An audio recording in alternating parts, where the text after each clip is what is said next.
when these are abused. So yeah, it's we're all learning together, and I'm really excited to see where this goes. Let's go to Matthew. Hey, thank you. Try and consolidate everything. I guess going back to initiation, including some of the current talked about things.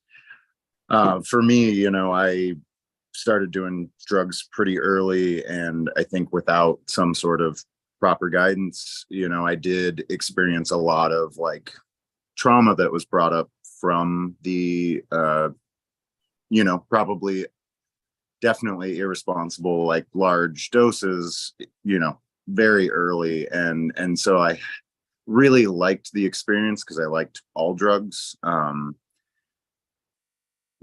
so I continued to like kind of shock myself with these really intense trips that I didn't really have any help like processing. And I did that for a long time.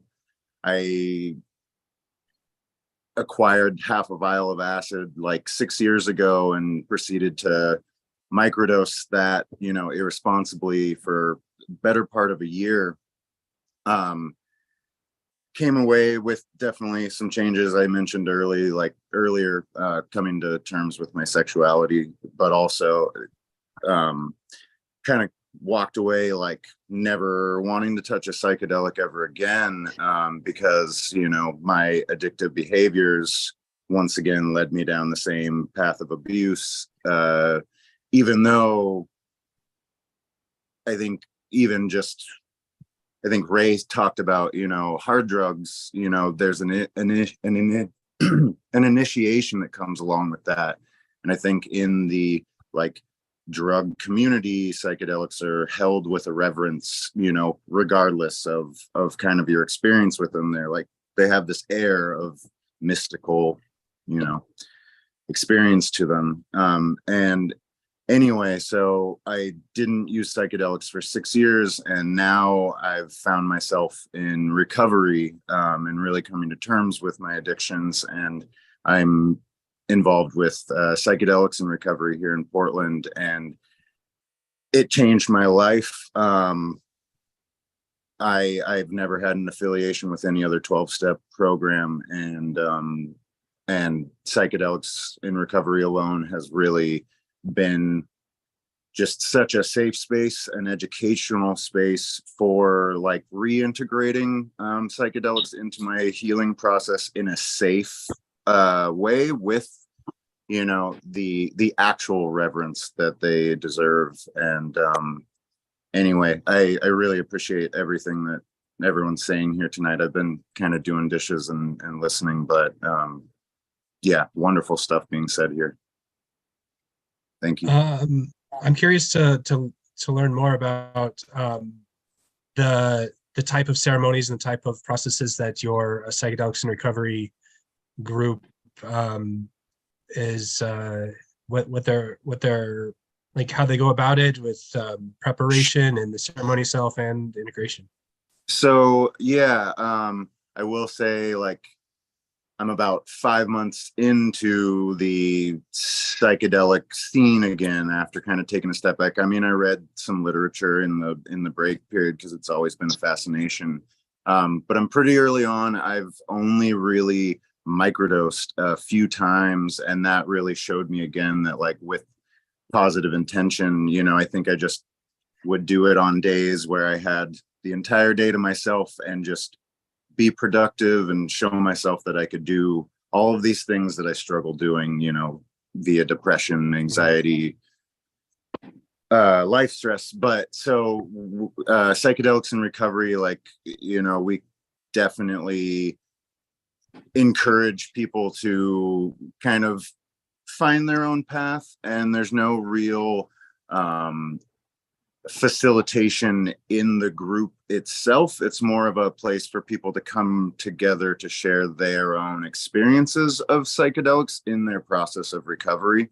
So there's definitely a strong sense of like, hey, we don't encourage the use of illicit substances. You should always have a good set and setting if you are going to do these things. So there's a strong, urge of people to be safe, and even people who don't actively take psychedelics in the moment still participating in conversation. But I mean, I hear lots of great anecdotes. Part of the reason I love going there is it shows me that I'm not alone in this world, and then everyone's telling me about their ketamine experiences, their MDMA experiences, acid, mushrooms, DMT, just kind of detailing what they're taking away, what they're going in with the intention of finding, if they have, a specific want. And so, yeah, it's more of a place to like support each other. I mean, like I said, walked into AA building for the first time in my life with pretty, negative preconceived notions, and the only meeting in progress was psychedelics in recovery. And with my past experience, I turned my nose up, but I went in anyway because it was the only meeting that pertained to me. And I was like crying within 10-15 minutes, just because, I knew instantly that what I had done was like irresponsible. And now I'm just learning that within like the right framework. I mean, I have a therapist, and, not psychedelic related, but I will recount to her my experiences, and just with the right support and information sharing, like, people don't necessarily have to have really traumatic experiences as the result of like a psychedelic freak out at 14. And I think I numbed a lot more through the use of alcohol and other substances because of some of those just like big shocking events that didn't have any processing. Anyway, thank you. Yeah, you're welcome. And that just shows the need for a community as we go about this. Like we're there to hold each other and support each other and learn from each other. And just hearing about it and just my own experiences, it gets me emotional, and it gets me so excited and hopeful as these things are becoming more widespread and more mainstream. And there's people are looking to heal, and people are looking to become their true selves and their best selves, and learn about their destructive patterns and addictions, and move on and heal. And then just almost everybody who goes through that has the urge to pass it on and spread it. And I think it's really wonderful. Thanks for sharing, Matthew. Yeah. Thank you, Chris. Thank you, Eric. Thank you, Leo. Thanks, everybody.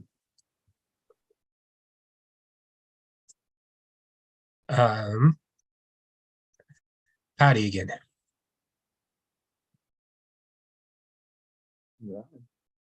I just wanted to touch on that, like the whole idea of people, like, of people needing spaces, particularly spaces that are not being controlled and determined by the American medical system. We need spaces that are churches. We need spaces where there is religious protection, and we need spaces that do not deny people access to these medicines because of a lack of funding or coverage.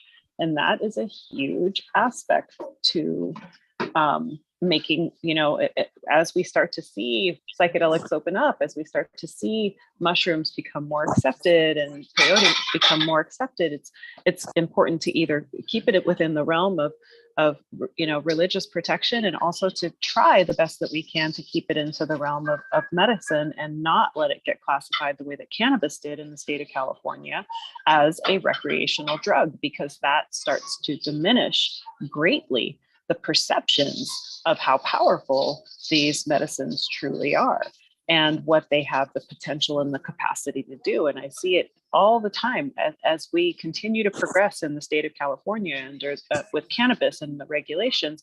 I continue to see more and more and more that is getting turned into a drug where it was previously a medicine, because of the extraction process and because of how potent some of these compounds are when you isolate them and separate them from the remaining portions of the plant, which ultimately control the experience.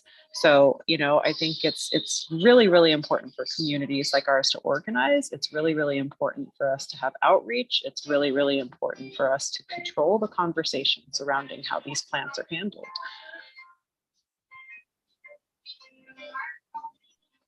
That is very important, and it's so tricky, because like you were saying with the medicalization and the access, once it's hard to dictate, it's hard to both try to ensure the safest spaces, but also not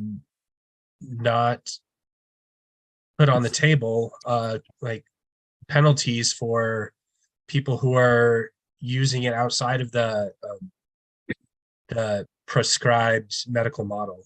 It's yeah, I was part of the I worked on the early stages of what became Measure 109 in Oregon, and Tom and Cherie were pretty adamant in really wanting to protect, not get it so medicalized that it's just in the American Medical Association box that you need insurance to access it. And it'll be interesting to see this year with the early rollout of how the psilocybin services go in Oregon. I know a lot of people with a more traditional shamanic religious bents are very concerned that it's too medicalized, but at the same time, the way it is now, it also will allow people to come in and experience these medicines who do only have trust in the medical system. And I really have to believe that the people being called to facilitate and integrate these medicines will try to uphold that. And it's a grand experiment that we are embarking upon, and I believe we will keep getting closer to the good. There will be trial and error, and yeah, we'll see how it goes.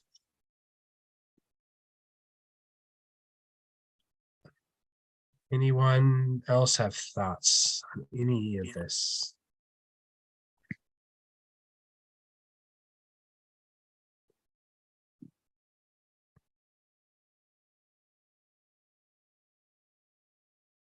I was trying to get my cousin to join us. He had sent out an email the other day to me of this. I don't know that this relates specifically, but he's done a lot of psychedelics and was super active in hemp fest activism for years. He was leaving like half of his estate to hemp fest, and he sent out an email the other day, and I apologize because this sounds like I'm such a bitch, but basically he had sent out an email, and it was like something he had shared with my uncles, and my uncles are like these hard asses that never express like emotion and only talk about business, and just very like stuffing emotions, and just just come from a generation of men where it's like they rule by intimidation and fear and ostracizing and power and control, and they're not really like they're not really open to being called out on like misogyny and stuff like that. But anyway, he had reached out to them all, including my father, to share this like updated email. And it was the 10-year commemoration of his father's death. And I was shocked because, I'm always kind of surprised with my cousin that he remembers his father in such gentle, loving ways.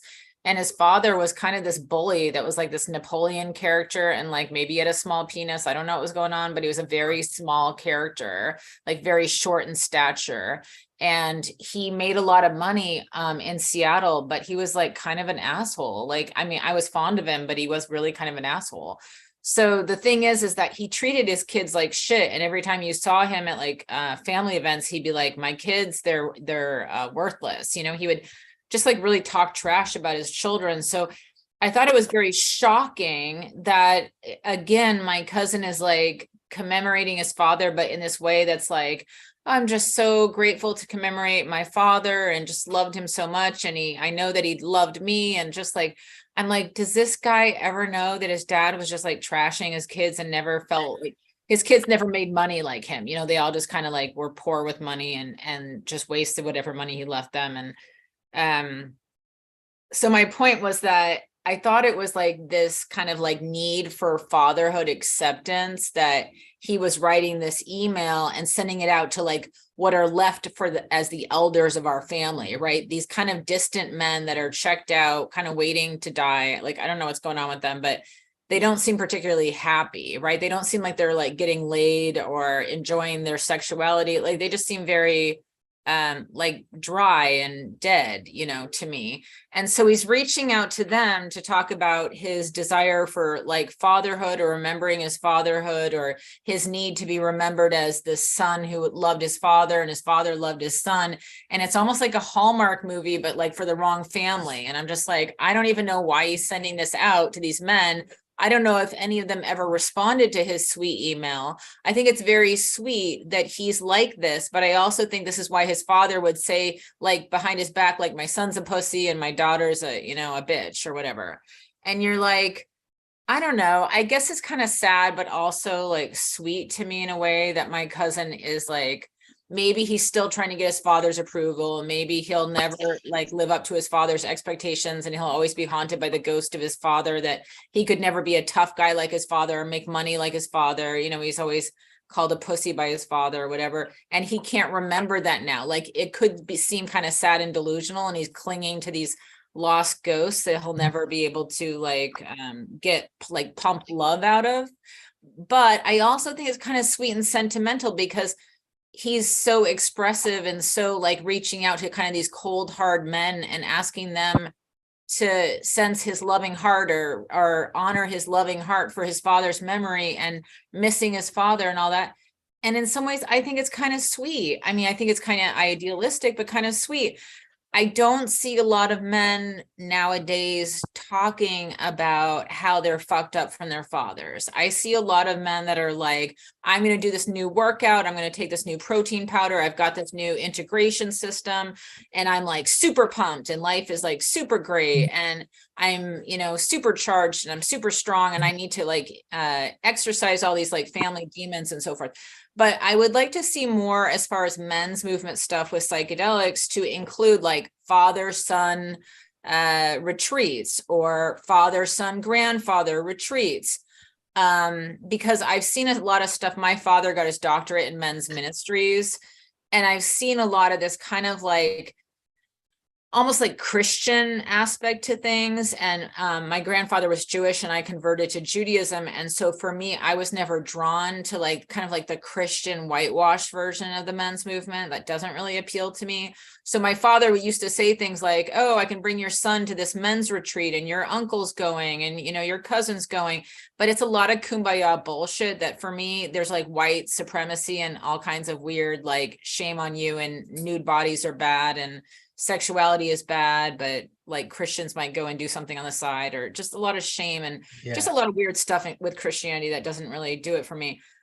So I would like to see something for men and boys and father wound stuff. And because my father lost his father at 5, so my father was kind of a wash as far as like not really having much of a male role model. And I think that really fucked up my father for life.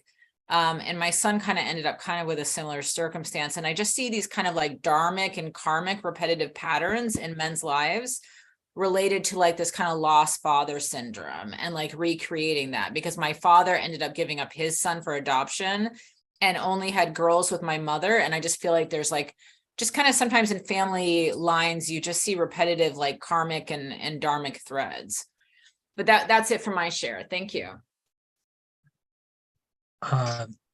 No, I think that's very true, and especially with I don't know, just the generational conditioning of like, I mean, I feel like I grew up without a lot of encouragement to show emotion or be emotional or things like that. But I think it was even worse the generation before. And I think there is a lot of father-son healing that can happen. And yeah, I would love to. I mean, my father wasn't abusive or anything, but I think he's not in touch with his deep feelings or emotions, or it comes out or when I was younger, it came out in anger. And yeah, I think the prospect of family healing, especially intergenerational healing with psychedelics, is such a potent tool that we as leaders in this space can develop. Yeah, and with that, I believe my session as moderator has gone a couple minutes over, and thank you for everyone for your contributions. This whole event is wonderful. I look forward to participating in future events through this group, and us all going out and being leaders for our community. Thank you, Leo, for putting all this together, and I really appreciate it. No, I've loved your involvement. Thank you for being here and being here so authentically. Makulu is our next moderator. So welcome to Makulu, and the stage is yours. All right. I hope my mic is okay. So let me know if it's too loud or anything. Okay. It's good. Yeah, it's good. Okay. Well, thank you everyone for allowing me to come on and speak a little bit. And I guess with that ending there, I'll pick up from that point when you want to talk about fathers and sons. Because for me, I didn't have my father from like the age of 4. You know, he actually left the family at that time due to some very unfortunate circumstances, which I remember to this very day. I remember quite a bit of the detail, and it wasn't a pleasant time. But at the same time, it left me in a situation at 4 where my mother had to drop me off at the babysitter and go to work. So my mother was raising 5 children at the time, with me being the youngest child. So my experiences are from the youngest in the family throughout a lot of years, you know, with my older siblings. So, but at the same time, you know, I've never held any anger against my father ever. So I don't know if that makes me different or whatnot. I've just never had that. I knew that he made a mistake, and that certainly we ended up in a certain situation because of it, but I didn't know the gravity of it because my mom seemed to pick it up quite well, being who she was. So be that as it may, I had older brothers, but you know, after a period of time, they were gone. So I had tremendous amounts of time all by myself. And to be quite honest with you, those were the most wonderful moments of my life because I didn't have somebody always telling me something that I just can't ingest. It's like, oh my God, you know, that seemed to happen all the time when you go to school. They're telling, oh, you got to believe this, or you got to believe this, or this is true, or that is true. And I'm like, oh no, I just want to go figure it out for myself. Okay. So I've always figured things out for myself. I've never had anyone, very few mentors. But fortunately, over the years, I did gain some mentors who really helped me to understand. And actually, it wasn't until about, I think it was 30 years ago, I actually met another Black gentleman that saw something in me, but I saw something in him also as a teacher because his perspective and the ways of seeing things was quite different than most people I'd ever met. So that was a great experience. Now that none of that involved psychedelics at the time, but the psychedelics, when I first experienced them, that was all on my own most of the time. I never had any bad experience from it, but I've always had some very transforming experiences from it because every time I did it, I began to understand what mistakes I was making and what I needed to change. And I was always able to make great changes at those times, especially being young, all alone. Most of the time, like I say, even out of high school, I ended up being on my own, most of the time living alone. And you know what? I preferred it that way because, you know, when I went out to play music, there was enough people around for that. But once the party was over, I was ready to go back and be alone again, because that way I can think the clearest. I can kind of get things together. So anyway, that's been my own personal experience. But I also understand that as we are growing in America, we suffer a lot of traumas from our families. You know, they tell us things, they do things that and now like I think of what they call narcissistic personality disorder. You know what? When you start looking at all these characteristics, it's like, oh my God, that sounds like my whole family.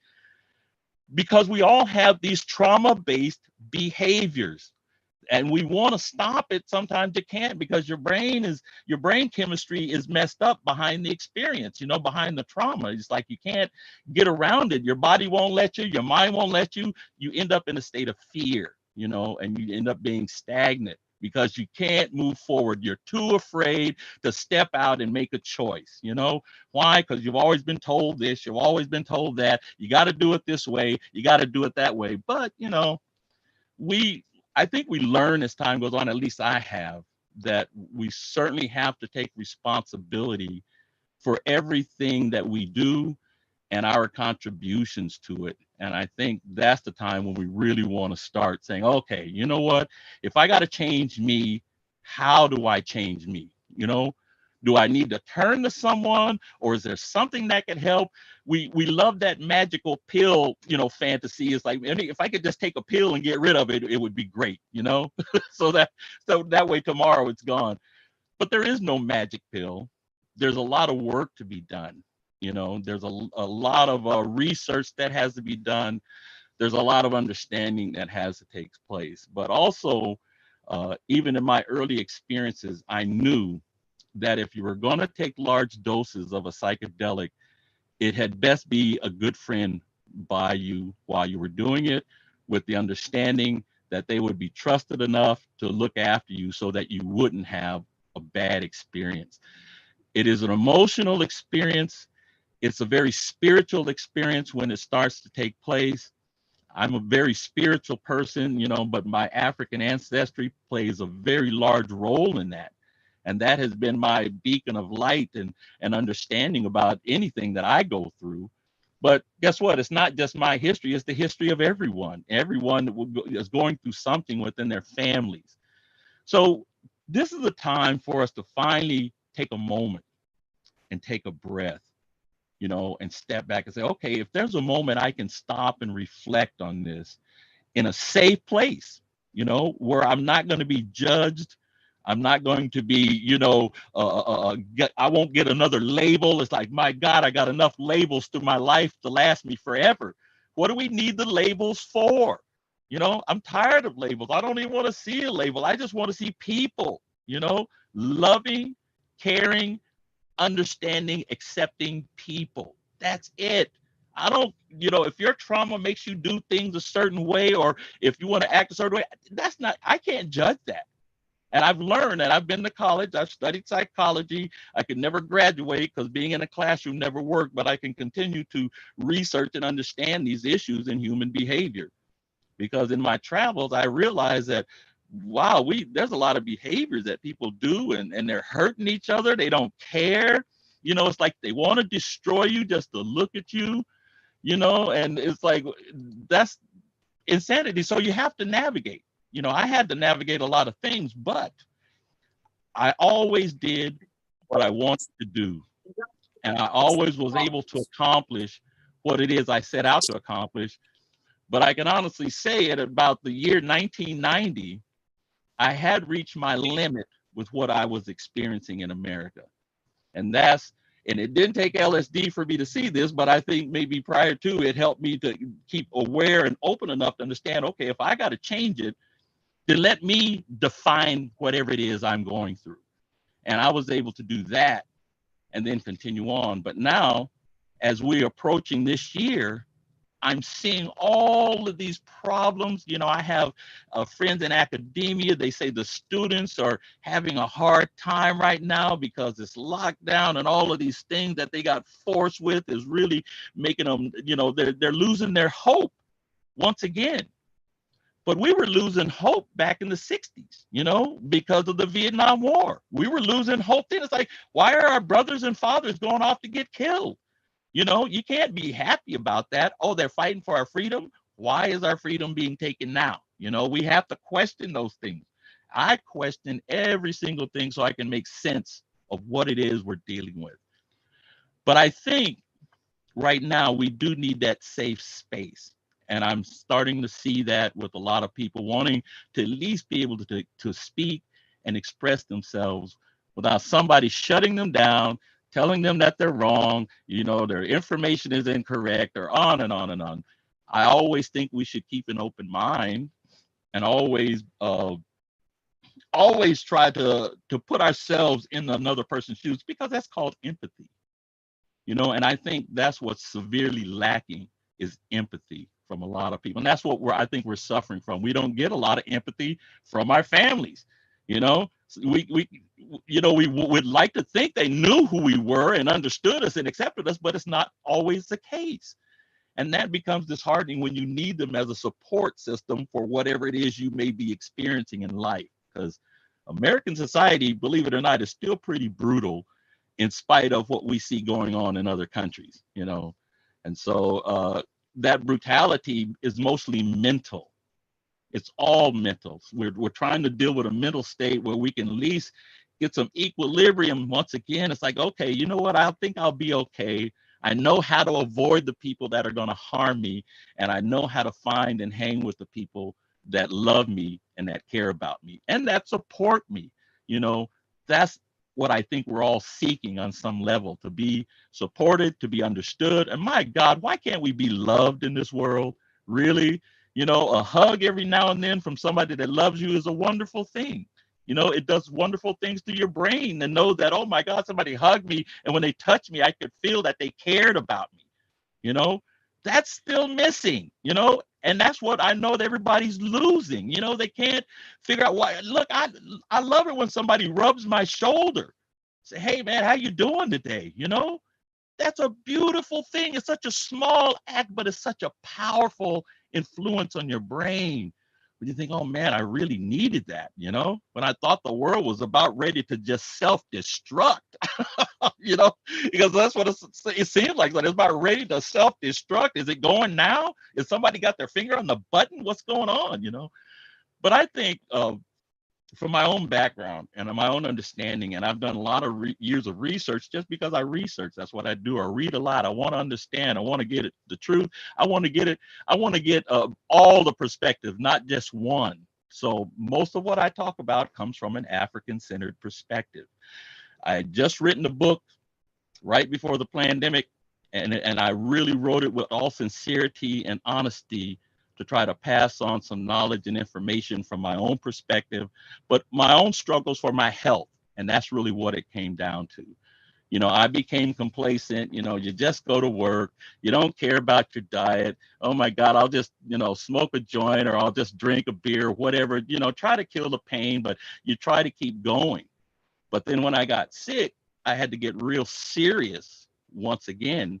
And all of those things that I eventually went through, which was a detox session that lasted about 3 years of my life.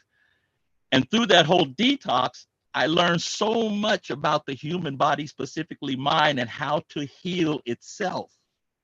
And that became very huge. And, if we understand we have the power to heal ourselves, then that's the knowledge that we need.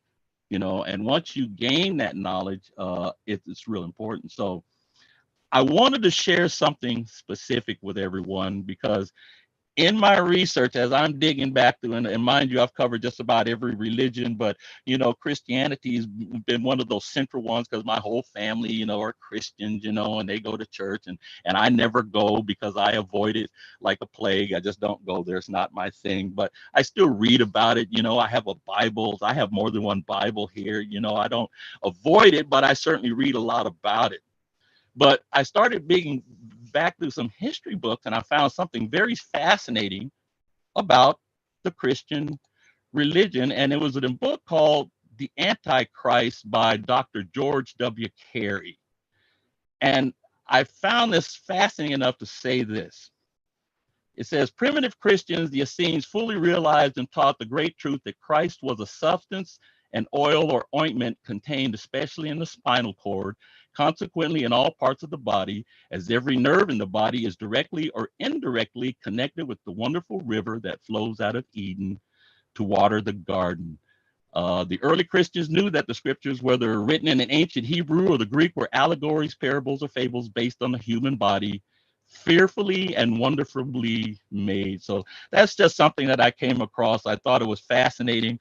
I'd never seen it before, but I've got other books that really talk about the early use of mushrooms in the Christian religion. I said, and that's been fascinating to me. So I'm hoping to learn more. I'm learning more every day. So if anybody's got any questions or anything about anything I'm talking about, feel free to ask or whatever. I'm just going to kind of ramble through a few things. But I did want to talk about one of the main reasons how I really got focused in back to psychedelics is some incidents I've had with my own family, specifically my own son, and it concerns his brain. So I'll sweeten it up, and I won't go too deep into that subject, but I know I understand a great deal about what happened. And I started to look at what can I do as a father to help him, get beyond these obstacles that he's going through. And it all brought me right back to the psychedelics. And mind you, I hate the word psychedelics. I don't like it. I think it's a very negative connotation or word towards it. I think they're ancient medicines, and that's what I believe them to be. So I would rather use the term ancient medicine as opposed to psychedelic. We all know that LSD is a chemical derivative, but it's also the psilocybin in the mushrooms. And the mushrooms have been used for thousands and thousands of years, specifically in the cultures that I became aware of, like the Olmec culture in South Africa, which was actually an ancient African culture. They used mushrooms in chocolate for ceremony. I'm reading about more about, and I'm going to get further into this, the use of mushrooms in ancient Egypt, during their height and their period, during the times when they were doing the ceremonies and the religious ceremonies, because there's something to be said about the use of mushrooms in ceremony, and specifically those very large ceremonies where people, whatever it is they see, the visions that they see, it has something to do with being connected to the earth. So from my understanding, these mushrooms, and I have been regularly, using mushrooms, and it seems the more I use them, the more connected I get when the people that I know that use them also. And we have this very, very odd, almost magical synchronicity that's starting to take place. And so it's great that everybody can get to a space and share, because we hope to just embrace everyone that we can, because the mycelium network is one of those networks to bring us back together, because we've been fractured as a community and we need to be brought back together. This is not a racial issue. This is not an ethnic issue. This is just a human issue we're facing. We all want to get better, but we don't want anybody forcing us to believe or do something that goes against what we really want for our lives. And so I think that's really what we're working toward right now. And I think we can get there. So I've been doing a lot of work with a lot of organizations and trying to connect with people, because I want to try to put together some retreats. I think we need to take a space out in nature, and I think we need to experience this. I think we need to build community. We need this community now, because we did not feel supported very well for the last 3 years. Am I wrong in saying that? Anybody got any comments on that? It's okay if you don't. So anyway, I really feel hopeful, more than hopeful, not only for men, but I do think that men do have a lot of obstacles or a lot of issues that we need to face as pertaining to ourselves and also our families, but we do have to be honest with ourselves, and how we conduct ourselves every day. And it's a struggle. It's I think it's a struggle on any level. For me, I think it became a really big struggle for a lot of years, because I didn't really know how to process a lot of the things that were happening. But I think now I've gotten a lot better at it. So like I say, I'm just trying to work towards that.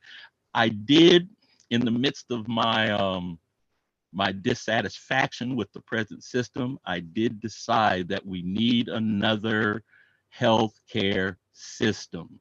Another one needs to be put in place that is completely natural with only ancient remedies and plant remedies and nothing else. And I believe we can achieve a great deal with just the plant medicines. I did go to school. I did study more than 3 men who were quite successful in dealing with all of these mental issues, health issues, physical issues with natural remedies. And I believe it's possible. And that's what I do when I created the Moyenda Research and Healing Institute, is to spend the rest of my life going and finding these ancient remedies to remedy whatever it is we're facing. And I believe it's possible. You know, my whole heart is into it. I see the evidence, I see the realities of it, and I believe we can get there. So, and this is only because I've been through it myself. It took me 3 years to go through a detox and understand that, yes, I do have complete control over my body. I do have complete control over the science and the chemistry in my body if I make the right decisions. And that's what we're trying to do right now. I don't think we should be haphazard about psychedelics, mushrooms, or MDA or anything. I think we should be as knowledgeable as we can about everything. So I try to educate as much as I can. I'm just passing information, but the information I have comes from very reliable sources and very trusted resources. And so I start there. And once I go from there, you know, people may disagree with what I say, or people disagree with a lot of things I say, but I still think everything deserves investigation. If nothing else, everything deserves an investigation so we can find out the truth for ourselves and what works for us, and gets us back on that path. So I hope that we can all kind of keep working.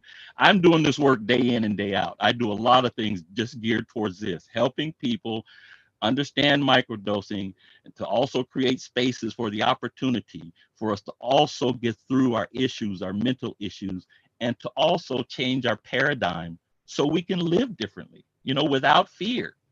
You know, I've always believed that knowledge kills fears. That's why I've probably had very little fear. I've always had a lot of knowledge throughout the years. So it saved me in a lot of instances. So any questions, anyone? I'd want to pause. I don't like to talk over if somebody's got something. I don't see the hands up.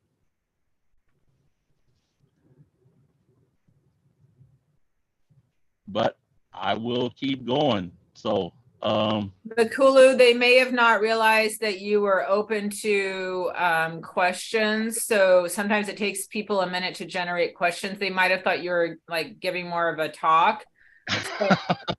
So I think if you encourage folks, maybe ask some general questions to the crowd, or however you choose to handle it. well, yeah, I mean, it's hard for me to formulate questions because there's always so much going through my brain.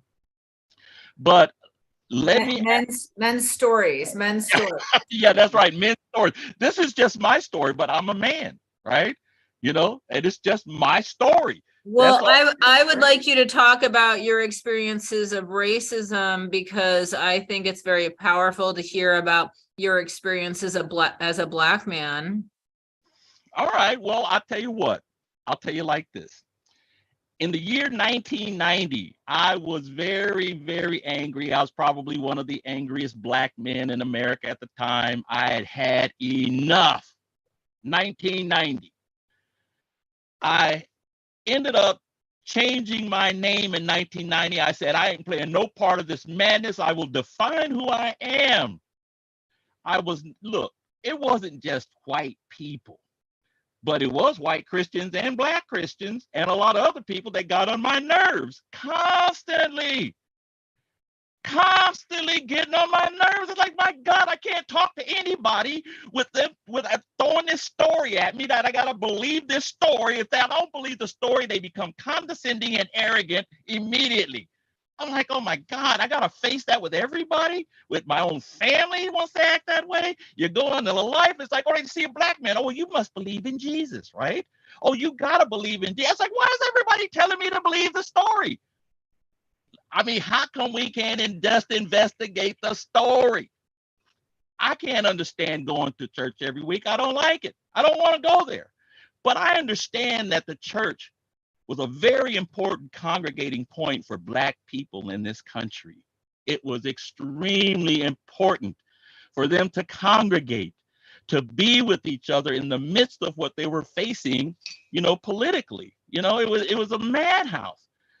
But when I grew up, there was never any talk about Africanisms or Africa or no history. There was nothing. We were just growing up in Wichita. I was in Wichita, Kansas. I led a very sheltered life, but I was aware that there was an issue between blacks and whites. I didn't know what it was until later on in life, and then I started to really get a sense of it's like, oh my God, people can look at you and judge you and decide that you're less than just to look at that. I thought that was highly offensive on any level. But even as much trying to talk to people who were so devout in their religion that they wore it on their sleeve, you could never have a conversation that could open up the discussion to anything other than what they believed.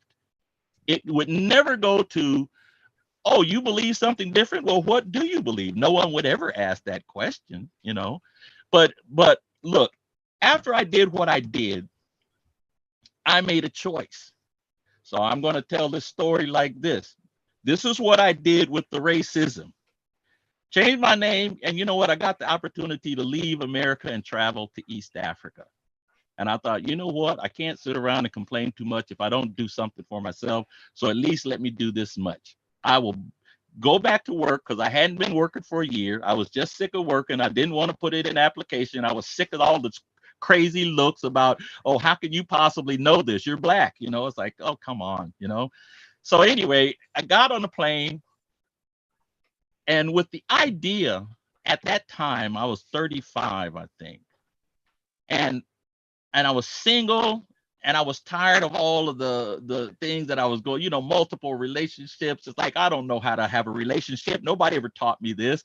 Once again, no a passage to teach you how to deal with, how do you find a wife if you want a wife? What do you do about that? Well, you go through the school of hard knocks and that trial and error period. But I had the thought as I was packing for that trip that, wow, I wonder if there's a nice woman in Africa that would love to be married. That was my primary thought. So, you know what? I'm of African descent. Africa must have something to offer because I've never been there. So let me go find out. But at any rate, I got on the plane with two friends of mine. And we flew to East Africa. When we arrived at the airport, a group of Africans gathered us from the airport, took us to the hotel to drop off our bags. We dropped off our bags, and then we headed towards this house.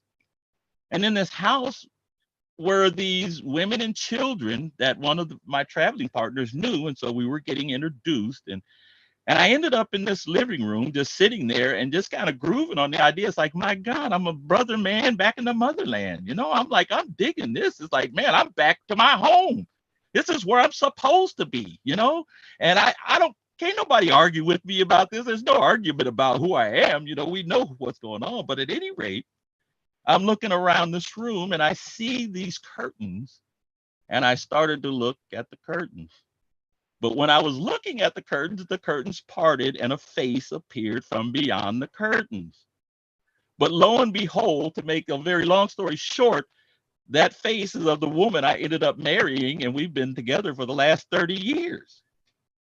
So when you ask the universe specifically, from my perspective, I asked my ancestors for something, it produced what I wanted.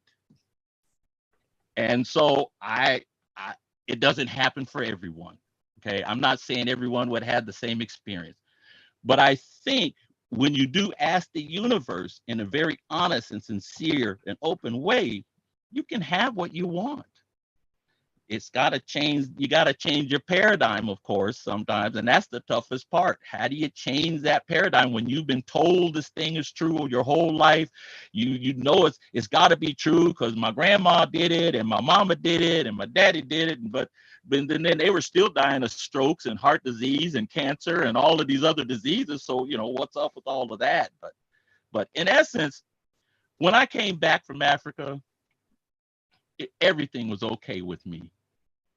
I still had struggles, but I knew at that point that I would always get what I want.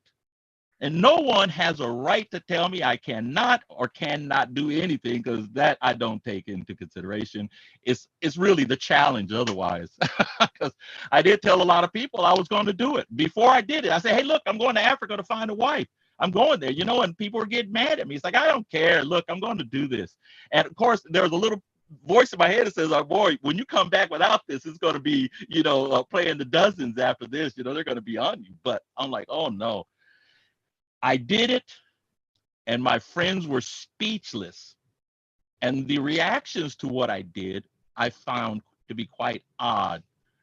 Ray, what you got for me? I wanted to get back where you had mentioned about the Egyptians growing mushrooms, and it seemed like you're working on a project. And I was really, I'm super interested in that ancient historical record of the mushroom growing and how mushrooms tie to religion. It seemed like you were really working on that. Well, I'm right in, you know, I can't say I'm in the middle of it. My research goes on constantly. You know, I keep buying books from Amazon. I keep getting PDF files. I got thousands of PDF books and, you know, over 600 books in my library. And I just can't, I keep digging and digging and digging because there's something in history. I want to give you this quote. And this is from one of my favorite professors. And here's what he said. He said, history is a clock that people use to tell their political and cultural time of day. It is a compass they use to find themselves on the map of human geography. It tells them where they are, but more importantly, what they must be. And when I heard that, I said, you know wait what? a minute. That was referencing what was that? What was that quote directed at? History, just history. Just history itself. History is a clock. So what I did as a person, I traced I'm not talking about my family history, but the history of the African nation. I traced it back over 200,000 years. And yes, those books do exist. But the history of the African people is a very long and cultured history that very few people know much about, least of all the Africans themselves, because their educational institutions were corrupted when Africa fell to the invaders in the 14th century. So when Africa fell to the invaders, they corrupted so many different systems till now the Africans don't even know their own history. All they know is European history. But their own history was far more illustrious and far more powerful than anything they ever had. But it has come to light in recent years, you know, during this pandemic, that the history of Africans is a very interesting history because it really is the history of this world. You know, I mean, and I'm only saying that because, yeah, I had to do it because of dreams. You know, my ancestors came to me in my dreams. There was no blocking this communication. It just didn't happen. It didn't come through my family. It was just dreams I had, and I had to keep looking for these answers. But before Africa fell, there was a golden age on planet Earth. Well, you had mentioned the Olmec being in Africa. I heard you say that, and you just went on about your business. But I heard you say the Olmecs are not from the Americas. They are from Africa and came to America and established an ancient society transferred from Africa. Yeah, because they are. That's a very, very interesting subject to me. Well, look, the Olmecs built a lot of things in South America and in the area that's called Mexico today. The evidence is the large heads. These are 3-ton heads of faces of heads of African that are African descent. Yeah, absolutely, absolutely, absolutely. Everybody, a lot of people ignore that. They don't want to talk about that. It's like, let's just leave that out of the book. But wait. Before you go on, the other thing they don't want to talk about, similar thing. You see Native Americans portrayed the way they looked, and man, those were looking a lot like the Olmecs, you know, like in recent history, like just destroyed people. I bet you know about this. Yeah, no, look, I just bought a book the other day. The book is the logs of the European shippers that encountered the first people when they arrived here. And they talked about the words they used to describe the people they met living in America. And they were described more than once as Black people. These are Correct. Yeah. dogs of the Europeans. This is before 1619, by the way. You know, they were already here way before that. So Right. No, that's what I mean. It's a very old established culture, and yes, a lot of what I've seen and read, and I have no opinion. I would rather ask you about this, but they are saying like, no, we are not only, yes, the slave trade existed and Africans were bought, but Africans, the African descent people were here previous and were considered Native Americans by the Europeans. yes, And they so were. what, and a lot of the genetics that are in our society that we are diminishing by not giving them native rights. Like, you are not just shipped from, you are a native that has been removed, right? Like that is how I've understood Well, some of the explanation for this Olmec phenomenon. yeah, well, here's the thing. And an African woman said this in a talk not too long ago. She said, Africans have always been global people. Everywhere, Everywhere. We were everywhere. We weren't everywhere. just Africa. We Right. circumnavigated the globe. If you talk about the Moors who ruled Spain for 800 years, they actually built 17 universities and taught all they knew about shipping and how to build ships and how to navigate the oceans. Christopher Columbus had learned from them.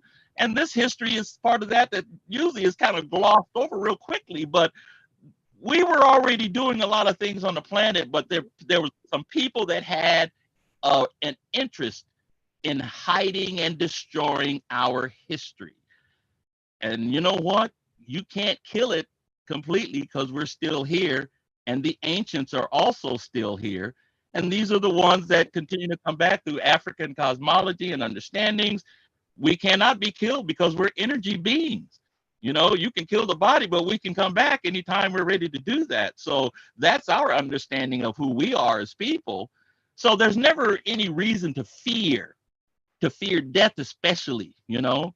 So I have no fears regarding anything of, you know, but I It do want seems to like share in those cultures, like I've seen in the in Egyptian hieroglyphs, they're carrying around what looks like mushroom growing pots, like little mushroom growing kits, and well, you can it could easily be deciphered. There is a lot of information that you can find nowadays, amazingly enough, on Amazon if you start digging deep into the sure, yeah, algorithm. yeah.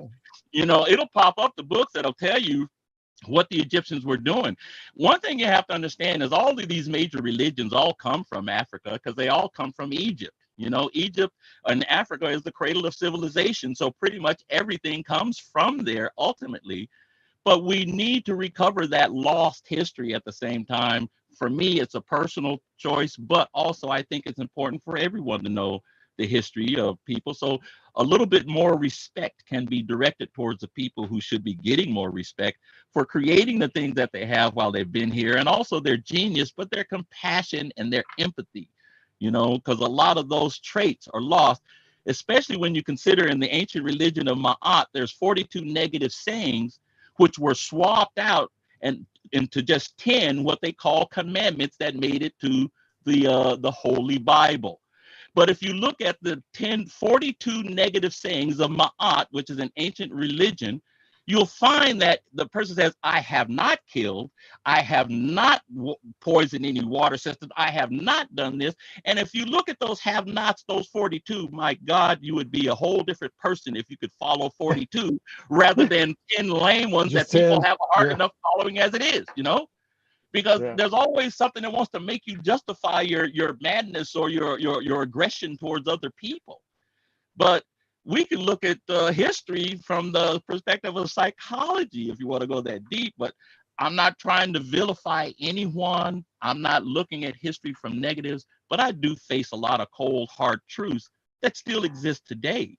And that concerns African children and America's appetite for coltan and cobalt and everything else that they want to steal. So, you know, we really have to start trying to give respect where respect is due. But I cry for Africa's children.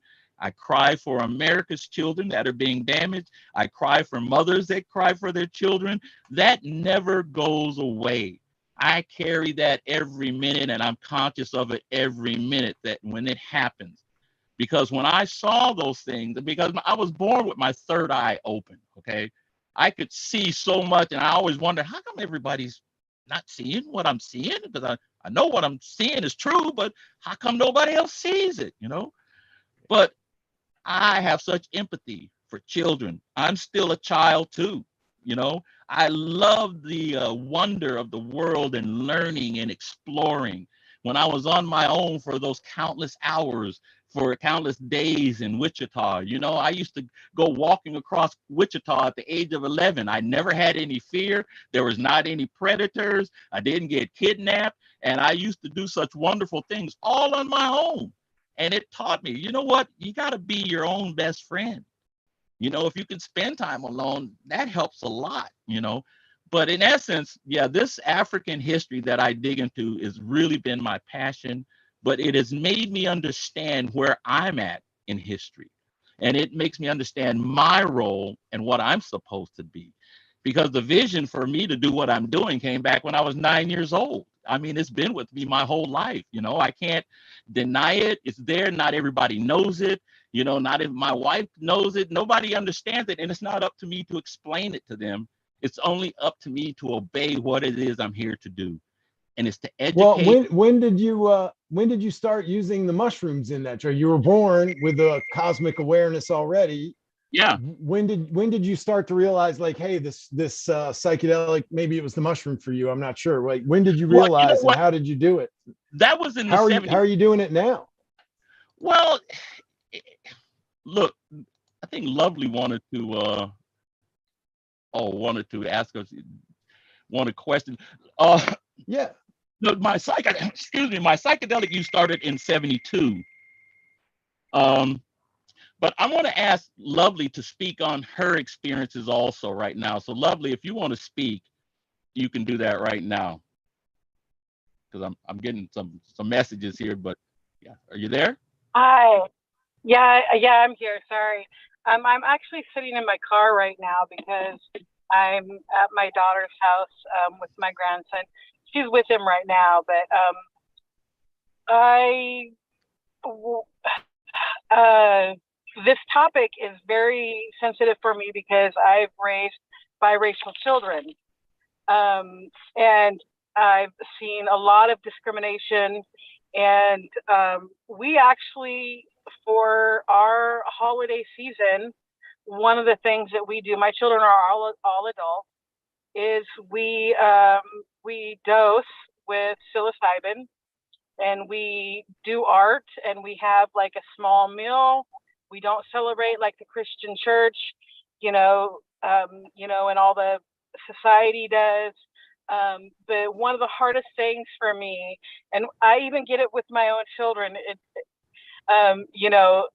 knowing the pains and the challenges that are non-white, people's experience. Like my children as teenagers, getting on a city bus, three black children getting on the bus. They were young teenagers.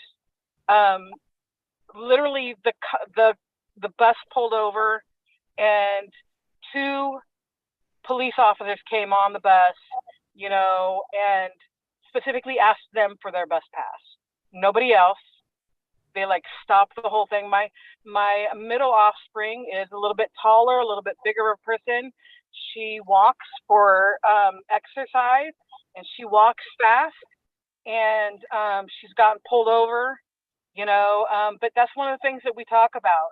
We really go deep in this utilizing, plant medicines, because it helps to open that up. And I honestly believe that my children are blessed, and are intelligent and sent from God, from this earth, from whatever that is. I don't even know exactly what it is, but it's been such a challenge. I will never know what it's like, because I'm a white woman, however, I've seen it through the eyes of a mother, and I'll tell you what, discrimination, and it starts in the home.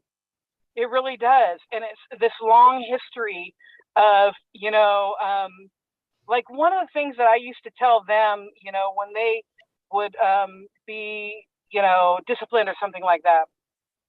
I'm hard on you because the world's going to be harder on you. You're getting your ass whooped because the world's going to, not that I think that that's right, but being a white mother too, like it was a challenge because I'm like, I don't know how to raise a black child. I mean, I have a prose that I wrote, and it was called Biracial Love. And it starts out talking about this romance, and it ends up with me trying to do their hair, I'm sure that was quite fascinating to say the least. crying, both of us. So crying, both of us, But it was so hard because I could see the way people look at and people talk, and I remember the first time I was sitting on a King County city bus, and my daughter was so new. She was breastfeeding as, right there. And I was, I'm a modest, natural person. So I have a blanket over my breast and my chest and the baby under there, and these two older people were sitting right next to me. And the bus was pretty busy. And she was like under 3 months old. And they started saying so many racial slurs that I felt like I'm like, oh my God, you just killed my little baby. We and got they're a white so beautiful. nursing a black baby here. What is the world coming to, right? Right, exactly. Some mixed kids got on the bus, and they literally called them mud babies or something like that. Something and a whole bunch of other, and it was a white woman with these mixed children that were acting damn fools.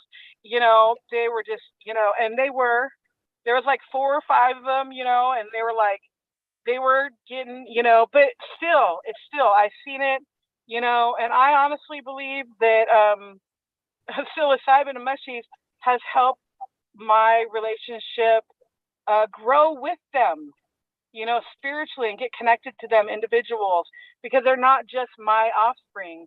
They are sent, from the creator, and they're beings here, and they're so important and beautiful and strong and intelligent. However, they have suffered so much, that it's still hard for them to walk the normal life of a person, because they were, they're black children, growing up in the ghetto, poverty and drama and trauma and all this stuff.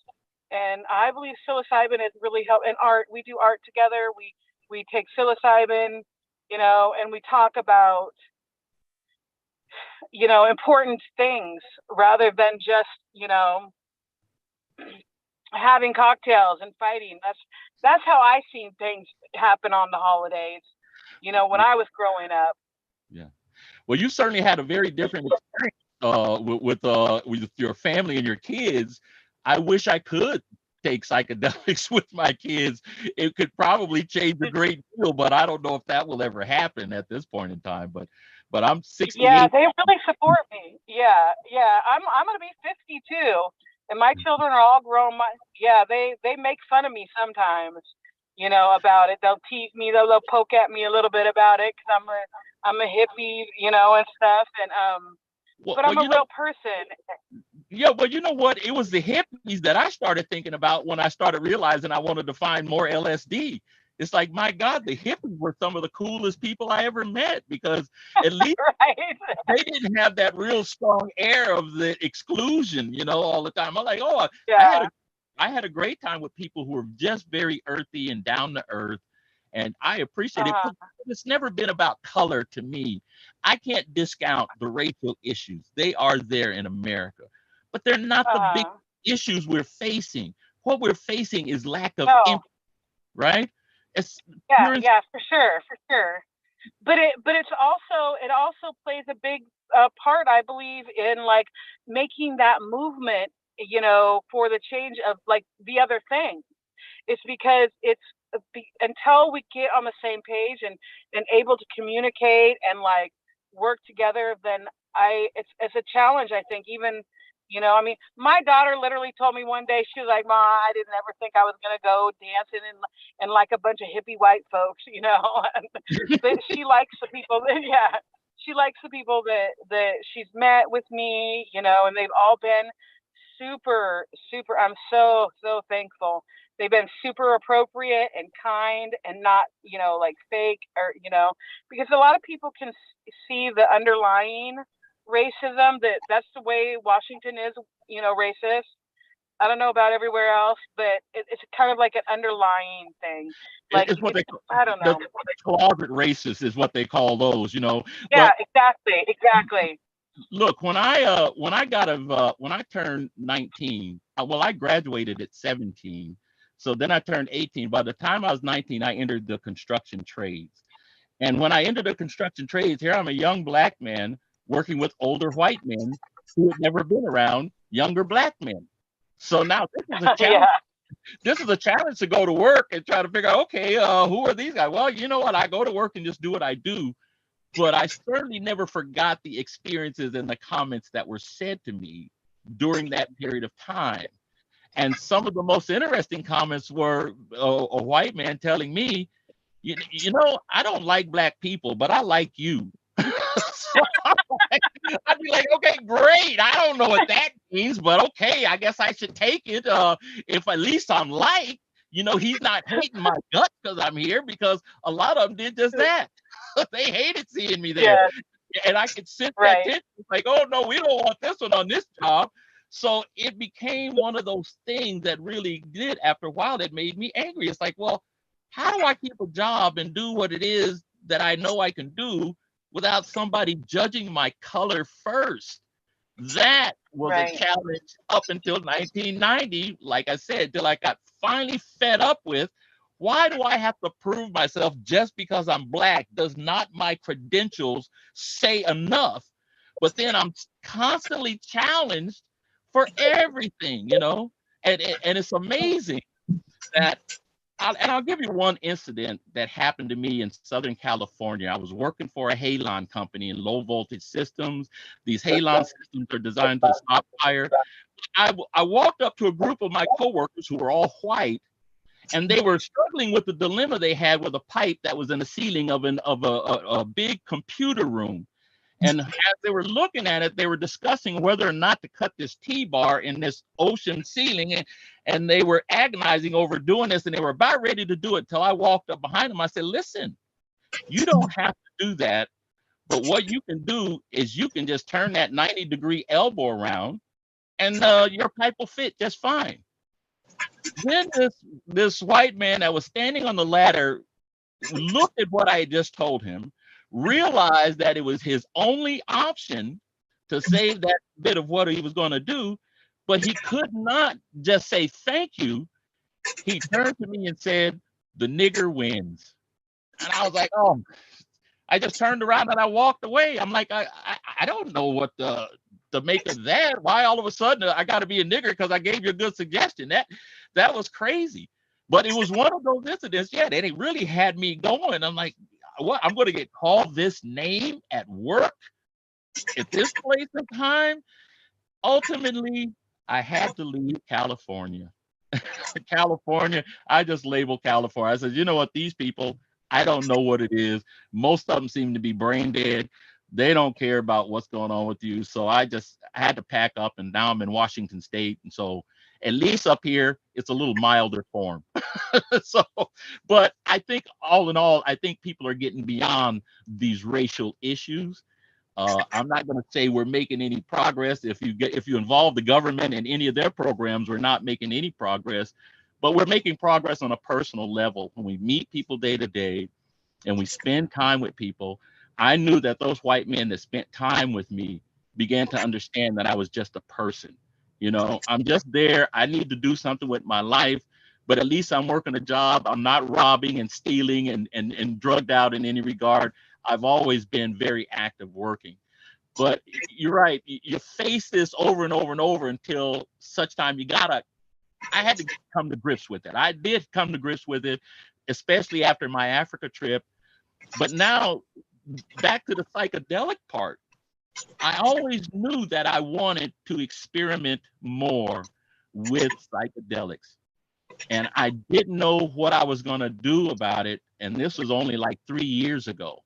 But one day my brother calls me up and says, "Hey, I'm in Colorado and these people asked me to put mushrooms in his chocolate." And I was like, "What? Mushrooms in chocolate?" So then we end up in this conversation, but he sent me a chocolate bar with THC and chocolate. I said, "Okay, let me just take 3 squares of this chocolate before I go to bed and see what happens." But when I took it, oh my God, I slept like a baby. I woke up with such a wonderful attitude the next day. And I was like, oh my God, now I know. Now I understand. But my understanding of substances like mushrooms goes in hand with also when I did 3 years of detox, because that was just herbs that I used to detox. And when I detoxed with the herbs, once again, the herbs, there was a communication between the plants and the wisdom that it held for me. And when it did that, I do want everybody to understand, I was diagnosed with a minor heart attack. I spent 3 days in the hospital. I was very angry at myself for having gotten that sick. But when I got out, I had to come back and listen to a black man by the name of Dr. Sebi, who cured AIDS, he cured sickle cell, he cured paralysis, he cured blindness with just herbs. So when I got out of the hospital, I went and bought his herbs and I went to a completely vegan diet. But in 90 days, I lost 100 pounds. So now I'm seeing a different person in the mirror. All of my coworkers are wondering what happened to me. So now I got to talk about it day after day. They're wondering what happened. What happened? I said, well, I just changed my diet. But it was a profound moment in that process when I was aware of the wisdom of the plants. And when that happened, it was a very profound and spiritual experience. It wasn't psychedelics at this time. It was just plants. But because these people understood these plants, they were able to put them together and mix them together in ways that would address the conditions with the body. And when they were able to do that, it was an amazing moment for me. My life has changed dramatically since then. I wrote the book after that, just to share that information, because it did make me understand that yes, you can in fact. Oh yeah, and my time is getting up, so I do want to say I'll wrap it up real quickly here and say this much: I believe in plant medicine.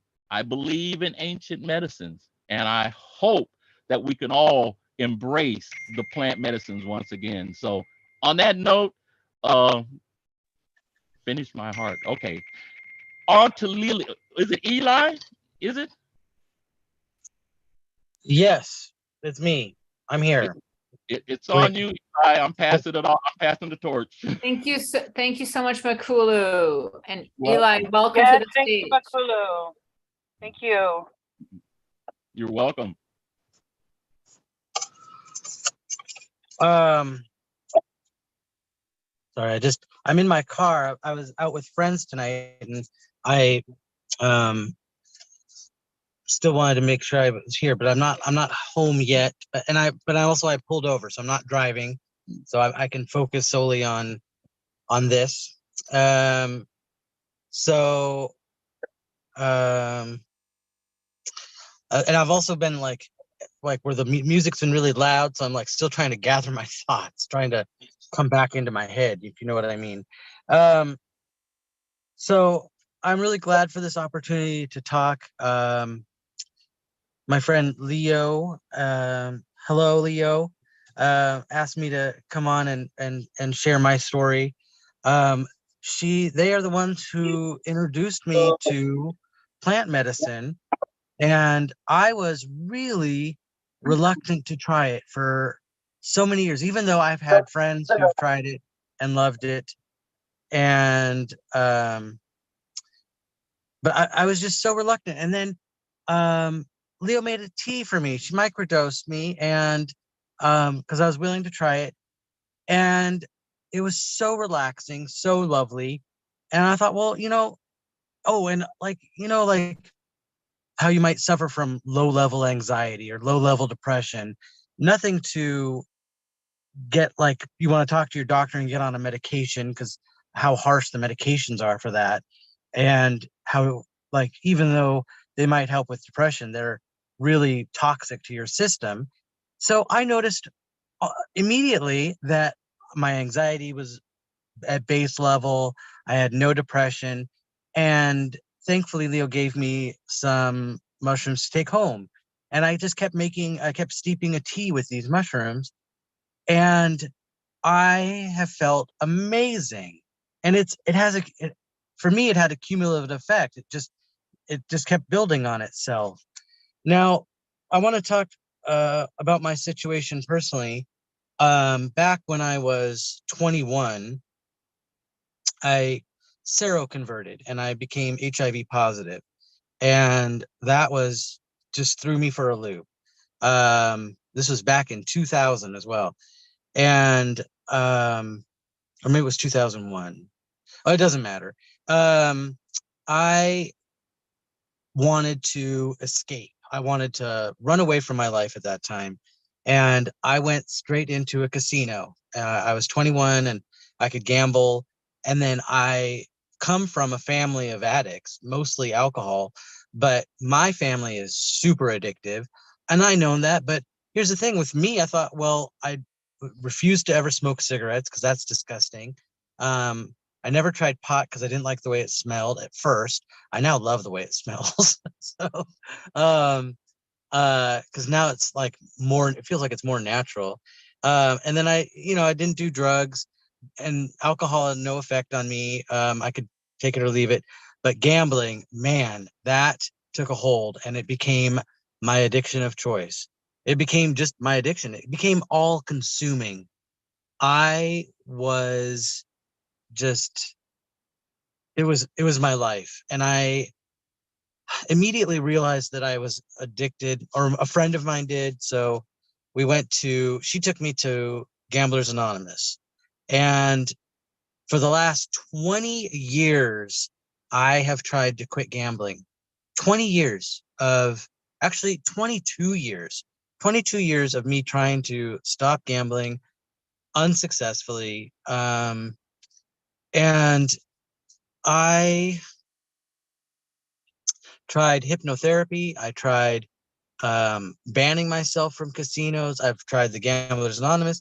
I've tried therapy, and I hate therapy. I really do. I had to go through therapy when I was in high school, and I never want to do that again. And but then the microdosing, it was in March of last year. I noticed that the desire to gamble was lifting just on its own. And I kept microdosing these mushrooms, and I noticed that the desire to gamble just completely was gone. After all these years, it was finally gone. I had overcome my addiction through the help of plant medicine. And from now on, I am a big support. I will vote for it. I will donate money. I will knock on doors. I will run the phone bank. Leo, I'm on your side. I I am excited I'm excited that it was approved in Oregon.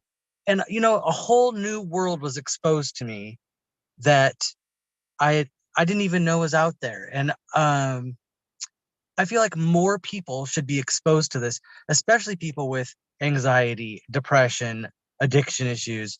I was on earlier tonight, and they were talking about how Bill W., the founder of AA, also used mushrooms. And I think it even says in the big book that he attributes some of his recovery to that. I attribute my abstinence from gambling finally to the plant medicine, because nothing else worked. And when you're when you're willing and ready to quit an addiction, what are you willing to do? Anything, anything.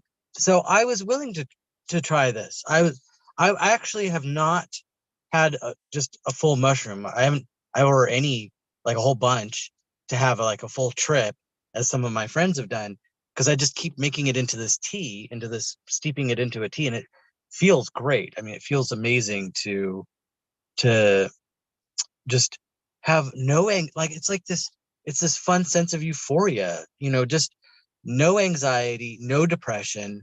And like, we should be an army, like singing the praises of plant medicine.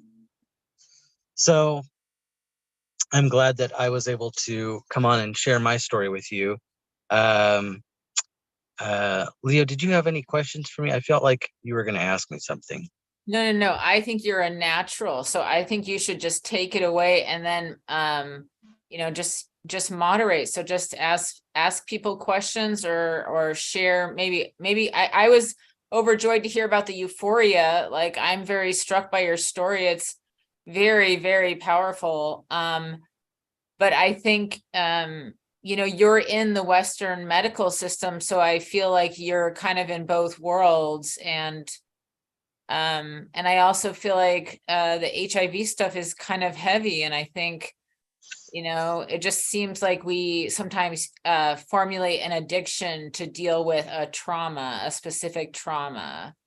Oh, absolutely. And this was very traumatic. In fact, it was probably one of the defining moments in my life, was finding out.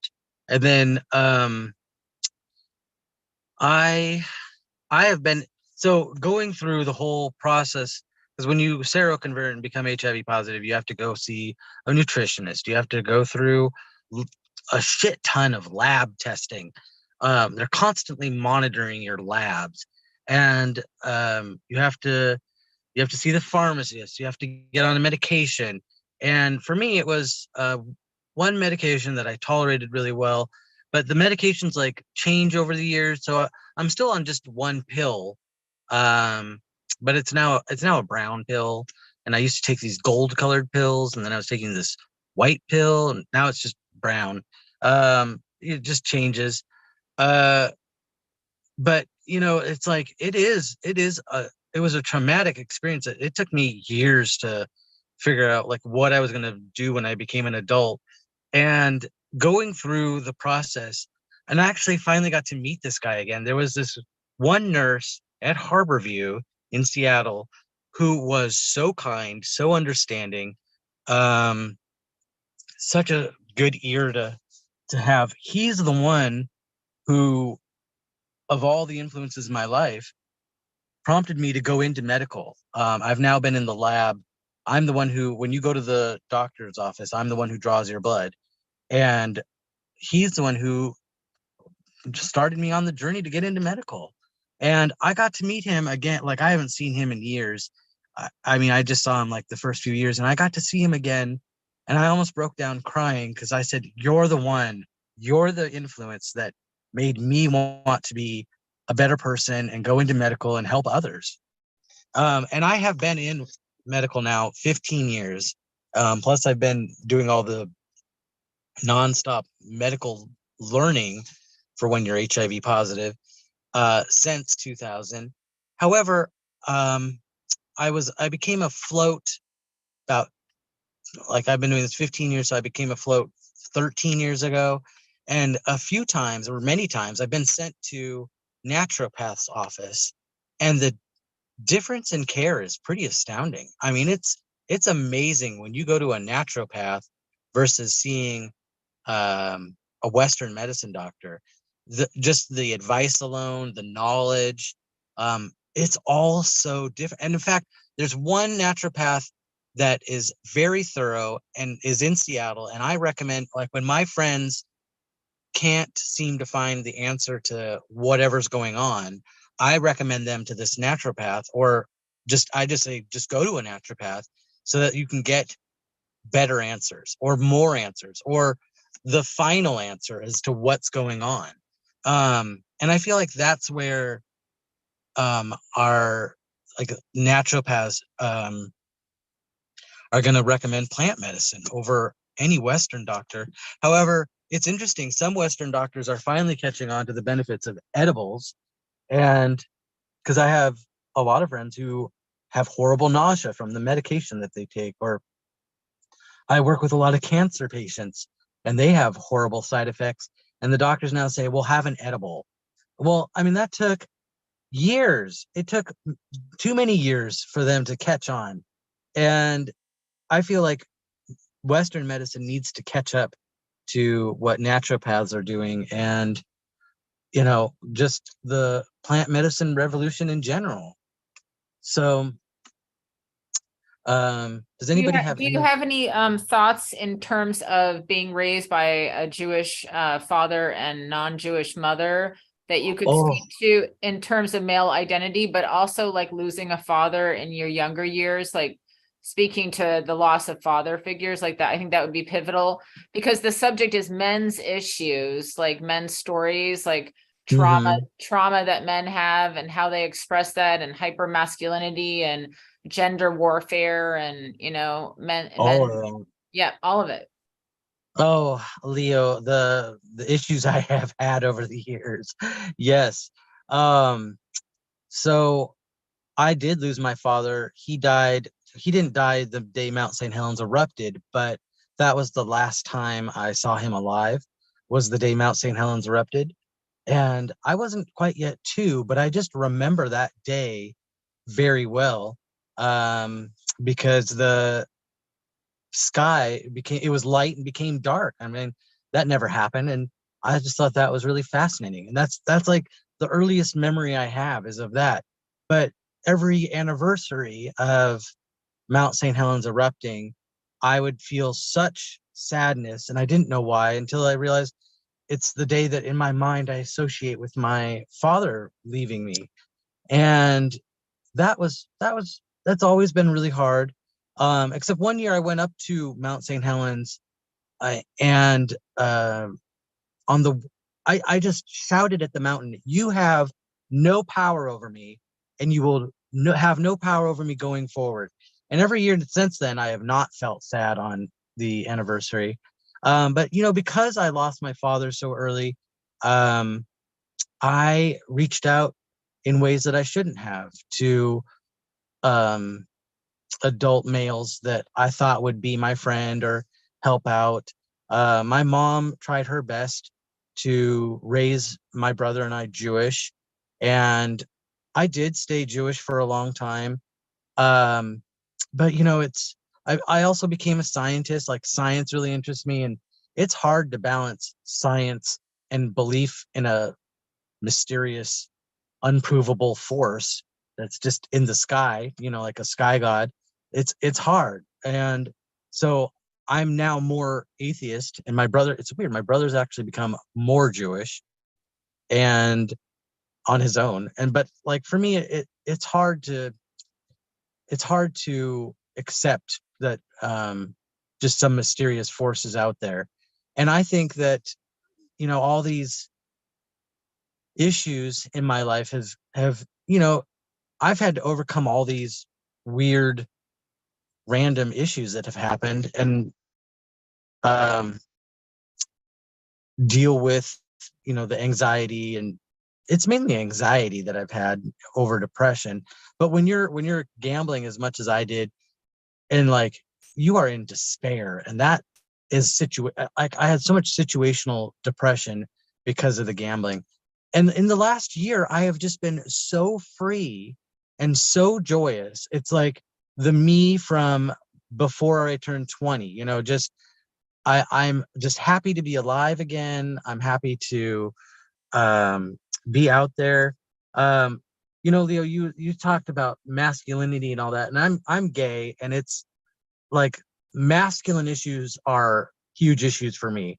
What does it mean to be a man or masculine? And I have gone out and seen people, and I think it's whatever you want it to be. And you know what? I think it's definitely however you identify. I really feel that. It's just like, I have several friends that are AFAB, and but definitely probably even more masculine than I am, and they identify as guys, and they're beautiful people. And I think that as we go into this new century, and all as all these issues arise around people transitioning or doing sports, or drag shows are the new thing. um I think people should be allowed to be people, however masculine or feminine they want to be. And I'm, I go to the gym probably 3 times a week. And I don't care if an AFAB person comes in, if they have a beard and they, they look very much like a guy, I think they're totally welcome to be in the locker room with me. And if you don't know, AFAB means assigned female at birth. But I always like that title because it just, I think AFAB means they are fabulous people. So I think that we need to, as a society, be more tolerant of others. Our founding fathers were all about tolerance. I have a question. Do you feel like young men are exposed to being groomed in terms of being like oftentimes there's like the accusation that maybe a young boy is groomed by when he's coming into the gay community, maybe he's not even gay, just things that can happen like with seedy men that maybe take advantage of younger men? I think that can happen at any point with any guy or woman, that there are those creepy, seedy men who are trying to groom younger guys.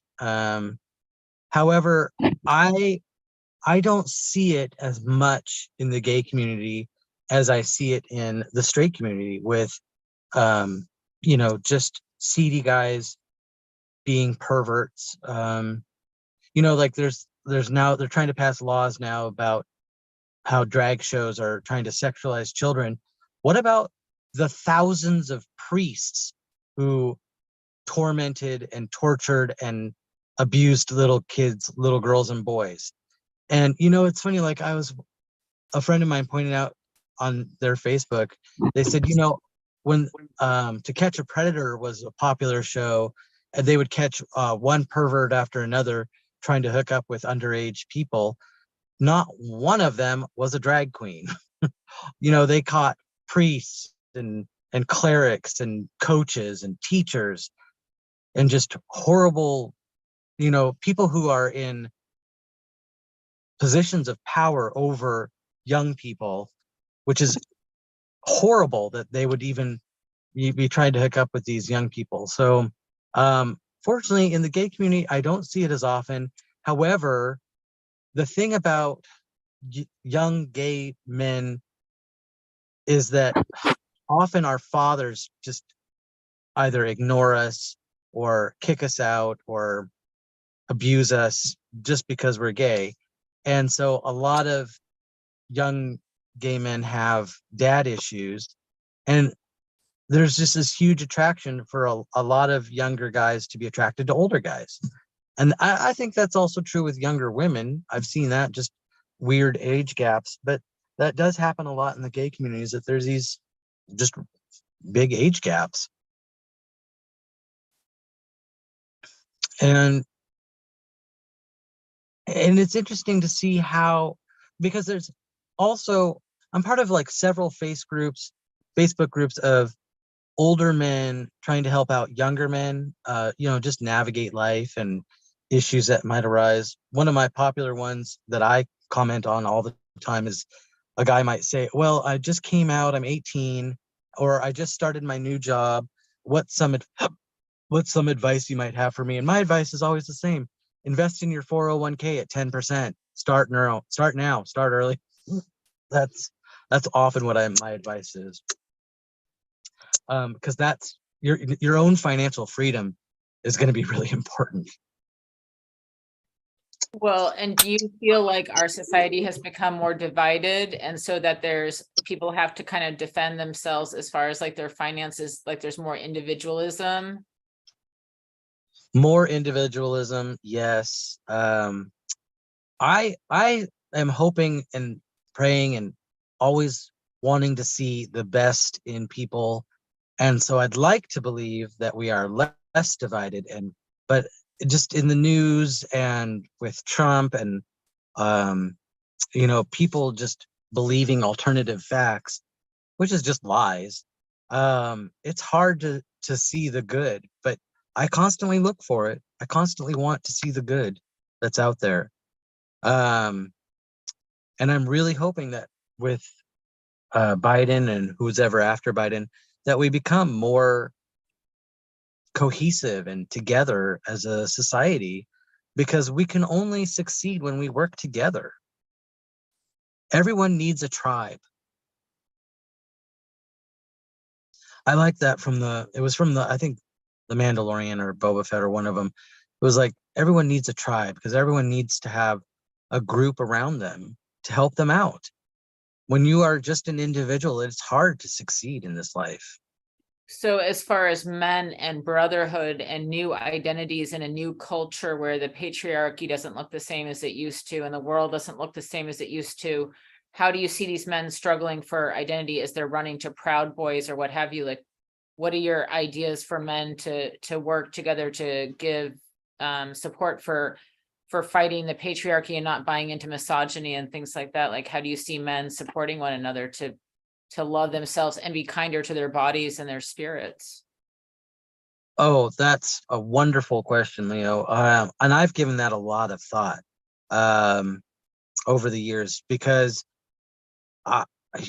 it's people need to be part of a group, or they want to be part of a group, and the Proud Boys is just the wrong group. It's just so wrong. But then when you go on YouTube or when you go on Facebook and you start going down the rabbit hole, you can go way down the rabbit hole. You can just delve into things that you shouldn't even be looking at. You don't need to see, and it's just lies and untruths.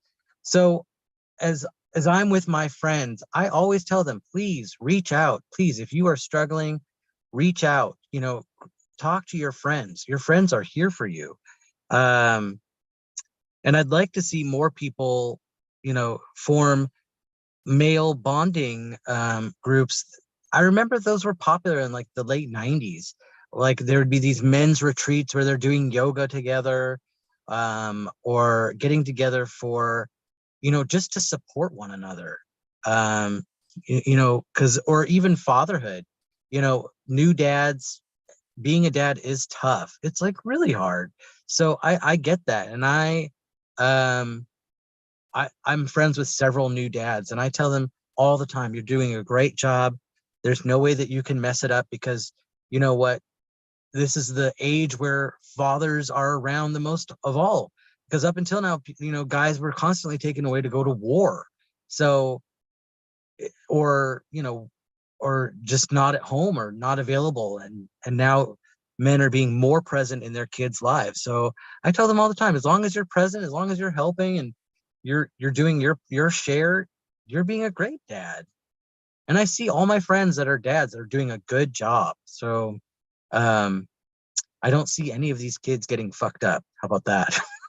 That seems overly idealistic, but I think you should open it up to other people asking questions. I'm done monopolizing you. All right. Thanks, Leo. Always a joy to see you. Any questions? I just wanted to, I guess it will be a bit of a rewind, but you said something, or Leo asked a question that led you to, somewhat discuss just the idea of exploitation of young men in the gay community or in the community. And I just wanted to, and you kind of said, that there's these May December romances, and it's, a lot of times it's daddy issues. But I see the potential for exploitation, no matter gender, no matter sexual orientation, no matter anything. There is a financial inequity and a disparity in the financial security. Anytime there is someone who is vulnerable to being exploited, you will find someone who is willing to do that. And I think that is just one of the many, many reasons that as a society globally, not just in our little, United States bubble, but globally, we need to see an uplifting and an upholding of the members of society who, like young gay men and young gay women or trans kids in particular who get kicked out of their homes are incredibly vulnerable.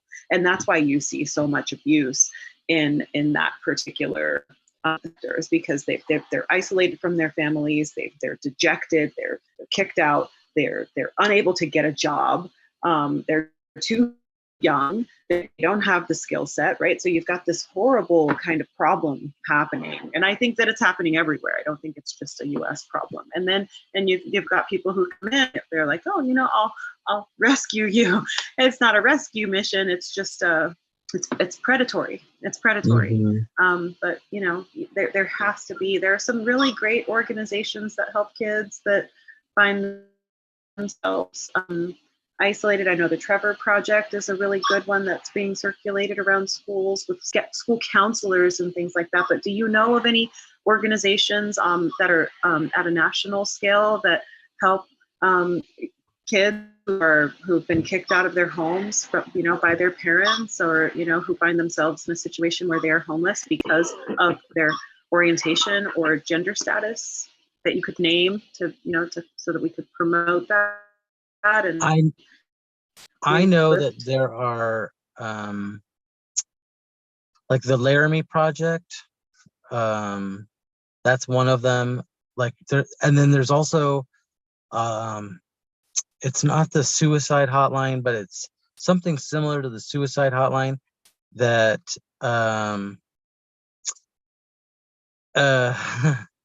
that gay youth that get kicked out of their home can call. And like here in Seattle, there's a house for youth. I can't remember the name. Is it Lambert House, or it could be Lambert House or Lambeth House, where it's for the gay youth to congregate. But now there's like a lot of national programs out there for gay youth to reach out to, especially if they're being bullied, and if they were kicked out of their house just for being gay, or even the perception of being gay. Because some kids aren't gay, but they just get kicked out or they get bullied for having that perception. And I remember there was there was the It Gets Better campaign started by Dan Savage. There's hotlines about that, and I can't remember all. I just know that there's a lot of good programs out there for our gay youth, or questioning or perceived. But there's a lot of good help out there. Leo, you want me to talk about that HIV diagnosis? That gosh, I have not talked about those days in so long. And it was quite a story. So when I was 20 years old, I went to the doctor, and this was my family doctor in Shoreline. And I said, I need to get an HIV test. And the doctor even said, well, why do you think you might have HIV? And I said, because I had unprotected sex with a guy not too long ago. And he says, oh, I wouldn't worry about it. And I said, well, let's just do the test anyways. And so I convinced him to get that test done. And then I had to wait 2 weeks for the result. But I had a feeling already that it was going to come back positive. I just had that feeling.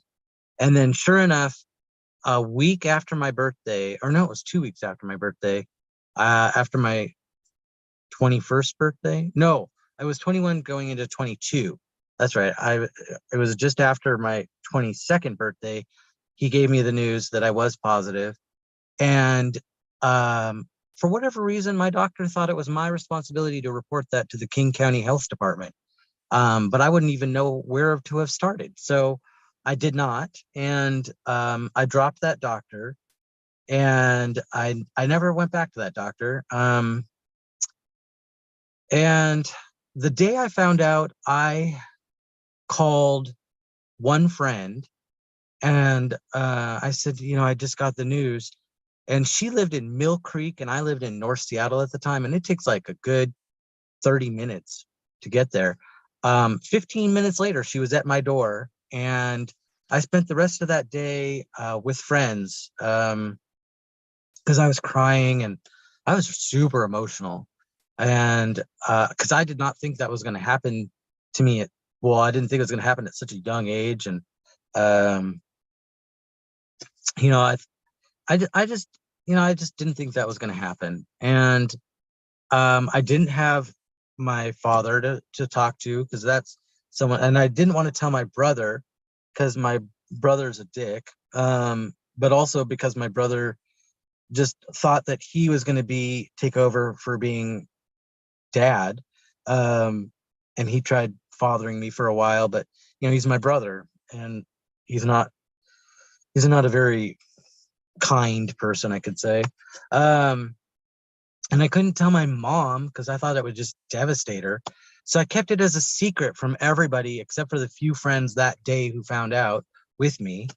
And I got really sick, like super sick, because for one thing, we aren't meant to hold secrets or keep part of ourselves hidden away from everyone who loves us. So it was, it was December. It was New Year's Eve. And December 31st, I finally told my mom and my brother, because also I kept getting fatter. Like, I don't know why, but I just kept getting fatter and fatter. And it was mainly just because, when you want to comfort yourself, what do? You do whatever you can to comfort yourself. So I was eating nonstop McDonald's cheeseburgers, which is not a good diet to have. And on January 1st, so I told my mom and my brother, they both freaked out just as I thought they would. But I was also getting like sicker and sicker.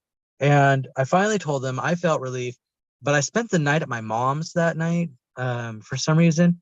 And I woke up I was on her couch, and I woke up to her calling 911 because I had stopped breathing several times while I was taking this nap.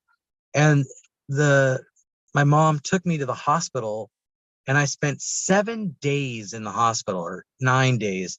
And it turns out I was super sick.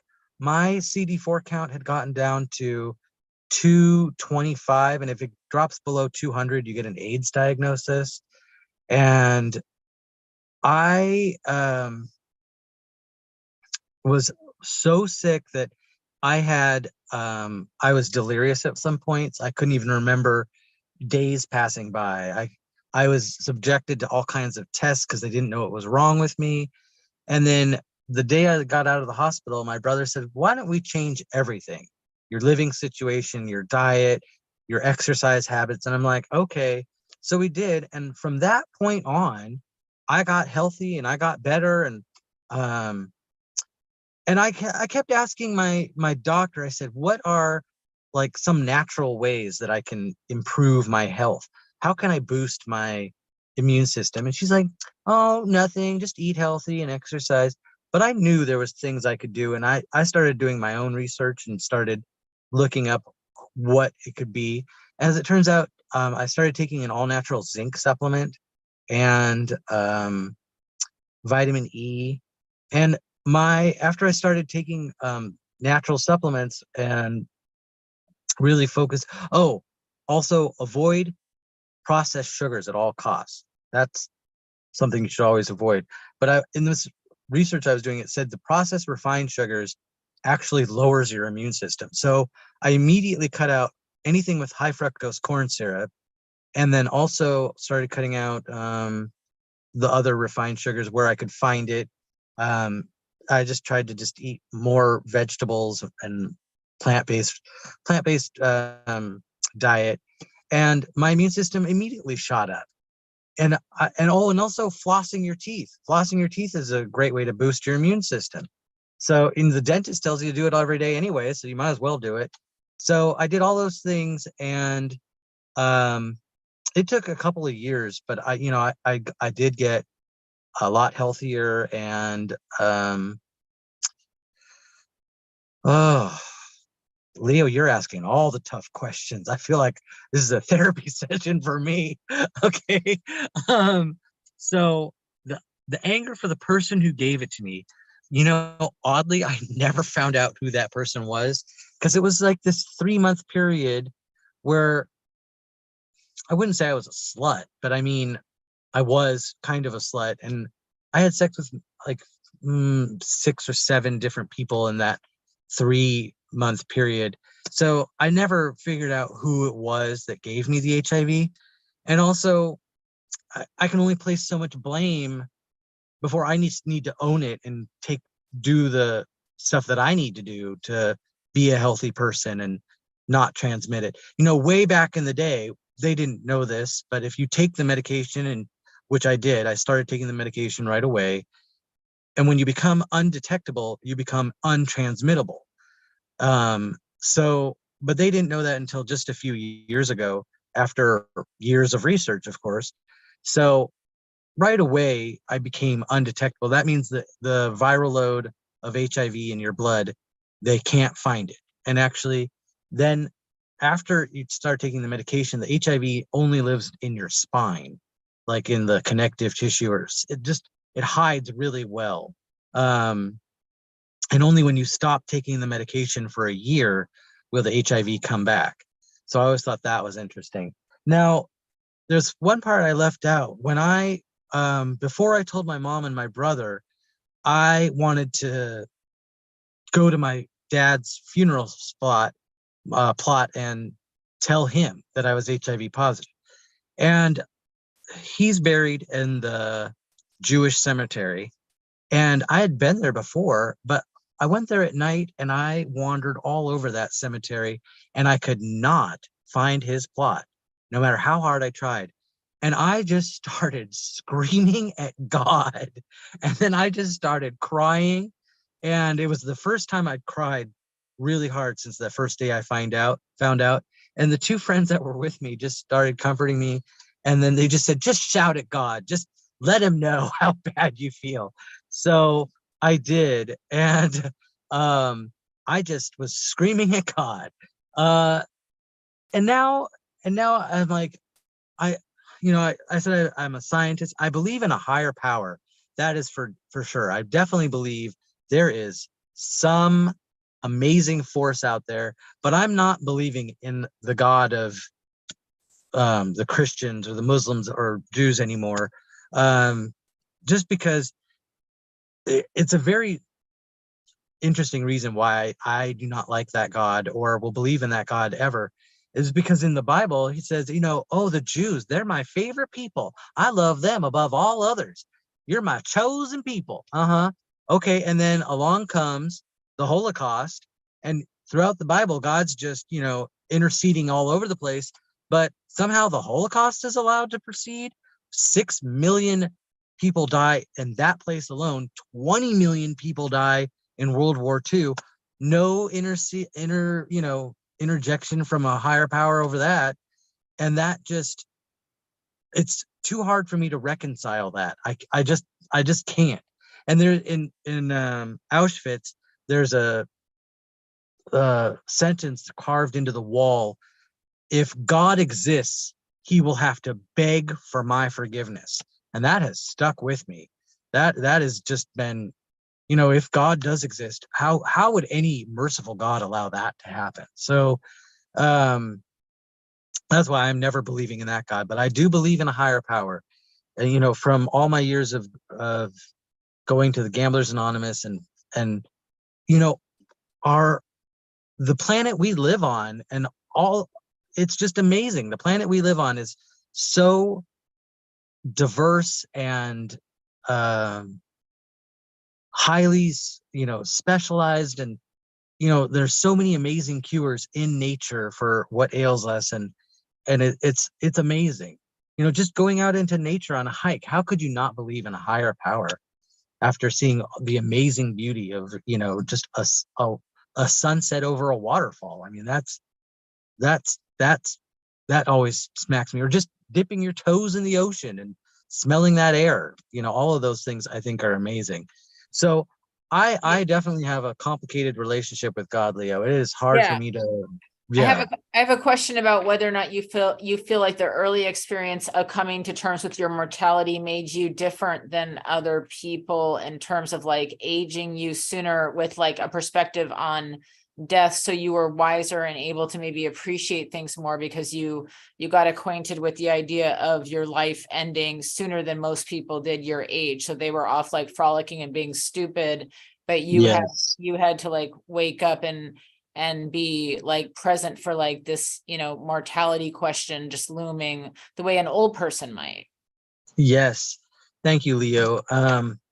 Now, for some backstory, Leo and I often would sit next to each other at Shabbat dinner. So she and I go way back, and we would have these fantastic, deep conversations. So I've always loved our conversations. So right away, after going through the whole HIV learning courses, I mean, I don't know how to describe it other than like I feel like I was going through all these education classes. But one thing that stuck with me was like, you're more likely, like when I got the HIV diagnosis, I had to get a second opinion. So I went to the public health clinic. And then the lady who sat with me was like telling me, you're more likely now because of the medications to die from a car accident or getting struck by lightning or, diabetes. But still, I grew up in the 80s when my mom's friends were just dying left, right, and center. And a whole generation of experienced gays were just dying off in their 20s and 30s. I lived through that. And I honestly thought that I was given a death sentence. And I right away grew up and I, thought in my head, life does come to an end. And then working in medical, like, and with cancer patients, life ends. Life has a natural conclusion. But there's a great line in an Alanis Morissette song. How about how about not equating death with stopping? And I always thought that was a fascinating line. Because your friends still continue on. So, but I really have missed a lot of my patients that I've lost over the years. And but I've been around it. I've been around death for so long that I know that my life was finite. I knew that I couldn't do certain things anymore. I couldn't be, you're right, Leo, I couldn't behave in a certain way, the way the youth does, because I knew my life was so precious and so, like, what was I going to do with the time that I had left? And it's so hard to put this into words, all the thoughts that were going through my head during that period, because from 21 to 23 was all about just getting healthy again. And but then like every year it's like, oh, I've made it another year. Like, well, what am I going to do now? And then the gambling thing. Like, I honestly thought that, what I would do is if I started to get sick, I would just kill myself. And now working in medical, I now know like the most peaceful ways to die and leave a great body and not a big mess for anyone to clean up.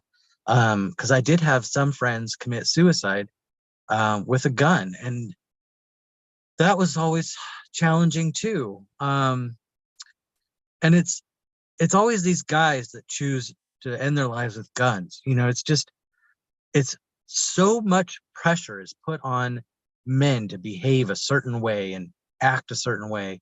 And I say, just fuck that. Fuck the patriarchy, Leo. You're absolutely right. You've said that to me so many times. Fuck the patriarchy.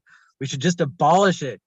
Women account for more than 50% of the population anyways. It's 54%. They could easily take over, subjugate the men. So I often join protests with women, like especially when Trump took office. I was there marching with my own pussy hat on, and But anyways, getting back to the mortality issue, it's like, every year it's like, I want to live now. Like after finally quitting the gambling, finally getting rid of the low level anxiety, low level depression. I want to live. I want to be here.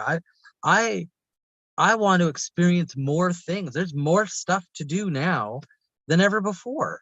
So yes, I want to and also I love that I'm part of the mentoring group that I am part of on the Facebook group. I said that my joke answer is always invest in your 401k at 10%, no matter what the question is.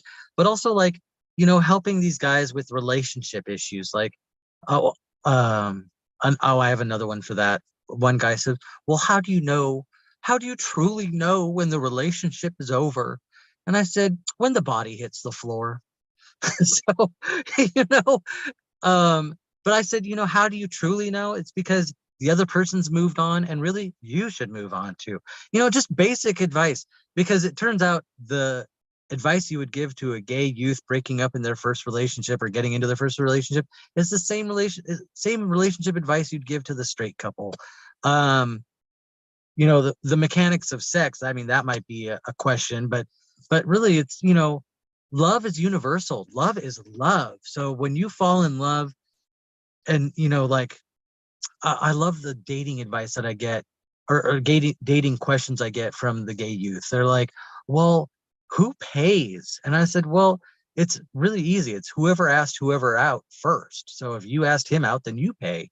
If he asked you out, then he pays. It's like small little things like that. But I love that, how do I come out to my friend that's ultra masculine and we've been friends so long and I don't want to lose his friendship. And I said, if you're good friends, when you come out, he won't just abandon you because he's still your friend. And you can still watch football together if you really want to, or you can never watch football again and just flip over to the Home and Garden channel. Whatever you want to do is whatever you want to do.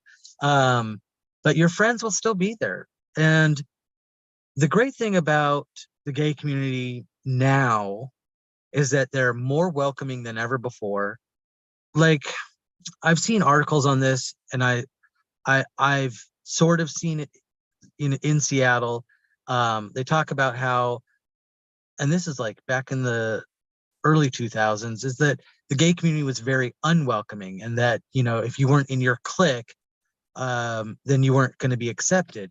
Well, now as I go out to the bars or go around, I see everybody's getting accepted. And there is a gay bar for you or a queer bar for you if you want to, or even if you don't want to go to the bars, there is a Facebook group for you. You will be welcome wherever you go, however you are.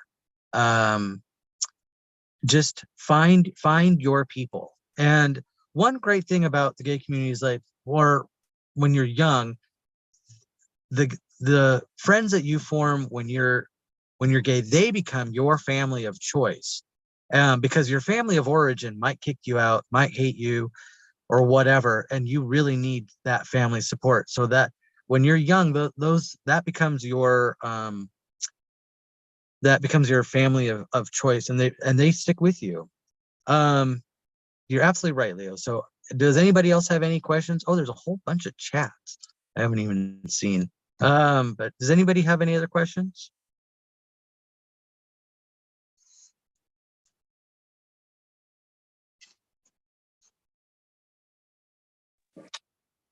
I was just gonna say thanks for your story, Eli.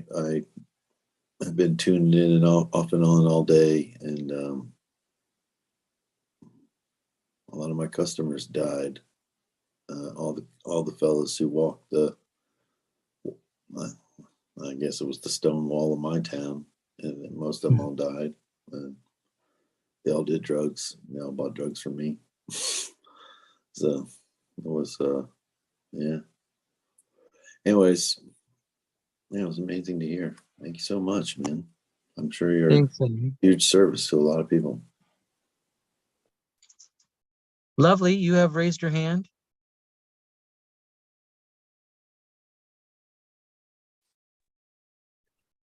Lovely, you're on mute, but go ahead. Sorry. I was changing rooms and stuff. I just got out of my car and I'm in my apartment now. And I wanted to ask you, one of the things I wanted to ask you was, oh, now I have this brain leaving my head thing, was how do you handle talking about like plant medicine with other people? Do you talk about it with other people that you know, or specific people, or do you share? Thank you. So I don't talk about it at work because Right. I work for such a Western based medical system that they would just so discourage it. But any friend who ever asks me, or even my family now, I just tell them, I said, you know, you've seen me struggle with addiction. You've seen me struggle with low level anxiety or depression. Look at what just microdosing the plant medicine has done for me. And I haven't had any mushrooms, gosh, in like 6 months. And I still feel the effects. I still feel like I still don't have anxiety like I used to. Lowest of levels, like a 2, excuse me, a level 2 anxiety level. So, excuse me. So I do talk about it. And I've even posted it on my Facebook. Yeah, awesome. And this, I know this conversation is about like men and, and how some of the things that they've experienced and went through, and psychedelic medicine, hand in hand. So I am actually a mother to an offspring that is a feminine presenting person, and is also a Black American as well. And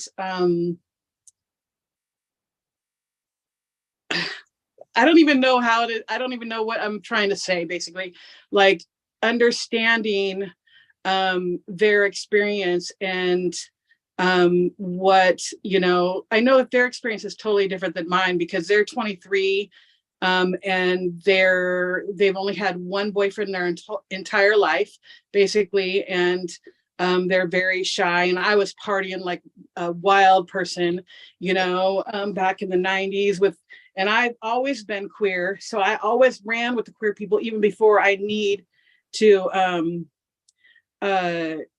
even before I understood what queer was, so how do you ever talk to parents about your experience or anything like that, or just the youth? So I have not had many conversations with parents because I don't have any kids myself. I never wanted to be a parent. However, I'm great with kids. I love children. I love babysitting. I'm one of the few pediatric specialists at work, and kids get passed off to me all the time, and I don't mind one bit. But I've never been a parent, so I don't know what it's like to have to coach or teach or parent a kid. So Yeah. I mainly just talk to the youth. And when parents reach out to me and have questions, like I have a friend who has a kid who has decided to transition at age 16 from male to female, and they even have a brand new name. And I've known this kid since they were born.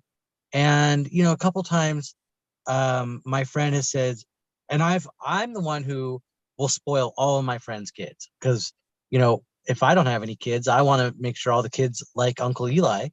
So I buy them all kinds of stuff. In fact, if they come to me when they want the sugary beverage, can I have this Red Bull? Can I have the Code Red Mountain Dew? And I'm like, sure.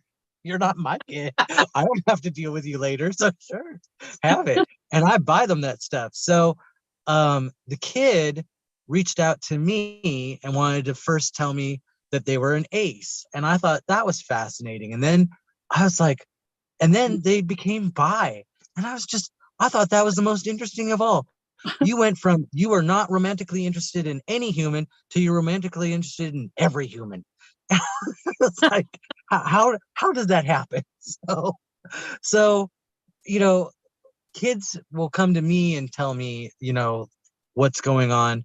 But every time they've wanted to announce what they were, it was with their parent. So I like kids and I like teenagers. I will support them as best I can. And also, I think from my point of view, like some of your story that you were talking about, like I was born in 71. So I lived through the beginning stages of when AIDS started coming out. And my family is like a queer family. I had Uncle Jack and Uncle Mark my whole life, and my mom's best friend was a gay man, Orrin, and he died in front of our eyes, like one of the first in early 80s, that died. And I had a friend that committed suicide because he kept getting sicker and sicker. He was my best friend. He was getting sicker and sicker. I even drove him down to California to say goodbye to everybody, and came back, and he killed himself like 2 months later, I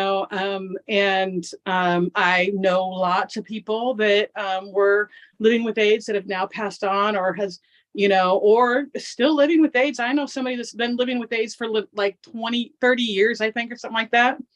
And it's fine, it's great. But I think that I might have scared them a little bit, honestly, about, I knew that they were queer before they even came out to me. And then when they came out to me, they were like, it kind of just slipped out and I just stayed with it.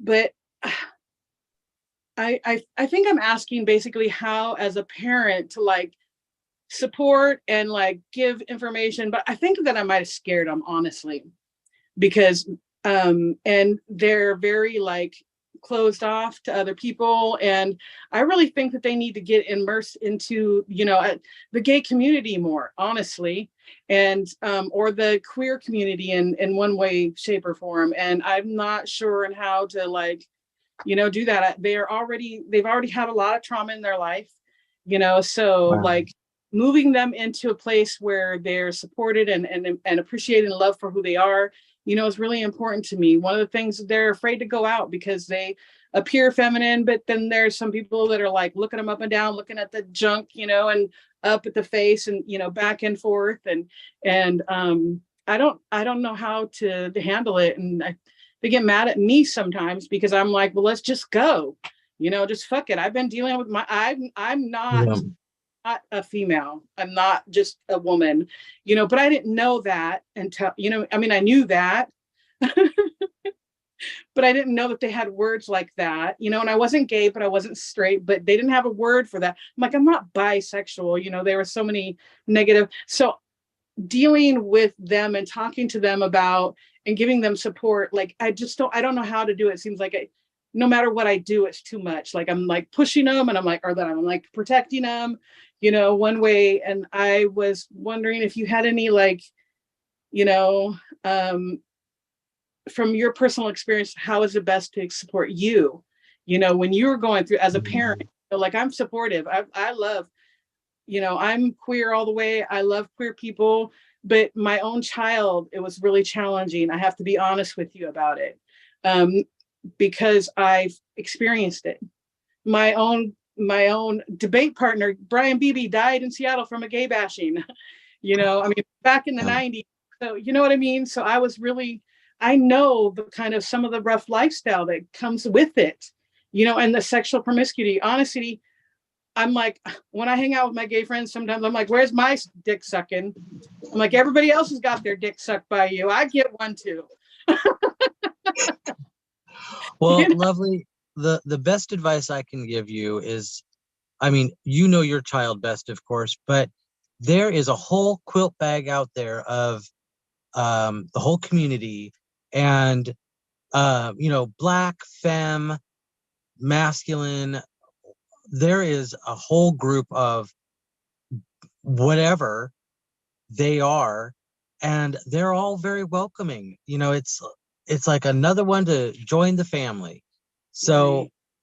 if you can just get your child out there and said, come on, just head out and see what's out there. But also maybe they don't want to. Maybe they're just a shy nerd, but there's also the shy nerd group that meets at Phoenix Games next to Dick's on Capitol Hill. So, you know, you will find your group, and they are still young enough that they will find their group, whoever and wherever they are. Right. So my time is at an end, and I am going to pass it off to, I think Johnny's next. Thank you very much, Eli, for sharing your story. You My were pleasure. I truly believe that what Leo said, and I appreciate your vulnerability too. Thank you, and have a wonderful evening. Thank you. You all have a great evening too. This is like way past my bedtime. So All right. even though I was out later, I'm heading home and I'm going to bed. Okay, Eli, feel free to join us in the early morning. Some of us are going to get off, but there's the desire to keep it going all night. It's 24 hours. Feel free to share the link. Rick Luna's taking over. Johnny's taking over. Lots of good people. Mel's going to be speaking. Yasmin, I don't know how long we're going to have you. Eli and Lovely, I was touched by both of your stories, and I'm going to bed for a little bit here, but I'll pop back up and we'll be going till 10 a.m. Good night.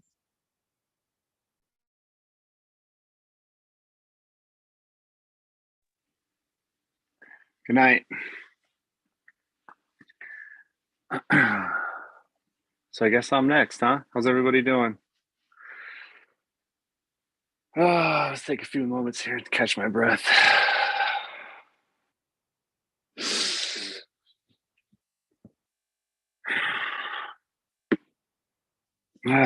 Okay. So I guess I am going to be sharing with you folks tonight my story and my journey about how where I'm at now and how I got there with my use of psychedelics, and how it's helped me become a stronger partner and father and friend.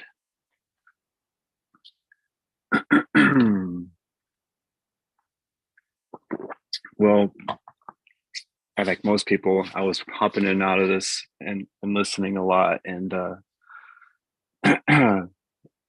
and through like being on Clubhouse and talking about the same type of things with people, you hear a lot of stories, and there's a lot of similarities in everybody's story when they do this kind of work. Like with me, I started off young and irresponsible, started off with marijuana and ventured into a little bit of LSD and all that stuff. And it was a party drug. And it was reckless and irresponsible. 15 years old was my first time taking LSD. And,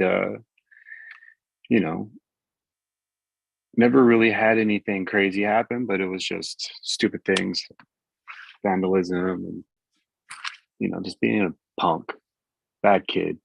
And then I went through high school and graduated and went to junior college and was into art. So I was into that scene, and I ended up moving in with some people who were a part of like this party crew spinning records at raves. It wasn't my scene at all.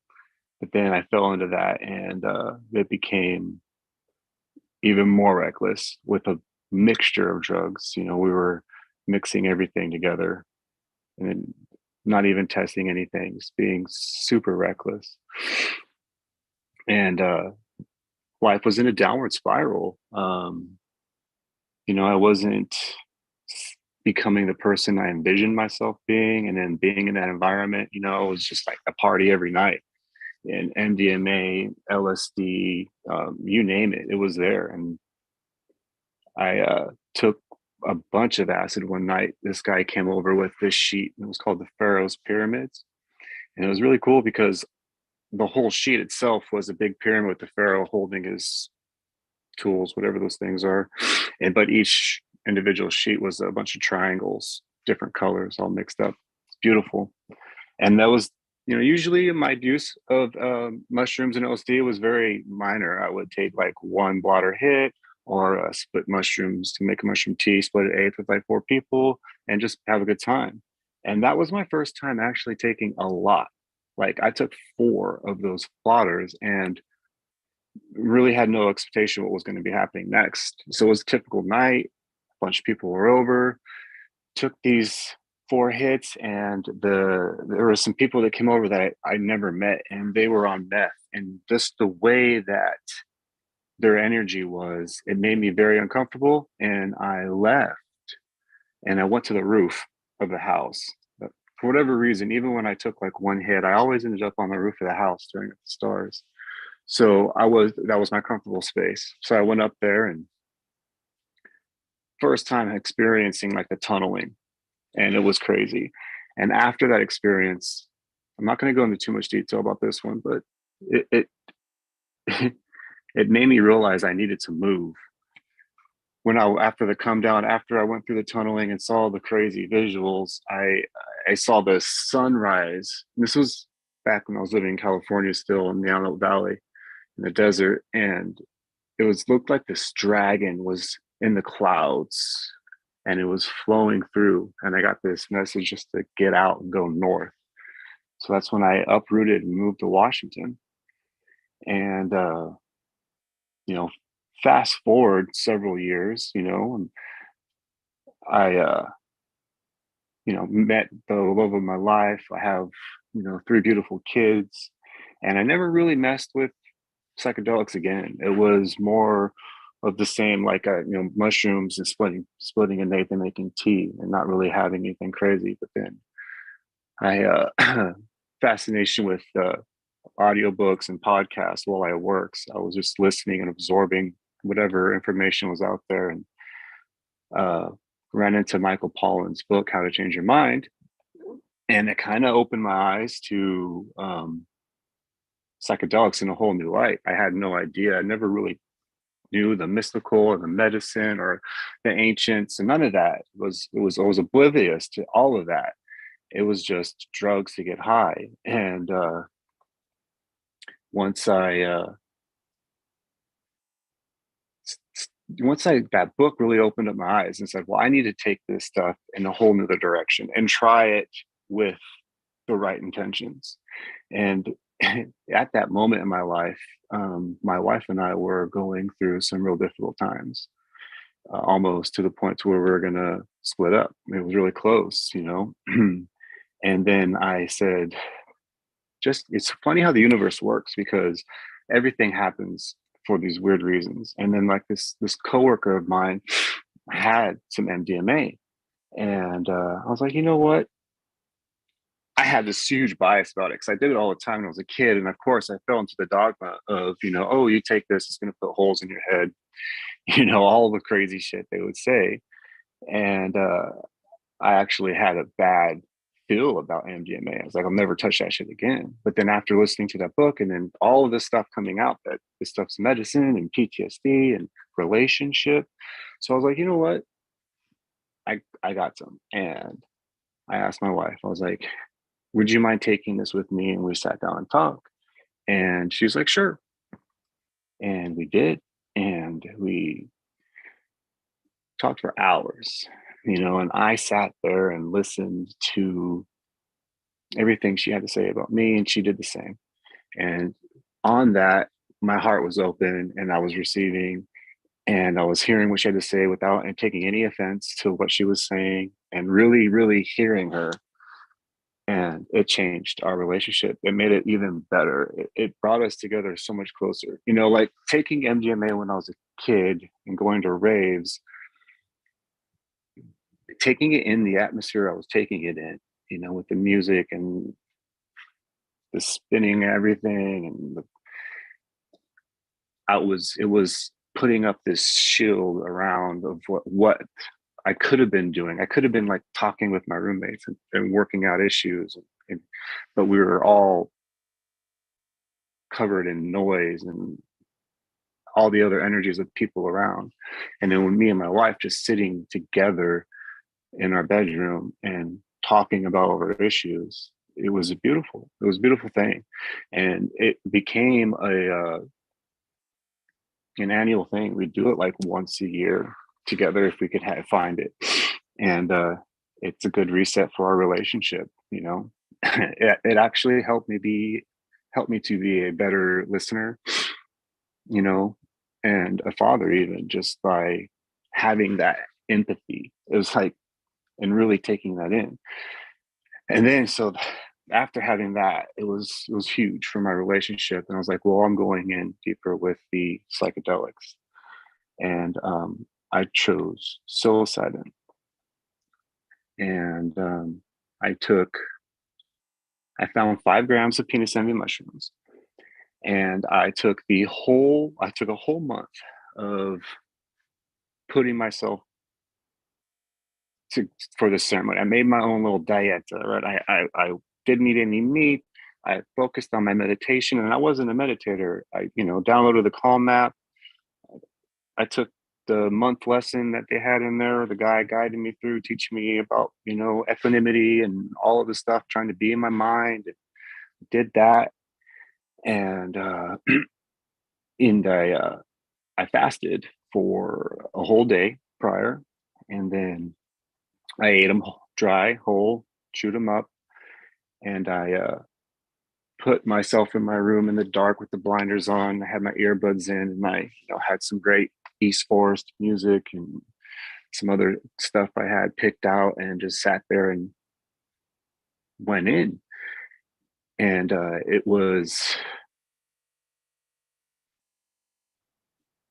starts from the peripheral and comes around out here in my mind eye, because I'm blindfolded and I can't see them from the darkness, but the colors were coming in, and it was beautiful. It was like just these different fractal patterns, and they're like going through all these colors, and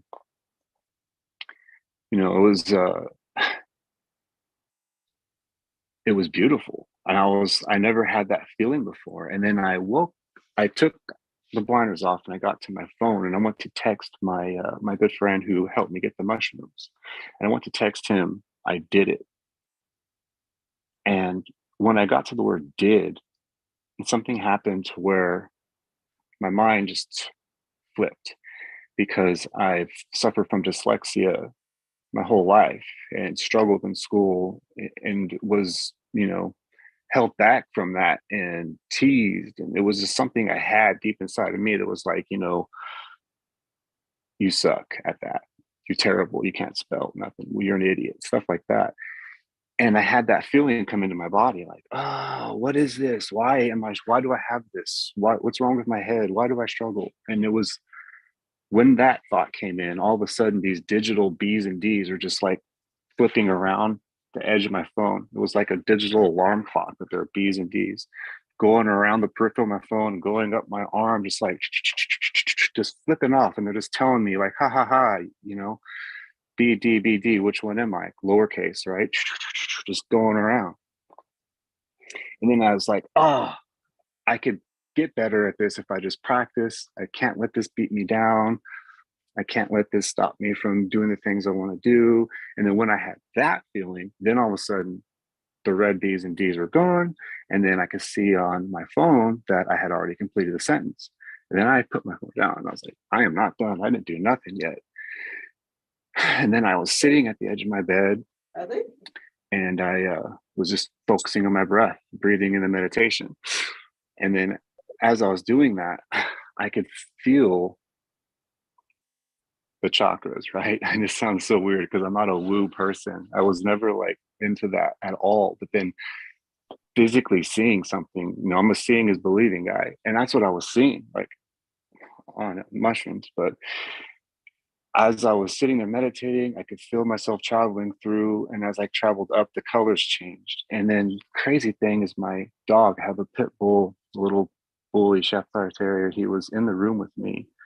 And as I like traveled up, I got to a certain point, and he would make these noises, and then I would stop and I'd look at him, and I would tell him to be quiet, and then I would go back in my meditation and then travel back up again. And he did it like 3 times, and I just took him outside, and we went outside on the deck, and he went pee in the yard.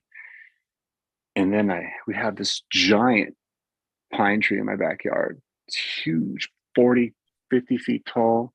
And I was just in awe of the beauty of this pine tree, standing there staring at it. And then a dog does his business and he comes up and he sits down by me and he's just staring at me, stare at this tree. Thought I was probably crazy. Then we went back in the house and he was good. He slept. And then I got back to my meditation spot. And right when I closed my eyes, went right back into it. And I actually ascended up through all the colors, came up through the crown. And then after that, a bright light of white just flashed over me. And I felt all the love and just warmth, this rush over my body. And I was just like, and then all of a sudden from that, like a space nebula popped up in front of me. Like I was in the center of the universe. And then just like that, stone cold sober. And I'm like, what the fuck? I woke up my wife. I told her how much I loved her. I tried explaining to her what I saw. I went into my kids' room. I jumped in their bed. I woke them up and hugged them. I told them how much I loved them. I tried telling them what I saw. And it was just, my life changed from that moment. I kept up the meditation. I kept up my diet, the intermittent fasting, and cutting back on how much meat I eat, just being more healthy. It changed me forever. Then I said to myself, this is something I got to do with reverence once a year. And I set forth this goal because that was something that there was something to that. And it got me into Buddhism because of what there's just, I was Catholic my whole life. And then even at a young age, 13, 12, going to CCD, catechism, I made my first communion and I was continuing going to classes to be confirmed, but I was calling bullshit on us. It's like, I don't believe the fairy tale that you're telling me. I don't buy it.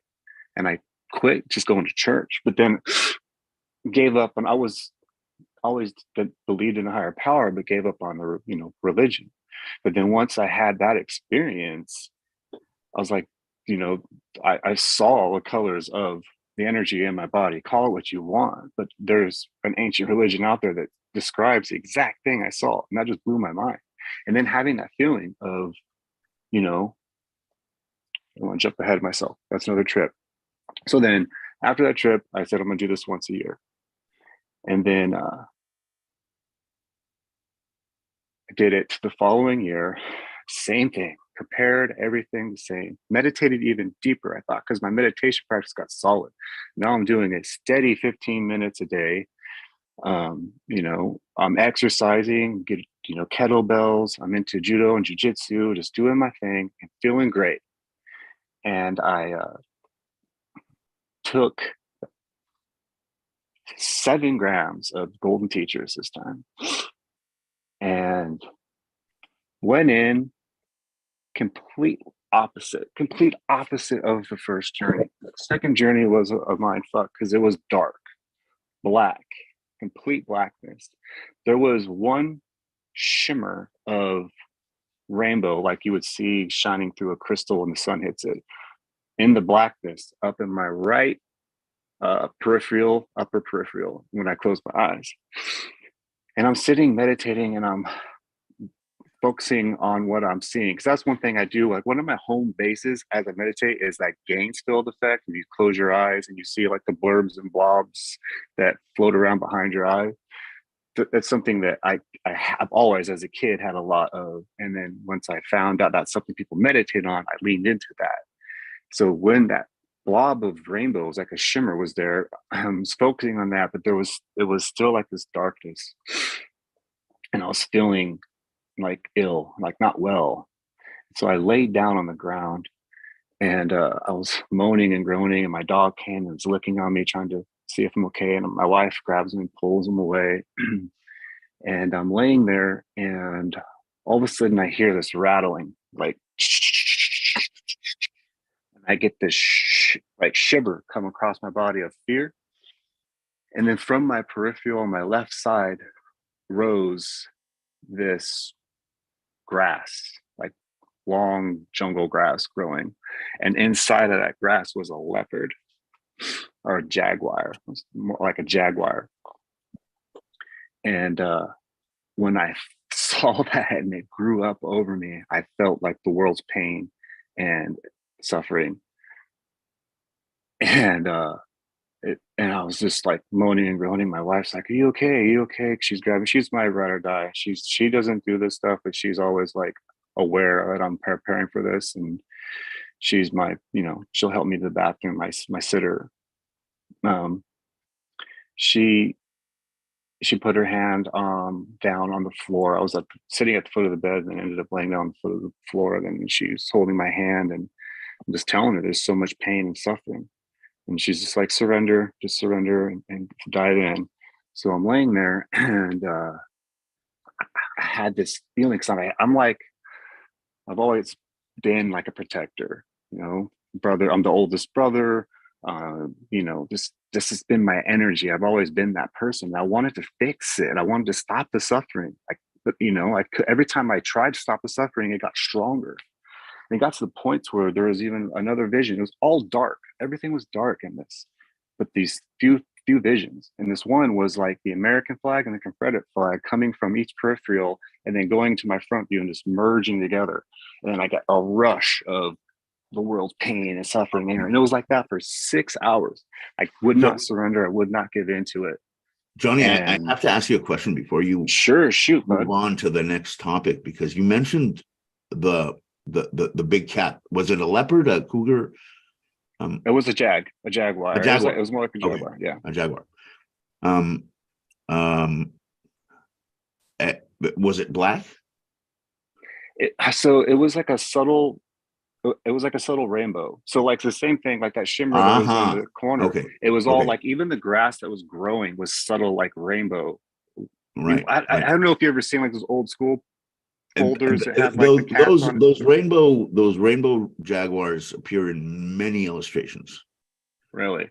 Yeah, and not only that, but also Aldous Huxley in The Doors to Perception remarked on how in the early days in the salons, after he had discovered the new visions that were that became available through the use of mescaline, and started talking about it with other researchers and intellectuals, the topic of big cats came up very, very, very often, and it became so such a heated conversation. Is it something inherent, or is it just that the people that were in those groups had an inclination to think about big cats as representing a certain place in mind space? Right. And I just, before you went on to your description of flags, I just wanted to make that remark. I didn't want to interrupt your flow, but I want to put it out there. Oh yeah, no, it's very interesting, because after that experience, I started researching a lot of stuff, and I came across like Mayan culture. And I came across this one website called MayanCross.com, where you put in like your birthday, and then they like have like your Mayan hieroglyphs that represent, like, it's and I highly recommend everybody go there, MayanCross.com, and throw in your birthday and see all the hieroglyphs, and they give you like a description of what they are, and the characteristics that they described. And mine was dead nuts to who I am and how I feel. It's crazy, but the jaguar was my spirit animal inside of that thing. So then I told Eagles, like, holy shit, that was my spirit animal guiding me to the underworld. So it's like, just even saying that kind of shit like blows my mind, because I've never was into the woo shit until I really took psychedelics seriously and got into this and started seeing these things. Have you heard of Rick Strassman that wrote a book called DMT, The Spirit Molecule? Oh yes. That was one of the documentaries that got me into it. It was after, because like I said, I was absorbing podcasts and like Joe Rogan, and Joe Rogan had, Paul Stamets on. And then I was just like, holy shit, psychedelics can do this, you know. Yeah. I know Paul. I know Joe, and I know Rick too. Yeah. Have you read? If you read the book, you'll see that Rick Strassman, just as the doors to psychedelic research were closing in 1995, he managed to get one of what was probably what he claims, and he's probably right, was the last grant for psychedelic research before a 2-decade hiatus. Is that the right word? Yeah. And so he had where was he? Was he at Johns Hopkins? I think so. Oh, no. UCSD. I've been to his lab.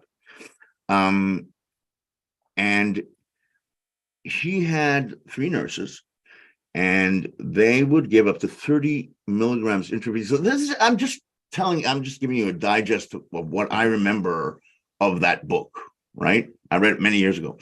And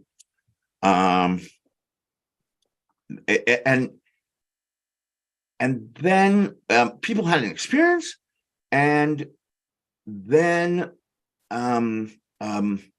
the nurses sat down, and while they could still remember, while this group of 30 patients, and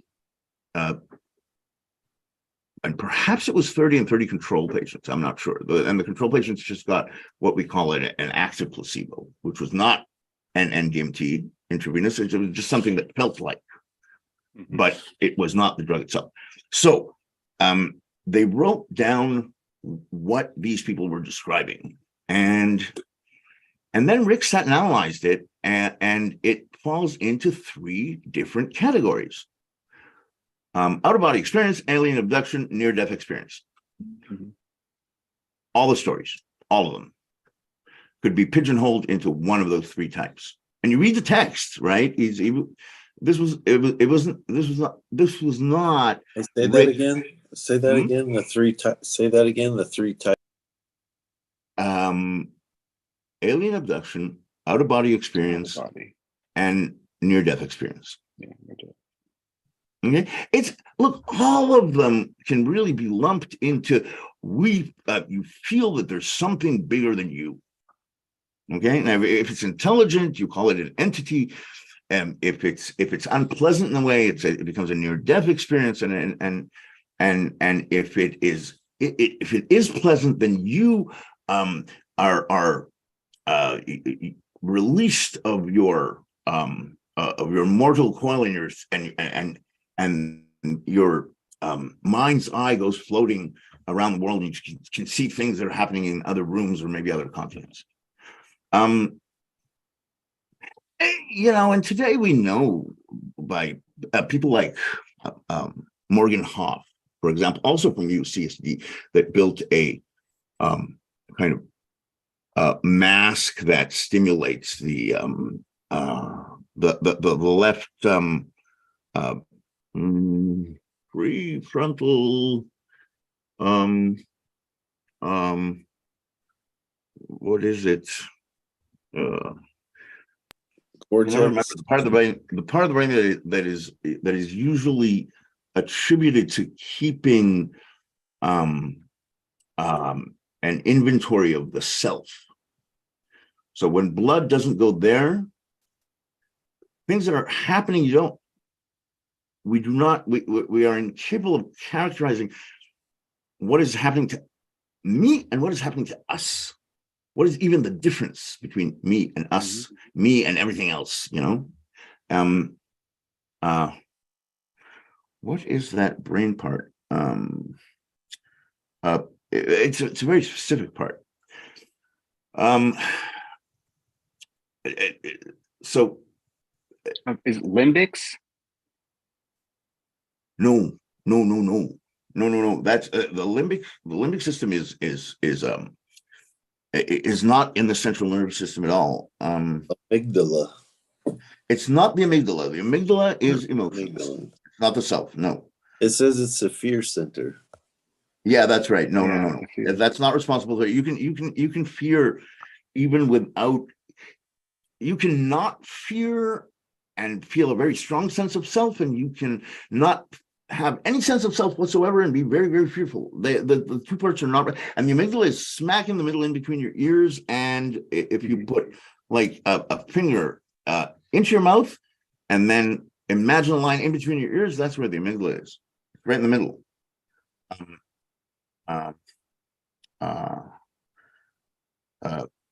The self, yeah, the anterior cingulate cortex. That's it. Yeah. So Morgan Hoff puts this mask on people's head, and he can generate a magnetic field from little coils in that mask. And that mask looks really, really cool. I'll find a photo of Morgan wearing that. And maybe I can put it in the chat somewhere.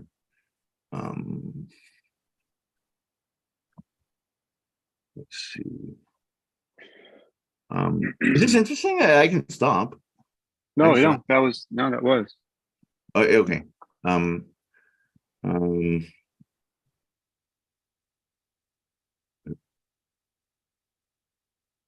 Well, while you're looking for that, I'll wrap up my story. I'm looking for Morgan's mask, yeah, because it's really cool. Like, so where I was, the pain and suffering was overwhelming my body, and it really was. That was it. After 6 hours of just suffering through that and not accepting that whole thing, and I think after doing integration work after that trip, I realized that I needed to accept that I can't change, or just fight through. There's this suffering everywhere. It was crazy, and totally unexpected. From going from the prior year rainbows and fucking love and light to the next year darkness, fear, and anger. It was nuts, So waited a whole nother year, continued, being the best version of myself I could be. And then after that experience, that's when I got the idea that maybe I could be a trip sitter, do something like that. If this thing is going to be, if something's going to happen, because that's when whisperings of legalization and all this stuff going to come out, and then just the research that everybody's doing. I kind of had that quote unquote feeling of the call, feeling a little bit of imposter with that too. Like, who am I, kitchen cabinet finisher, amateur artist, photographer, do this kind of stuff, but I sat with it. And then I waited, and my next year came around, and I would up it every time. So 5, 7, and then it was 12. But the 12 one was such an easy, mellow navigation. I really just felt the connection to everything. Went outside and had this beautiful cherry tree and laid underneath it. It was perfectly ripe cherries on that tree at the time. I tried taking it on this equinoxes, either the winter or the summer.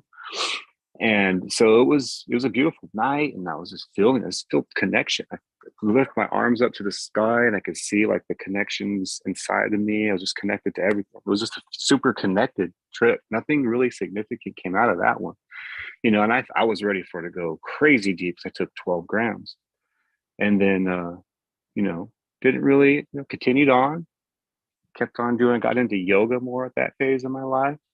Really got into my breathing and yoga and the mind body movement.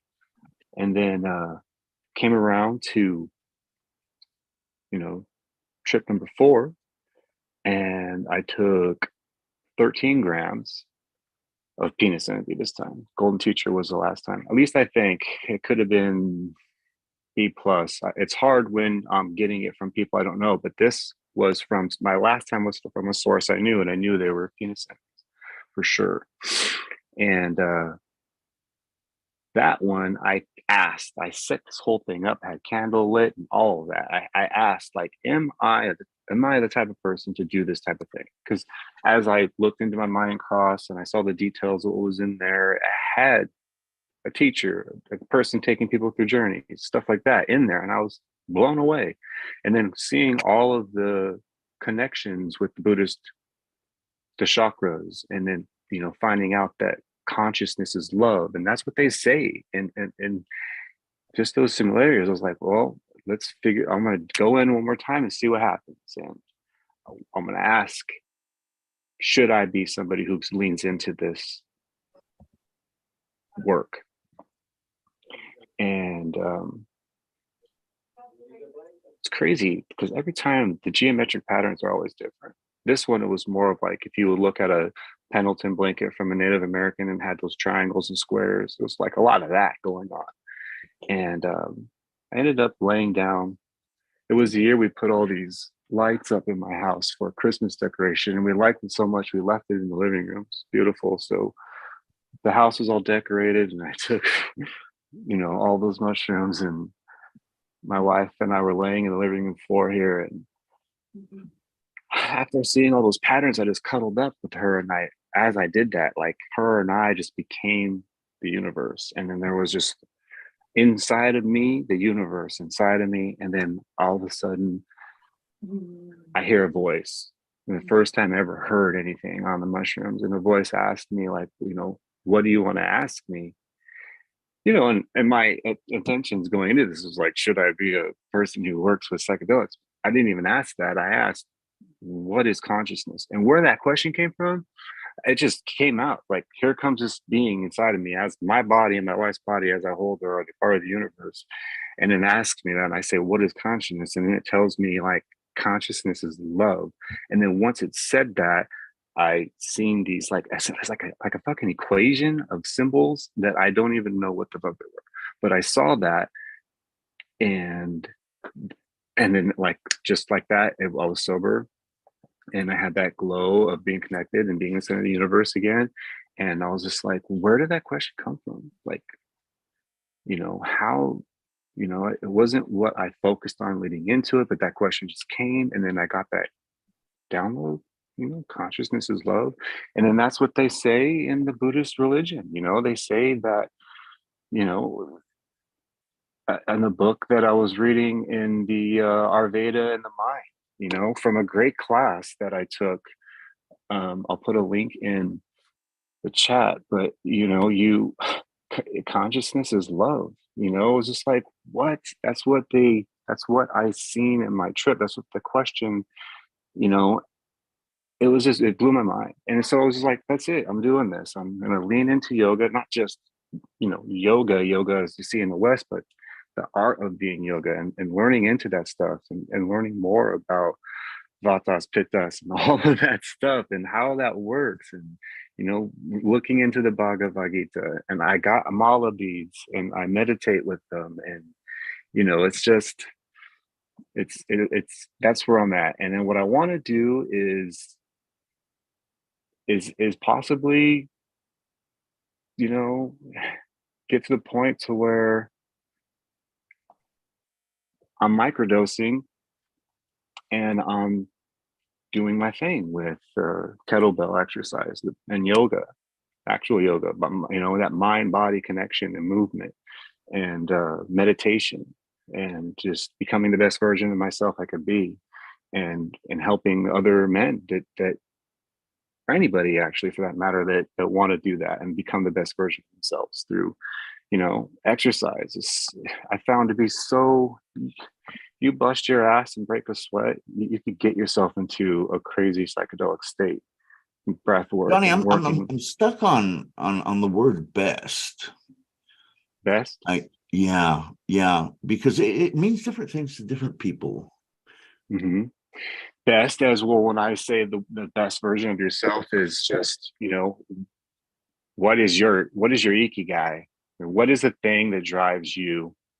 What makes you wake up in the morning and want to, you know, whatever it is, and then leaning into that and being the person that could get you to being what your true calling in life is, to being your best version of yourself, you know. And I feel like, yeah, that it means a certain thing to me. I have friends, though, that when I tell them about it, they they think I'm an idiot. They're like, isn't obviously like the best version of yourself is to have the most money? And that's what it means to them, right? and they're not lying. Yeah, well, and That's that's why I'm where, stuck, because it means different things to different people. It's yeah, and nobody's wrong. yeah.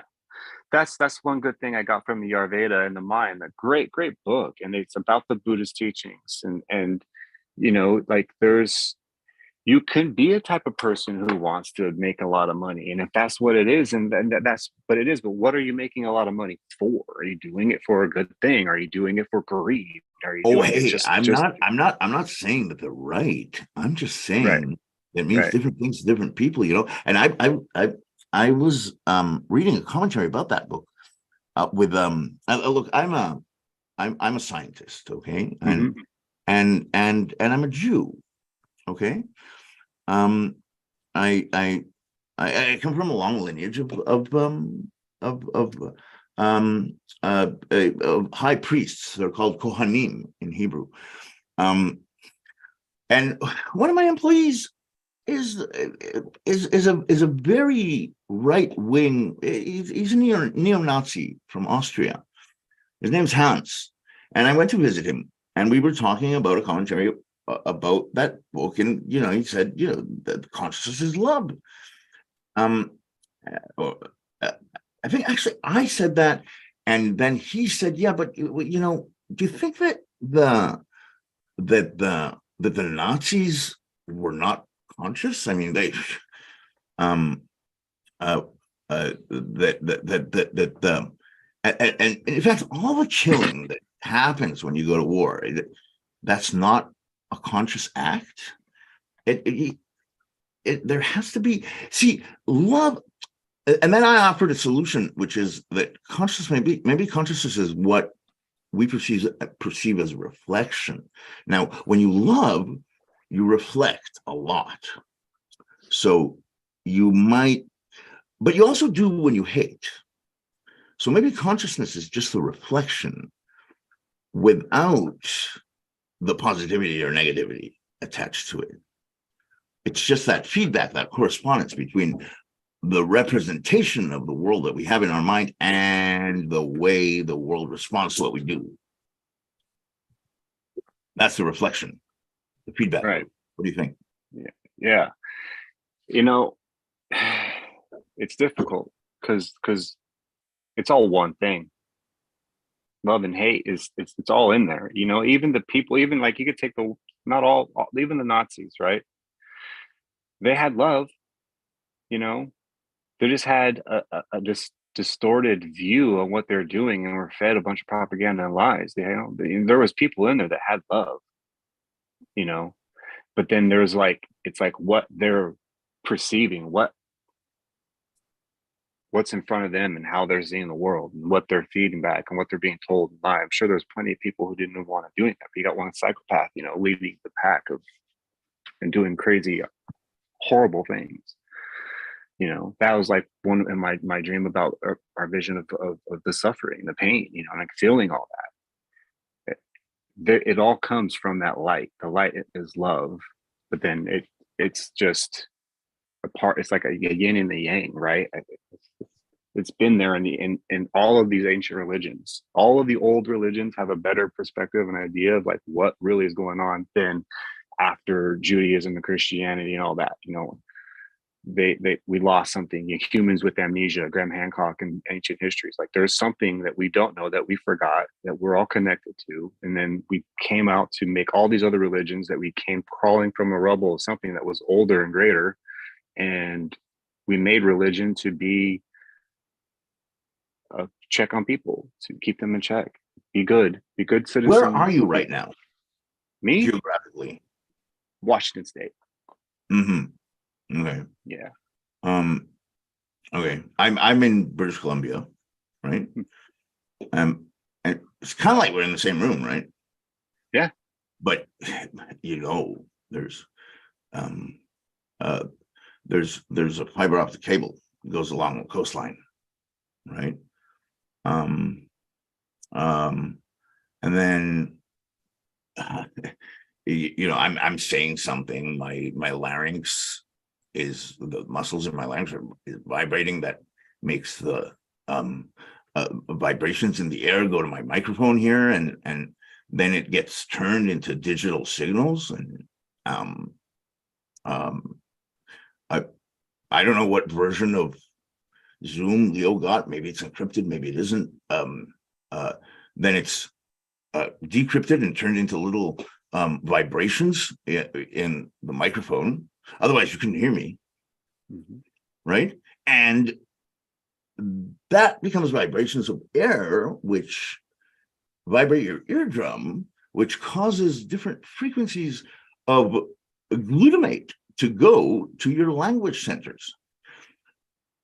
Without all that, you wouldn't hear me say the word glutamate, and you wouldn't, your brain can't perceive vibrations of air. It can only perceive neurotransmitters. Yeah, vibrations super important. The voice, the word, like the spoken word. That's how the universe started, apparently, right? Om. This is vibrations that we're finding out are huge.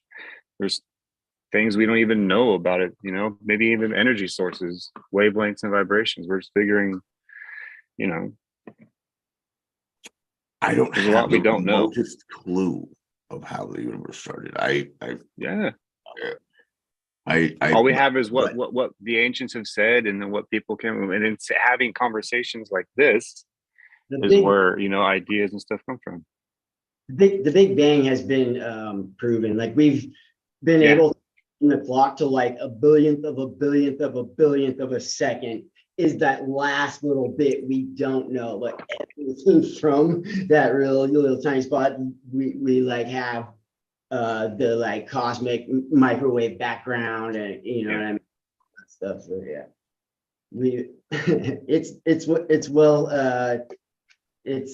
been confirmed.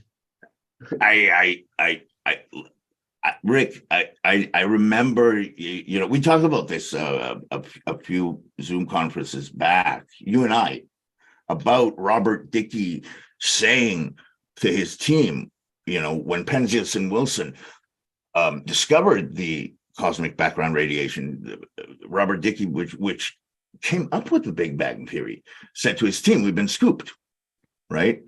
That was the proof. It was, and then the scientific community just went to Penzias and Wilson's like big elaborate antenna and checked to see that the static that they had been filtering out everything known to science when they were still picking up that cosmic background radiation. There was no scientist that could point out any error in their methodology, so everybody had to agree. There's actually I'm sorry, universe that we sent up like not even that long ago to get like an even more detailed map of the cosmic background. The name of the satellite's escaping me, but it's, the telescope we put out there. Yeah, with the giant. It isn't one. It isn't one. It's and in the middle there was also SETI. Also, they amalgamated, and then people found errors and made corrections to the amalgamation algorithm, and that was scrutinized over and over again. And it was, I wouldn't say that it's proven. I would say it's very, very, very well established. Yeah, it's all math. We got like likelihoods and stuff they do with math and figuring and how, like, what we can guess. Their best guess is the likelihood that something happened. We're expanding and growing. But like they're trying to barely figure it out. They find something new all the time. Every time they think they know something, we figure out, oh shit, we don't know, we're wrong. Not every time, no. Almost, or something. Another weird question, like here we go with string theory and all these other things. It's like, once we think we know something, right, and there's also just like the colloquial like common tongue where words like theory you know what I mean, or kind of like use, it's actually the hypothesis, the like scientific theories, different than the way that people like, you know, commonly say, like I'm theorizing. And same with like proof. So there's actually like science doesn't prove stuff. It always leaves that like window open for, you know, falsifiable evidence or whatever. But it's kind of weird. Like you have to go out of your way to know what like that's why like some people say like, well, evolution is just a theory. The Big Bang is just a theory, not understanding that like a scientific theory is the most concrete, you know, evidence we have at the time. So yeah, the language is kind of messed up. Well, that's a good science is always constantly trying to disprove it. You know, that's what you're doing. You're always showing your peers, and peers are studying it. Everybody's trying to, you know, that's the only real way to figure out something and make it quote unquote law, right?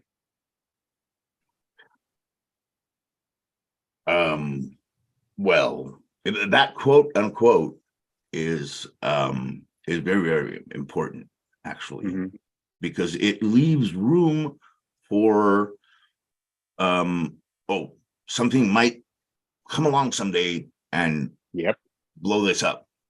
Yeah. And just like during the from like the 70s to the early 2000s, physicists were poring over the printouts that came out of the bubble chambers and finding phenomena that showed, oh, we've just discovered a new subatomic particle, right? Until they could recently detect the Higgs boson, right? Which was the last, well, I think, correct me if I'm wrong, the last one that hadn't been detected until now. But then the discovery stopped. And that's a little bit of a problem, because you don't know if the discovery stopped because somebody found something so important that he doesn't want to tell anybody, or she, or they,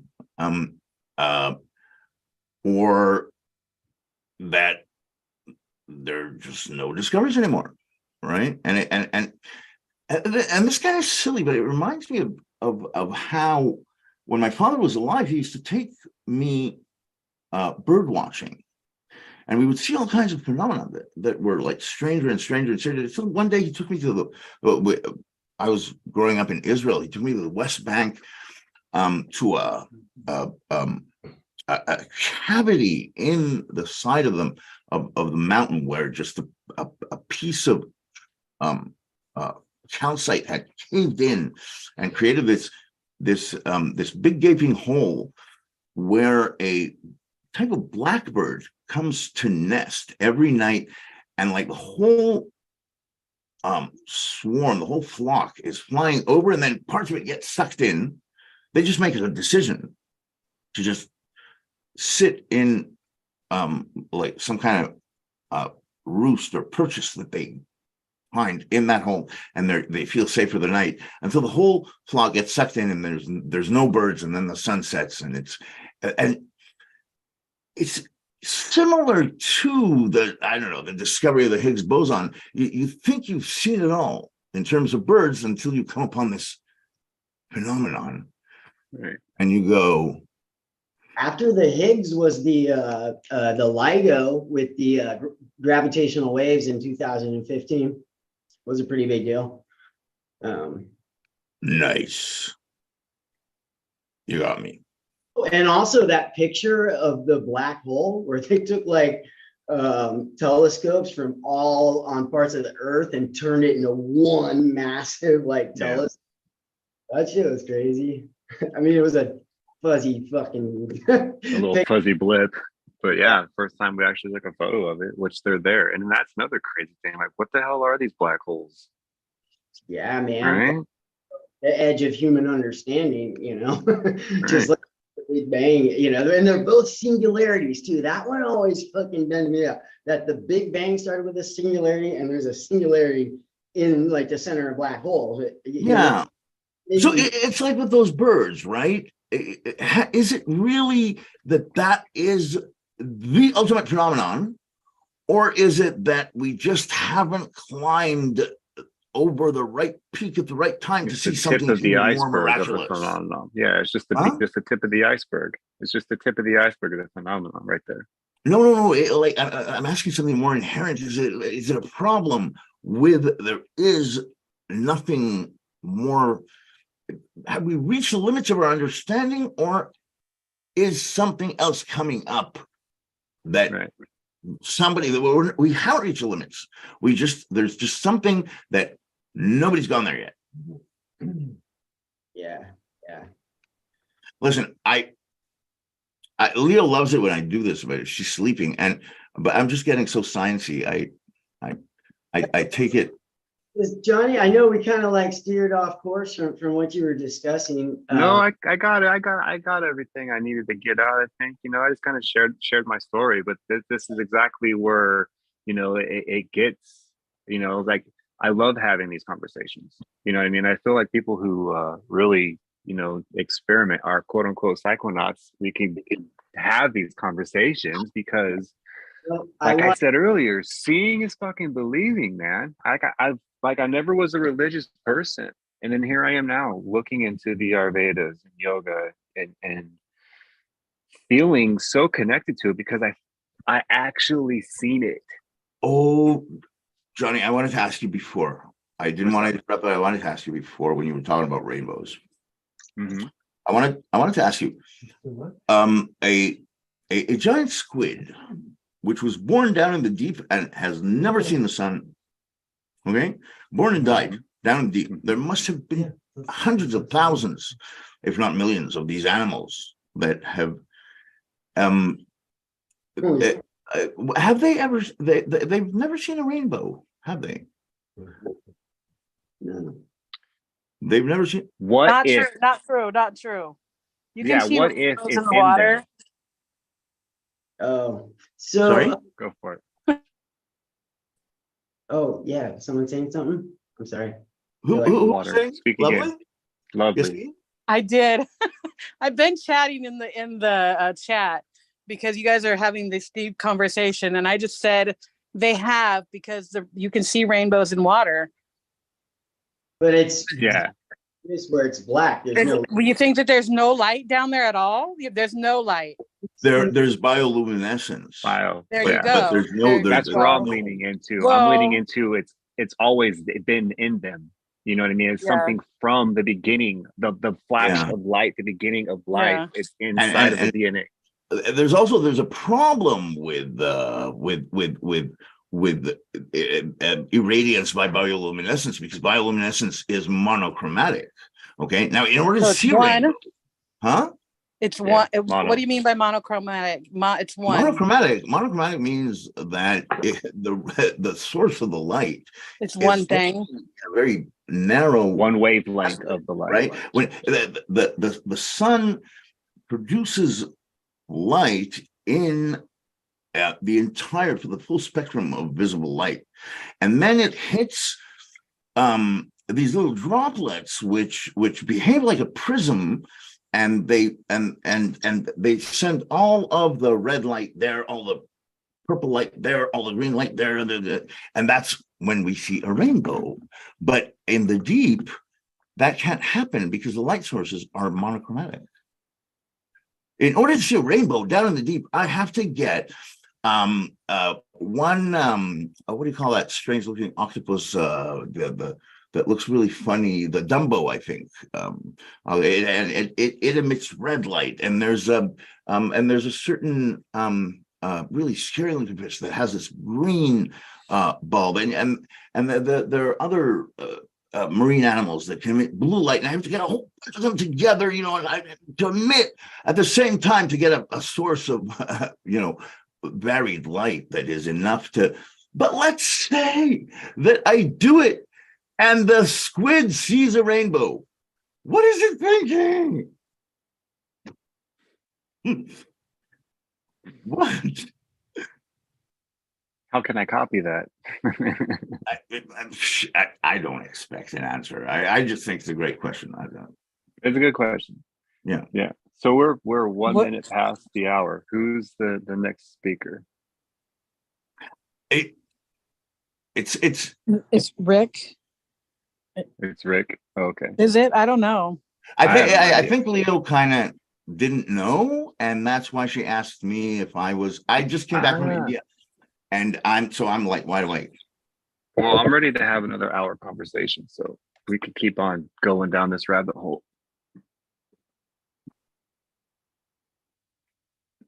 I Oh, love being like this, like peep show kind of listening, honestly, because it feels like I get to see a glimpse into each of the ways that you think, kind of, and how you perceive the world and your experience.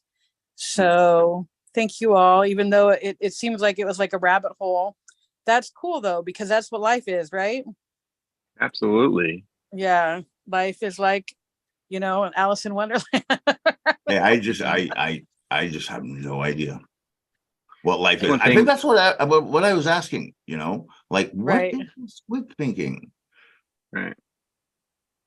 And That's This one of one, my biggest lessons, actually, is that yeah, I don't have to know. That if I know that I'll know within myself. And even then, if I don't know, that's okay. But to like try to, and I love science, and I love people that like seek answers, and fulfillment in that direction. But for me, there's like, I have such one of those brains too that like I want to know everything. And it hmm could be like forever. Like we could come up with all different kinds of, theories and thoughts and what ifs, but how will we prove it? right. How will we know?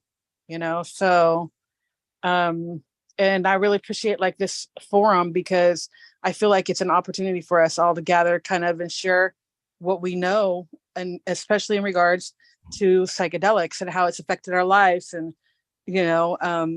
be advocates. So thank y'all for sharing. Yeah, thank you. um Johnny, is that your name? Yes, it Yeah, is. for your story, because I think that a lot of times, especially in the society today, with the high divorce rate and high, you know Mhm. whatever, in relationships, and being able to like rectify that in a way that is productive and Yeah, good is a super awesome, way for you to demonstrate that yeah. psychedelics work, in a beautiful, beautiful way. So thank you very much. Appreciate it. Oh yeah. That's one thing I got to now. I'm the guy who's always bringing this shit up. Whenever around family, everybody knows that I bring this up. Like, it's the only way. And I love listening. I love hearing other people's stories and sharing my story, and then going down these rabbit holes and talking about love and consciousness and the weird. That's how we grow and know. Like we don't know, but we could, but individually inside, like you have a know inside that you could like, I feel, I know this, I know when I die I'm going to become part of that light. And we all are. In my own personal belief, that light is the thing that all religions were ever based off of. You feel me? Like that's it. And there's all those similarities, and that's kind of like where we are. Maybe the reincarnation, because Yeah. as far as I can tell, the ancient religions are the ones that make more sense, Yeah. especially after taking psychedelics. Hey man, I'm gonna start at my hour right now, but Yeah, bud, you're up. Thank you. I want to build on what you're saying before I go like telling my story and stuff, because you and I actually had a very, very, very similar story. I was a like incredibly broken person. I didn't catch like your background in that regards, but yeah, got a lot of healing, emotional healing, and spiritual insight. I started cultivating Cubensis back in like 2020. Up to then, I'd only had like one deep, like mystical third eye experience before. And I was about 26 years old, and I just like called in sick to work one day, and I took 2 hits of liquid acid and I ate 5 grams of mushrooms at like 6 in the morning, and I walked into Pony Park in Santa Cruz, California, and I had myself like one humdinger. of like this fucking deep experience, man. Like every, just like every leaf I could see, like every spinning atom, and everything's just glowing, and like this deep connection. And like it was something extremely profound. And I didn't have words for it. At the time, I used the term kissed by God. I think I got kissed. And man, I didn't shut up about it for like a couple months. Like every person I saw, like, yeah, but you don't understand, this mushroom shit's like there's something deep going on here, right? And they're just like, yeah, you told me about the freaking mushrooms already. But and like I don't know why I got hooked up with that experience, because like I was like kind of a scummy dude at the time. So yeah, but like that was my first experience like that, until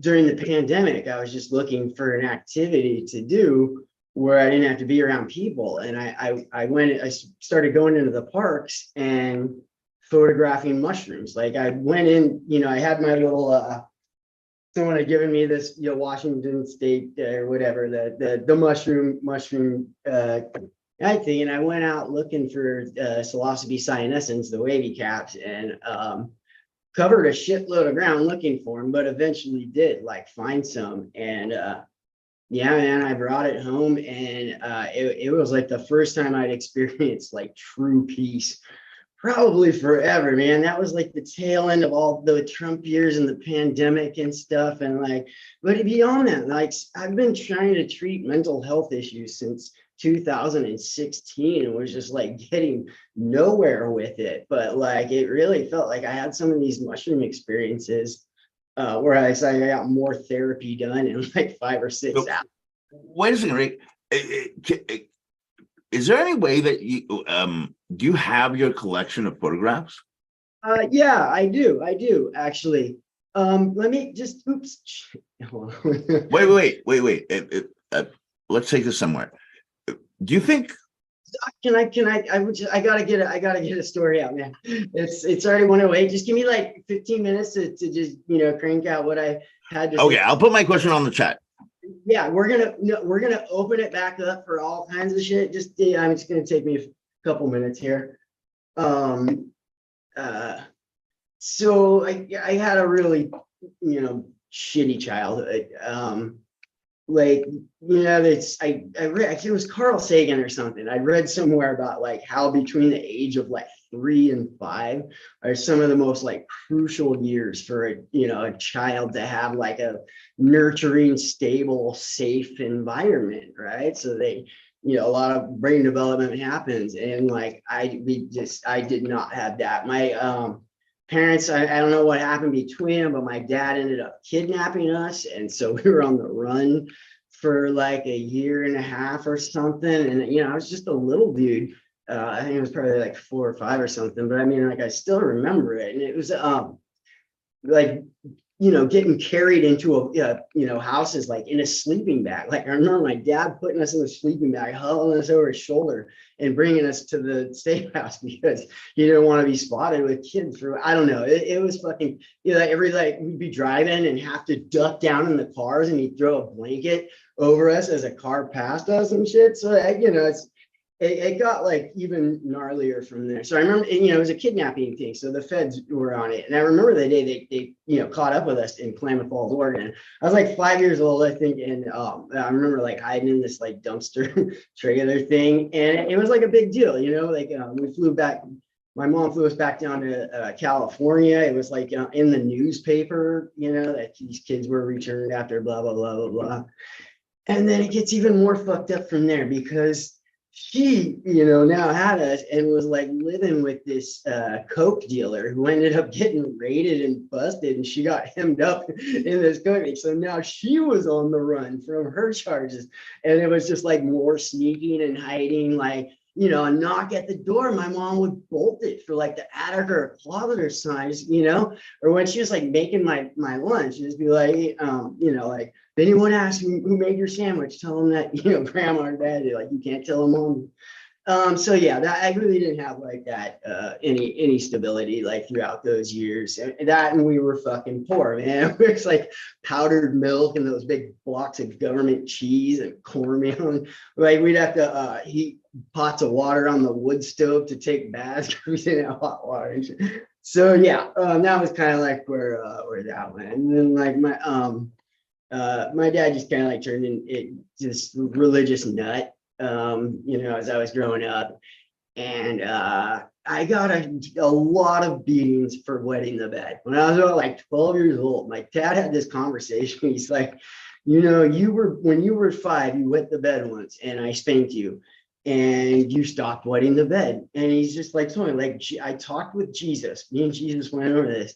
And I said that like now every time you wet the bed, you're gonna get a spanking. We're gonna fix this problem. And it was just like made it so much worse. It really morphed into something ugly. Like there's a couple of years where if any teacher would have seen the back of my legs, like that would have been game over. I got a shitload of beatings and like the terror. You know what I mean? I wake up in the morning, I'm soaking piss, and just knowing when I get home from school, I'm gonna get a fucking paddling for it. There's a lot of stress to put on a 11 or 12-year-old or whatever. And so like my dad was kind of like.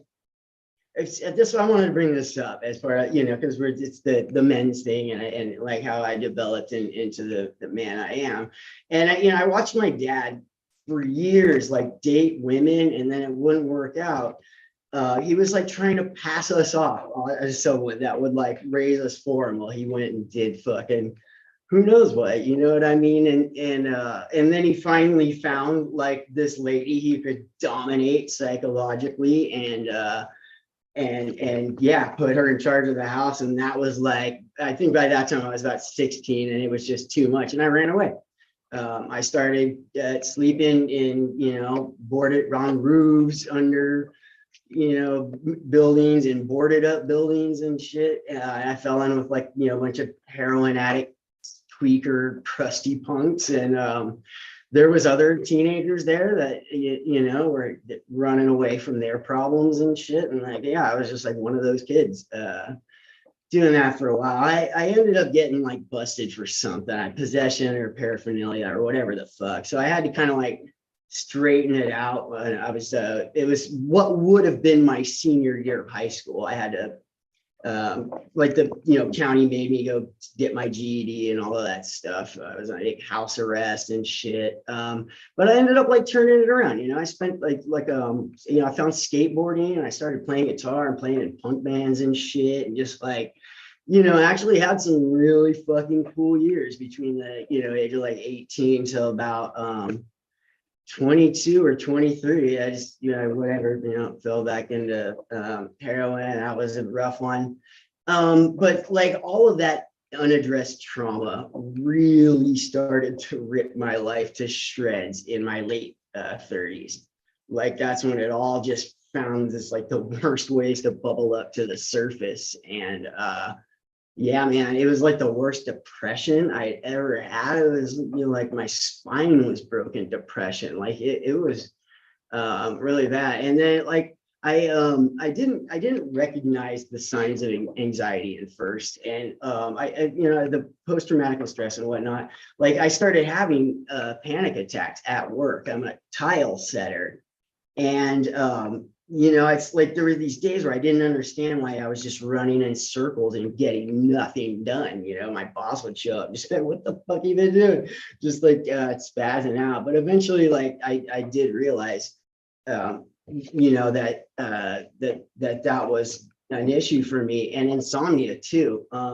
So I was, probably about like 38 years old, and I'm setting tile in Seattle, and I just like stopped sleeping, but still had to be out in morning traffic at 7:30 or whatever.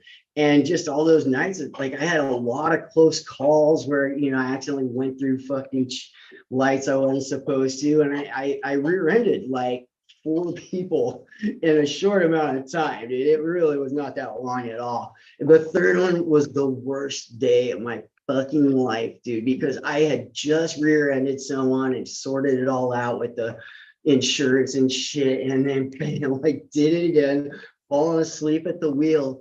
And I just was like, no, like I just went through this shit. I was fucking spazzing out, and I was finishing up this shower I was building.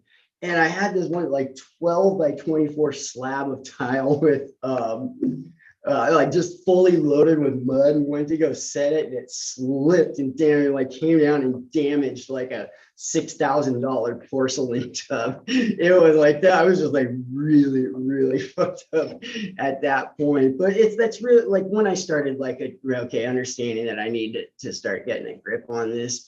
And so I went to Sound Mental Health and started talking with a therapist and getting, prescribed medication to help me sleep and whatnot. And it kind of worked out okay for a little bit. But I would still, just have these relapses. And it's something like, I was trying to, treat this from about 2016, and like really didn't get any progress done until I started growing Cubensis at home. Which brings us around to like, where I am now. I have a little bit of a different story it's very similar. So when I was like in my mid 20s, I don't know, you guys may remember a movie called What the Bleep Do We Know? Came out, and it was like this, it was a new age movie that it's kind of like masking like modern science backs up like these new age ideas of, and like I totally was off to the races with that shit, man. Like I had escaped Christianity but didn't learn how to think critically, and like I got really deep into I thought lizard people did 9/11, and was trying to read auras and all of that shit. And I ended up getting turned on to some Carl Sagan, and like that was it. I just never turned back. I read a book called The Demon Haunted World, and it's just this detailed map of the human mind and like why we believe these things. And so I just went like full like science. Yeah, like if it couldn't be like independently verified by all of us, then it's not part of reality. And so I started getting into psilocybin and having like very similar like mystical experiences to what you're describing, Johnny. And also like I've been training martial arts since about 2011, and started incorporating meditation and kung fu and training bow staff like into my journey. And then it like stuck in my brain. So like I started doing it even if I wasn't on mushrooms. I'd take my dog out to the park, and it's I've stuck with it. I'm still training bow staff, and I also do some jujitsu. I haven't done it in a little bit, but back in 2015, I think I got a gold medal for it was beginners 145 weight or whatever, but yeah, I took first place. That was pretty fucking cool. I was really stoked. I guess that's where. So I had a very similar experience to what you are describing, but it wasn't like chakras. It was like this ball of light that kind of started in my stomach. And I was just sitting over here on a pillow, like meditating, and just felt this like energy or fire or light or whatever it was started like slowly working its way up my torso, and I could tell when it got to like right about here like something really special was about to happen, and it was just doing this like oh shit, and then bam, like my brain just blasting out at the speed of light to like all corners of the universe, dude. It was like I was there. I was at the top floor. That's the highest level of consciousness that there is, or at least that, for me at the time. And I didn't, I was by myself, and like was sitting there meditating, and there was like this golden glowing like being in my living room. And like it was like beckoning me to call. And I was like, okay, I'm gonna check this out. And started walking and then like stepped into the form where that he was there. It was like wearing this like glowing, it was like I don't know, it looked like one of the like Mayan gods kind of thing, like I had like feathers and I don't know, it was fucking crazy, man. And like you know, I've kind of like settled down on it blows my mind every time. You know, as a human being, we all have this, you know, little itch in our brain that pushes us to seek out the divine. It's just, you know, built into our nature, and spiritually speaking, like psilocybin has been the raddest way ever to like scratch that little itch, man. Like it does it for me, and like I've said, I'm like that it's chemistry in my brain telling me that I've entered the realm of the gods. It is just like, that's even cooler to me than actually entering the realm of the gods. Like there's this, you know, I look at mushrooms and I'm like, how does it do it, man? Not just that, like that mushroom got inside of me and like did this like head to toe evaluation and just wrote me the prescription, the remedy or whatever that I needed at those moments, and just started making these huge leaps forward as far as like healing emotionally. I you know, had this one night of just like I cried for hours and hours, where I finally like sorted out all that like, you know, ickiness between me and my dad, and like just knew that night, like I would never be the same. Like I had put that, you know, buried it. I, you know, cleared it from me. The crazy fucking thing about it, man, was it was really similar, my spiritual experience, to the end of Return of the Jedi. Like that was, you know, Luke's hero's quest. Like he had to face and defeat his father to like become a Jedi, to advance in life, is how I would see it. And not only that, like, you know, had to face the temptation to walk in his dad's footsteps. That was the whole thing with the emperor, like take your father's place. And when I say it, which just like, I don't know, you know, there's a lot of that, like Joseph Campbell, hero's journey. I've had some other really wild experiences where like I was like, you know, in this divine presence, but it had like a very feminine quality to it. Like it was, I don't know how to describe it, but it's, I don't know.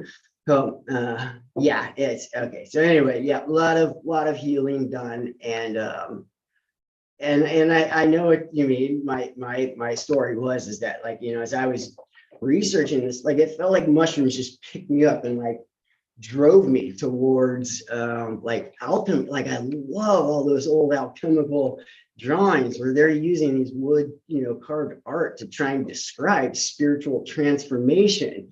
And you know, as I'm going through this transformation, I'm like, what the fuck? Like that drawing, like I know what that drawing like means. At the and it's just, I don't know, I'm connected to it in some way. Same thing with like a little bit of Jungian psychology. You know, like I said, having this like divine feminine presence, it's you know, kind of like what Jung describes as the anima or whatever. You know, it's just something where I'm like, well, I mean, it's quite compelling. Like it seems like they're onto something there. But then there's other stuff like synchronicities, or like some of the stuff he does about dreams and affirmation. I was like, nope, not doing that part. But yeah, man, it's I don't know, that was kind of like how I felt. After I like you know, kind of realized that all the stuff and what the belief Dumino was, you know, basically like a lie. It's like I felt like I was bitter about it, dude. You know what I mean? It's like it's you know, something where it's like, I don't know, I want to like let other people know that like you can still hit these really deep, you know, stages of you know, consciousness, and connection with the divine is the only words that like you, it's something you can't really describe. Like all we can do is like do our best. And I think I've settled on connection with the divine, but I also couple it with that like highest form of human consciousness. And yeah, man, it's something fucking rad. And I bet I was able to do it without you know, chakras and crystals and all that energy. What? So it's yeah. Anyways, that's my story, man. I took about good freaking 20 minutes. That sounds like a reasonable amount of time. Doc, are you Dude, still? that's awesome. That's awesome, dude. Thanks for sharing, man. You know, it's crazy because you have like you have those experiences, right? And then you see those things that are so similar in other like religions or whatever, and you have like that. I don't know, it's like a weird confirmation, like, fuck, that's true. You know what I'm saying? Yes. You know, but there's also naturally gonna be parts of it that aren't. But yes, no, there's, of course. you know, yeah, some of Oh, those. there's got to be a little bit of truth to that fairy tale, you know? Like for instance, there actually is like a document that's called the Emerald Tablet or something. It's not actually a tablet like carved. It's, you know, people, it just popped up in the late 17th century. People aren't quite sure like where it came from or how authentic it was. But, you know, when I started looking into this stuff, like never in my life did that 10 years of rigid academia come in handy, because now I know how to look into stuff. And so you hear the term the Emerald Tablet of Thoth, and I was like, not just this actual carved like tablet, but it's carved by Thoth the Atlantean. So he was this Atlantean god that, like, you know, like that stuff is like just not, that's just not real. It's just, you know, that's just, it's just simply not. But you know, there are like actual like alchemical texts and drawings and stuff that, like, you know, is studied academically, and that's kind of where like in that corner. Same with Jungian stuff, you know, that's not, some of it that's not been proven colloquially speaking, but it's compelling, dude. Like there's some times you're like, I think that Carl Jung was onto something, you know. So yeah, man, I know how you, I know, I think, like, I'm not sure, I don't remember meeting you before. I've done maybe like I think it was like my 4th or 5th one, but it's great to meet you, man. I like, seriously. Yeah, pleasure meeting you. You got a Yeah, lot. dude. You know, I want to say thank you for sharing, you know, your trauma too with your family. Because like I feel you, dude. We're similar paths, you know. Like I had a lot of trauma. I didn't bring it up, but you know, I had to deal with a lot of my dad's alcoholism and abusing my mother. You know, like I said earlier, like I was the oldest. So I felt like the protector, and I ended up, you know, scrapping with my father at the age of 14, 15, you know, dealing with that kind of deep trauma, you know what I mean? And then, yeah, and martial arts was like the beginning of the outlet, you know, like it started with, you know, my neighbor. I was blessed to move next door to this man, and he was a great man. And he taught me, you know, the beginning of like martial arts with like striking and blocking, and then like just the whole thing. As a child, I was like drawn to it, but then he kind of like was the catalyst, and it really just fed. And then I ended up doing like psychedelics and martial arts together, like LSD and train, you know, and it's just like that mind body connection would be like, Right. it's so crazy, you know. But there's a lot of connections with martial arts and like yoga too, like jujitsu and yoga, like there's even some tell that it came from that. And then like just the body movement, and I think like the microdosing while doing that and having that mind body connection can be a religion in itself. For sure. The crazy thing is, like, as I was growing up, like I was like consciously like trying to not turn out like my dad. Like I had, I'm not turning out that dude. I'm not. I feel you. It happened without me even realizing it. The way he would like try to psychologically like dominate women or just be the dominant one in the relationship. Like it took me going to couples therapy to have some dude tell me, like, you're doing, you know, that shit. Like you are a big part of the problem right here. And, you know, just raising that like self-awareness where it's like, you know, that's what it took. But like, yeah, man, I turned into my dad, like not even really realizing that I had. So I'm glad, yeah, I was glad I went to that therapy and was able to get past that one. And That's awesome. my first like healthy relationship right now, we're about to hit like 2 years. It's my only relationship I've been in that wasn't just toxic as fuck, you know? Like, Congratulations. yeah, it's actually really fucking cool, man. And that's from the growth that I've gotten from psilocybin, man. Like it's kind of into, you know, like the way that like whatever that divine feminine presence that I felt like made me a better dude for, you know, to be in this relationship. Yeah, you know, it's yeah, no. I feel it in my chest. You know what I mean? It's just, it's right there in my heart. You know, it's just that love feeling, that feeling you get when you get that rush of that light, that love. It's that connection to like, you have to see it in everyone to be truly, I guess, you know, enlightened and see you and everyone in that light and everyone and be part of that love. But it definitely made me more empathetic and had a more open heart and more accepting. I don't get mad in traffic anymore, I guarantee you. You know what I mean? You won't see me yelling, motherfucker. Not no more. Did that in the past, but right. psilocybin changed me. I've heard stories about like neo-Nazis like tripping, you know, doing a few mushroom trips and like giving. I don't see how. How could they have done that? Yeah, it's just, you know, yeah, it's just crazy.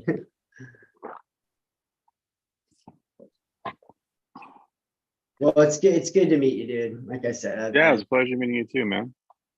Sure. We still have damn, a whole half hour. What, you were on psilocybin when you saw that Aztec angel with the feathers or whatever it was? Yeah, that was the first. Like, I did a 6 gram cup of tea, and like went and just had the most awesome sex with my girlfriend, and then like 30 or something. I was just feeling great. Okay, let's go for it. And drank another 6 gram cup of tea. And damn, dude, that was like the magic number. A couple times I've had experiences like that where it's like I got to stay for a little bit longer in that realm. But yeah, no, and you know what? I guess I left this part out of it. I started listening to this like shamanic, like tribal, like music that sounds like it's straight out of the fucking Stone Age, you know, and like these people singing in this ancient dead language or something, kind of like, I don't know, brought it out of me in some way. Listening to this woman sing, kind of just like, yeah, it was crazy. And there've only been like, you know, I was kind of like, as I'm growing, you know, wanted like a formula, like a way that you could do this, do this, do this, and guarantee that you hit that top spot. And it's really difficult, man. Like everyone's so different, and you know, mushrooms are just, you know, vary in strength and, you know, where you're at emotionally and stuff. There's a lot of like variables that play in, and a lot of trips have, you know, just kind of been, you know, there's some colors, and I went and ran around with my dog. It was all right, but it wasn't that like holy shit, you know, in life. And I feel you there. I feel you for sure, because I took 5 grams, had a religious experience, took, you know, 12 grams and was like, all right, yeah, I'm one with everything. Yeah, right. Need the heroic dose, like up into was that. Yeah, that was definitely a factor. I started doing qigong exercises, and there was one night where that brought it out of me. You know, I'm in my living here, like listening to music about halfway through this qigong exercise. Just sober? You were sober and just the qigong and the exercise? Well, no, I was on a lot of mushrooms. Okay. I just got like during my trip, that's what, you know, kind of capped that higher level. And so I've noticed like the closest I have to that formula is like days where like I do something like play music with my brother, sing songs, do some karate, like do something like positive and active that just, and then, yeah, it's a certain like type of music that I play, definitely sitting and meditating or try to do some like kung fu and stuff. And those are the times when I've like put all of those together, like that's like my best chance of hitting the top floor, you know, but like it's still, I think maybe as like a cultivator, like I may have a few more quarters to pop in the slot machine and you know, than other people, which, you know, definitely increases my chance. It's kind of like poker, you know what I mean? It's just like, yeah, it's the luck of the draw, but there's also a few things you can do to kind of make your chances better, I think, at having, you know, like a really deep experience. And that's been for me. Yeah, no, that's awesome. Yeah, I feel the same way. You never know what you're gonna get, right? Like taking psychedelics, taking a heroic dose or higher is like a box of chocolates, right? You don't know what the fuck's gonna happen. And that's why I like spanning it to a year. Well, right now I'm going on to 2 years, but you know, but I want to do my next high dose. What I feel is going to be probably maybe 10 or more with the stuff I've grown myself, because I also leaned into growing. As this is my first batch I have behind me. I did something. I don't know if it's just bad genetics or Yeah. what, but everything was beautiful, no contaminations, but I just got a bunch of little tiny baby motherfuckers popping up. So I've been dealing with here, I'll show you 1 second. Just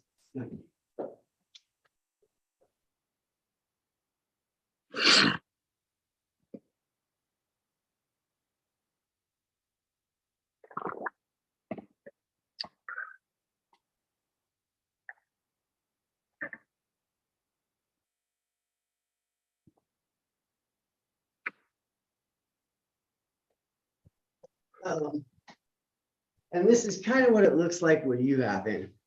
So there's signs of bacterial stress. And this one's not that severe, but if you look close, see how there are these seeds that didn't quite cover all the way, like the mycelium, but it didn't close around them. That's from bacterial stress. And what I'm finding lately is that there can be embedded bacteria.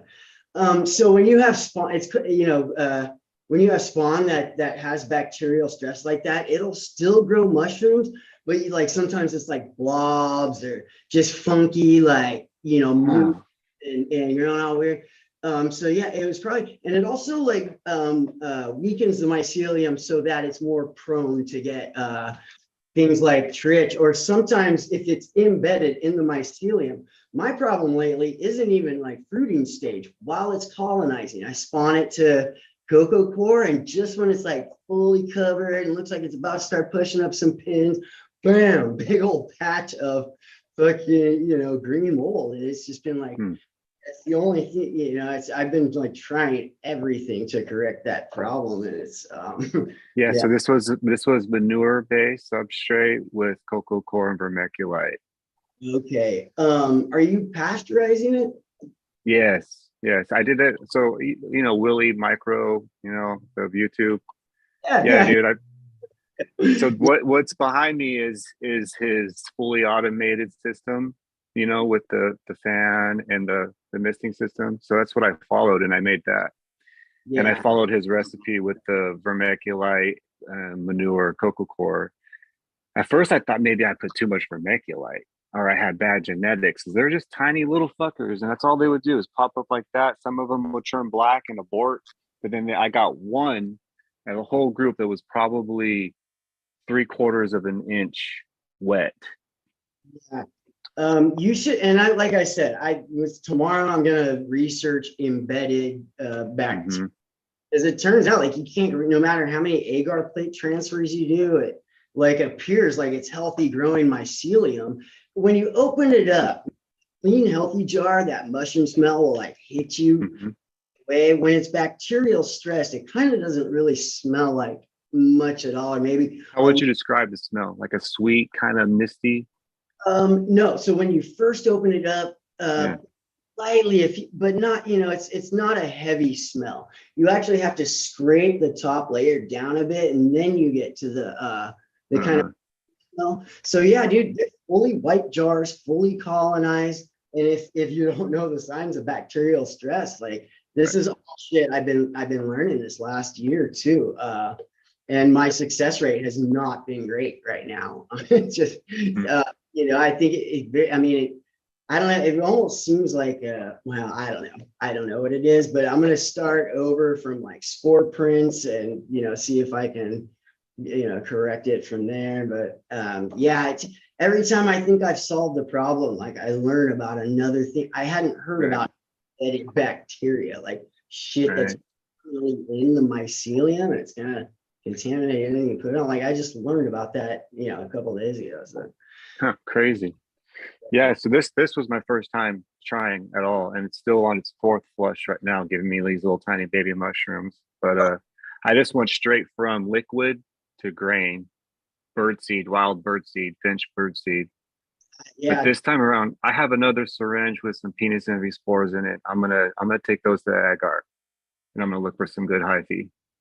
Oh, cool, man. Yeah, dude, that's what I'm saying. Like I just started getting in the habit of testing out my every liquid culture I tested out on agar first, which was, it takes time, dude. It's like sometimes it could be a couple days before if it is really like bad contamination, that'll show up first, like much quicker than, but other than that, you're waiting for the mycelium to, stick to the agar and start growing. And that can take like, sometimes a few days or whatever. So it's just, you know what I mean? It was kind of a pain in the ass, but I finally did get in the habit of doing it. And it sucks that this bacteria thing will like start growing in your in your agar. Right. What kind of agar do you use? I'm doing just light malt extract. White malt. Yeah. So I also learned too, if you make your nutrients in the agar like too strong, that the mycelium will start growing really slow. You know what I mean? It's all like you gotta have your nutrients just right, so it's like hungry mycelium that spreads out. What nutrients do you put in your agar? Which one? Yeah, what nutrients? You put nutrients in your agar? Just the light malt extract. Just that one has a nutrient. So like the charcoal agar, does that have benefits to it? Like, have you ever used that one? I haven't tried it yet, dude. I mean, yeah, I watched that video and I was just, it's one of those things like I want to master this simple thing first. It looks cool having the white mycelium on the background. That's the one thing, is a lot of those trays are beautiful pieces of art, man.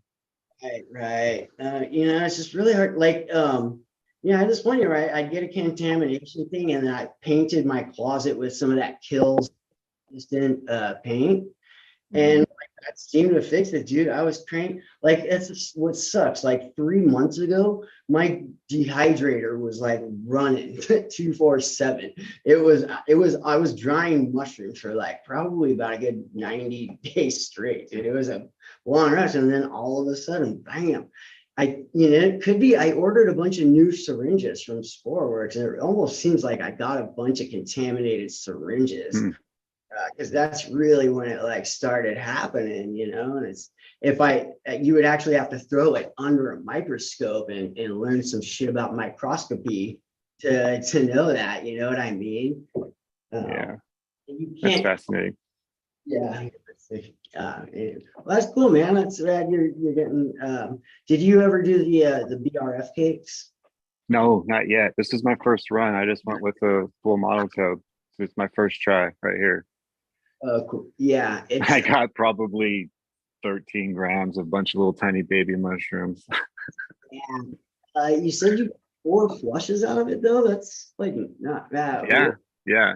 There's still some pins coming up, and it's still on its cycle. So they're not going to be much, but it'll probably be like maybe 2 or 3 grams.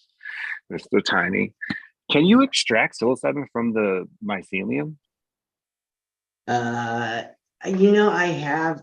looked at it too. Like if you ate enough of the mycelium, would you eventually? I think It does have, yeah, but it would just, I don't know. I did look this up. Me and my sister were curious about the same thing, like whether Like, I what don't if I put a bunch of mycelium into a bunch of honey and let it ferment? Would it make blue honey? know, man. That's a good question. Shit. That's I maybe. I I'm don't not. know. I know that like that's like some people like use honey or Caro for their liquid culture. I mean, that's what light malt extract really is, basically like Right. it's just not like dextrose, I think, is from potatoes or rice, but it's still sugar. Yeah. Malt extracts from something. But yeah, basically sugar.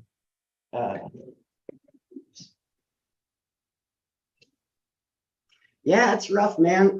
I was getting the bags of birdseed from Lowe's. And at one point I thought it was like the birdseed where I was getting the contamination. I kept hearing about like with these low grade grains that there's like molds and bacteria that can burrow deep down in the grain and actually survive the pressure cooker. And it's just like everything about the way like birdseed is, processed and packaged and shipped and stored and, the whole shebang. It's what, like anywhere along the way could pick up molds because it's not like people quality food, you know what I mean? They don't have to be as with it. So yeah. Yeah, I found some wild finch bird seed. It didn't have any of the sunflower seeds in it, so I'm gonna worry about those. Yeah. But I was a little worried that they were too small. But then I guess small is good, more inoculation points. But Yeah. everything went great with my grain. No contaminations in that. Everything was good. I don't know why all of a sudden I'm popping up all these little baby guys. Yeah. It could just be like, if it's the fourth flush, it could just be the nutrients. Eventually the nutrients in your block are gonna like Done. Yeah. ceiling finishes, you eat in the block, that's pretty much Yeah, so that's why I got into growing is to have my own supply, know where I'm getting my stuff from, and be my own supplier, make my own microdoses. Like, man, it's one of those things where it's like it's like everyone gets to go to the concert, but I think like cultivators get a backstage pass. You know what I mean? Like, that extra little thing from the fucking cosmos or wherever. Well, yeah, dude, I'm glad. Yeah, man, we need more cultivators out there for sure. I think so. I think everybody who's into this should try and grow their own. There's a connection to it. Just like eating your own vegetable from your garden, that shit tastes better, right? Yeah, or like apples off of a apple tree that's out in the wild. Yeah. Right. Did we lose Doc Z? Is he no longer with us? Looks like it.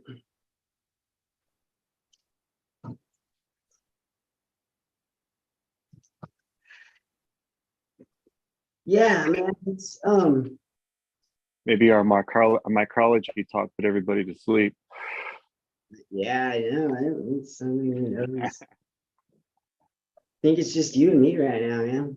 I did notice because we did an all women's one, maybe like I don't know, it's last December, I think.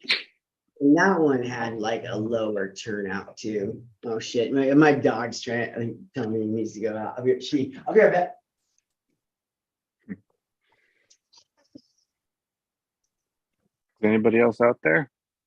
So I started making some like tips and pointers for a YouTube channel. I started it up where it's like I just my method of inoculation was something I picked up off a message board like Shroomery or whatever. So it's a inoculation tech that hadn't made it on YouTube yet, which is what I try to do. Last thing YouTube needs is another like, here's how to make liquid culture, videos out there. So if I make a video, I try to keep it to stuff that like isn't on YouTube yet. For instance, the Willie Myco pasteurizing bid. He's asked you, put it in that big black trash bag. You know what I mean? Pillowcase. Was it a pillowcase? I think that's Pillowcase tech. Yeah. not a big black bag. There is a pillowcase tech. I think that's for like straw. Or, I don't know. I'd have to Oh, look yeah, up. yeah. But hold on one second. Let's see.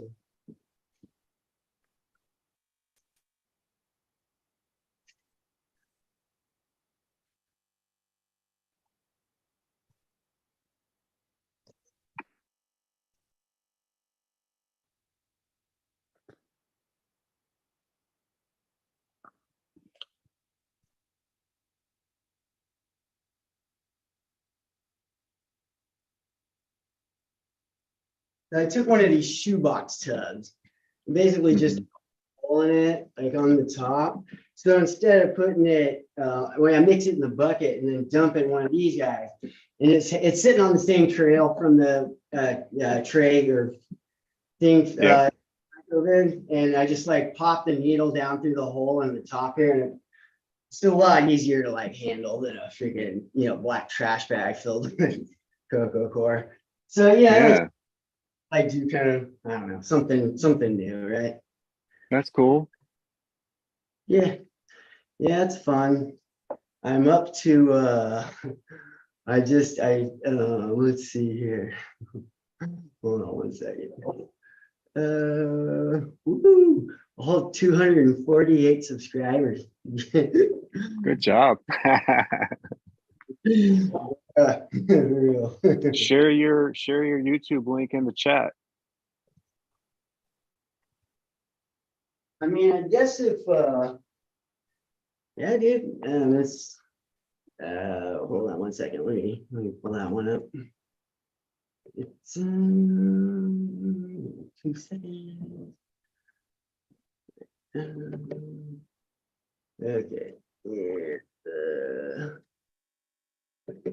I just finished editing a new video today. I'm gonna try and publish. Oh, there you are.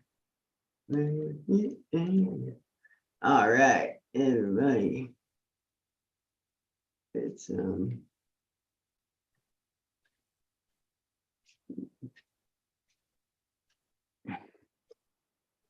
there we go. We're all No, right on, bro. Look at that. You got another subscriber. cool, thanks. Do you want to watch one of the? It's like I do these animations. I guess nobody's. I think it's just me and you, man. You want to check Yeah, out? dude. Fuck yeah, put one on. Share it. Show me how to share the screen. I don't know if I'm in the control of that. I'm kind of if you can do that. I've never done that before. Oh yeah, I mean, okay. Well, I'm gonna save this box over. Oops. Okay. We can figure this out. It can't be that hard. Nah.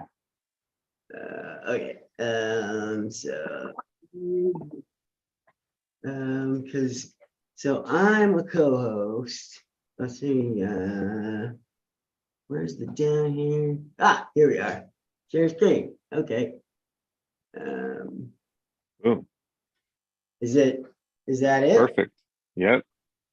Okay. All right. Here, this one doesn't have a lot of views, but it's fun because I animated it. Just make it big so it takes up the whole screen. The bottom right corner. Can Yeah. you hear it?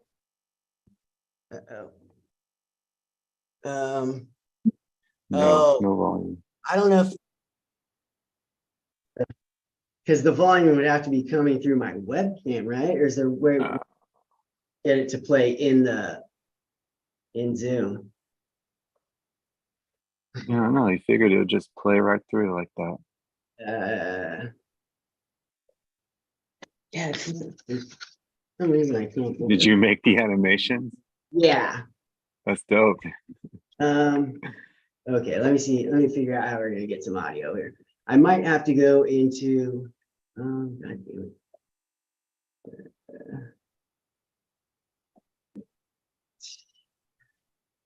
I can't figure out how to make Zoom big again. Oh, God damn it. I'm not that great with technology at all. Yeah, I'm a rookie too. How do I make it? Gotcha.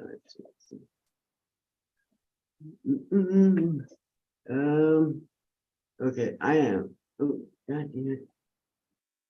I'm having I shrank the screen on YouTube. I can't figure out how to make it go back again. I'm sorry. Just totally flailing at the freaking Zoom meeting. Okay, here we go. You are screen sharing.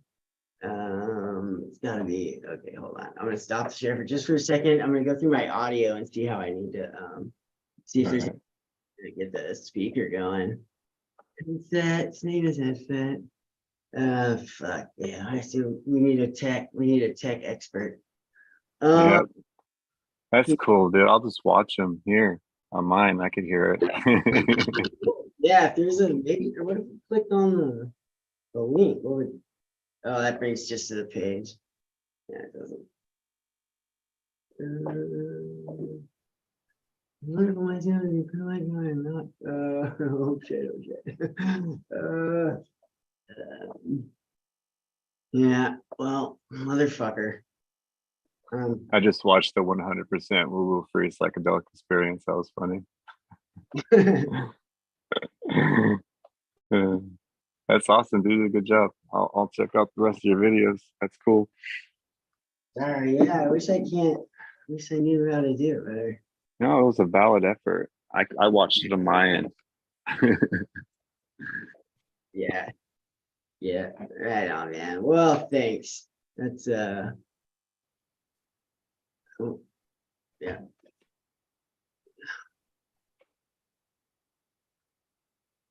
Doesn't shame. I wonder why. Oh wait, there. I see it going on my end, but I can't see if it. Do you see it at all? Or is it? I see it for sure. Yeah, but I just don't hear anything. Damn. Okay, I'm gonna pause it for just a sec and see what I can do to get the audio going. Because that's oops.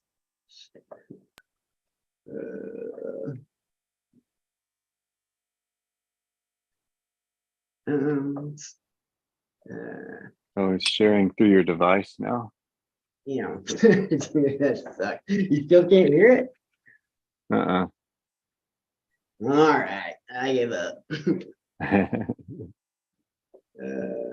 Well, yeah, you can check them out later, I guess. I wonder if I put just like the raw file into the chat. I wonder if that would work. Oh well. I'll look it up so so next time I know what the freaking F I'm doing right now. Oh, This is completely ad lib too. You had no idea this was gonna happen. We're just flowing. yeah, yeah, dude, we are. Who's so on it too, right? Yeah. Maybe they know how to use it. Okay, now I got you all big. Oh, I'm so screwed. Shit. Yeah. Well, it's been. Have you ever done one of these before? One of what? The Zoom. No, never ran one. I've always only participated, so I know the bare minimum. No, I meant with like one of these with the Entheo Society. And Oh all. no, this is my first time. I've done a couple posters for Leo. You know, I've told her I'll volunteer for, you know, gathering signatures whenever that comes around, if we ever get to that point, you know. But I made a few posters for her. That's cool. Yeah, like doing like an Adobe Illustrator or. Yeah, it was my first time ever really using Procreate on an iPad. Oh, cool. Is that Yeah, it was pretty interesting. Draw it with a pen, like right on the screen, like one of those. Yeah, it's pretty cool. It was my daughter's iPad. It was interesting. I enjoyed it. I do some drawing. Actually, I'm gonna say because one of my like out in the oops.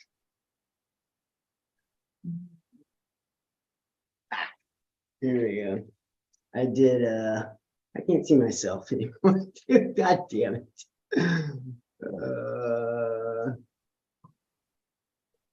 Shit. Are you still on your device? Yeah, and I just changed the format on my on the Zoom thing, and I can't figure out how to get it back again. I think that like you're all big instead of showing the rest of the grid. Oh, here we go. All right, there we go. There we go. I got it back. God damn it, Doc. I was hoping he was gonna. Yes. Who's next at 3? Who's the one up on 3? Um,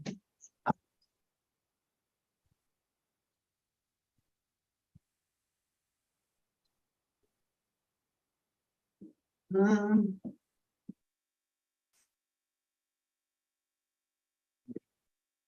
1 second. Here we go. Yeah, Leo sent me the roster. Let's see here. The next person at race is Daniel Pinchbeck, which unless oh no, right here we are. Or Steve Bial. But he hasn't showed up yet. And then Darius Milestone 5. Where is everybody?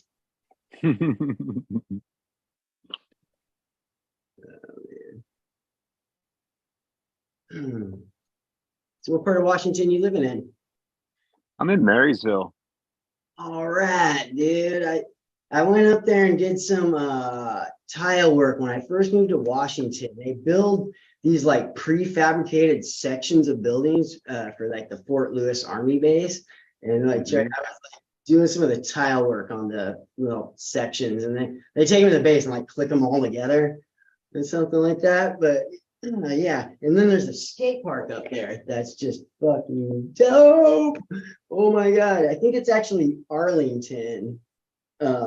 It has this full like bowl with like a full bowl, like a bullet shape, right? Or like a pill. Like you skate down this tube, it's got the full 360 and then the full like, Oh rest. wow.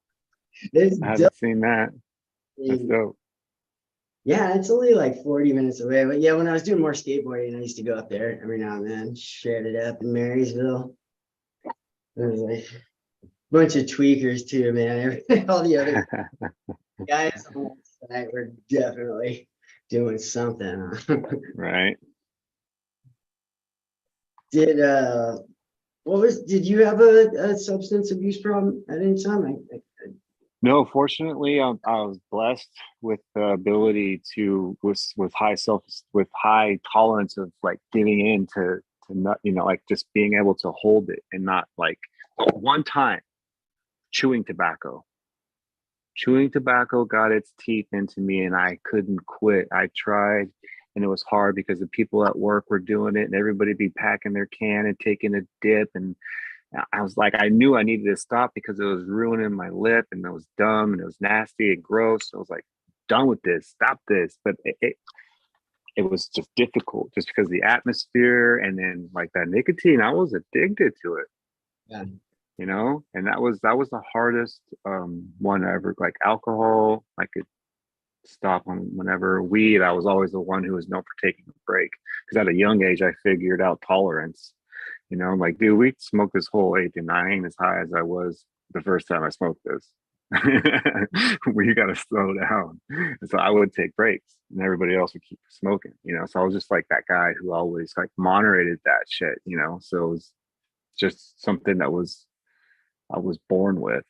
It's hard to say. Addiction's weird, and the way people handle it's like, it's inner demons and all kinds of weird things that come along with it. You know what I said, man, is that like psilocybin is the only drug I've feel like I'm running towards something, right? You know, like every other drug, you're trying to hide something or cover something up. You know what I mean? With this drug, like, yeah, I feel like I'm running towards something instead. Right. Let me say, man, I grew up. Yeah, definitely put me on the path of being the best version of myself. You know, that's what it's about. Yeah, dude, I have used those exact words before too. The best version. My girlfriend all the time, like, man, you're so lucky. The last girlfriend had it, had it pretty rough. You really do. Yeah, you get the best of me, you know. It's crazy, man. Like it's there's a term in AA called a dry drunk, right? And that's someone that's able to give up, but like never really addresses the icky inside that drove them to that kind of self destruction. And so they find like other ways to bring that chaos into their life, you know what I mean? Just how they handle friends and family and stuff, it's like they kind of destroy things in a way as if they were still drinking. And like yeah, man, it was God, dude, it was so crazy. I watched that movie Leaving Neverland. It was the two guys, they both had been like molested by Michael Jackson at one point, right?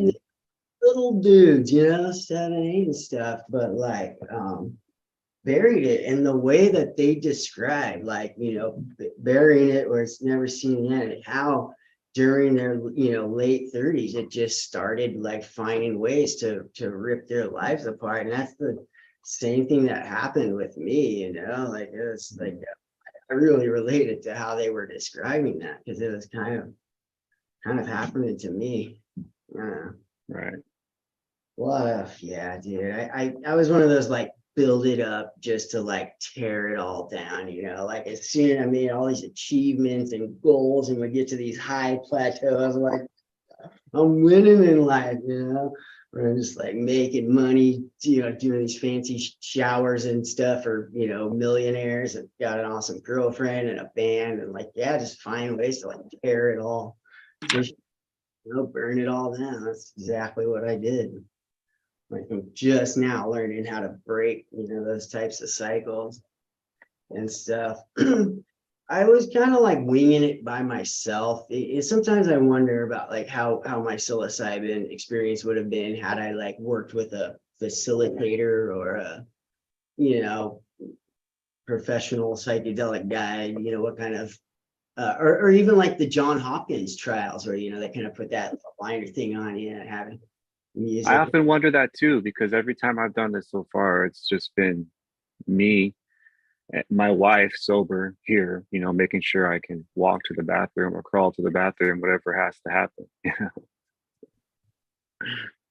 Man, okay. So I'm just gonna, there's a condition called wood lovers paralysis. And I had to look this one up because one year, like I said, I'd gone out, I found the psilocybe cyanescens, and then went out to the coast looking for the azarescens, the flying saucers, like the most potent, mushrooms in the world. And it grows in the dune grass here on the coast in the Northwest. And I didn't find azarescens, but I found some dude's cell phone, and then drove it back to like give it to him, and he hooked me up with a bag of the Azzies, and that was a fun night, dude. Like those, it's a different than Cubenzis, dude. It's just like a really clean, colorful. You don't get that same kind of like squirmy body funk that kind of Cubenzis can kind of give you sometimes. It was just like a really like I don't know what, man. My pH balance changed. Like something about me in me changed because I ate those mushrooms and I was just fine. I had a beautiful time, right? Next year I go out like hunting, and I actually found like a decent patch, dude. It just had healthy fruits, and I covered it up with branches and leaves so no one else would see it, and actually like was able to get a pretty good stash out of that patch. And one night I'm just like, all right, time to get into the cyan, and I about 4 grams. I made a pot of tea, and for those mushrooms. I mean, they're more potent than keys. That's a good like argument. Yeah. Where walking my dog, and all of a sudden my knees just started like giving out, right? And arms like weren't working, dude. I was like, just doing this thing. Like I had my dog with me, and I was like, I had to go across the street. I had one really busy street to cross, and then I'm on my closer to safety, right? I had to like kind of like sit in one spot, with I did bring my cell phone. I was looking for it. My hands are ready. So finally, like I sat there for a while and just like built up the strength, and then just did the like hobble, across the street, made it a little bit of the hill, made it to my lawn, and went down and stayed there for probably about like another good hour. Oops, and went into the house like on my hands and knees. And just laid on the floor. My brother came over, like, "You all right, man?" I'm like, "Yeah, dude, I'm just chilling." Like and so I was just like, "What happened?" This was like the strangest reactions to mushrooms or a psychedelic or anything I ever had. What this point the hell is going on? So I get to the internet, you know what I mean? Like, limbs stopped working while, on these scientists. The Azarescents too, they're in the same wood lovers. And that's when I read about, they described it. Have you seen The Wolf of Wall Street? Leonardo DiCaprio? Yeah. Okay, he gets like super loped out on the Quaaludes. Like he goes like the Quaalude, he's like trying to get down those stairs, and it was a lot like that, dude. The way your limbs like stop working. And I went, as I was researching, looking at message boards and stuff, other people were describing it the same way. You remember that scene from The Wolf of Wall Street? Yeah. But yeah, that's how I found out I get the wood lovers paralysis. I'm gonna go get a glass of water real quick. I'll be right back.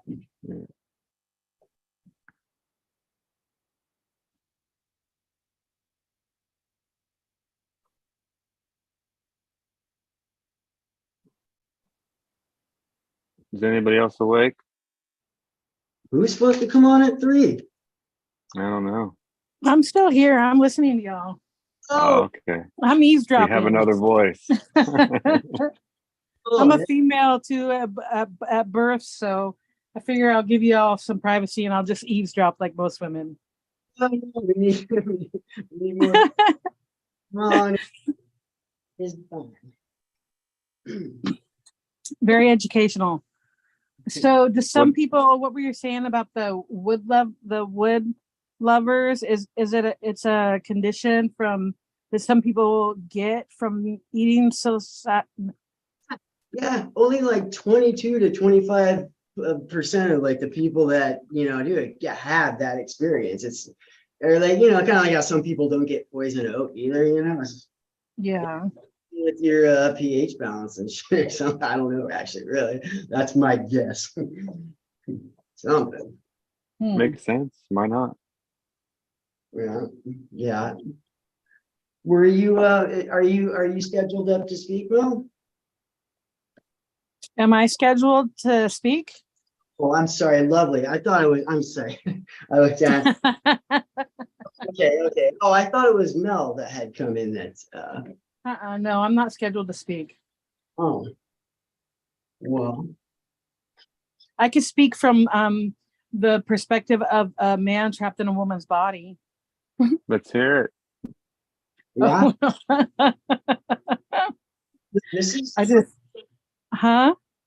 You missed the discussion earlier. Like in my mushroom trips, I started connecting not just with this divine presence, but I had this like distinct feminine like no, I heard that. I was totally here.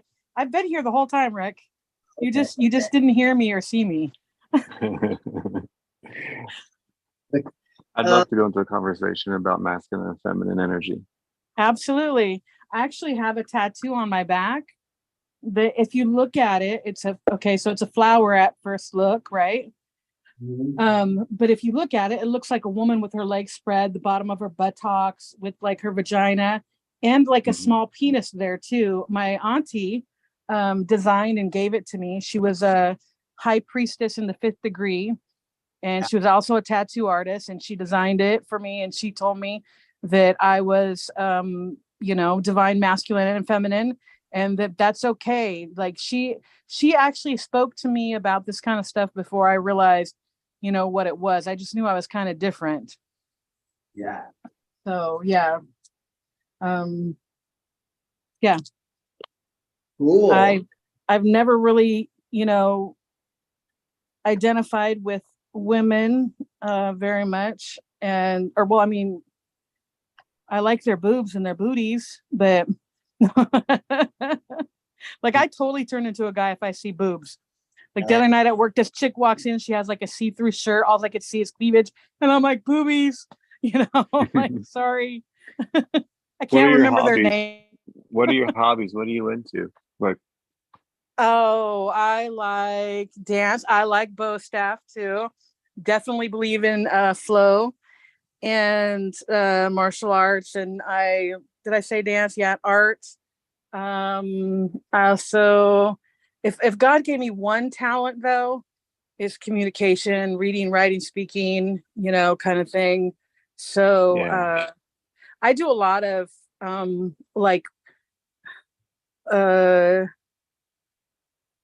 probably like lay psychological work with people. Like I get the most fucked up friends. yeah. For real. Real talk. Yeah. That's great though. People need good information. We need people with good information out there spreading. Right. Like I've been told many, many times. I was just told the other day at work, because I work at Home Culture in Seattle, that people feel safe with me. They feel comfortable talking to me, maybe that they wouldn't normally talk to about with some people. So like I get to hear people's stuff a lot. Yeah. And for a long time, it was kind of like, like those that can't do teach. Right. Right. I totally feel like that sometimes. And like I remember earlier what you were talking about, Johnny, about like kind of like imposter syndrome almost. Like who am I to be, leading people or whatever, or sitting with people and guiding and such. And that's pretty much like what I spend a lot of my time doing. I feel like I get the most, it comes naturally. Plus I feel like I get kind of like a, benefit from it, a sense of love and power and all of that. But then again, sometimes in my own life, it's, something that, isn't necessarily like I talk about relationships. I do relationships with people. I talk about love and stuff like that a lot. And I'm going to be 52 this month. I've never been married. I haven't had really a lot of long-term relationships. I've had basically 2 and they're super fucked up. And they weren't even for that long because I'm like, oh, fuck that. If I'm going to be miserable, then I can do that by myself, kind of thing. But yeah, I love Marysville is cool too. I love the jump park that they have out there. I used to go there all the time. That's one of the things I do too, is like I've been doing like basically quote underground trip work with people.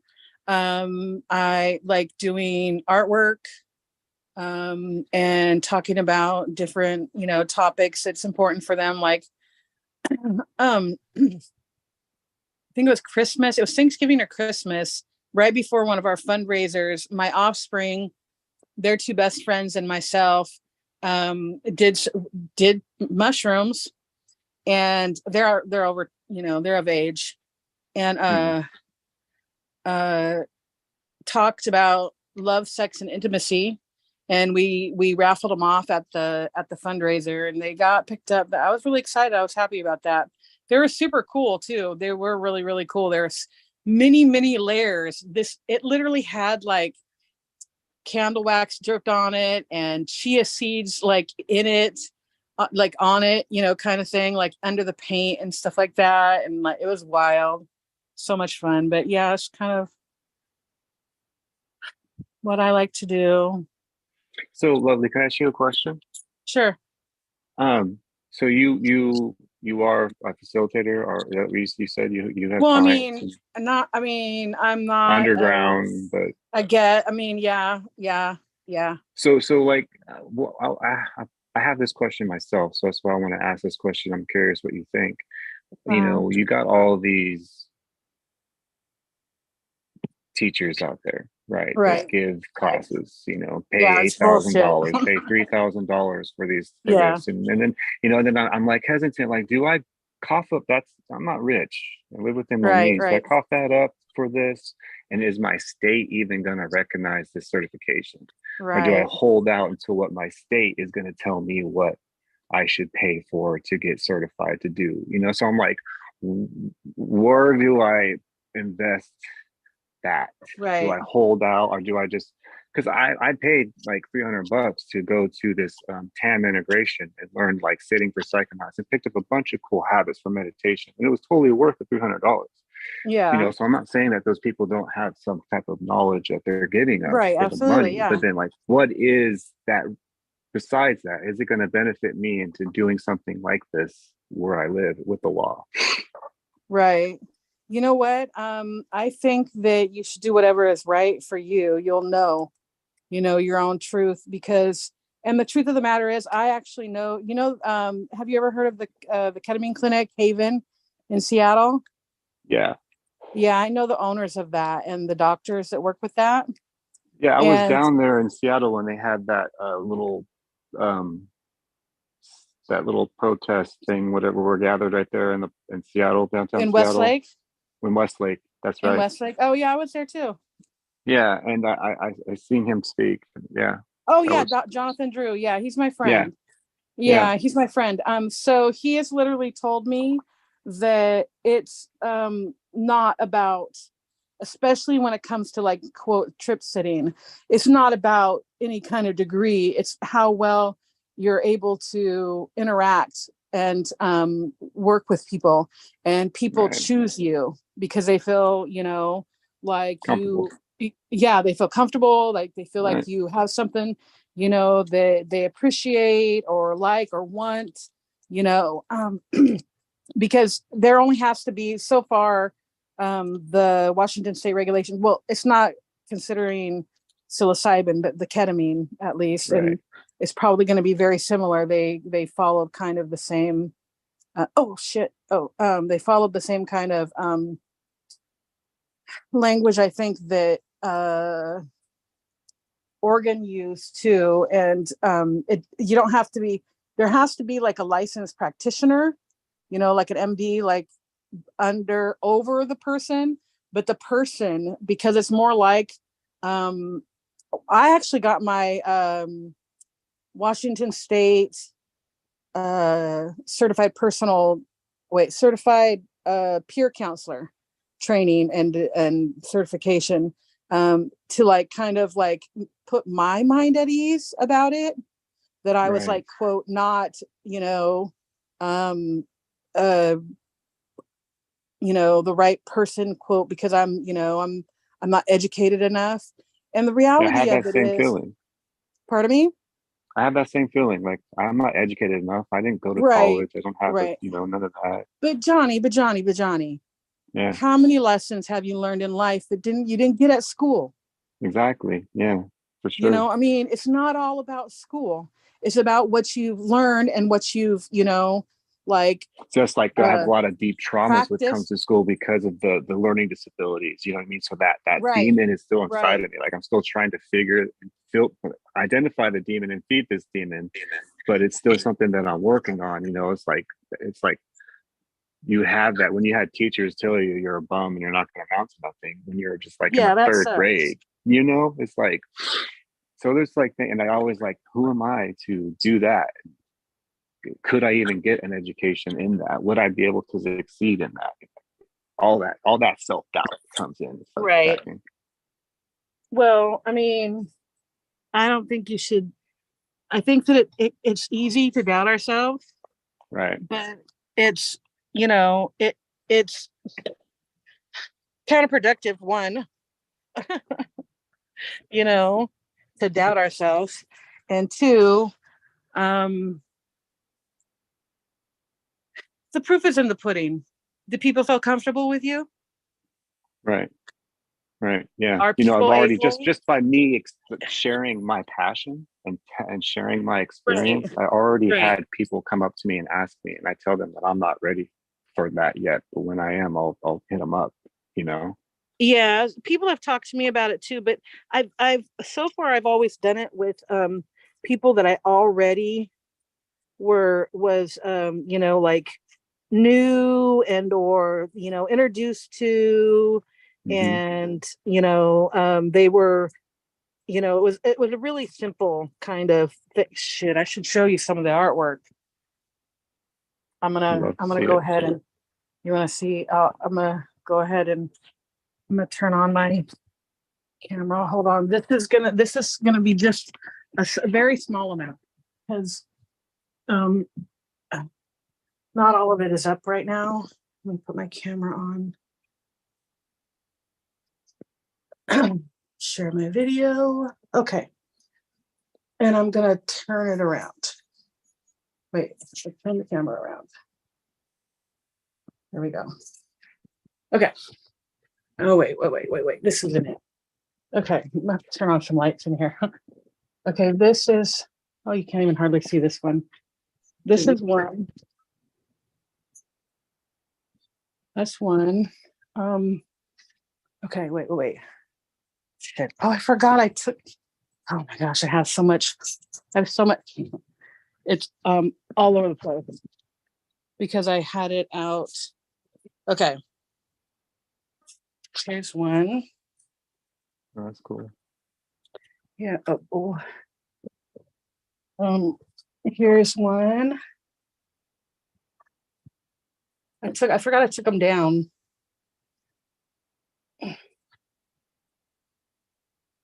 Here's one. These are ones. Yeah. Yeah, it's like textured. It's 3-dimensional. Oh yeah, I love texture. Yeah, I love multimedia art. There's one. They're pretty That's much awesome. most of them are 3-dimensional. Yeah, no, that's really cool. That's really cool. Oh yeah. There's that one. Now I want to ask the same thing, but I wanted to ask you, Rick, about your photos of the mushrooms. I want to ask Lovely about her paintings. I want to ask the same question. I am going. A sculptures, painting. Wait, here's, forgot. Oh my, you can't hardly see these ones very well. This is my little art area, so there's more sculptures and stuff up there. Paintings. I'm moving. Sculpture and paintings. You can't hardly see. Well, I can't see. Can you guys see very well? A little bit. What I can see is that these things they go back to the same kind of like color composition and texture as the paintings that you showed before. Yeah. Now, yeah. My question is, how do you turn this into NFTs? To fees? NFTs. NFTs. What do you mean by NFTs? Oh, non-fungible tokens. How do I turn it into that? How does one turn it into? You have a collection, right? You want to know what it's worth. If you want to know what it's worth, you put it out there, right? Yeah. Now the NFT market is like it's like a perpetual auction. Oh. It's like your art is being auctioned all the time. Oh wow. Yeah. That's what NFT is all about. There's one right there. It's so dark. I don't have very good lighting. Yeah. Oh yeah. Anyway, and there's more. See, like there's one. This is my art room / storage. So there's a whole like there's a huge amount of paintings that aren't even up. There's probably about 20 that aren't even up. In the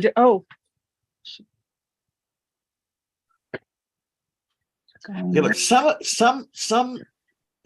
really looks the same. It's got the same style. And then yeah, they're all by different people. These are all by different people. wait, Okay, some of them are mine. Four that you showed at the beginning. The first one, the black and white one. Rick mentioned the textures. Oh yeah, that was actually a chick. She was a drug addict and a hooker that I met through this guy. I was friends with the guy. He started dating her, and he was like, "Oh my god, I picked up a fucking hooker trying to be Captain Save a Ho," you know, and and man, it was terrible. The pictures looked very much like the things that were hanging above the bed. Oh, well, yeah, I mean, Right. I do it with them. So there's probably a lot of like my kind of, the very first one I did do the oh, you couldn't see that texture.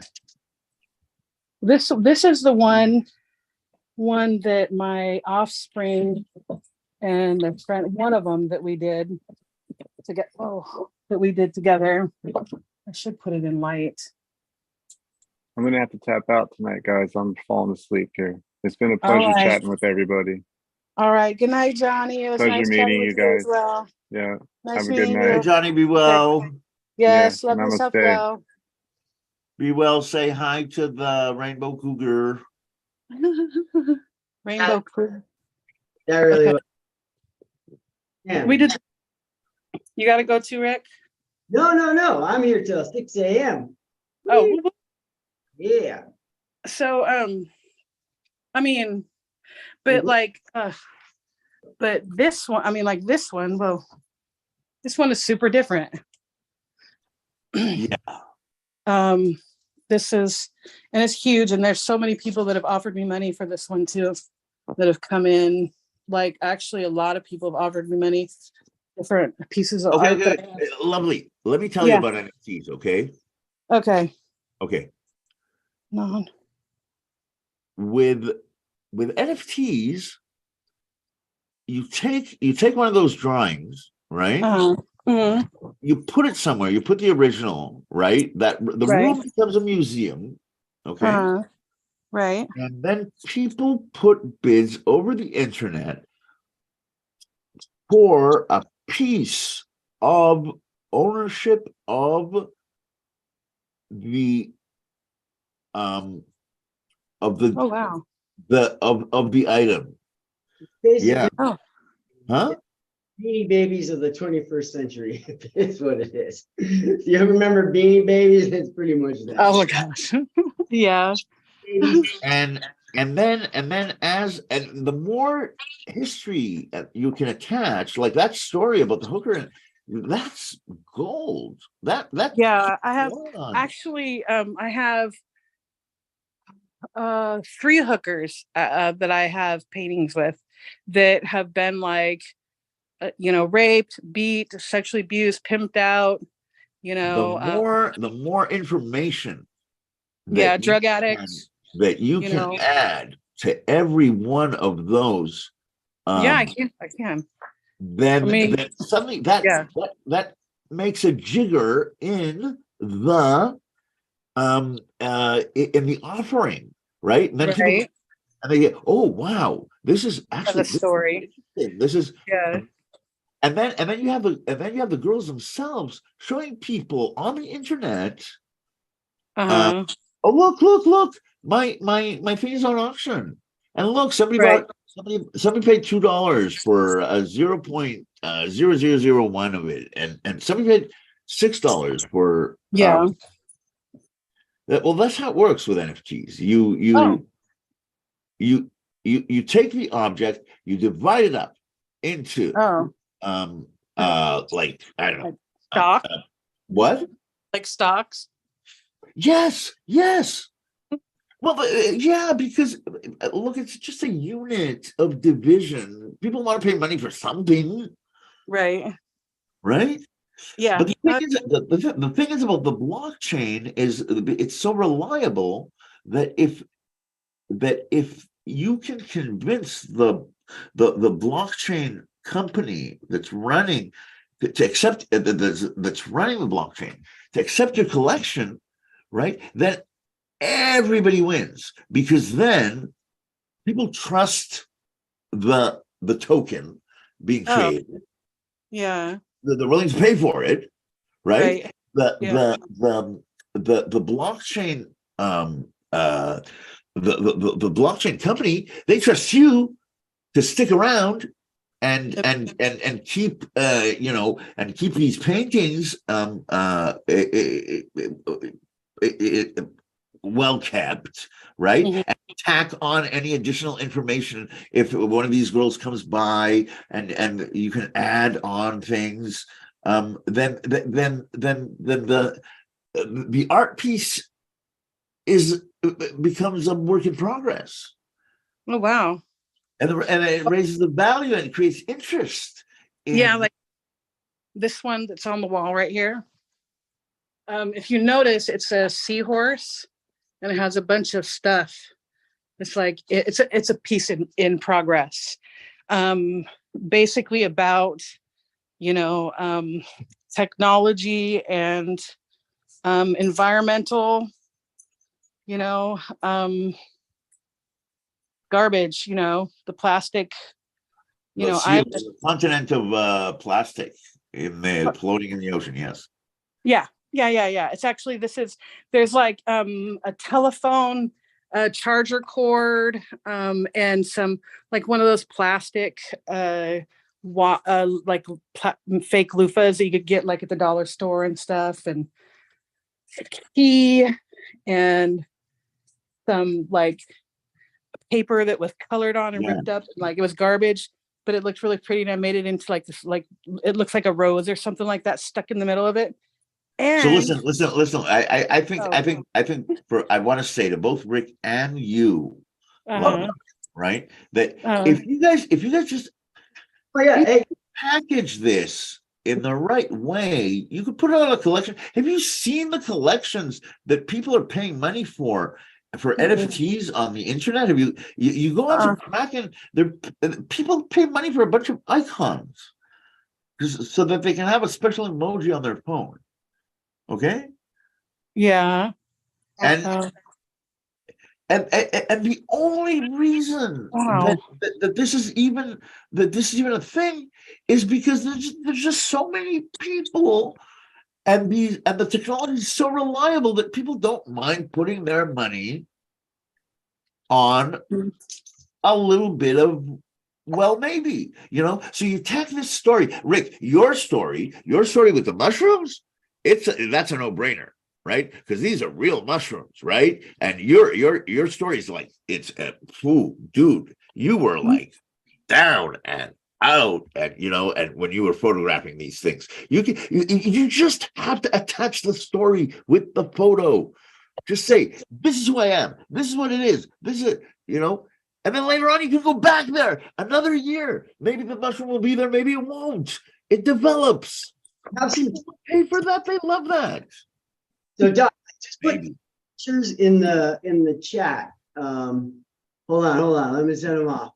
Okay, so the day I put, like, remember, it's like this divine feminine presence was out in the woods with me. Like I was bonding with Mother Nature and seeing her face, like in the bark and like, and I found this toadstool with these little 3 conchs beneath it. That toadstool at the time was the most beautiful thing I'd ever seen in my life. And I got one with my dog next to it. Look at how rad those things are. But after my bonding experience with Mother Nature out in the woods, I did. That's me being united into service of Mother Nature. Oh, that's awesome. I love it. I love it. You can describe that. But yeah, Doc, I wasn't able to, I did find the whole folder. So if you send me your email address, I'll send you every mushroom picture. I got a lot of gems in there. I'm still trying, guys. Listen, I'm still trying to get my head around this, and I'm figuring it out as I am speaking to you. Okay, because you know, I mean, come on, you've never heard of NFTs? It's all the rage. Cryptocurrency, and it's like, yeah. I do have some cryptocurrency. I bought some and I've been kind of just like letting it sit. Okay, now the newest thing in cryptocurrency is the NFTs. Okay. Okay. And the NFTs, but you know, it's just like everything else with money. What lies behind it? I mean, what is money? What is a dollar bill? What can I do? Can I eat a dollar bill? Can I? No, it's I live in Canada. Need plastic. We can't even wipe our ass with money. Or a group of people wanting it. What is that called? It is a promissory note. It is a promise. It is. Oh, okay, yeah. I was thinking. Yeah, it's something to look forward to, right? Oh, yeah.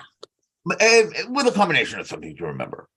That's yeah, right. That's what money is. That's basically what it is.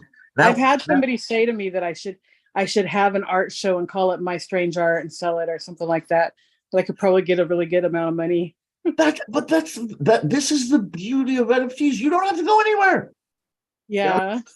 Hey, we got someone new with us. We all say hi. Hi, Darius.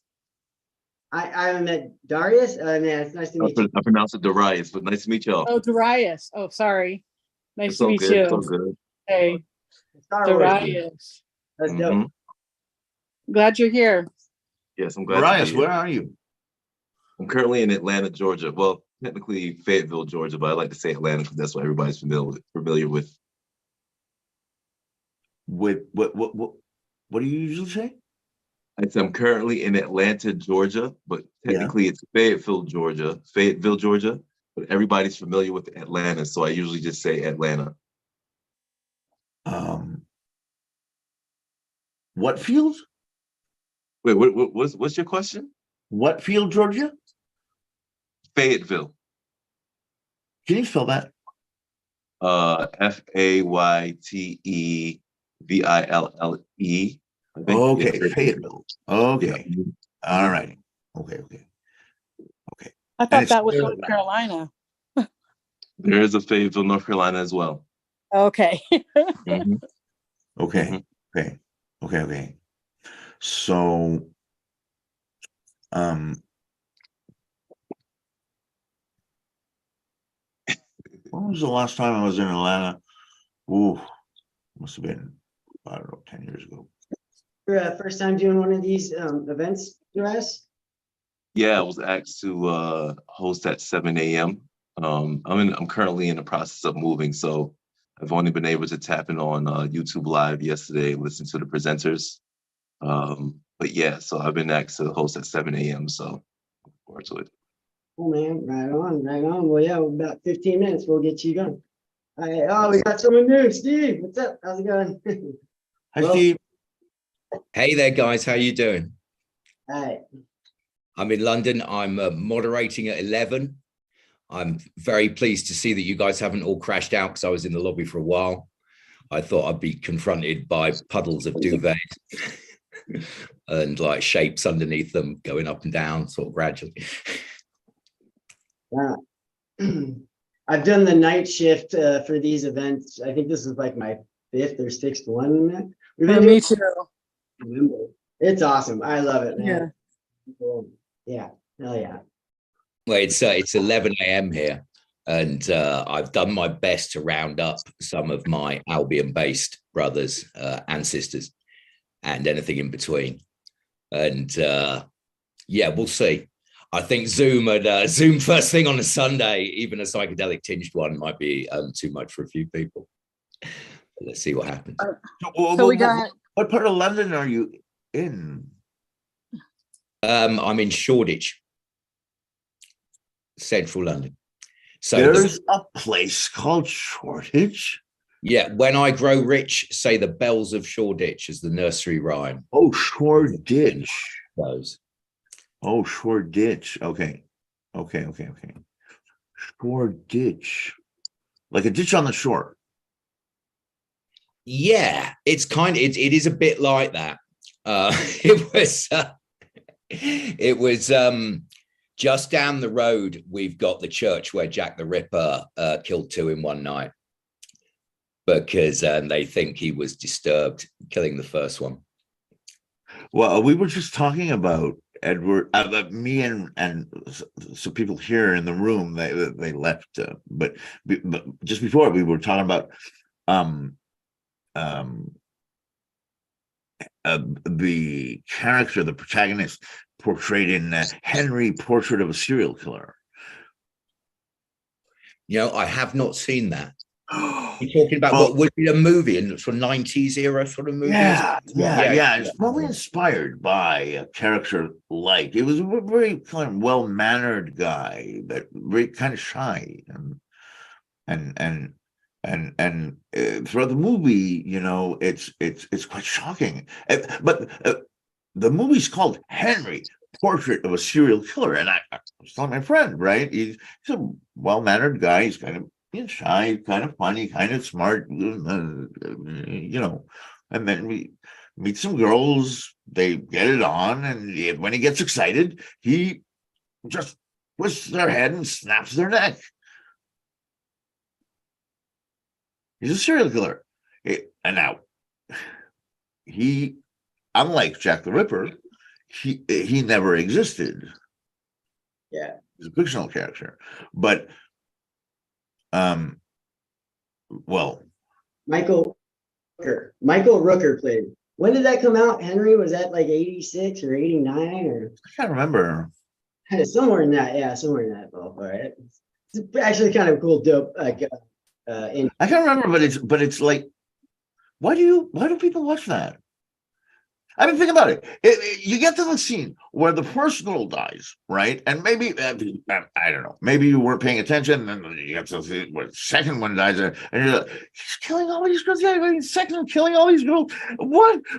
And then, you know, if while you're in shock, maybe the person beside you, or maybe you say to yourself, well, you are watching a movie called Henry, Portrait of a Serial Killer. What were you expecting? Hey, do you remember Repo Man? With like Emilio Estevez? It was like, you know, he's kind of this punk rocker that, forget man. So it's an 80s flick. What about Suburbia? You guys see that one? About these like punk. I heard about that. I heard about that. Oh, that's all like everything looks all nice on the outside. Yes, he's really, really, really sick on the inside. Gary Oldman. That's what that was about, right? I'm going to note that one down. Yeah. Suburbia. Ooh, nasty. No, I used to live there. So, but I think that Suburbia is like LA, right? Oh, I don't know. I can't remember. It's all over. It's like from coast to coast, man. Anywhere in USA, like it all looks the same. And I got a Home Depot and a Starbucks and a fucking, you know. Well, listen, I want to say something that is completely tangential. It's just totally unconnected because I was just looking at the photos of these conches that you posted, Rick. You're muted. Some beautiful Rachis too. I love them. Rick, you're muted. I'm sorry. Yeah, no, I was shrooming tough that day too. That was an awesome day out in the woods, man. connected with the forest. Yeah. Yeah, but you know, for an organism to do that. Yeah. So these aren't seasonal, like they're there all year. So I can like monitor the growth of like conchs at certain parks. Like there's a couple of them where it's like, you know, that's 3 years now I've been going by to check it out. I know exactly where it's at and stuff. Man, I had a hidden lake at Shoreview Park. It's over here in Edmonds. It was so beautiful, dude. It was like you take this trail down this little creek and you get there and it's this duck pond, but it like has like volcanic ash in it, right? It makes the water this beautiful crystal gray. I went there last time. It had been bulldozed, completely flat. No more ducks, no more lakes, no more the mushrooms I'd been monitoring for like 3 years, dude. Just I was so bummed out. No more fucking hidden lake. It's gone. It's just, Yeah, but where? But you know, I'm gonna bet you that if you keep wandering around, you're gonna find mushrooms that look like that somewhere around, yeah. right? This one, that toadstool up above the top of the three little ones was like the most unique, right? Like that's Where? okay, there's the three little like tree conchs at the back, and there's that toadstool. It kind of looks like a seashell almost on the left side. Which picture? The top one or the bottom one? The top one. Like I've never, that's the only one of those I've ever seen. The three little red ones at the bottom are actually really common, but this toadstool looking thing up in the upper left-hand side is like very unique. I've only seen this one like ever. Right now you know there's so yeah, I don't understand. I mean, I don't understand exactly how that works with mushrooms. I know from bacteria that if you have this bacteria that runs into a situation that's a little bit different, doesn't have the genetic, payloads to know what to do, it evolves a new gene, right? And a little bit of DNA called a plasmid. Yeah. So actually mushrooms do evolve rather fast. Like your odds of finding a brand never seen before mushroom are higher than any other life form on earth. Like, you know what I mean? No one's gonna, like, we found all the like birds and lizards and shit already pretty much. There's some stuff at the bottom of the ocean that are still very much a mystery, but like well, that's just because they're big. With bacteria are faster actually. Bacterial life cycle is half an hour. oh right, yeah. That's like where we've seen like evolution, like in the lab with like but the thing is that if a bacteria suddenly gets into a situation where it needs to, I don't know, say take care of some palladium, okay, a heavy metal runs into some palladium.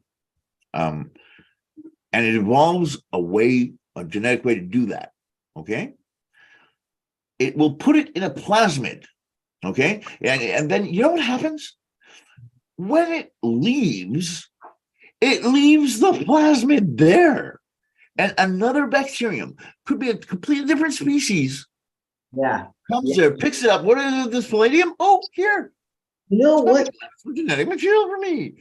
The last time you and I were talking about fractals, you just reminded me. You said something to the effect of like the mind is a fractal or the brain is fractals. And I thought you meant the actual like brain tissue where it would be like this. I did mean the actual brain tissue. The UK, if you measured every little inlet, eventually it'd be like larger than the circumference of the earth, right? Like it's kind of this like paradox in measurement. But I now know what you're talking about. You're talking about the brain tissue, grooming like fractals, but no, you actually meant like the way the neurons in consciousness are like set up in these ways of running information through each other to keep things. Listen, like, I remember that comment. That comment was merely me saying that if you fold and fold and fold and fold and refold without expanding the skull, you can continue to store more and more information. Yeah, I heard there's like 23,000 miles worth of like veins running through us. Right? It's just like if you measured every little like capillary and shit or something like that. I don't know. I watched something on this the other day. Darius, sorry. Did you You have to. I mean, you know what blows my mind usually is when I think of the of something that I call like the boogerization of genetic material because because beyond the double helix, there's super helicity, right? Which basically takes the DNA double strand and squishes it and folds it. You've got 46 chromosomes in every one of your 100 billion cells, and that's just the eukaryotic cells in your body. I don't know. Darius, you want to get a little bit of a head start? I'd love to hear what you got to say, man. Insight about what exactly? Oh, well, you were going to come on at 4, but it's like 3:56. I was wondering if you want to start a few minutes early. Oh, okay. Cool. Yeah. Yeah, why not? There you go. Cool. All right. So my name is Darius Sakem L. Currently live in Atlanta, Georgia, or Fayetteville, Georgia. I've been utilizing entheogens since 2010. I started my first experience in college with psilocybin, and it's been a very beautiful journey ever since. In college, it was more of a recreational journey, of course, it's college, but it's transformed more into a ceremonial and a spiritual journey. I am a Reiki healer. I am a shamanic guide. I also do one-on-one psilocybin ceremonies, private ceremonies with people. And I've been a part of ayahuasca community for the past 3-4 years here in Georgia, who the lead facilitator is Mother Jaguar, and she's the one that actually informed me about this meeting of the minds. Yeah, I know. Yeah. So I've sat with her for maybe 3 years, and it's been a beautiful journey. So yeah, I'm going to talk about today about how entheogens have helped me overcome my personal trauma and develop Iwa Pele. And Iwa Pele is a Yoruba word for good character. And I want to talk about this today because here in Georgia, the Atlanta community, the spiritual community, there's a lot of misconduct, a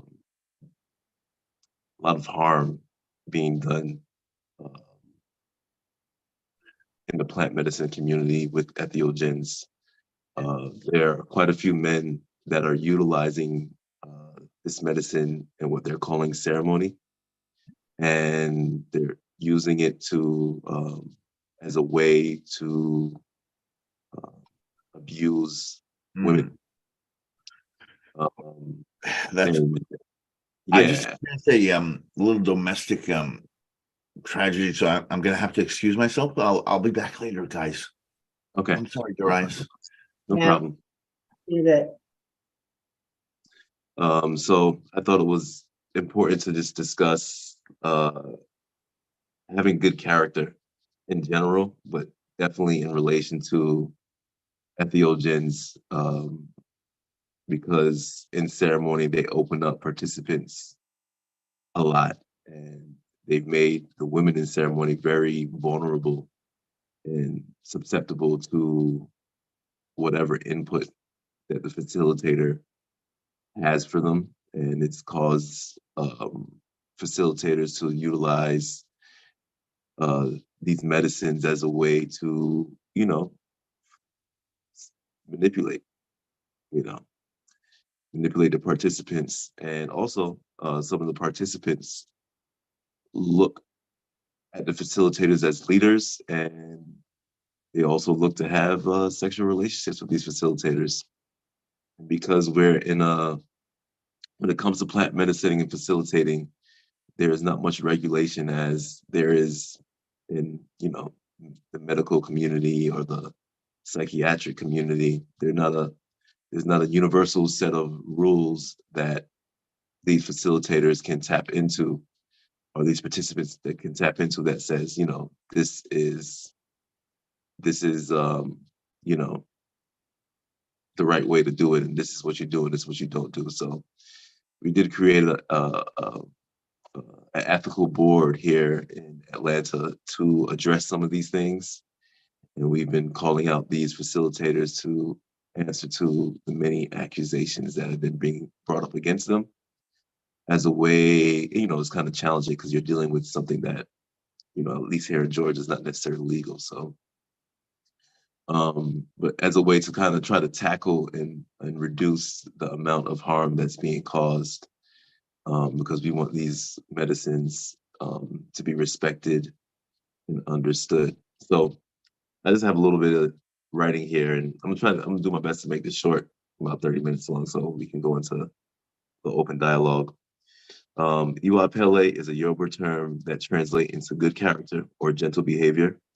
It's a concept that's deeply ingrained in Yoruba culture and philosophy, and is considered essential for a person's success and well-being. As a man, because that's what I identify as, embodying the principles of Iwa Pele is especially important. A man who displays good character and gentle behavior is respected and admired amongst his community. There are some reasons why Iwa Pele is crucial for men. It promotes integrity and honesty. A man who has Iwa Pele acts with integrity and is honest in his dealings with others. This builds trust and fosters positive relationships, which are essential for success in personal and professional life. It encourages humility. Iwa Pele emphasizes humility and the importance of putting others before oneself. A humble man is respected and appreciated, and this trait can help a man build strong and lasting relationships. It promotes self-control. A man who has Iwa Pele exercises self-control in his thoughts, words, and actions. This helps him to make wise decisions and avoid impulsive behavior that could harm himself or others. It fosters empathy and compassion. A man who has Iwa Pele, and not just men, of course, anybody, whatever you identify with, you know, Iwa Pele is important for you. So I won't just say man, I'll say people. Who has Iwa Pele is empathetic and compassionate towards others. They understand their struggle and is willing to offer help and support. This trait makes them a valuable member of any community. It encourages personal growth and development. Iwa Pele is not a static concept, but one that encourages continuous personal growth and development. A person who has Iwa Pele is always striving to improve himself or herself, or themselves, and become a better person. Iwa Pele is an essential concept for all to understand and embody. It promotes integrity, humility, self-control, empathy, compassion, and personal growth. By embracing Iwa Pele, a person can become a respected and admired member of their community and achieve success and fulfillment in their personal and professional lives. So in the Ifa tradition, which comes from Yoruba, and Ifa, I believe, ultimately translates into love, we have these orishas, which are ultimately the gods of that particular tradition. And when you know, get connected with the tradition, one of the first things they do is they find your ori, or your head. And that is the orisha that rules over your life, or the orishas that rule over your life. So my oris are Obatala and Shango, and they are somewhat alike. Shango's colors are red and white, and Obatala's colors are white. And the white in Shango's colors represents his Obatala side. Obatala is the wise old man with good character, and Shango is the powerful king that strives to have good character. And I'm saying this because I'm more so in this lifetime in my Shango aspect, in that one of my goals in this life is to embody good character, and that's what I work on, you know. And I'm not always perfect at it. I'm not always perfect at it. So as far as my personal experience with entheogens, I've had a lot of profound personal experience with entheogens. but the ones I'm going to share today are very personal. And, because I've healed a lot of different aspects of myself, I do feel comfortable speaking about this. And I think it's something that men go through, experience, and it's not very much talked about. So when I was 12 years old and I was in Barbados, I watched my brother abuse a young lady that was 8 that was living with us. And, me and basically I followed him in doing that when I was 12. And it's pretty much one of the only things that had haunted me once I gained some realization that what I did was just intrinsically wrong. And I had thought about it for many, many, many years and didn't know how to deal with it. Didn't know how to heal it, didn't know how to resolve it within myself. And the young lady was in Barbados, and she had, I had no contact with her. She was a young lady that my grandmother had took in. And me and my brother we're never on the best of terms because I've changed and he hasn't. So when I came to Georgia, I got into a relationship, and I think I was about that was about in 2017. And me and the young lady had a lot of deep conversations, and some revolved around her personal sexual abuse. And, it seems to be quite common for young ladies, but it's also common for young men because I was also sexually abused by 2 males in my family when I was younger. One of them being my brother, funny enough, right? Well, not exactly funny, but not ha funny, but ironic, right? So me and this young lady decided that we wanted to do first it was a mushroom journey. But that time in Georgia, unlike now, you couldn't really find mushrooms as easily. I don't know what COVID did, but it kind of opened a door for Georgia to be plentiful. Everybody in Georgia has mushrooms, and it's a beautiful thing, but it's also, it seems a little bit not so beautiful sometimes because how people are using it, as I explained earlier. So me and this young lady ended up filing Lucy and LSD. And that day I had bought a red bath bomb, some flowers, and I know I had bought it for her, but I didn't know what was going to happen. Just to bring it back for a second, my personal spiritual practice is called Galacticus. I've been with the Galacticus system for about 8 years now. And Galacticus does deal with different pantheons, Orishas, Neteru, the Vedas, some of the Norse gods, and other divinities that we work with. And one of the divinities that I'm very close with is called Sekhmet. I call her Mother Sekhmet because I recognize her as my divine mother. And she is from the Kemetic or Egyptian pantheon.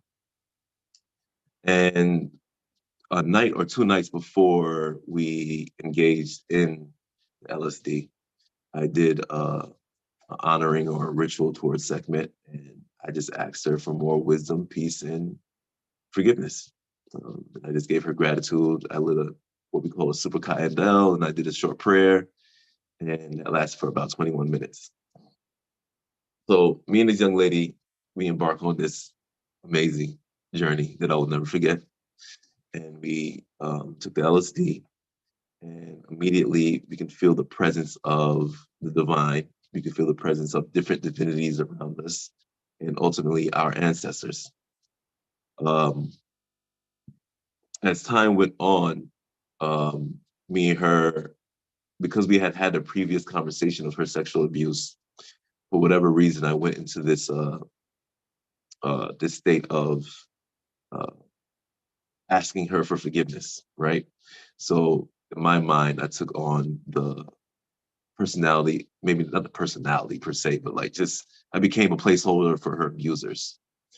And I remember asking her for forgiveness this first time, but it happened several times. And she had acknowledged that, and then she like kind of went from a slump position and stood up, and her aura just like knocked me over. Like I was physically knocked over, which I thought was very interesting, right? And then I had the idea to bathe her, right? So I had two different types of bath: a blue bath, which is we have this thing called blue, and we crushed it in water and cold water, and we poured it on ourselves. And then I made her a hot bath with the red bath bomb that I had. I made her a hot bath. And just to make the story short, she was in the bath, and there was this big ritual and ceremony going on, something that I had no clue was going to happen. And I stood in that bathroom maybe for about 20 minutes, just like begging for forgiveness. Not necessarily, there's something interesting that happens when I'm on entheogens. It's like, um, there's a better word for possessed. Uh, anyway, I get this download of this personality, and I become more of yourself, I guess. You become heightened, become more of yourself. And I just started to, ask her for forgiveness for things that I've done wrong in this lifetime, things that I've done wrong in a past life, things that men have done wrong to her. And that went on for about 20 minutes before she acknowledged it. And the rest of that night was very, very beautiful. I mean, we had experiences where she was seeing out my eyes, I was seeing out of hers. We were having the same thoughts. And the truth be told, we hadn't spoken about it right after, because sometimes it feels like when you speak about it, it might take away from it. But a year later, we talked about it, and she mentioned certain things, and I mentioned certain things, that we knew that we were actually experiencing what the other person was experiencing. There was a time when she was in the bathroom. I was walking downstairs to get toilet paper, and I remember thinking, "Did she see what I'm seeing right now?" And then when I thought that, I heard her laugh, and I was like, "I know you're experiencing what I'm experiencing right now." And that went on for about 20 minutes, and we never talked about it. And then a year later, we actually spoke about it, and we were like, wow, we were actually experiencing what each other was experiencing. So I thought that was a very beautiful thing. And I've only had that happen on LSD. I haven't necessarily had that happen on mushrooms or any other. Well, I haven't realized it. I feel like with LSD, it was very recognizable that it was actually happening. And, I think my experience of mushrooms and ayahuasca is very emotional. It's a lot of emotions involved, and with LSD, it's been less emotional for me. It feels more heady, whereas it feels very cosmic. Whereas mushrooms and ayahuasca, it has a very earthy feeling to it. So, um, I kind of have to get through my emotional stuff before I can get to the more expansive state. So, to bring the story full circle, 2 or 3 days later, my cousin in Barbados contacts me and asks me how I'm doing on WhatsApp. WhatsApp is an international messaging or a calling application. And I thought it was funny because I haven't spoken to this cousin in years. And then he tells me he has the young lady that I abused was with him. And I was like, huh. And he was like, she wants to talk to you. And I thought to myself, what are the chances that I haven't spoken to this lady since I was 12? And now I'm in my 20s. 26, 27, whatever age I was. And I hadn't spoken to this young lady since then. So I said, yeah, I will speak to her. And when I got on the phone, the first thing I did was apologize. I apologized and I said, hey, I didn't realize what I was doing was wrong. And, nobody should touch you in that way, especially at that age. And, I'm really sorry. And I hope you can forgive me. I've become a better person. And, I really regret that happening. And I hope that, it wasn't too impactful in a negative way on you and your life. And I pray for you. And, she forgave me. She was like, really, just like that? I'm like, yeah, because it was wrong. And then she asked me for money, which was funny. Um, um, but I found that for me, that was very profound, right?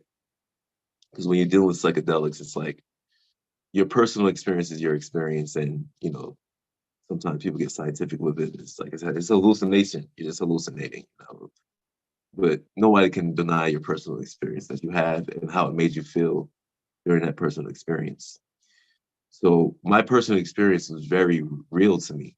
However, to actually speak to the young lady that I had abused when I was 12, 2 days later, 3 days later, I'm not sure if it was 2 or 3 days later, but it was days later. After that experience, I think it changed my perception of Ethiogens a lot. And I already knew my experiences were real, but that made it extra real because there's just, I mean, the chances that I would speak to her after I sat with this medicine and asked for forgiveness for hours, you know, almost for hours, technically, like the chances of that happening is very slim to none, in my personal opinion. And it made me feel like, wow, there is something with this stuff that is not just a spiritual, it's not just an experience of seeing things. It's actually something that can translate into our actual lives. It's something that can actually improve our day-to-day life. And it released a burden that I was carrying um, for a very long time, for a very long time. And I'm very appreciative of that. And the second experience um, that I'm going to explain deals with ayahuasca. So I had a past lifeology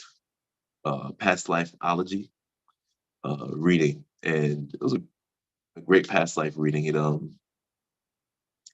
It broke down maybe 4 of my past lives, and I think I've been able to track down 2 of the 4. You know, and I believe in spirituality, but I'm also somewhat of a skeptic. Like, 'cause I don't want to be fooled. I don't want to trick myself. I don't want to be fooled. I don't want to be naive.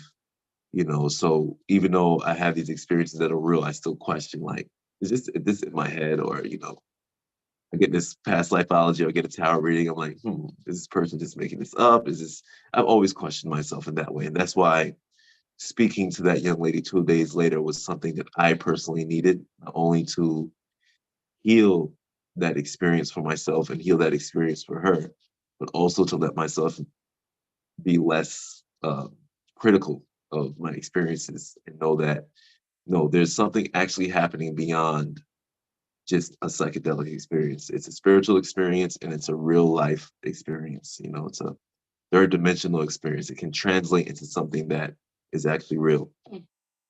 Um, so in this past lifeology, I had a lifetime as Iban. I can't remember his full name. It's like Iban Furness. He supposedly was the first person to create flight, but he didn't create landing gear. So when he flew and he landed, he ended up breaking his legs and fracturing his spine and never walking again. But Iban, which means son of, Iban means son of. When he was a child, he experienced his mother. Well, in this past lifeology, this is not in his actual story when I looked it up online, but in this past lifeology, it said that when he was a child, he experienced his mother being abused by several men. And years later, well, I would have these experiences where I would smoke marijuana and I would experience, I don't know what to call it, an entity or something like that. And I would sit and meditate. I remember I was going to a party and I smoked some marijuana and I got the urge to meditate. So before I walked out the door, I turned off all the lights and I sat down and I started to meditate. And there was somebody else there. And I was just like, what the heck? And, you know, it was like there was another personality or something that I can see in my own mind and I can identify it as something separate to me. When I tried to like explore it or like figure out what it is, I saw it like literally running into the dark space of my mind. And it's like I couldn't get it. And that I had that experience about 3, 4 times with this thing, and it felt very childlike, you know. It felt old in time, but childlike in nature. And then I sat with Mother Jaguar when she brought Haru from the Kutanawa tribe from Peru. And with ayahuasca, and I had this experience where I saw this thing again, but I can see it very clearly. And its eyes were like red, like it was crying for hours. And I was trying to communicate with it and talk to it, like, what are you and what are you doing here? Like, you're obviously something that I'm carrying, but I'm not sure what you are or how to deal with what this thing is, I didn't really understand it. So I was able to see it, but again, it vanished into the depths of my mind. I was like, where is this thing going? I don't understand, right? So then the Jaguar started conducting ceremonies. And this one ceremony I was in was very interesting because I was upset the whole ceremony. And I love ceremonies. I'm very happy and gleeful and blissful during ceremonies. But this one, I was just like, I was upset, and triggered. Everything was triggering me. And the number one thing, and I don't know if I've ever talked about this, period, or nor with Mother Jaguar. The one thing that was triggering me the most was Mother Jaguar being a mother, right? And I love my mother dearly. She's such a beautiful soul, but she's also disappeared at different times in my life that I found were crucial, and that's something that I had to heal within myself. And just backtrack real quick, and I'm going to make the story short. I was after a Galacticus seminar. I was sitting in a restaurant with my partners at the time and a friend of mine, and I did a Reiki called Past Life Reiki the previous day, and I'm sitting in this restaurant and I'm feeling frustrated at my partner who's sitting across from me, and I didn't know why. And all of a sudden, all these emotions come up in me, and I start to. I mean, it was a really nice vegan restaurant in Atlanta. It serves these little small portions. Everybody's dressed up fancy. I'm bawling, crying in this restaurant uncontrollably. I just cannot control myself. And I didn't smoke any marijuana. I didn't take anything. I'm like, what is going on? They're looking at me like, what's up? And I started speaking from a place that wasn't where I was currently at. I was like speaking about my mother in this lifetime. And then I can only assume that I was speaking about my mother that I experienced being abused in that past life. Previously, I had no emotional reaction to reading that. But in that moment, I felt all the emotions of watching my mother being abused. And I can't even repeat what I was saying because it wasn't just me talking, right?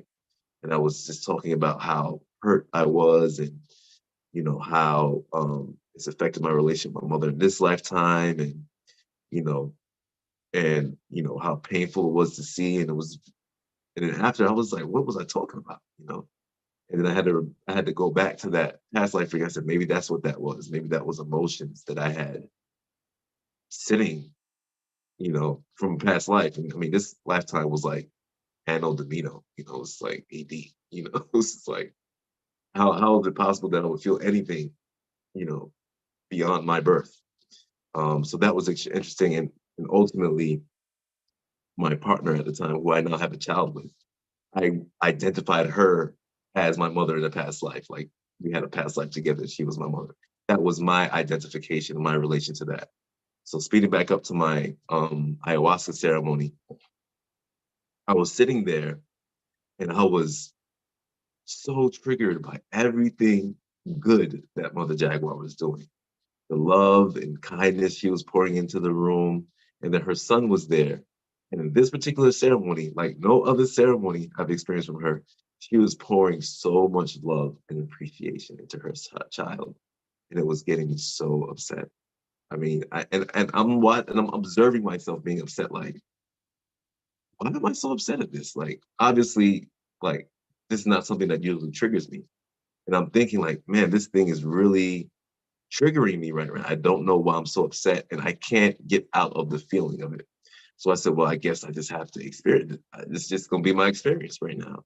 So I was just observing me being triggered by all the loving things she was saying to her son, and like feeling angry, And I'm like, I love Mother Jaguar. I love her to death. Like, I love her, Why am I so angry at her right now? It's like, she's definitely not my mother. She definitely hasn't done anything wrong to me, but she, in that moment, became a representation of the love of a mother that maybe I felt I didn't get, not only in this lifetime, but also in that past lifetime. And what I realized was what I was feeling wasn't my emotions, but the emotions of that child that experienced that trauma in that lifetime. That was my conclusion. And I concluded that because it was like, I was looking at myself being upset from a third person point of view and like thinking like, wow, I can't get out of this feeling right now. And I was like, I was doing my best to get out of it because I can see that. I wasn't enamored, but I wasn't like, it is not something that took me over. And I was just like out of my mind with it. I can see it happening, not wanting it to happen, but not being able to stop it. And then I remember one of the brothers took me outside and I was trying to talk to him and I just started again, bawling, crying, bawling uncontrollably. And I felt a lot better at that. And then the next morning, I looked in the mirror and I was like, why is my face so shiny? My face was glowing. It was almost like gold. I've never seen my face like that. It looked like, I had no wrinkles. My face was just like glowing. And it looked like I had shed something deep, deep, deep, deep, deep, deep. And then that morning, Mother Jaguar looked at me and she was like, Urias, oh my God. And then she started touching my face. She said, it looked like you dropped weight. It looked like you dropped a load and all that love. She started to pour into me in that second. So it was a very profound experience because I was able to heal what I perceived as ancient past life trauma, ancient past life trauma. And I was able to do that through entheogens. I was able to do that through entheogens. And they've assisted me in reviewing my life. In the Kemetic tradition, they say you have two deaths. And the first death is certain, it's the death of the body. And the second death is the death of, I guess, of the consciousness in a way, and that you don't gain your conscious immortality. You get recycled back into the cycle of samsara, life and death, right? And if you survive the second death, you, instead of losing all of who you are, you will actually remember who you were, right? But you have to go, your heart has to be weighed, and then you go through a life review where you look at your life and all of your actions from an outside perspective. And then depending on what you've done in your life, your heart is weighed and it's decided whether you have that second death or not. And I believe entheogens have given me the experience of reviewing my life in a way that I might not have been able to otherwise. And because I've taken entheogens, I've been able to do that in general. So, when I've had my son was around when we were doing ayahuasca ceremonies every 2 weeks, twice a month. And it was such an awesome thing because I got to look at a lot of my interactions with my own child on the medicine. I got to look at my interactions with the mother of my child on the medicine, my interactions with my father, and I could just see the experiences that I've had with them, what I said, how I felt, my tone of voice, and I could review and observe, who I was in that moment and make changes for the future, and I think it's really beautiful because it has allowed me to become a better man, and it's allowed my character to improve significantly because I was a different person than I am today. And I'm still improving, but I'm really grateful for entheogens for giving me those experiences and, the experiences that I know that I'll continue to have with these medicines. And, I just wanted to talk about that today because, like I said, there's a lot of harm being done in the community with these medicines. And I believe it's because these men that are facilitating ceremony aren't sitting in ceremony. You know, they might have sat in 1 or 2 ceremonies, and then they went and found the medicine themselves and started facilitating. And to be a facilitator and serve people is different than sitting in the ceremony and being served and being humbled. And they need some humble pie, and they need to learn how to embody some good character, some Iwa Pele. And even though I've served medicine, I still sit with it as a humble servant and a humble student and mother, student of Mother Jaguar, student of Grandmother Ayahuasca, student of, Uncle Psilocybin. I think it's important that we strive in all walks of life, even if we're using it recreationally, to embody good characters. So these medicines that are already looked at in many states as an illegal, dangerous substance can be respected and honored and given the reverence that's absolutely needed. And when we use it in a way coming from good character, then we give it a good representation. So that is my talk. That is my personal story, my personal experience, and I just want to open the floor for open conversation. No, that sounds great. I totally understand a lot of that stuff, man. I had like a good 4 months straight where every time I ate mushrooms, like I was just bawling my eyes out over something. It was just like shit I needed to get out, man. I totally understand. And yeah, man, the character thing too, that as men, that like really is when you become a man. It's really like accountability and responsibility, and you meant that you're gonna play a fucking square game, that's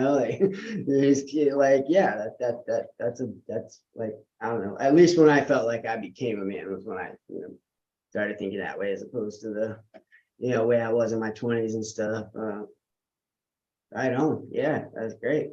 The dinner thing you said, that was an ayahuasca one that had you crying. You said you went out to dinner. So when I went out to dinner, I didn't take anything. I didn't smoke anything. I didn't have anything. It was just like, I don't know where that came from. Like I said, I did past life Reiki, and I brought that up just to kind of like bring the story full circle about the past life experience and that kind of that hurt child. That was just an experience where it came up for me. But no, I wasn't on anything. It might have been the Reiki. I assumed it was the Reiki, and just divine timing, I guess. Yeah. I have flashbacks periodically. I have PTSD from some stuff as a child. But I also like went through this phase. I was like getting in a lot of car wrecks because I had really bad insomnia.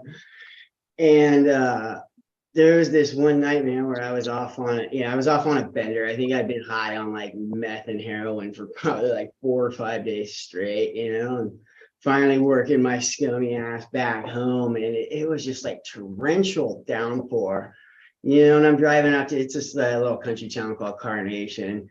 It was just like one of those moments, where like the headlights are just right in front of you. And I get this big like, stop, slamming on the brakes, and it's pouring rain, but the like smell of burnt rubber is like still thick in the air. We just barely missed each other. So we both had pulled over and went like, "You all right, man?" And he's like, "Oh, you might want to get your tires balanced." I'm just like, yeah, you know what I mean? But dude, his like wife got out of the passenger side to like just be like, "What the fuck are you guys doing?" And she was like 8 or 9 months pregnant, man. Oh my goodness. Like I came so close to ruining this new family. And I was, had been up on fucking drugs for days. Like they would have given me, every reckless, endangerment, manslaughter, like But like that, I hadn't thought about it since it happened. And I was driving with my girlfriend. We were coming back from a camping trip, and like, I don't know if the road we were on was similar to that one in some way. That flashback just hit me hard, dude. And like normally when people around, I can kind of control the symptoms of PTSD and anxiety a little bit better, but not in this case, man. Like I just, I started crying, dude. Like just thinking about how fucking close I came and ruining those poor people's lives. And, Yeah. I'm glad you made it out of that safe. Everybody made it out safe. yeah. So yeah, I mean, does anybody else have any experiences with maybe like self-reflection on the medicine that they want to share? I wish I could cry my eyes out on it. And it's something I've been desperately trying to do for a long time. And yeah, you hear stories of people like weeping and weeping for hours on end on ayahuasca. And I did say to my class on the psychedelic training course I'm on that once you get to my age, the whole purging thing becomes a lot more attractive. I think that crying is part of that, isn't it? And I do a lot of body therapy, Reichian body therapy. What is it called? Reich, Wilhelm Reich. Okay. Who was one of Freud's 3 proteges. Okay. He's the chap who wrote The Mass Psychology of Fascism, and he died in prison. He's the only person apart from the Renaissance philosopher Spinoza to have had his books burned by the communists, the Nazis, and the moral right in America. Wilhelm Reich. He's about to have a huge revival because he did a lot of research into cancer that is being reopened again. Mm-hmm. Wilhelm Reich. And he developed a body therapy. I mean, Freud had three proteges: Adler, Jung, and Reich, and they all rejected Freud's teachings. And Adler said, we have to have a conclusion. You can't just have open-ended therapy. Fell out with Freud that way.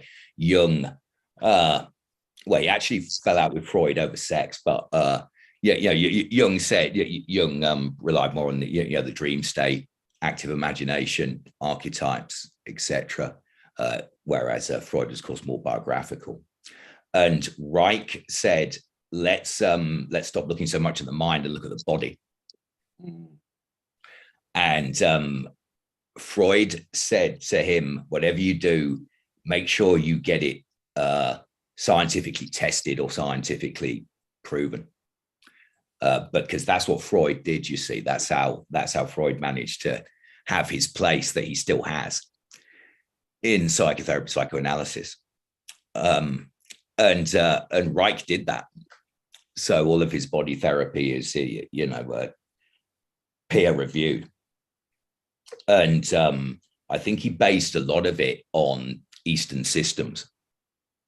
And bioenergetics is the sort of contemporary word for it. And his work was carried on by a guy called Alexander Lowen, who's a lot more socially acceptable than Wilhelm Reich. And I think it's on the junior school syllabus, the under 16s biology syllabus in schools here now, partly because we have quite a diverse population.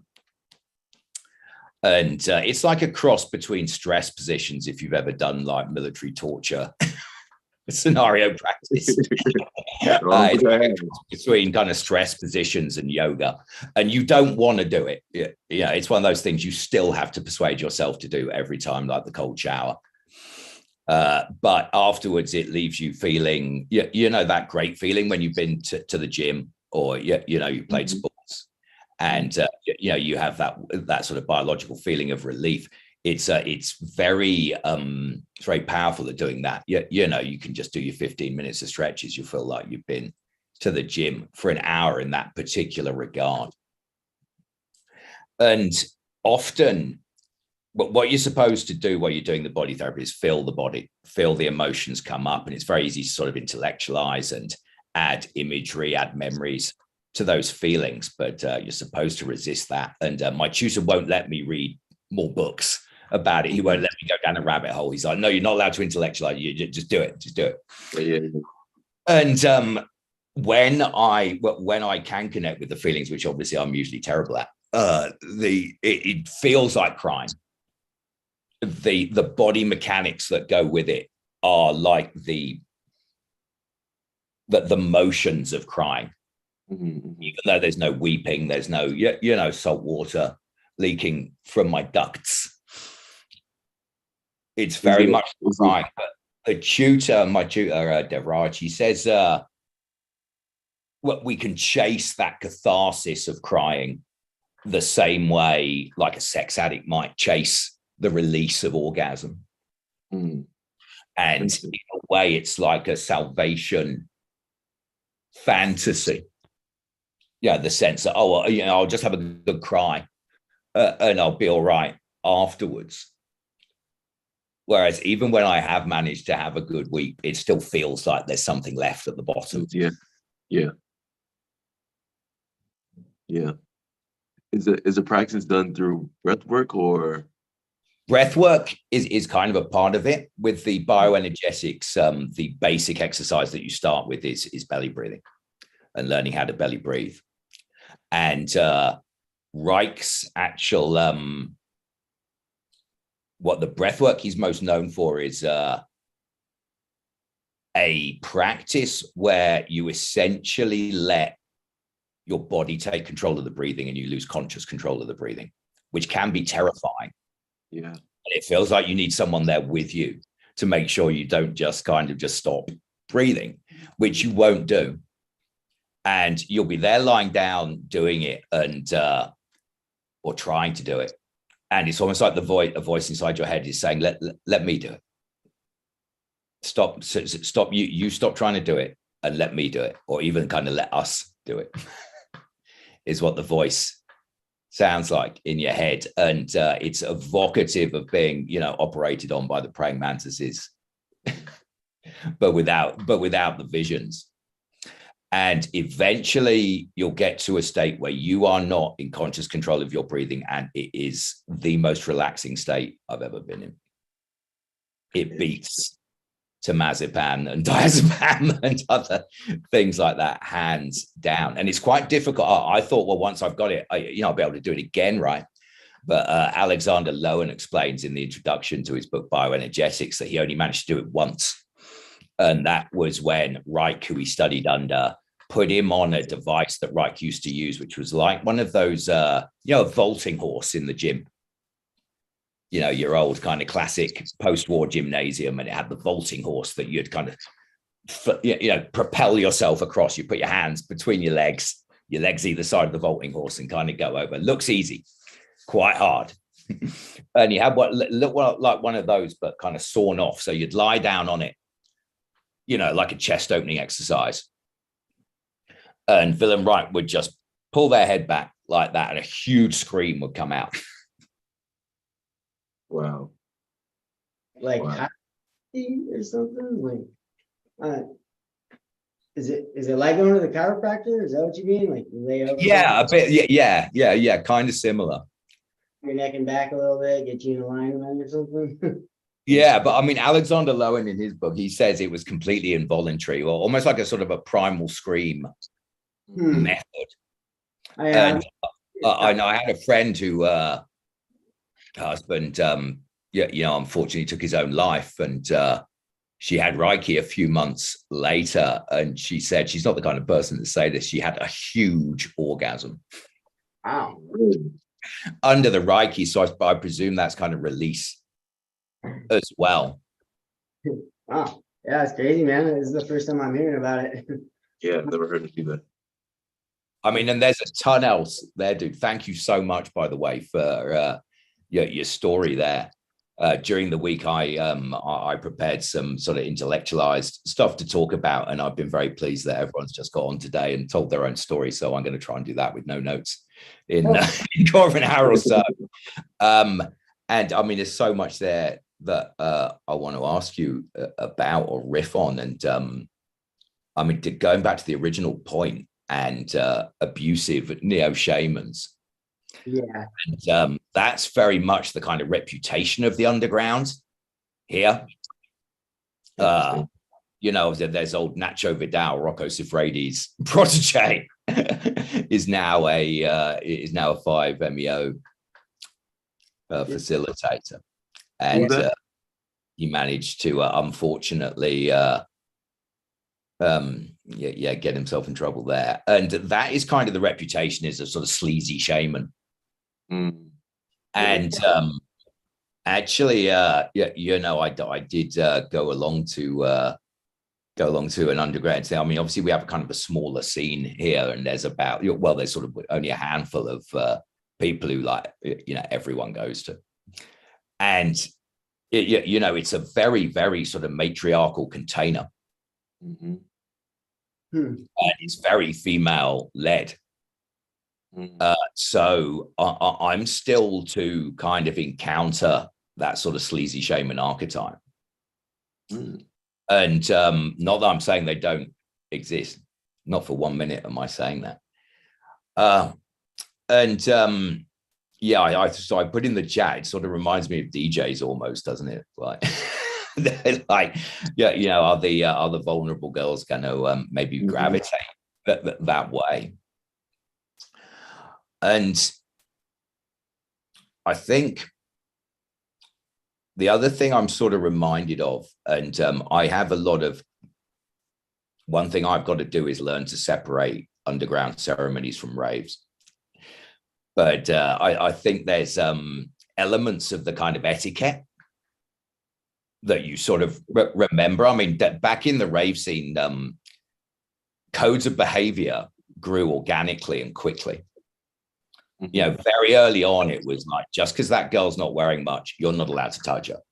Right.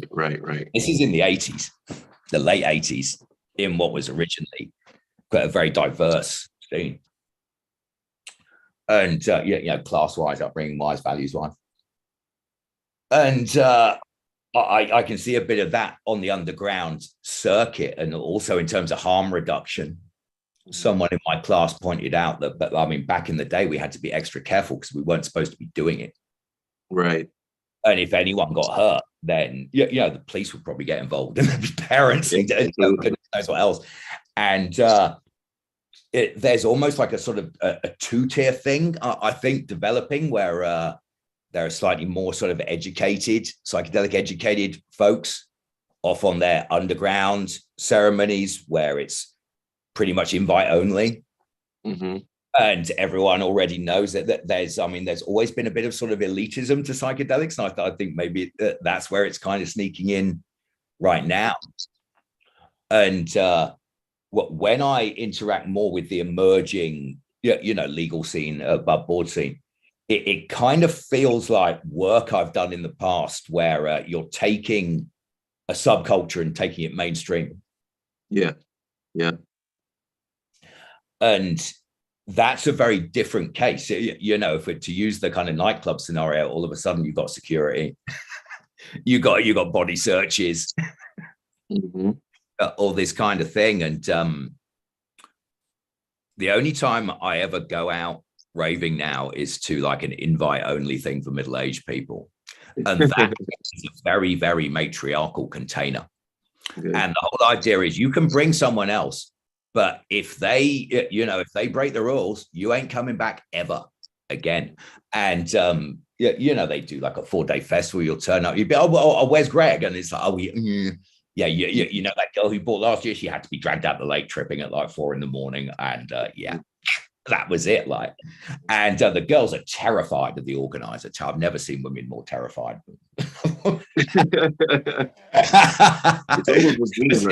Never seen girls more willing to toe the line. Right. You know, but once you're there, of course, it's terribly liberal, but because. And I mean, containers are an interesting thing. I've gone already. Yeah, I've seen that. You know, these are the rules. This is how we're gonna make sure there's no sort of dissonance here at the Cerro.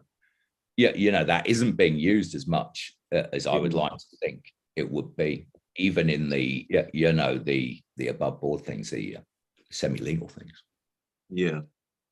Yeah, I think that's where even the ethical board that I'm on and a lot of people here in Atlanta are thinking maybe it needs to move more towards a matriarchal structure when it comes to these ceremonies, because the first one of the first people that introduced these ceremonies into this community was a man, and he might have went to, I think he went to Peru and had his ceremony there, and then quickly decided after to start doing his own ceremonies, specifically with ayahuasca.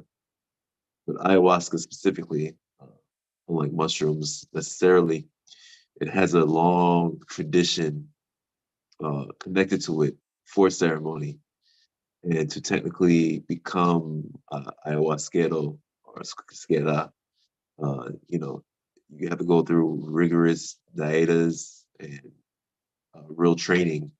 Yeah, the year by yourself in the jungle. Yeah, you gotta go through it, and because this medicine has been easily available, because uh, there's some shamans or medicine people in South America that are more willing to sell the medicine for a quick buck, and because you can ultimately get it online and try to make your own concoction.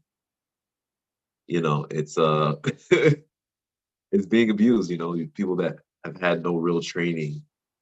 And the training is, I mean, ultimately the training is to get rid of your own shadows and your own darkness, to overcome your own negative habits, to purge. I don't know if you ever heard of the Watiko, but I think in North America, they called it the Watiko, which was the disease, the psychological disease of the mind that plagues men and women since colonialism. And it's something that they started to experience in a lot of the ceremonies that they created, sweat lodges, drinking ayahuasca, purging. A lot of that is an attempt to actually cleanse Watiko out of the body and the mind. It's funny enough, I've tried to order this book about Watiko from Amazon maybe like 2 or 3 times, and it just won't come. And I've ordered other books and other things since, but this book, it always it either gets lost or it just doesn't come. So I'm gonna see if I go to Barnes and Nobles and find it. But I found that interesting. But yeah, ultimately, the training is to purge those aspects, and because these men are not taking the time to do that, they're going into ceremonies with all these, negative attributes. With a lot of them have been abused when they were children. You know, we're finding out that a lot of them have been abused when they were children, and these are things that they haven't dealt with either through the medicine or through an actual therapist or anything like that. Now they're taking that into the ceremony and they're just mixing things, in ayahuasca ceremonies in the tradition, it's well known that you don't have sex, at least 3 days before, 3 days after you take the medicine. You don't have sex with any of your participants at any time, before or after ceremony. And sex is not something that they make a part of taking the medicine. However, in this community, it's like they're making it one of the same. And, you wonder why they say don't do it. And then you see what's happening. It's like, well, this is why they say don't do it, because it really convolutes a lot of the healing that is supposed to happen. And, it's the fault of the medicine person or the shaman, but also the participants are uh, are looking for more, and their vulnerability, looking for more from their shaman and their teacher, and some of them are coming on to them or opening themselves up to them, and or some are just being opened up by the medicine, and it's been an opportunity for the shaman to say, hey, you know, let's do this thing because it'll be more healing for you, and then the thing happens, and after it creates trauma, so I would love to see more of a matriarchal structure. And, like I said, I've sat in Mother Jaguar ceremonies for the past 3 years, and we've avoided a lot of that thing in her ceremonies. And the only time there has been trouble is when a man was involved. So you know, there is definitely a lot of character building that we have to have as men. Because we also become, there's also been men that have been abused in these ceremonies by other men. Men that have been traumatized or have seen things that were not good for them in these ceremonies. So I would like to see more women step into the space in the right way. And I would like to see more men take more accountability for their actions so that ultimately we can all heal together. So thank you for sharing your story, Steve. No, thank you, dude. I mean, I was supposed to be on at 11 o'clock. But you were great. You took the number 11 and you rolled with it. And but I see Mel has appeared, and I think he's supposed to be on at 12. So how are we going to sort this out, guys? This is an opportunity for some masculine character building exercise. Oh, you know what? You know what? The time went forward here. We had daylight savings here, so the time went forward. And I didn't realize. You know what? I mentioned this. I was on last night, and I mentioned this, and everyone said, "No, Steve. No, Steve. It's definitely, it's definitely all right tomorrow." So, what time is it over there right now? Well, it's 8 a.m., but I technically went on at 7 a.m. over here, which is 10 a.m. Yeah. Technically, it's supposed to be 10 a.m. your time. All right. So it is 3 a.m. your time now. 5 No. a.m. in Seattle. Oh, yeah, 5 a.m. Yeah, 5 a.m. Yeah. Right. So I was supposed to be on 2 hours ago. Well, yeah, it's a little, well, technically right now, I'm in Eastern Standard Time. I think they're in PST, Pacific Time. It's 5 a.m. Pacific Time and 8 a.m. Eastern Standard Time. So I was supposed to go on 8 a.m. Eastern Standard Time and 4 a.m. Pacific Time. So because our time is going up on 3 a.m. Pacific Time. I asked them about it last night. Yeah, and yeah. I thought, well, Leo will text me, right? Leo will text me if it that's a conundrum. That's a conundrum. That is an interesting happening. So I'm sorry that you weren't able to speak. It's Maybe all right, mate. I've managed to dominate the you. conversation whenever I've been on over the last 12 hours. So. Okay. Mel, you want to take it away? Yes. Right on. Nice to meet you. Yeah. Nice to meet you, Rick. Can you hear me? Yeah, I can. Good. Speaker's working then. Thank you, everybody. And thank you for Leo for inviting me to speak at this event, this 24-hour event. It's an honor to be here today, whether it's morning, noon, and night for anybody. Right. Right now it's 5 a.m. Pacific Standard Time. So yeah, like I said, it's an honor to be here. My name is Mel Stows. He, him, his, and my story. Am I allowed to share my screen? Possible.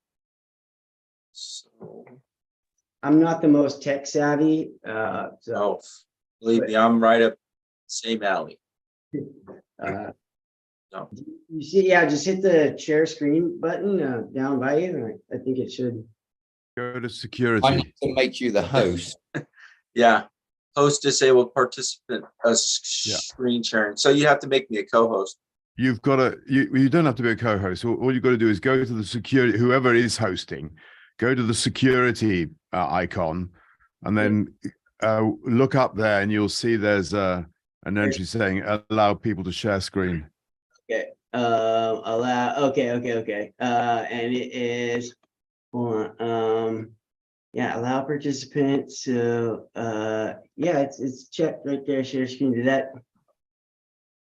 It's okay. We're good. Okay. Cool. Trying to figure out now which one it is. Just gonna pick one. Zoom. So we'll just pick one. Oh, okay. Can you see that? Oh. There. Yes. Okay. Is it a blank screen? Yep. Yeah. Because it's loading right now, I believe.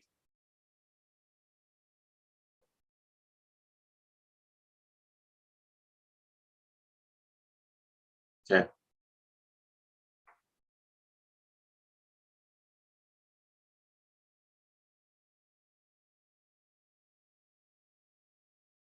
So we're gonna do this one more time.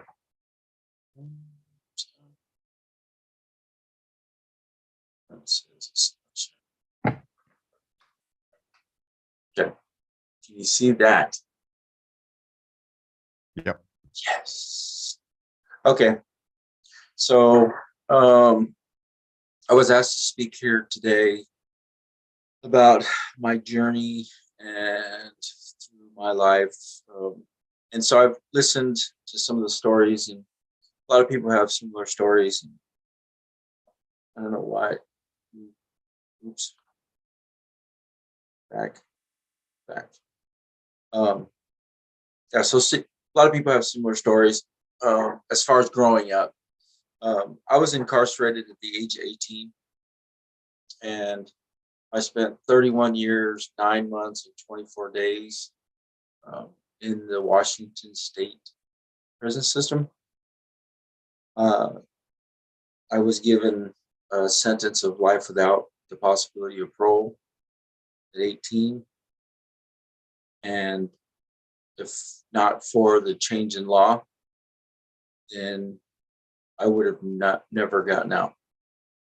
They had a 6164, which allowed the prosecutor to resentence a person if they felt the crime no longer met the interests of justice. So after serving 31 years, over 31 years, they brought me back for resentencing, gave me credit for time served, and immediate release. So the reason I bring up, there's only like 2 different stats that I want to share today, and that was the amount of people that since 1983 to 2015, just to keep things in perspective on the amount of people that they are incarcerating. And the second one, chart I wanted to bring up, is the population of the prison system by demographics. And so, growing up and pretty much growing up in the prison system, my 20s, my 30s, my 40s were all spent in the prison system. So you can imagine the influence of the prison system has on a person growing up. And I say this because if you look, there's,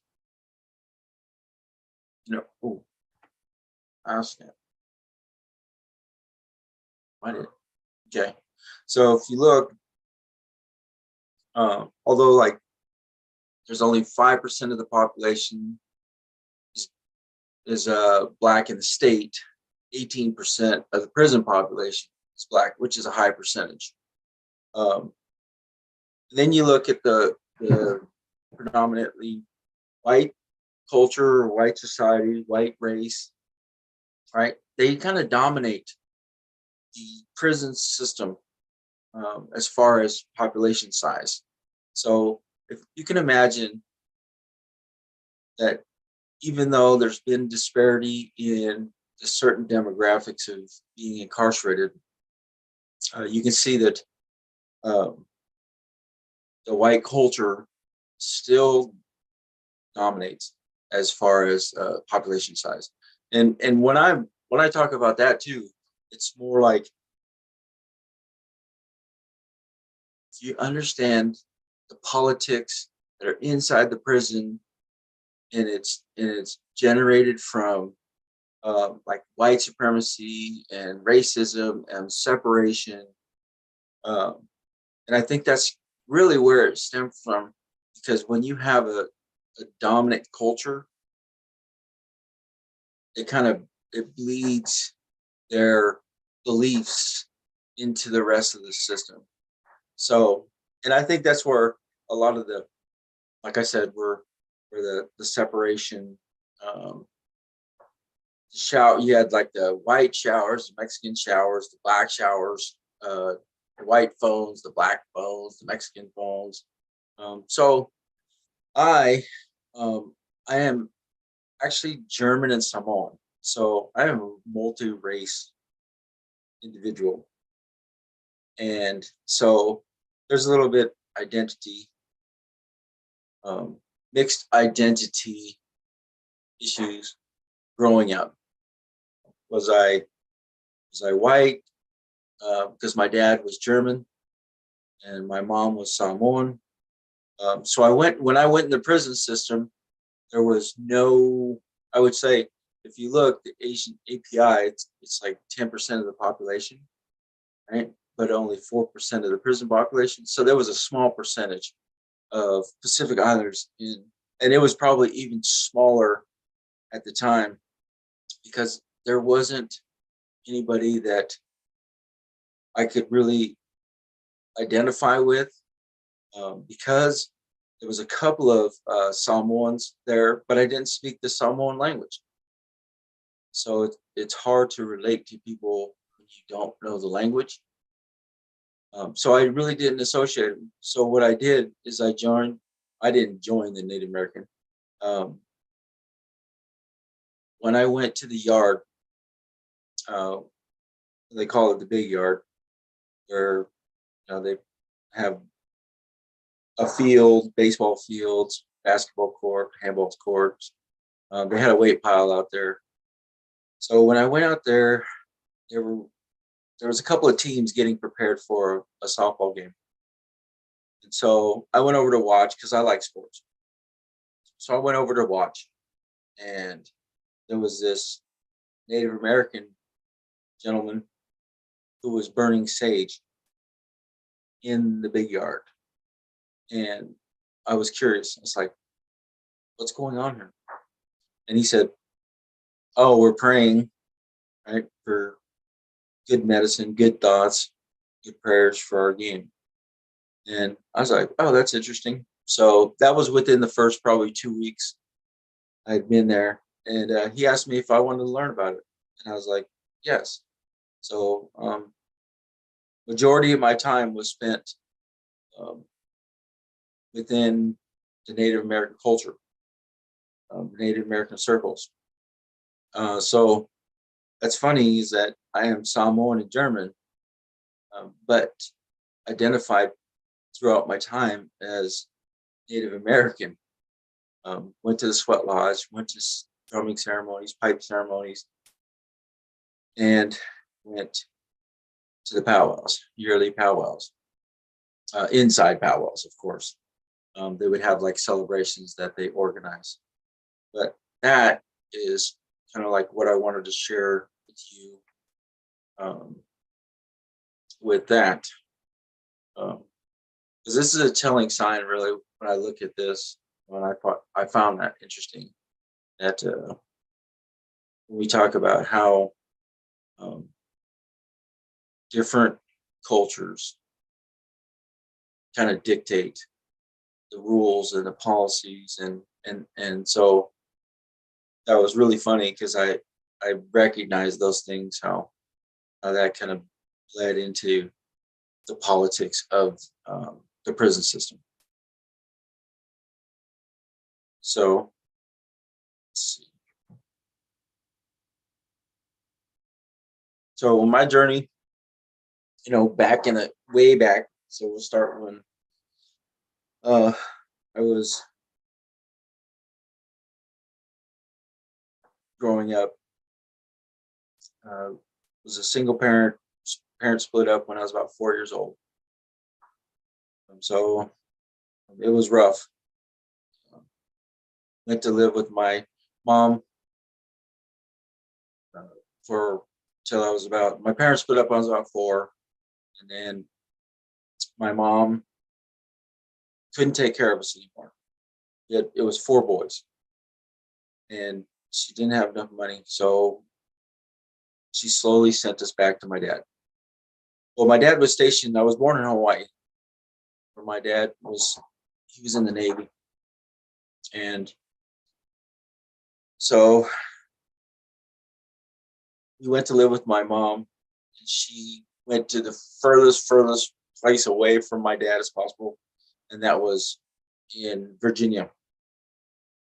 And we moved over to Virginia, and then one by one, when I turned about, I think it was about 6 years old, my oldest brother got sent back, and I'm the third in line, so I'm kind of a middle child, and then I had a younger brother, so got sent back.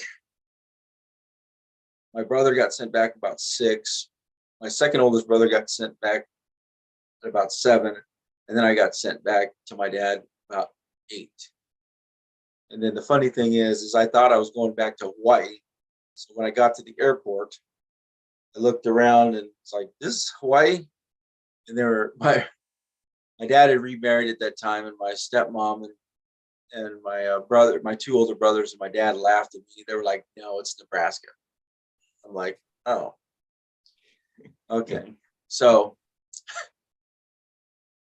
the thing that the trauma that I experienced at that time was the plane ride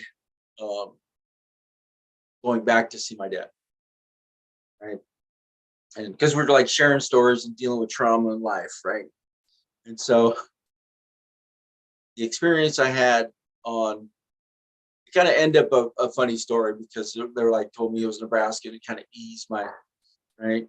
But originally what happened when I got on the airplane, when I got to the airport, as the doors were closing, I realized I was happy to go see my brothers and my dad. So I hadn't seen my dad, right? Because in my mind, at 8 years old, even though I've lived with my mom from about 3 or 4 years old to 8, I never remembered my dad's face. So I was excited to go see my dad and my 2 older brothers. But on the, I think it was the tarmac or whatever, they were closing the doors. They were like, okay, it's time to go. And it was right then, it was that separation from my mom. I realized I was happy to see, right? I was happy to go see my brothers and my dad, but that meant I had to leave my mom and my little brother behind. And I think I cried on the plane trip all the way there. But there was this other passenger. He let me have the window seat, and they gave me some Oreo cookies. That's what I remember. So, growing up with my dad from the time I was 8, and he had a stepmom. And so one of the things I heard Leo saying earlier about, the trauma that women kind of inflict on men sometimes, right? So my dad, he was military, he was Navy. So he basically gave my mom and my stepmom a green light to corporal punish us. So anytime that you had gotten in any trouble, and when I came back with my stepmom, or when I was living with my dad and the stepmom, my dad was gone most of the time because he was still in the Navy and still going out on ship duty or whatever for 3-6 months. So my dad, like I said, gave my mom the green light to do whatever, and it was like Comet, Tabasco sauce, like brushing our teeth with Comet, putting Tabasco sauce in our mouth if we lied about something, wash our mouth out with soap. Yeah, and like she broke several wooden spoons, you know, I don't know which, the stirring spoons, or, you know, yes, she broke several spoons, and if we broke a spoon, because she used it on us to like smack our hands or something, she'd get mad and go break another spoon on the back of our hands. So that's kind of like my experience with, you know, growing up with women in that sense, is that like having that, you know, there's two things, right? The abandonment for me, it was that abandonment from my mom, because she kind of like gave us up, right? Even though she couldn't afford to take care of us. It was just that feeling of abandonment. And even living with my mom, I can remember when I was about 4 years old, when me and my little brother would sleep out on the porch because she was out partying, right? Actually, it wasn't about 4. It was, I'd say we were about 6 or 7. I was about 7 and my brother was about 5. And we'd sleep out on the porch because we had to go to the Boys and Girls Club, but it shut down like 8 or 9 at night. So we'd have to go home, and we basically just slept on the porch until my mom came home. And I just remember this one time where this neighbor came over and woke us up and took us in. But yeah, it was just that, and that's affected my relationship, you know, with my with women, because I feel like, you know, they, for one, are going to abandon me, and for 2, are going to abuse me. And so I'm going to get back into, you know, my journey through the prison system. But so I experienced substance abuse growing up, and it was mainly marijuana. And the funny thing is, I had friends that had sheets of acid, and my older brother kind of got me into smoking weed and hanging out, doing acid and weed, or I mean not weed, but acid and mushrooms, right? So shrooms. The funny thing is that I never got the experience other people experienced. Like, me and a friend will take 2 hits of acid, same, and then I would always get this body high, and they would hallucinate. Like, hey, did you see that pink elephant walking across the road? And I was like, no. But I'd always just get like body highs. I wouldn't get like the visual like everybody else. Even shrooms, I would just get, I was like, is this right? But when I smoked marijuana, it was, for some reason I just had an addiction to marijuana. Like I needed to smoke marijuana. But today, to this day, I don't do anything. You know, I have to stay away from it. And so that gets me back to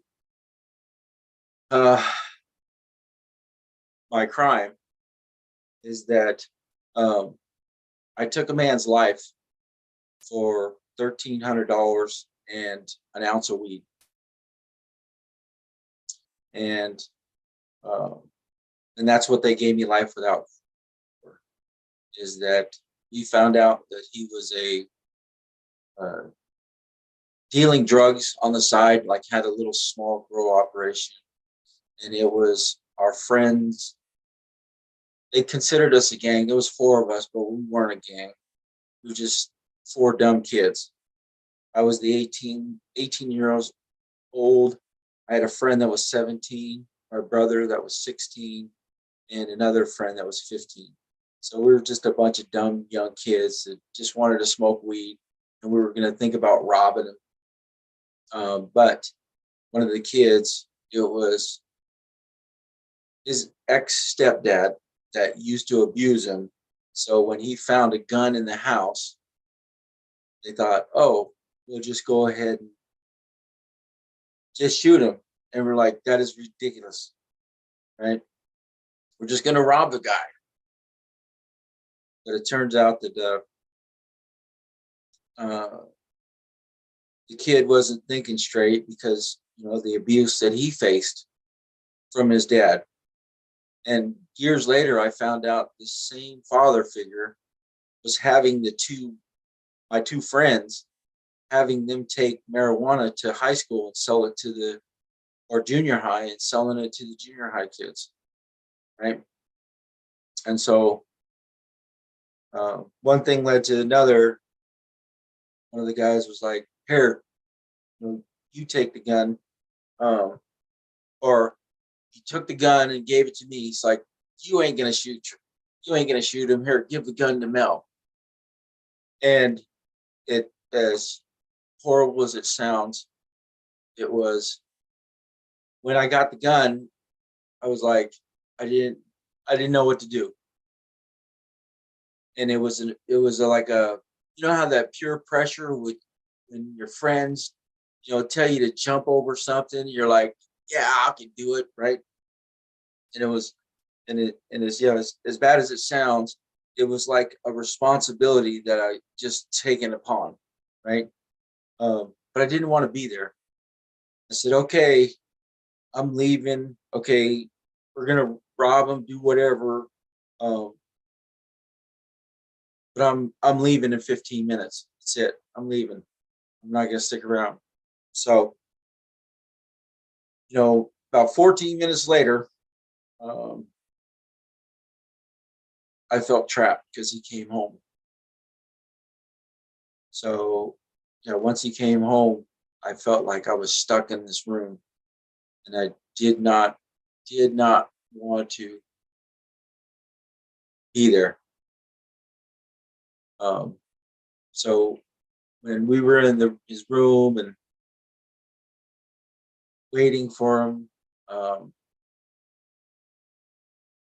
it was just a reaction that as soon as he came in and turned on the light, it was like it was a rifle, and I just pointed it at the door and just fired. Didn't know where I was firing, but so anyway, end up, like I said, going to prison because I was 18 years old. They gave me life without. The other 3 were juveniles. I was considered an adult, even though, you know, I was 72 days past my 18th birthday. So, was this in Nebraska, you said? No, this was in Washington State. Yeah. So I, you know, I mean, skipped around. When we got to Nebraska, my dad was stationed in California. Right. So I forgot to say that. So we went from Nebraska and then traveled to California where my dad was stationed. And that's where we were living with my dad and stepmom. And then my dad retired when I was about 10 years old, which was like 2 years later. My dad retired from the Navy and moved up to Washington State. And so from the time I was 10 years old till 18, the time of the crime, we were living in Washington State. Yeah, thank you. Because I skipped over that. It was like, oh, there's different timelines going on here. You didn't time in California at all? No, just Washington. Yeah, because I was 18 and didn't even have a juvenile crime. It was just like my first offense, my first ever, you know, running with the law. Yeah. And it was like all or nothing for me, I guess. Yeah. And so yeah, I ended up spending time in prison, and so it was not the greatest spot to be in, because you got a bunch of angry men that don't want to be there either. Right. So never told anybody this, but you know, had been sexually abused inside a prison. And that definitely scarred, right? Because now, right, you build kind of defenses. So I was able to, you know, just stay out of the mix, stay away from, you know, the BS, because I'm like a mixed breed. Like I said, Samoan and German. I was able to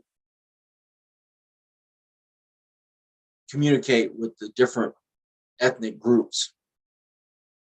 So, and I love sports. So I played basketball probably every day of my life for 30 years.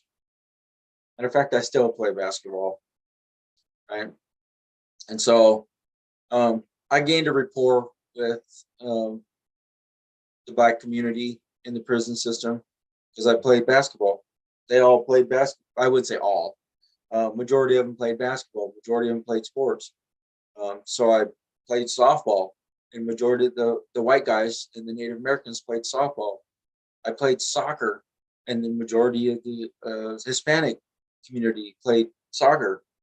So I was able to play sports and kind of cut across them cultural barriers, you know, ethnic barriers.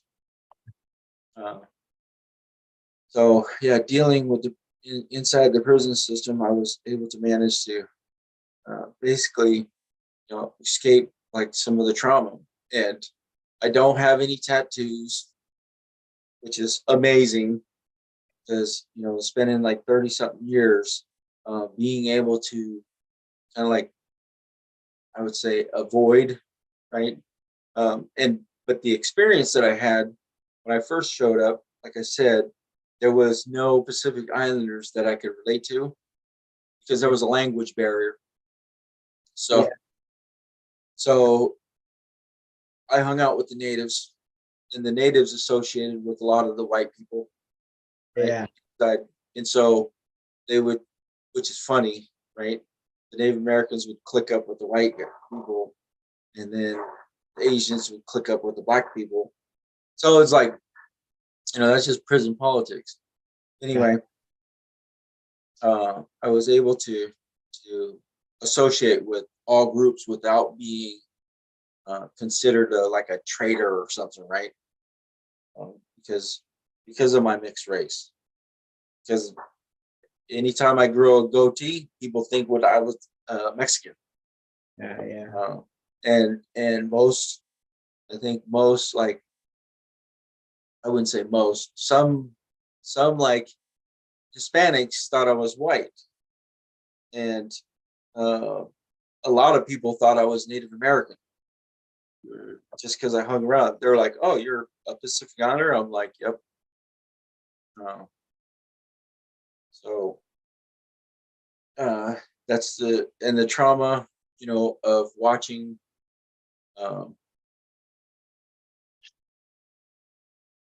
yeah, just some horrible stuff, you know, through the prison system. You know, that need to go into detail, you know, because all that you see on TV is really not,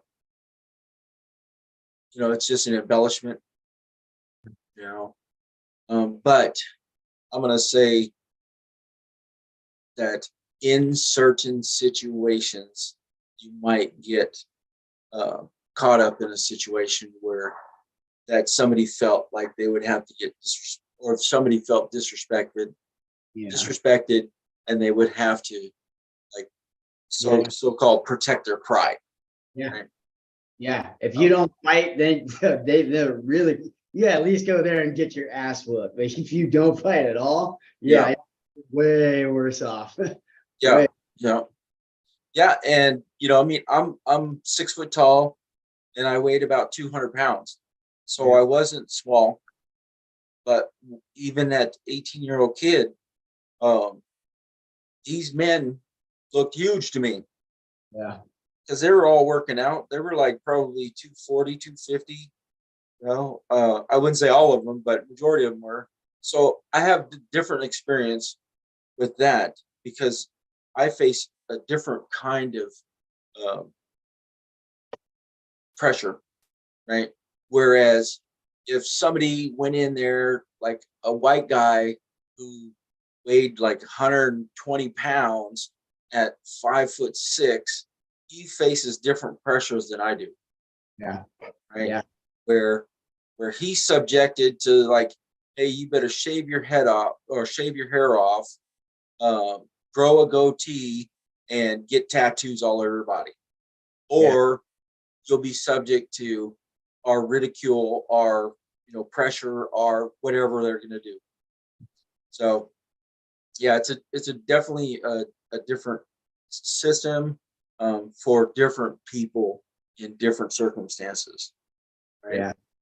So I've noticed that people that have know people like within their community, like I wasn't a criminal in the community. This is my first offense, but other communities, groups, they would have like 3 or 4 homies that had been, throughout the years incarcerated. So when they got there, they had somebody who they knew. Yeah. Right. So it was an easier adjustment. Okay, so now when I was released in 2020, November 2nd, 2020, yeah, I was like you, Rick. I'm like technology ignorant, right? I'm like, right, more so. Because the thing about it is when you get out, when I got out, right? When I got out, and I think it's the same with everybody. And I think there was somebody that's talked earlier, they were talking about empathy, right? When somebody else, dealing with the prison system is a traumatic experience for anybody. Yeah. Right. And that be incarcerated for over 31 years. It's a chunk of your life that's taken away. Yeah. Right. And so you've missed out on a lot of things in life that changed. Like technology has exponentially changed over the last 5-10 years, right? But I didn't experience because when I got out, and when I'll go back to this empathy thing. When I got out, my brother gave me a phone, and I looked at it like it was like a spaceship. Like, what is this thing? Right. And so when I asked him, I said, hey, how do you do this? He was like, oh, all you just do is click boom, boom, boom, boom, boom, boom, boom. And I'm like, okay, you start at the first boom, right? Because I missed what you just said. And you went through like 10 steps. And I'm like at number 1. They're like, open the app, punch in this, click in your code, find it, email, whatever. So building an email, right, was a challenge. Yeah. 2 emails was a challenge, and navigating through the technology. And so what I ended up doing is I ended up going back to school. So I went to, got out in Bremerton, went to Olympic College in Bremerton, and I just graduated with my business management degree last spring. Right on, man. Right on. Oh yeah. So, yeah. So that actually helped me. Like going back to school helped me to learn how to learn, right? To learn the computer systems that they had at the college, the different apps, different programs that I had to navigate, like Canvas, the Olympic College website. And it was just a learning curve, a huge learning curve for me to go through and learn about these things. Yeah. Right. Yeah. Yeah. Yeah. Exactly. They don't teach the right stuff. That's what it is. Real, Right? man. For real. But, yeah. So I went back to school and learned how to learn, and now I'm actually in a bachelor's program at the college, trying to get my bachelor's degree in organizational leadership technical management, and that's actually teaching me a lot too about leadership. And the reason that is that growing up in the system, I've been told what to do for 31 years. I've been told where to sleep, when to eat, when showers were, like everything was structured. Yeah. So I was told what to do for 31 years. So me personally, I think I survived, right? Yeah. Without being totally just messed up, because I know a bunch of friends that and a bunch of acquaintances that Yeah. get out and they recidivate because they can't deal with those pressures, those traumas of the past. And when they deal with stuff like I so I got out in 2020, November 2020. My dad passed away in January of 2021. Yeah. That sucks, man. Yeah, he passed away of COVID. So I got a little bit of time. Well, 2022. So I got about a year and a couple of months with him, right? Mm-hmm. And so when I heard, over the 30 years, I've heard stories of people talking about I was doing good until, right? Right. You always hear, oh, had a house, had a wife, had a kid, right? And was doing good, had a good job until mom passed away, dad passed away, got in a car wreck, wife went to the hospital, something traumatic in their life, right? So when my dad passed away, I felt like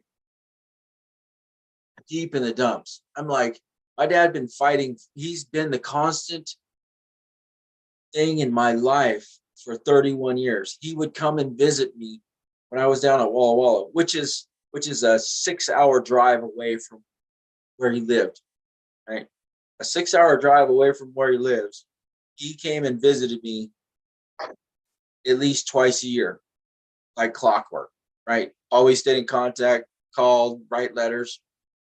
And so he was a constant point in my life. And so when he passed away, it was heartbreaking, right? It was a heartbreaker. So I knew exactly what guys felt like when they said I was doing good until, because in that moment, or some of them moments, I felt like almost giving up, like just going drinking and smoking and just right going down that rabbit hole again. And I was like, how stupid is that, when he fought for me to get out. Yeah. And the support I had, matter of fact, I had the support of the prosecutor when I got out. I had the support of the prosecutor. I had the support of the officer that investigated the crime at the original, like back from '89. I had his support. I had the support of the victim's family, which was amazing, right? Here I took their father away from them, and they're forgiving me.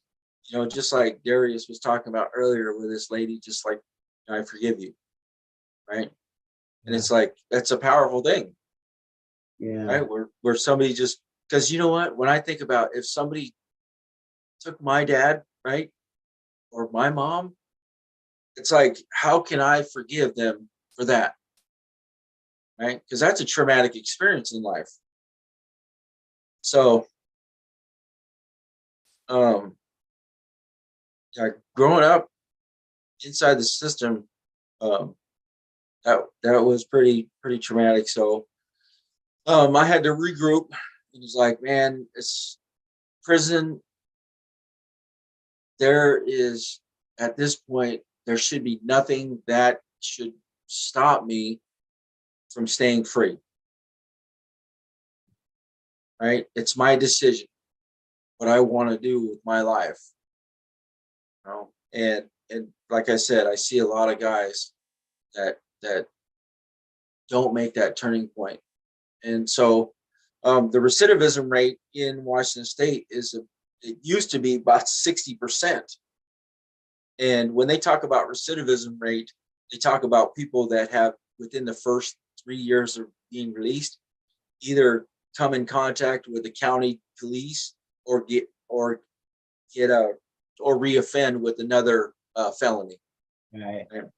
Yeah. And so that's how that statistic, and it was like 67%, probably about the 2000s, but it's at 32% now, only because they're reducing the prison populations and shutting some of the prisons down. Right. So like I said, my release has been, it hasn't been totally great, but it hasn't been the worst. I would say I'm blessed, right, to be in the situation I am. I ended up, when I went to got out and started going back to college, they asked me for that if I wanted a job as a student employee.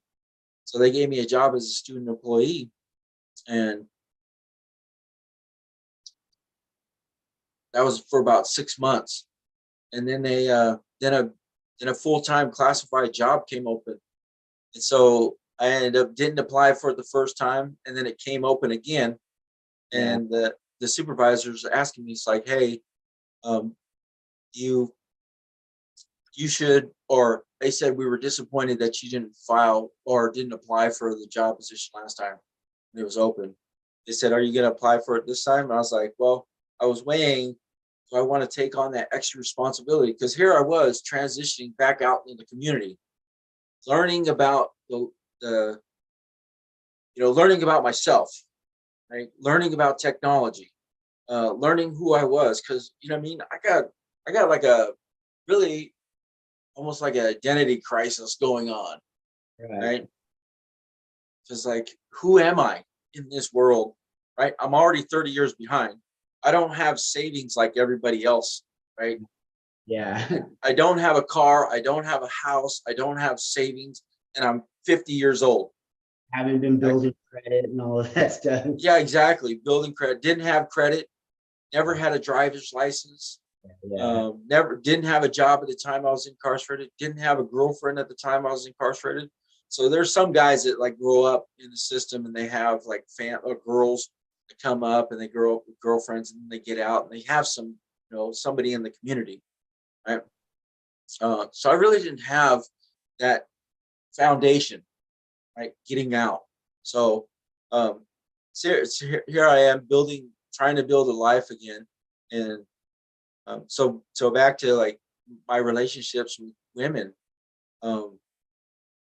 I've had like basically 3 failed relationships with women, because I tend to, I guess, find women who are emotionally unavailable, right? And that goes back to what Makula was saying earlier about empathy too, right? Is when you deal with people who have equal or greater, in their mind, equal or greater trauma than you, it's hard to empathize with them, because you think my trauma is worse than your trauma, right? So how can you be so horrible or bad off? It's like, you got it easy, right?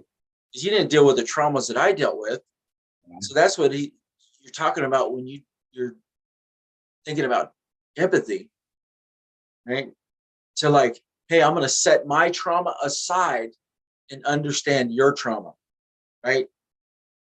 And so, and that's part of it. Part of it too is I think because of the system that I grew up in, within that prison system, I'm like non-committal, right?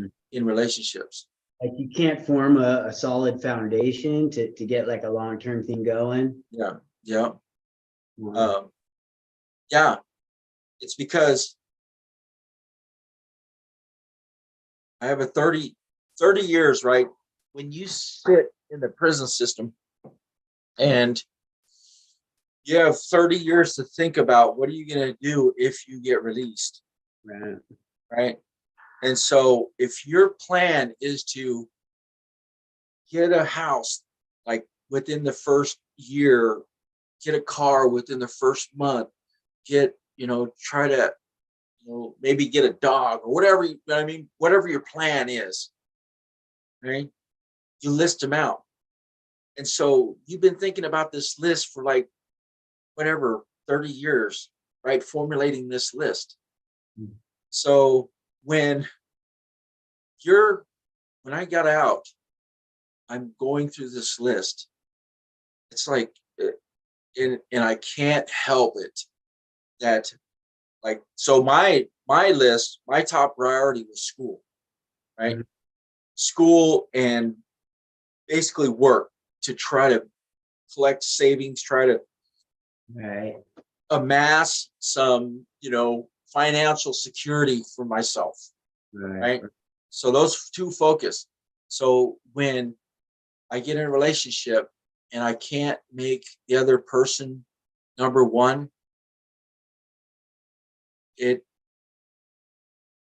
upsets that, right? That relationship bond. Yeah. So that's what, but yeah, when, like I said, when somebody, and then when their trauma is worse than my trauma, or they think that, like, in the relationship, and I'm talking about relationship, like if the woman had, maybe she had been sexual abuse, she'd been physically abused, she's been mentally abused, right? And so and it's the same with me, right? Trying to understand their trauma. It's like, man, I've been through 31 years of prison, right? And it's hard for me to like set that aside because that's who I've been for 30 something years, right? In that situation. So, and that comes with, they talk about being institutionalized, right? So you get, and that's part of it, is not only being subjected to the routine of every day, but being like institutionalized, like stuck in your own mind, in your own thoughts, and like I got one focus, and it's hard for me to get away from like trying to have like financial freedom and an education. For me, right, when I got that seed planted, it's like education for me is validating, right? Yeah. Yeah. That time that I spend in prison is not going to be wasted because I earned this degree. Yeah, no, that's fantastic, man. How the plant medicines helped you? Yeah. Well, I have not had the experience, so I actually asked, right? Because because I know I'm dealing with traumas, right? Yeah.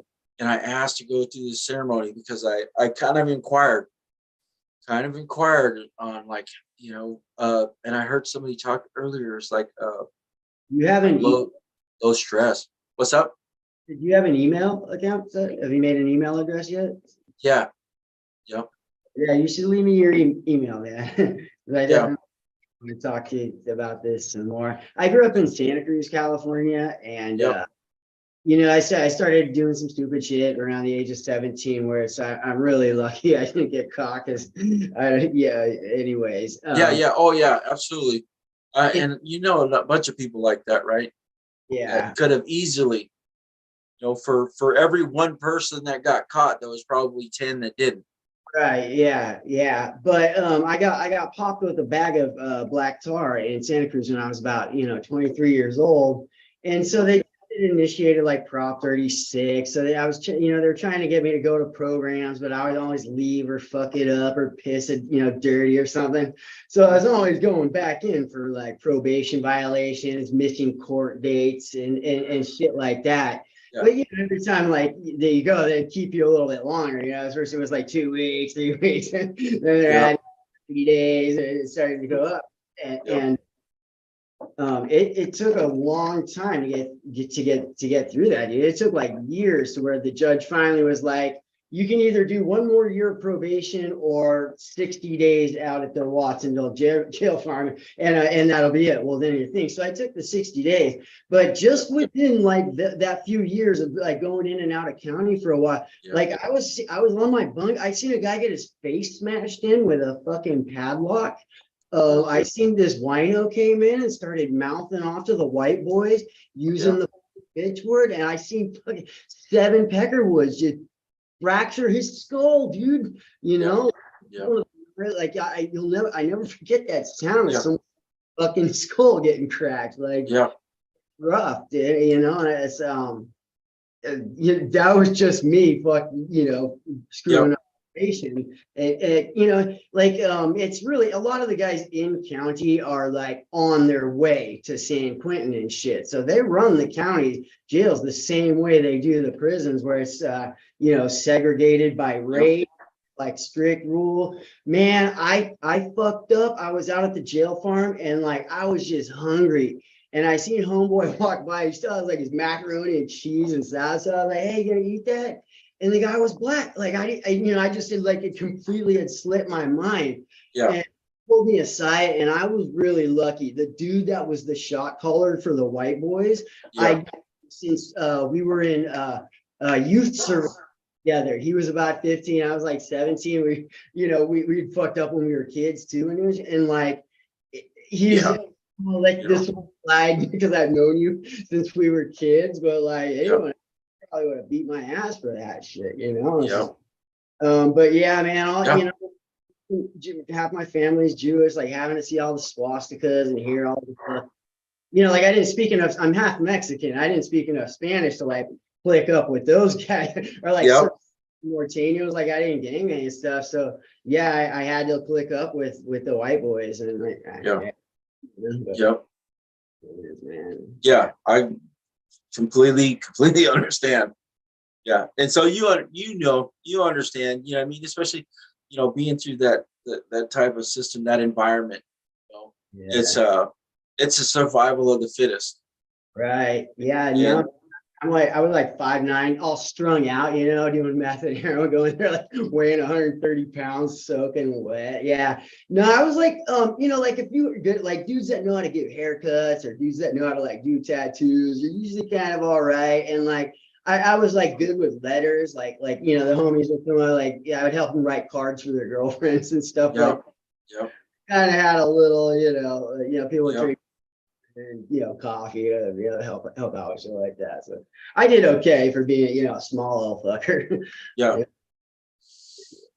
it definitely helps when you have a skill that people can utilize, because they'll like, oh, well, I know this, one guy, and they'll put you to work, like, oh, okay, well, I can, like doing tattoo, not tattooing, but drawing. If you can draw pictures. Yeah. They're like, oh, can you do a tattoo pattern for me? You're like, oh yeah, you do a tattoo pattern for you. So, your usefulness, right, sometimes helps you to integrate into the community, into those different cliques. Yeah. But yeah, it was definitely hell of a ride. Is it's segregated like that too in like Walla Walla, where everyone's just broken up into there? Wow. Yeah, there's still a lot of segregation that goes on, but like I said, because I was like mixed breed, they didn't know what I was, Mexican, white, native, or islander, right? Then I could intermix. But because nowadays, right, you have people who are of a different race, that grew up in that community. Like you'll have a white family grow up in a black neighborhood or vice versa, right? So if they get in a crime, they go to the system and they're with, right, their homies, even though they're different races, they're still considered homies. And I started seeing that probably within the last like 5 or 10 years. Yeah. Right? You had different races of people that were clicking up inside, and it was like, oh, you don't, that's weird. You don't normally see that because you're like, oh, stick with your own race. Right. Yeah, I worked on fishing boats up in the Bering Sea, and it's kind of like the same way, man. It's just like, the dudes that speak the same language from Africa, and like the islander guys from like, Micronesia, Solomon Island, they got their little spot and stuff. But like, it was like cool to like mix. Man, I got along with all the dudes from Micronesia. Like I fit in with those guys. It was a lot. It was cool, man. It was really, for sure. So since we got maybe about 4 or 5 minutes left, does anybody have any questions? Yeah, man, just message me your email address. Yeah, I sent it to you in the chat. Okay, cool. All right. So I don't know if anybody else wanted that email address. I see it. I just sent it directly to you. Yeah, thanks, man. Yeah. Well done, you, Mel. Yeah, thank you, Steve. That display of character. For real. Yeah, it's been great listening to you this whole time. That hour went by quick too. Yeah. There's really a lot to say. I mean, there's a lot that's happened in this short amount of time. And when I say in prison, and that's why I say it's like when you think about it, it's like a photo album. And I say, like, in prison, you might take one picture, which is just the prison. So you have one picture or two pictures of different, like the yard or the gym, or right. So you have maybe let's say no more than 10 pictures, right, of your life for 30 years, right? And so you got a really small photo album, right? But when you get out, that's why people forget. A lot of times people forget that they've been in prison, because when I got out, now I was taking pictures of everything. So now my photo album within the last 2 years, 2.5 years, is like this thick, full of photos, right? Where it was probably about this thin, right, over the last 30 years.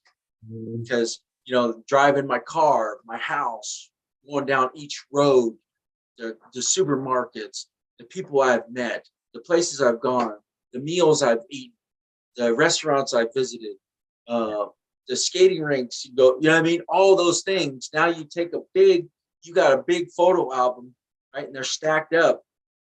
And you start forgetting, like, oh, the past. And it's good to be grounded sometimes, right? To remember where you came from. Eggs for breakfast. I remember that was like one of the worst parts of Canada. Those powdered scrambled eggs were the worst. Cold oatmeal, yeah. Hard biscuit. Exactly. Sorry, man. I didn't mean to interrupt you. Yeah, that's cool. But yeah, that's the analogy I always give people about, trying to remember, right? Is that we take the same 10 photos all the time in prison, but there's many photos that you take in the community, because you experience so much more in the community than you do in the everyday life inside the prison system. Yeah. No, man, I'm glad you were able to make it out of that. And I hope your business degree, I hope that all works out. And I hope you're going places for real, man. And you know what? You got a story to tell, and you can help out other, dudes that are kind of, they're getting out too and starting to. And so that's one of the things too, is as I'm part of 2 reentry collective. One's reentry collective, helping people transition out in the community, and the other one's Rooted Reentry, which is out of Seattle, that helps people transition back in the community. So, helping people like see differently, and I'm mentoring people coming out. Like, hey, trying to tell them, hey, it's not worth it. You got to think about the rest of your life. Because life happens. If your mom passes away, life still happens. Yeah, real. All right. It's like Let's see you, buddy. Let's see, yeah, who's up at 6? Yep. Oh, I got messages from Leo. Yeah. All right. Where in Washington State are you at right now? Just out of curiosity. What's that? Where in Washington State are you right now? Bremerton. Oh, Bremerton. All right, cool. Man. I'm in North Seattle. Oh, okay. Yep. Oh, okay. Yeah. I just traveled over there. I worked all day yesterday. I was at the Kraken game. Oh, cool. Yeah. So I worked there, and that's where I was all day, and came back and got back at like 12 o'clock last night. Yeah. Yep. Yeah. But who's on at 6? I am checking that out right now. I think Leo's supposed to be coming back in soon. Yep. So it was definitely an honor to talk to everybody. Yes, sir. Yes, sir. Yep. You can stick around for longer, Well man. done again, mate. Yep. Absolutely. Thanks, Steve. Where you at, Steve? I'm in London, UK. London. That's awesome. How's the weather there? Do you know what? It's I'm on this psychedelic training course at the moment, and it's like 99% Americans, Canadians. And I have to tell them that global warming is a very hard sell in this country, because like we have our own champagne now, and it's nice. Like, yeah. all of a sudden, like the weather is improving every. I lived in the Northeast for a while, and they actually had 2 days of sunshine in a row, which was amazing. Unheard of previously. They're like, no, there's no such thing. We want global warming. And the doom saying is that that the nicer the climate gets, you end up with like a tourist economy, and everyone's waiting tables and hoping that it would go back to raining again. Yeah. Yeah, it looks like we got Miguel Duque. Is that how you say that? The last name? Howdy, gentlemen. Yes, I pronounce it Duque. Okay. It's also pronounced Duque in Spanish, which means Duke. Oh, hey guys, how are you this morning? I'm doing great, man. It's been a great night. Awesome. Yeah, for sure. You've been going for 24 hours? I've been here 4-hour mushroom marathon. Midnight last night. But yeah, right on. All right, brother, take it away. Oh, cool. Well, gee, I'm very honored to be here. Oh, it looks like Leo, plant version of Leo went away. Leo Russell invited me to participate in this event, and I was thrilled about it. I think it's so cool that Entheo has been doing these live streams and giving people from all over an opportunity to just tell their stories. I liked that there were women's stories relating to mushrooms and plant medicines, and now men are getting to tell their stories. I think that's really rad, and something that could be very beneficial to the world, because I was just thinking just now as I was logging into Zoom, like, oh wow, what am I going to talk about? And let's see, let's figure it out, because mushroom medicine is of benefit to everyone, even people who don't use them. And because I hear from everybody's stories that we have overlap, we're connected, and that's something that I've learned, that mushroom medicines have helped teach me, is that our stories are connected, and even our pain, even our trauma, as human beings, is connected. And I think about the beauty in nature and what fungi actually do for us in nature is they connect us. They connect essentially all organisms. Or rather the mycelia of fungi organisms is underground everywhere, invisible to us, connecting everything and transporting knowledge, transporting life, transporting nutrients. It's certainly been a tool for me to connect me to others, and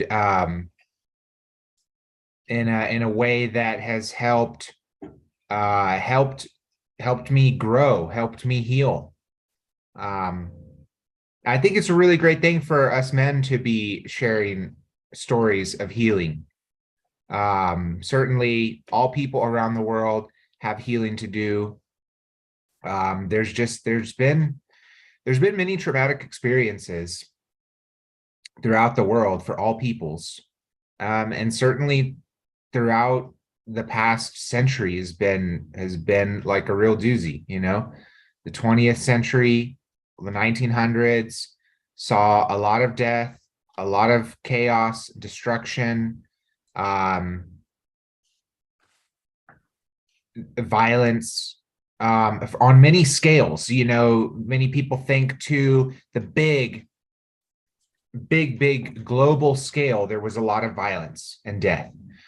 And even on the small scale, on the individual level, or family level, there's been violence, and you know, violence in families, and people in general, families and people in general being separated. And I guess it goes back to the idea of connection and how fungi can connect us, because that's what we got to do in order to heal, is to, you know, find some connection again that has been severed, you know, that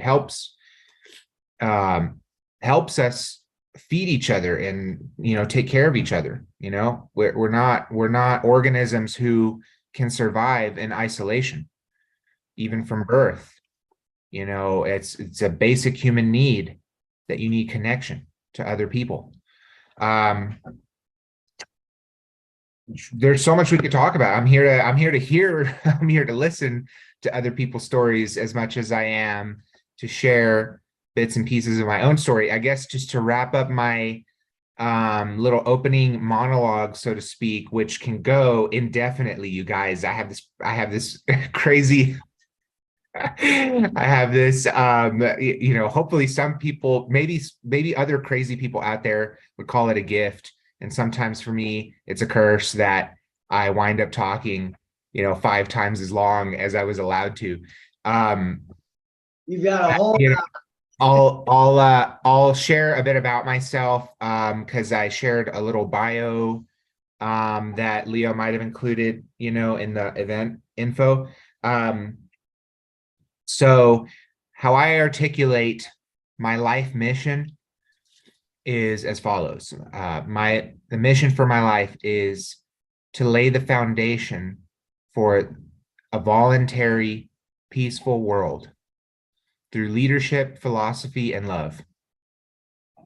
I'll share just quickly what that means to me. You know, voluntary, peaceful world essentially means that my highest values and, you know, what I'm striving for myself and for all others is for us to be free and live in peace.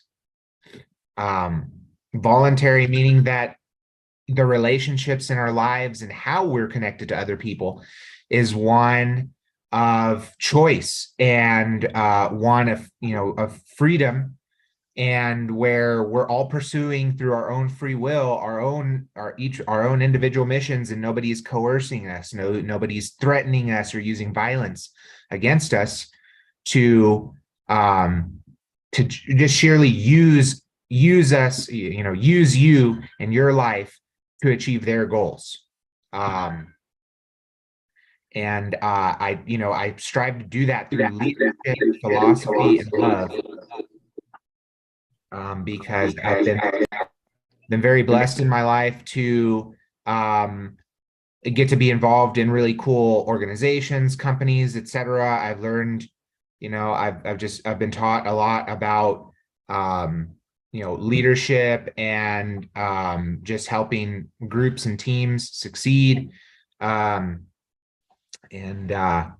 philosophy has been something that's really kind of sparked passion for me, just kind of a quest, so to speak, for truth and understanding of like, what's this world about? How does life work? And just how are we gonna overcome, challenges? I think that a lot of the problems that we saw in the 20th century were a result of great, terrible deception and lies.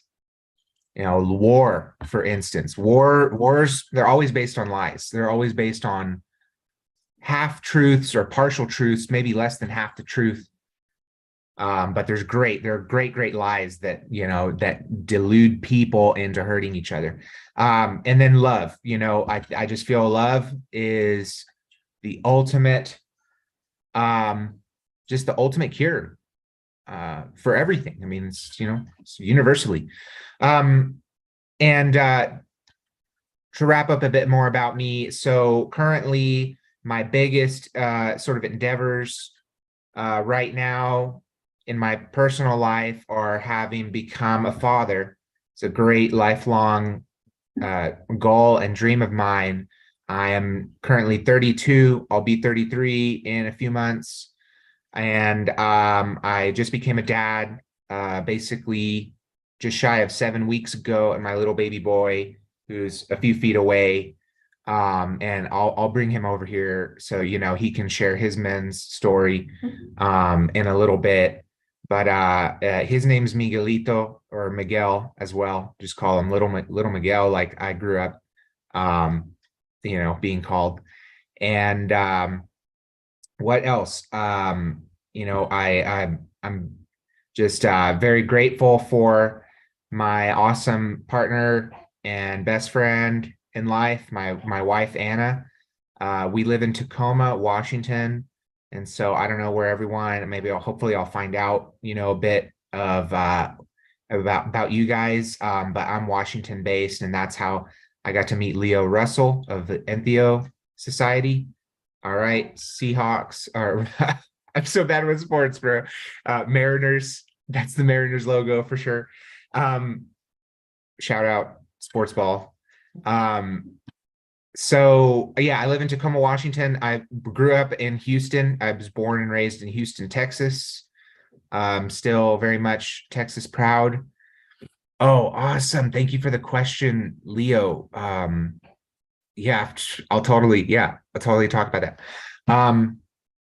And professionally, in kind of my career, I've done a lot of cool things that probably take me too long to talk about, or unless it comes up. But right now I am a professional landscaper, and I specialize in environmental restoration or regenerative permacultural landscaping.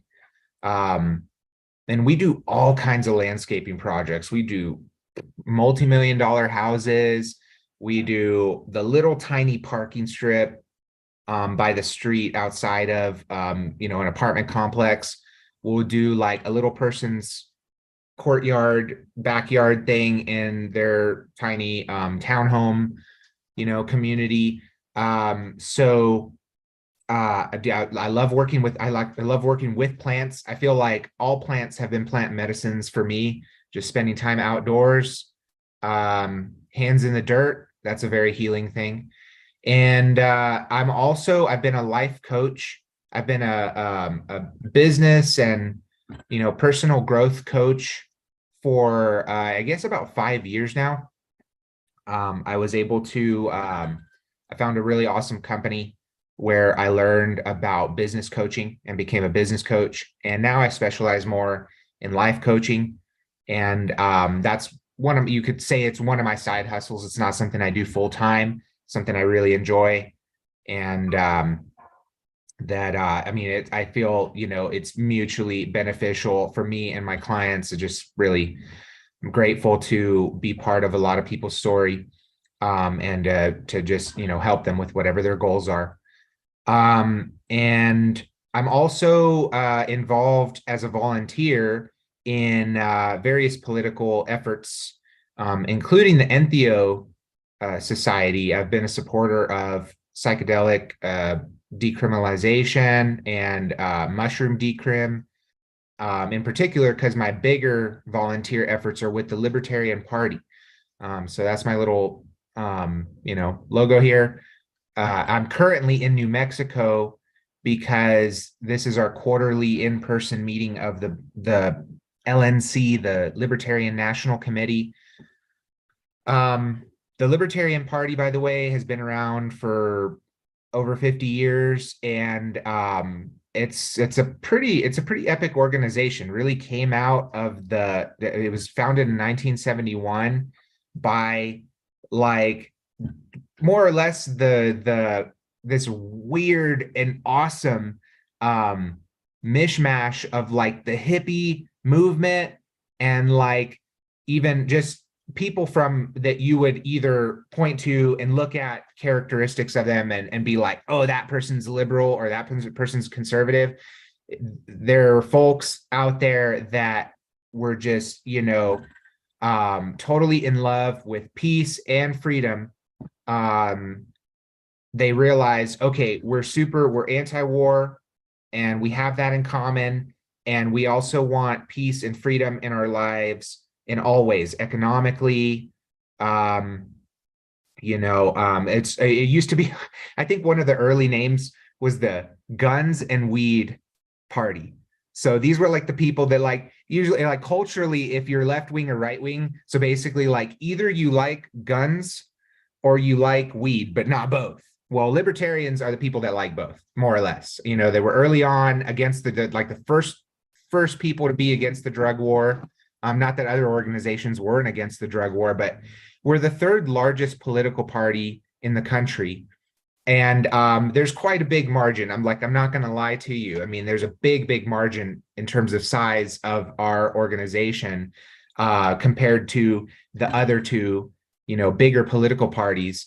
And nonetheless, here we're still at it. And if you ask, any libertarian what libertarianism is about, they're going to give you a different answer. And a lot of libertarians out there, I mean, are libertarians, and they don't want to be part of a, collective group or whatever. And they don't want to be part of the Libertarian Party. And it's just hilarious to me because, we all, have our own unique perspectives. And people in the Libertarian Party have big disagreements about what our organization is supposed to do. Some people believe it's to educate people about philosophy, which I mentioned, is a big passion of mine. And that's a big aspect of what we are aiming to do, is educate people throughout the country and worldwide about the philosophy of liberty. Everyone to join the Libertarian Party must certify that they oppose the initiation of force to achieve social and political goals. And by the way, I'm just sharing background of what it is I do, because to me it connects. I go on a lot of tangents and stuff. To me, it's all connected, you guys. I'm like the meme of that dude from Always Sunny in Philadelphia in front of the board with, like, all the little pins and needles and stuff stuck up. So anyhow, I find myself in this organization, and part of what sparked my interest is the anti-war aspect, because I grew up just seeing endless war, as a millennial. Again, I'm 32 years old. I was alive for upwards of 10 or 11 years during which time we weren't, like, at war, and even then we were at war. So I've grown up just in a world of endless war, and that it's one of the biggest reasons that I feel that everyone is like highly traumatized, and maybe more than we even know it, because it all compounds and it's passed down from generation to generation. And this is a big area where I feel like plant medicines can help us, because we have multi-generational trauma from violence that's happened on all scales. And so I'm involved in the Libertarian Party now as a regional representative. I represent members from 7 states, including Washington, all the way to Nebraska is the one furthest away from me. The party, so you know, like, has seen a lot of really cool changes and elected an entire new leadership board nationally last year, such as myself, and a lot of state parties have changed their leadership. So I've also been involved in the Washington Libertarian Party. And what else? My wife is the chair of the Washington Libertarian Party, and we met through our political activism, and just became fast friends, and eventually like, whoa, we're like super in love, let's have babies. And so here we are. And I think that wraps it up for my bio. Essentially, I also represent the party internationally. And so, I do a lot of cool stuff, or at least I think so. I have a lot of fun with it. Leo is interested. Leo's asking me to talk about my dad, like going straight to the root. I've talked about my dad before, when Leo had the mushroom sit-in downtown Seattle. I mentioned my dad, and naturally with men's stories, I mean, our story is our dad's story and his dad's story, and that's kind of one of the amazing ways that this works.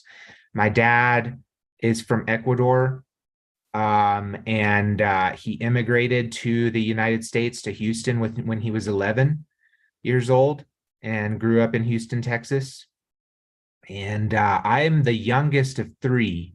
I have an older brother who's 15 years older than me, and I have a sister who is 10 years older than me, and I'm the baby. I'm Miguelito, little Miguel. And grew up in a very, very loving family in Houston, Texas. And in every family, and even very loving families, there's hurt. And there's definitely hurt in our family. One of the ways, I don't know even if it is like the biggest, source of hurt and things like that for me, but one of them is very notable, is that my father was in federal prison for 8 years when I was growing up, from when I was about 8 years old to about 16 years old. I suppose for a lot of families, when that happens, maybe they just kind of split up or something. However, my family stayed together. We went to visit him. I was on the road as a kid, for most weekends out of my life, to go visit my dad in federal prison. In Texas, it would usually take us like an hour and a half to 3 hours to drive to him. And that's how we would spend our weekend, is I'm going to visit the penitentiary. And he remained very loving toward us, and seeking to be a positive influence, despite the ways that he was not a positive influence, which goes beyond his being in federal prison. And I don't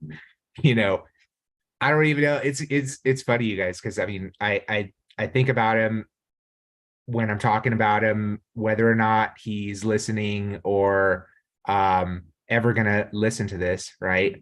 And there's stuff that I would happily say to his face that he's not trying to hear. So like he doesn't want to hear me say a lot of this stuff. And as much as I want to say it to him, he doesn't want it. He made a lot of mistakes.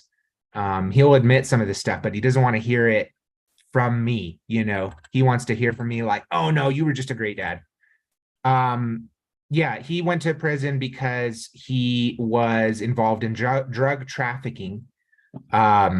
And he was driving a car full of drugs. Not the nice mushroom plant medicine types of drugs. The types of drugs back then that you were getting paid a lot of money to drive across states. People don't make money in mushrooms by and large. People make money in like really hard shit that is dealt by cartels. And he was caught driving a car full of drugs. We even, like, when that was happening, we were driving much, much further to go, to court and stuff like that. But when I was 8, he went to federal prison. Mandatory minimum is one of the drug war things that, kind of it's another area of reform where libertarians are really fighting to fix the system, or rather just to tear it all down. I'm for not even legalizing, but just decriminalizing all drugs. There's no reason that anybody needs to be thrown in a cage for exchanging a plant or a substance, or that's what we would call voluntary. Now, if you take a drug and then you choose to go and hurt someone, well, that's a crime because you're infringing on someone else's rights. If you choose to hurt yourself, that is a very, very unfortunate tragedy. Although what are you thrown in a cage for hurting yourself? Somebody should just love you, Okay, so my dad was in prison. And so this is a big area where I was learning, like, I don't like this system, Leo has asked how my story impacts me and thoughts on the drug wars, and impact on a man of color. I'm still waking up. I did not realize this was daylight savings. Oh yeah, I reminded you, remember? And racism of drug war. Well, yeah, no doubt. I mean, the drug war is definitely racist. Just like gun control was instituted, racially motivated to basically disarm people of color in particular. Joke's on you, white folks, you're next. So anyhow, the war on drugs has been racist for a long time. I think it's really unfortunate that even though we have legalization or decrim or whatever of marijuana, and other stuff, like, we're not letting people out who have been in prison for so long for a harmless plant. It is, yeah, it's definitely, these are racist policies. And that's a problem. My biggest gripe is that it hurts people of all races and walks of life, for sure, and disproportionately, absolutely. And it's all a matter of, I guess, who's in charge. Like, even when we put different people in charge, some other group is getting hurt in a really terrible way. It doesn't make it like better or worse. It's still wrong. And so impacts or thoughts on the drug war. Well, for one, it's been a system instituted to control and suppress people being free. The psychedelic movement has always been onto something. I'm sure maybe some of you have heard Leo talk about involvement of the CIA and other intelligence agencies in the psychedelic movement in order to basically agitate or infiltrate and sabotage our movement. And nonetheless, the psychedelic movement has always been onto something, seeking truth and helping people heal. In particular, I mean, just I feel like mushrooms have just got to be celebrated in a big way. It's you know, so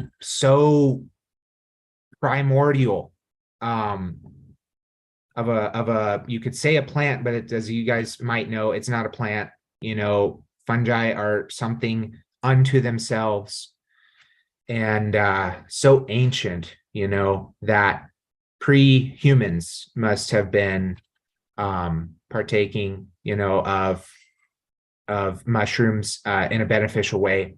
And some of you probably know about stone to ape theory and how it could have helped people develop language. So thoughts on the drug wars? Again, I know I'm just going straight for 30 minutes, and then I'll just, you know, I want to go round robin and hear about you guys if you haven't already gotten to speak. I know some of y'all were on before this. Thoughts on the drug wars? Well, I'm really a big proponent of decriminalization, because legalization, kind of just like the drug war unto itself, you know, was racist and unjust for a number of different reasons. I think that legalizing, making something so beautiful as the mushroom into basically a commodity that is like so packaged and controlled and subject to, I mean, I'm a libertarian, so I hate taxes as well, because that's not voluntary. You know, if you choose to fund something voluntarily because it provides value to you, you know, you're getting value for the value that you are expending or exchanging. Whereas with taxation, it's only because it's not a good idea to begin with. That's why you got to force people to give you their money. So point being, I don't want for mushrooms to be this taxed and controlled and regulated thing, although it is nice on a certain level if people get to enjoy them, as opposed to, you know, enjoy them without being thrown in jail, as opposed to when they're criminalized. I'm a big proponent of decriminalization because it creates less barriers for people to freely, you know, exchange and partake in the plant medicine. And I've gotten some hands up, so I don't know that I can, that might be all the thoughts I have on the drug war, unless there are more specific questions. And Leo's helping with our moderating here. Harry has a question, and Steve has a question. And thank you all very much. It's a pleasure to be here. That's the end of my monologue. Yay, we did it. So who'd like to go? Steve still has his hand up. I'd love to hear from, Harry might have gotten frustrated with either things that I was saying or how much time I was taking. Shucks. That's a shame. Well, Steve. Hey, Miguel, thanks a lot for that. Well done with the daylight saving time. I was supposed to be on at 3 a.m. and obviously logged on at what was 4 a.m. So I'm sorry about that, Leo. I did ask you last night if it was daylight saving time, and you said no. So I did whatever I could, and I still fell flat on my face. So I'm sitting on a bunch. And but I'll drop in just a couple of remarks based on what you said just there, and thank you very much for all of that. Two things. The first one is slightly more maudlin, and the second one is a bit more amusing. So I'm a journalist. Recently I had to write about ACEs, adverse child experiences, and that was because here in the UK, it's actually like 4 countries, as you probably know: Scotland, England, Wales, Northern Ireland, a bit like states. And corporal punishment, spanking children, is now banned. I'm not sure if it is banned in Northern Ireland, actually, but it's now banned in Wales. It's been banned in Scotland for quite a long time.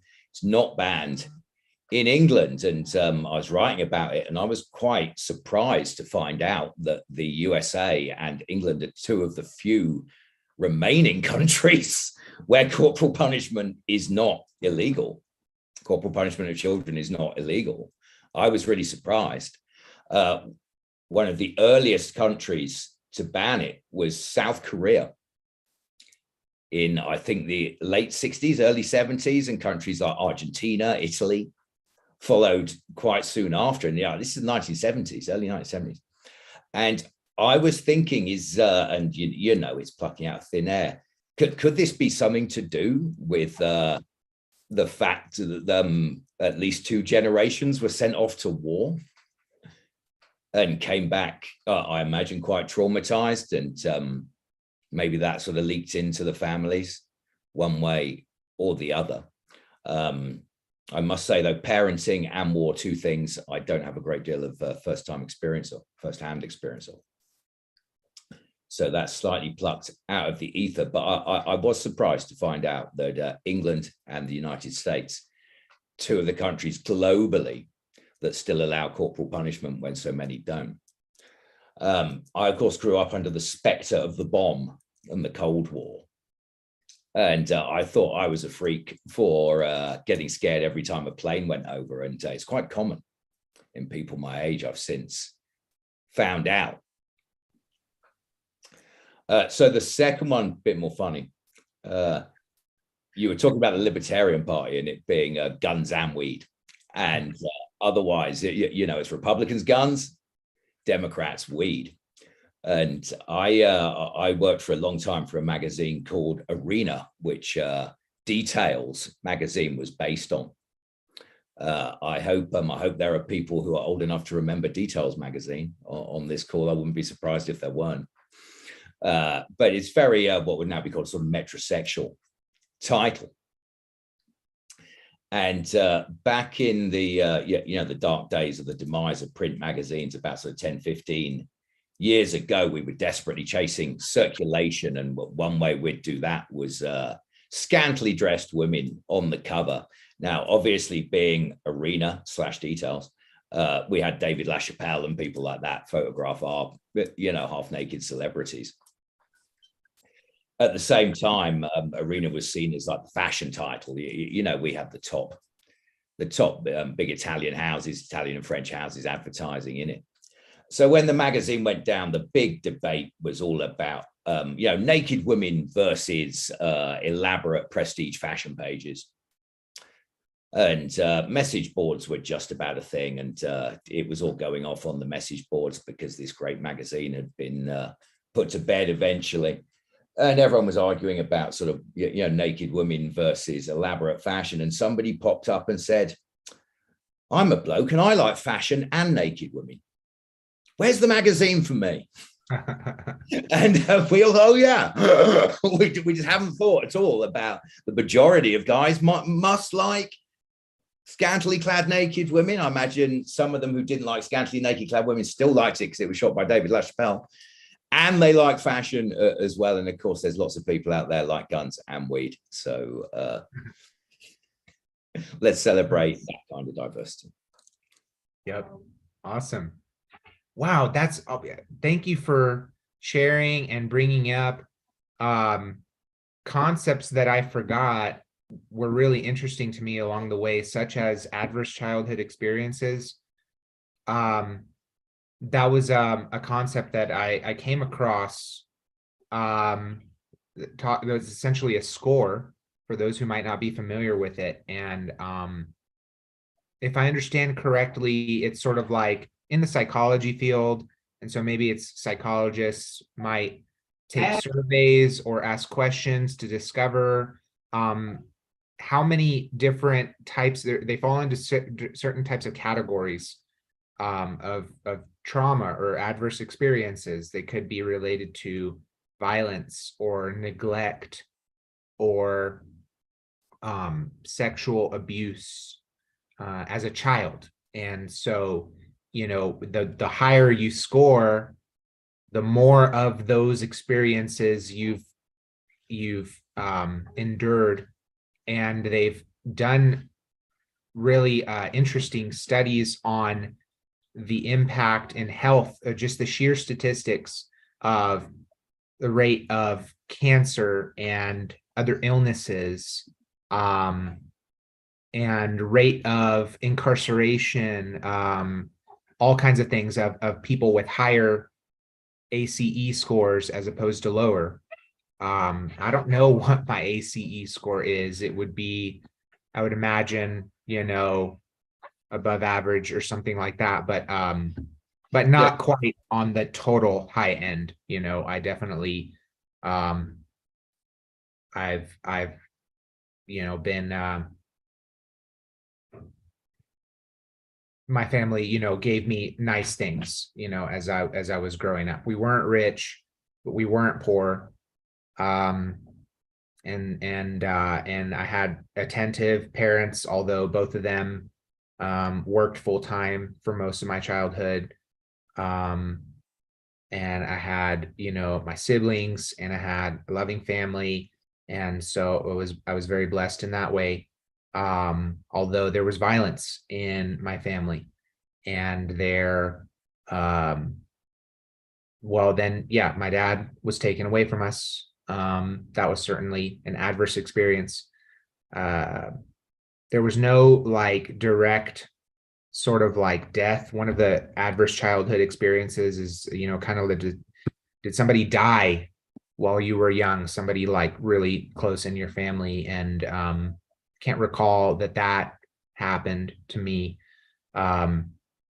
So point being that these adverse experiences, points of trauma, especially when stacked up, I believe are things that a lot of people kind of want to suppress or avoid, or almost, dissociate from in order to cope, rather than to be able to reflect and, look back and kind of face it head on to understand where they came from and what formed them in their personality, in their strengths and their weaknesses.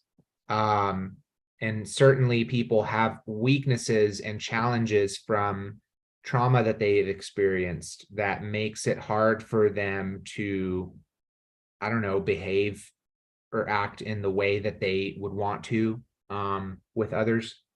Dissociation from our trauma leads us to not be ourselves, not be our fullest, or our sort of true self, so to speak.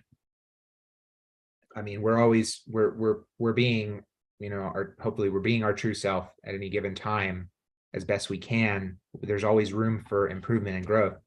And so we detach and we separate in some way from our true selves and from others, maybe from our family, from our loved ones. You got to detach a little bit because you bump and collide into each other, and you don't want to, oh no, we don't want to talk about those things. We don't want to talk about those. That's in the past. That's old. That's old news. Don't bring that up. Don't bring up that hurt. I feel like a lot of people, maybe a lot of families, have that attitude of like, whoa, whoa, whoa. Why are you bringing up those bad things? You had a good life. We did the best we had with, or we did the best we could with what we had, right? Suck it up, boy. Especially men,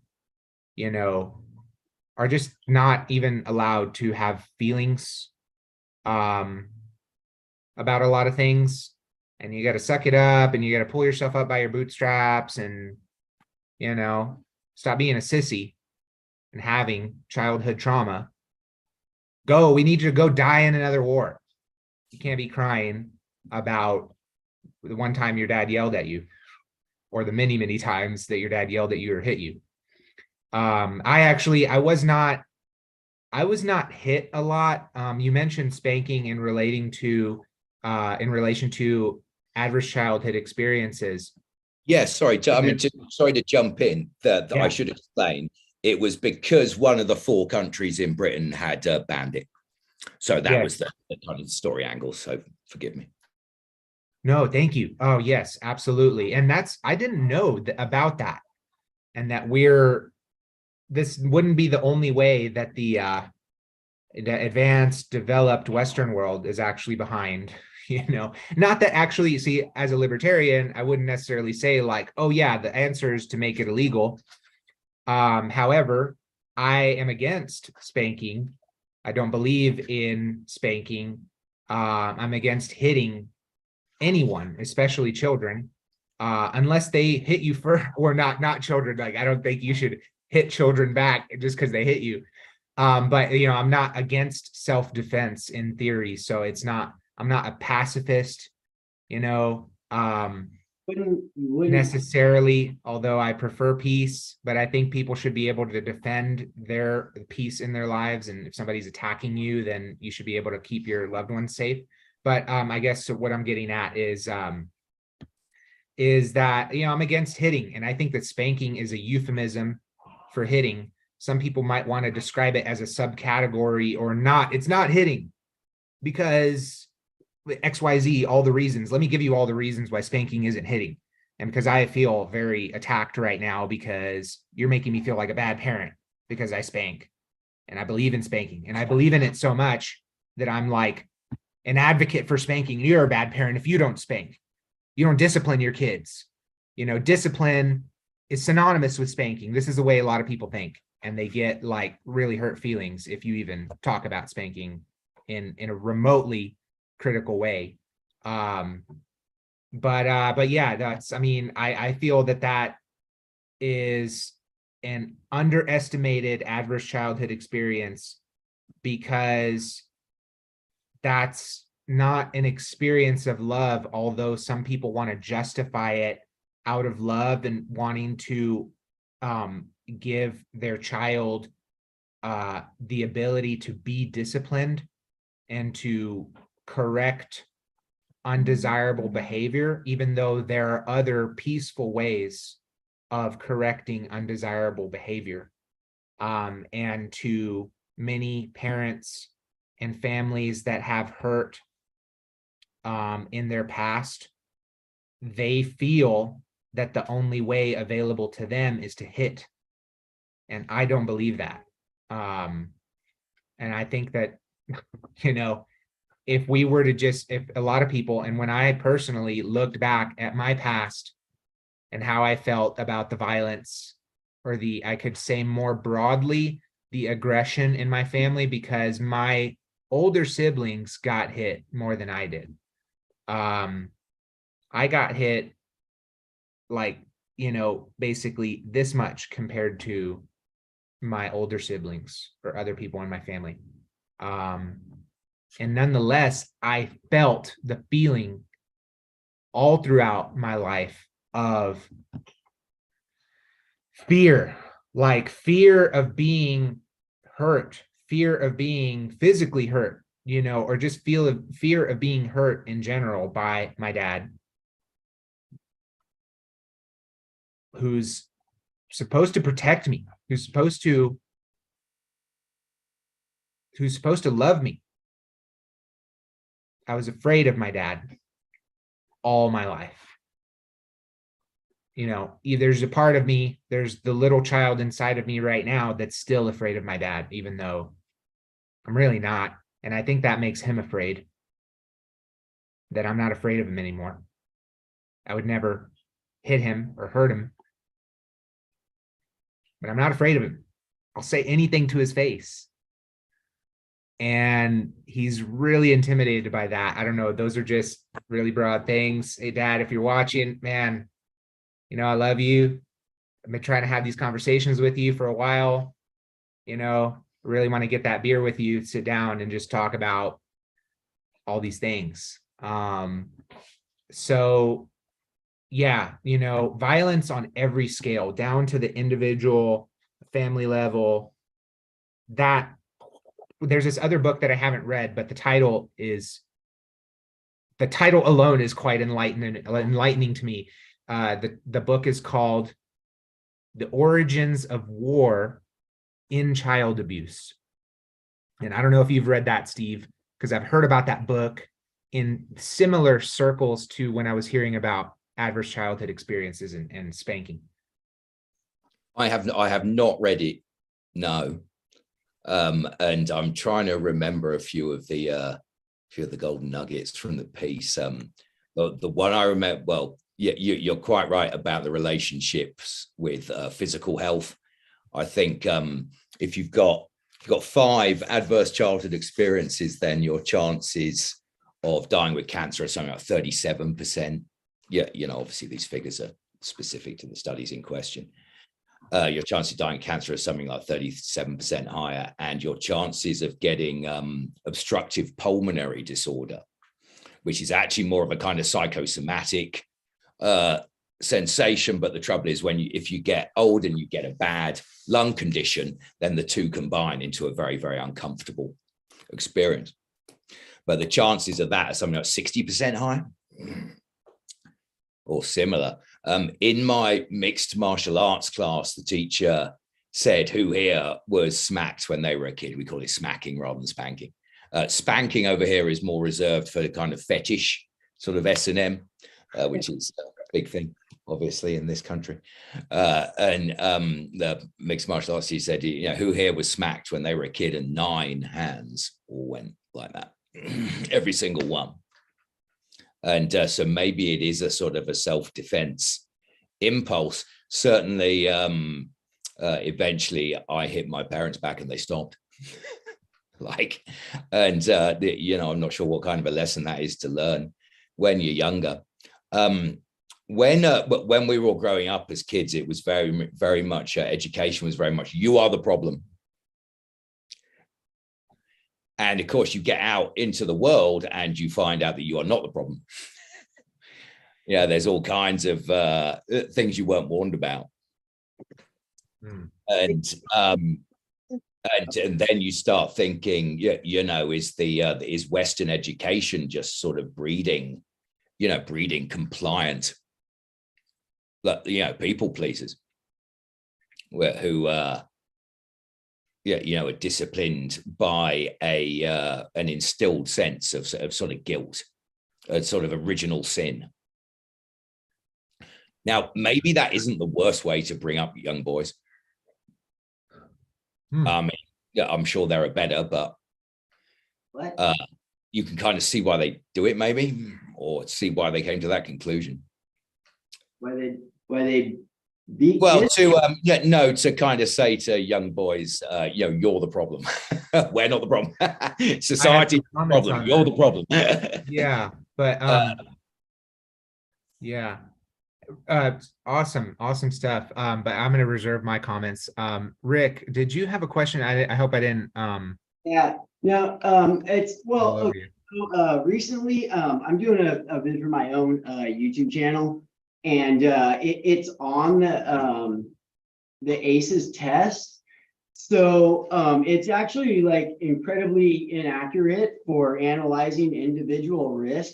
One of the most outspoken opponents of the ACEs screening is Dr. Bob Anda, and he's one of the guys that co-authored the original study that came out in 1998, which was like a landmark, public health crisis study linking health problems later to some of these childhood abuses. But it's getting a lot of pushback recently from a lot of the mental health professionals. Anyway, so basically Dr. Bob was shocked to find out it was being used to do individual screenings, because the test itself was actually designed to screen large populations.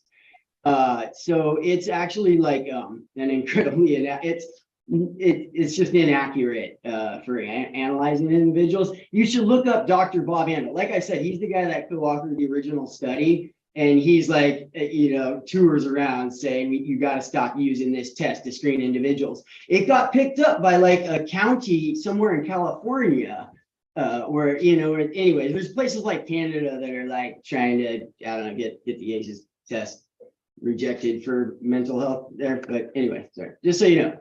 Oh, wow. Interesting. I wasn't familiar with that. Could you maybe write or tell us how the name is spelled? I don't know if I was hearing you. I will. Yeah, it's this is stuff I just like learned about recently.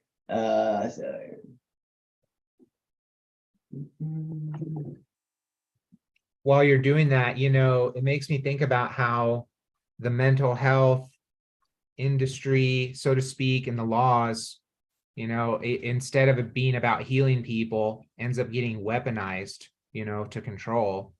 Like, yeah, we're going to score you on this arbitrary thing, even according to the guy who created this test. And we're going to use it to take away your rights, you know? Kids. Yeah, it has the potential to do great harm to like families and communities and shit, you know? Wow. But Dr. Bob Anda. Okay. I'm going to look it up. I think the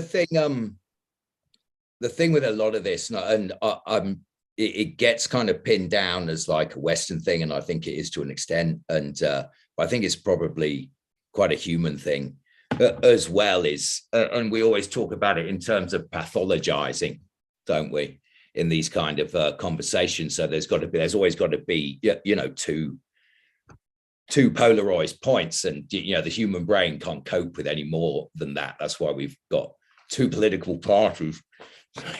and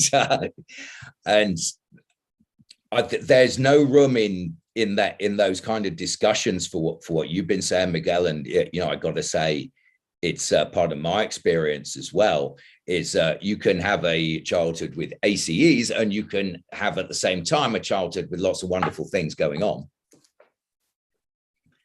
And obviously, I feel very envious of the people who come back from the plant medicine and say, "Oh, they did their best, and now I know that you know. Now I know this in my heart that they did their best, and you know, I've settled it with my folks now." Yeah, you know, I feel terribly envious of them because I do my intentions around all that kind of thing, and then I go to the medicine, and the medicine it just wants to talk about other things. Right? Doesn't want to talk about my childhood, and I think where. Yeah, you know, well, I mean, obviously a statistical model is going to do this anyway, but that we don't really seem to have a language for that you know, that very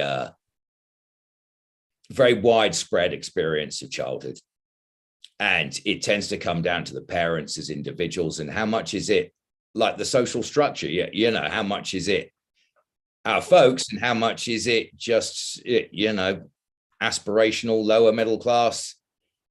You know, kids' disease. Sorry, disease, wrong word, but condition. These are things that span, you know, socioeconomic classes, or how you score on a test, you know. You could be dirt poor and have things, you know, scoring high on the ACE test and have a beautiful, you know, beautiful life. I mean, I guess there's always exceptions to the rule, exceptions to the norm. I'm sure there are flaws though in more or less how those diagnostics, you know, are being done, or sort of what insights they can produce unto themselves. It's just like anything, it's just a tool, you know, to help quantify and analyze. And you know, as with the human sciences, there's selection bias, or there's just various biases, you know, of the person asking the questions. We've spoken about it being, you know, a Western white thing as well. And I work with a band, and the two guys, they're both quite, you know, they're doing well, singer-songwriters, but they were both brought up in musical households. You know, they're the sons of, you know, disco music stars. And, you know, they'll tell me how, you know, their dad had this amazing record collection that spanned prog rock and jazz and disco and all this. And they grew up with that. And one of them, you know, he hit 18 and, you know, he was a prolific musician himself, law school. Yeah, and as he said, I'm Korean. I didn't have any choice. It was like I thought, well, even though your folks are these really bohemian musicians, he was like, yeah, off to law school, which obviously didn't work out for him. So it's not. I don't think it's restricted just to us kind of white suburbanites. Right. No doubt. It is 7. Well, I don't know, wherever time zone you're in. It's the end of the hour, so I better be relatively respectful to people's time. Thank you everyone for being on here and chatting with me and listening to me rant. And Steve and Rick and others for your input. Thank you, Leo, for your great questions. There were 1 or 2 that I didn't even get to. Stoned ape theory, that could go, a 24-hour stream talking about that. Anyhow, I'm very grateful to have been able to be here and speak with you guys. I am, like I mentioned, traveling here. I'm in weekends of meetings. Otherwise, I would totally stay on and hear more. But I've got to bounce this time, and I'm going to definitely check out the rebroadcast on YouTube, the recording, and I'm very, very grateful to all of you in this beautiful movement. And I thank you for being advocates for the plant medicines that can change the world for the better. So may we progress boldly towards those aims. Thank you. Thank you, Miguel. Thank you so Great much day. for your story. Alan Christopher is next, and thank you to Miguel, and hello to little Miguel. Alan, take it away. Hello. What am I taking away? Your volume is a little low. I don't know if you can turn it up. Is that any better? Maybe if you shout a little bit. It's just a little bit like distant. All right. Well, try to speak up. Is that any better? Yeah, when you speak up, it's better. Okay. Well, is there a talking point? Men's stories, men's identity, men searching for meaning, men looking for role models in the new psychedelic society, men's relationships with women. We've discussed a lot. Okay. Well, I guess I could talk about, what my clients, right? What the one person I'm working with now, who I've been working with lately, because, this is always a lens into, human dynamics, so like to look at them systemically, because that's what It's still pretty. I can't hear. It's not really coming through. It's hard to hear you. Sorry. Right. Hold on.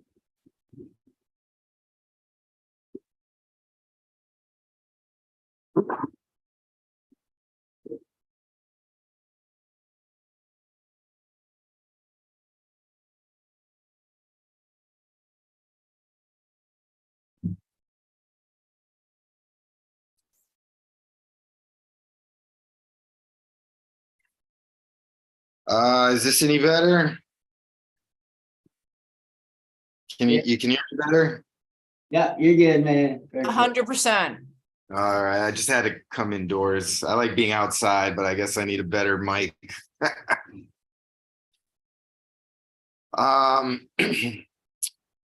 Let's see.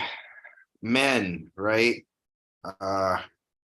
We used to be protectors and providers, and now there's not as much of that. What I see most in my clients, so I'm a psychedelic psychotherapist, right? I worked a lot with addiction. I first started doing restorative justice with lifers getting paroled and working in San Quentin and juvenile justice center in Berkeley and Oakland, and then, becoming a therapist and working with the medicines that I grew up with medicines. We didn't call them always medicines back then. And So what I see most in my clients, like I said, I worked with lifers getting paroled, addiction, is incest. It's like rampant, you know, and it's something that Jung and Freud tapped into in their clients, and they saw it so much that they thought it was like, you know, this manifestation of a psychological complex, but it's not. It's happening and it's rampant, you know, and it is, you know, I've definitely, like, the reason psychedelics were illegal is there is a war on consciousness. There has been an attempt to control human consciousness for I don't know how long, but we see it and it's systemic. And the number one way to control that is through, you know, childhood sexual abuse, right? And I think it's just something that is unconscious and running through, you know, through men, through women. You know, women are actually more the progenitors or the carriers of culture, but it's this culture of trauma, right? And, you know, men have like very little role models that are positive. This is true. And so, yeah, we're seeing everything like the erosion of human dynamics between men and women. You know, for 10 years now, many therapists in America have been talking how their clients that are married don't really have sex anymore, right? Like, this is a big concern. I live in Latin America. That's not a thing. Even if you hate your husband and wife, people are still getting, you know, doing that. And this is just another window into the erosion of dynamics of the, you know, interrelational dynamics.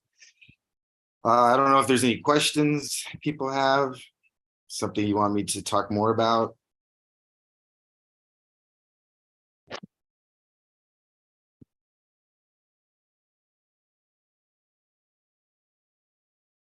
It's all about the power of storytelling. So, like Miguel talked about his father going to prison and the abuse in his family, the physical abuse, and learning to forgive his father and have his own voice with his father, and then being the next generation because now he's a new father.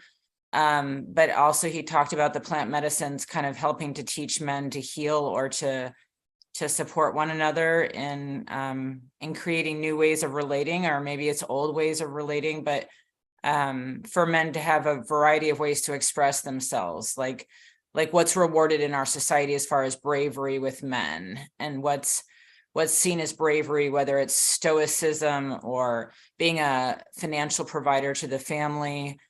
Or maybe men have a lot of insecurities about not feeling protected to share their wounds, you know, that maybe society isn't that interested in men's wounds.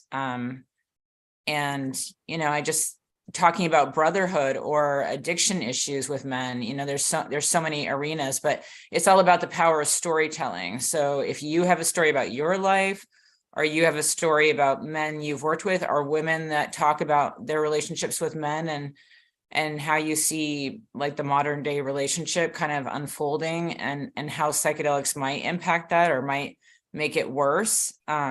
You know, anything is, it's up for discussion. And then hopefully people ask questions as you elaborate. All right. Well, thank you for giving me this avenue. I'm from South Texas. I grew up in Texas. I went to school in California. I worked a lot with, you know, tribal people, indigenous cultures, you know, the sweat lodge communities. And I heard two different elders tell this almost the same story about asking their grandfather what was the scariest thing that they saw about the culture changing so dramatically from the original native culture here to the culture coming in mostly from Europe. And they both said it was that the scariest thing was that they were seeing men lose the ability to feel. That, you know, the open hand, when we don't express ourselves, right, it becomes a fist. And what does a fist want to do? It just wants to hit, right? And so obviously, this is something that the medicine can help with, right? Is letting us tune into our emotions, being, you know, kind of recognizing all those childhood wounds that have kind of created the personality, the person that we are, and needing a healthy, container to talk about these things, which isn't the culture and the open, your people in everyday life, so to speak. I was part of a psychedelic community where, we worked with a therapist every week, and we did private journeys every few months, and we did group journeys, right? And the groups start with either all men or all women, right? And the men's groups are definitely where, we explore our emotions and anger and rage and assumptions and, things that we wouldn't feel comfortable sharing or wouldn't even know were in us in such a potent force of our repressed emotions, childhood stuff, and so, yeah, men's groups for me, like psychedelic men's groups, really, allowed me to find positive role models of men. I kind of, as a child, was never, I never saw myself getting married and having a family, and that path, that's just not in my chart. And but almost kind of, thinking that wasn't as valid a path until I met, other men and fathers as I grew up, and seeing the positive, role model of a father, and not, a force of authority, an extension of the state, or, these ancestors that just don't want things to change, right? That want to, maintain power and over others and not power with.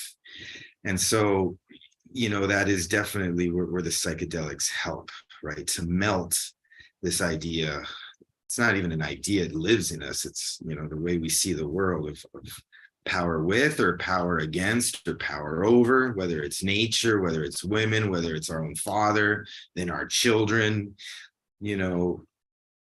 Often the most rageful a man can be is with his child, because they trigger so much.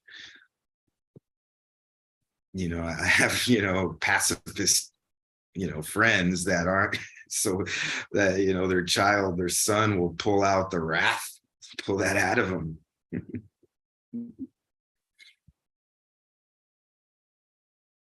And so, yeah, needing, definitely, I think as men start having children like you did, there's like an even more important need to find, a safe place to put your emotions to with other men, and talk about what it is to be a father.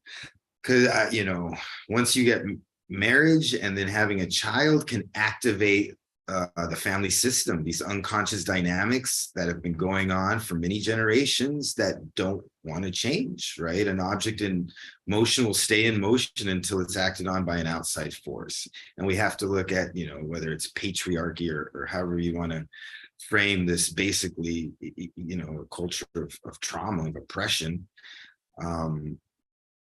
We need to act upon that force. We are the now outside force acting on this thing that's in our lineage that I see get it activated in men when they get married or have kids, and all of a sudden the dad that they always never wanted to be like, they're saying the exact same phrases he used to say, behaviors like them.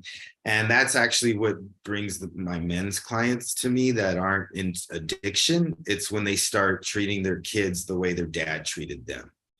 And so I work a lot with the family constellations, the inherited family systems, and also kind of ritualistically with the lineage, to really, with the medicines, to really kind of shift this thing that is like in our DNA.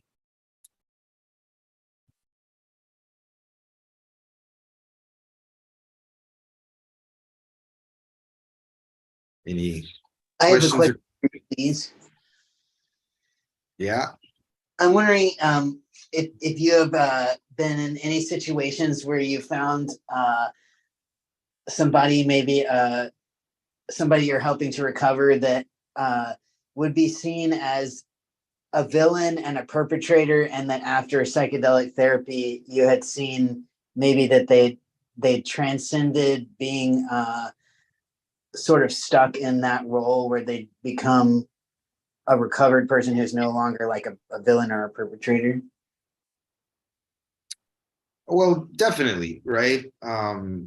You know, and I've also worked with like people with the Stockholm syndrome, where it's like, you know, they're idolizing and aligning with the perpetrator too. And so sometimes, you know, it goes both ways, right, on the spectrum. But absolutely, this victim offender dynamic, you know, yeah, it's this dynamic that melts. It lives more like it, you know, in the sacral, and the medicine's bringing us into the heart with this kind of more non-dual consciousness. And so you know, energetically and emotionally, you're feeling a little bit of what's the experience of the other person. And especially when I do the family constellations, and you stand in and you feel your mom as a kid and your dad as a kid, and you're like, oh fuck, this is why they're like this.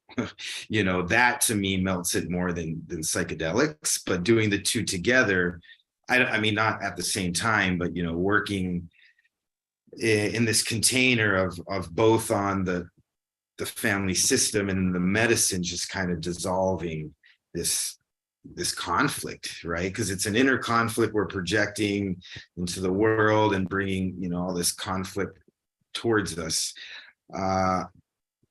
and you know, also recognizing how we are offenders, and how, like, you know, microaggressions, and, you know, then you're seeing how when the butterfly flaps its wings, it's creating tidal waves in Japan, right? But how this happens in every day with the things we say and our mannerisms, and just how much we can, you know, kind of perpetuate these dynamics of being offenders or victims.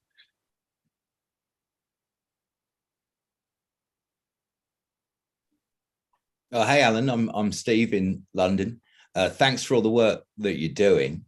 I'm very, very aware of what you're talking about, and in medicine sessions, I'll, you know, faithfully do my intentions, although it's got to a point where I just do it because it'll look bad if I don't.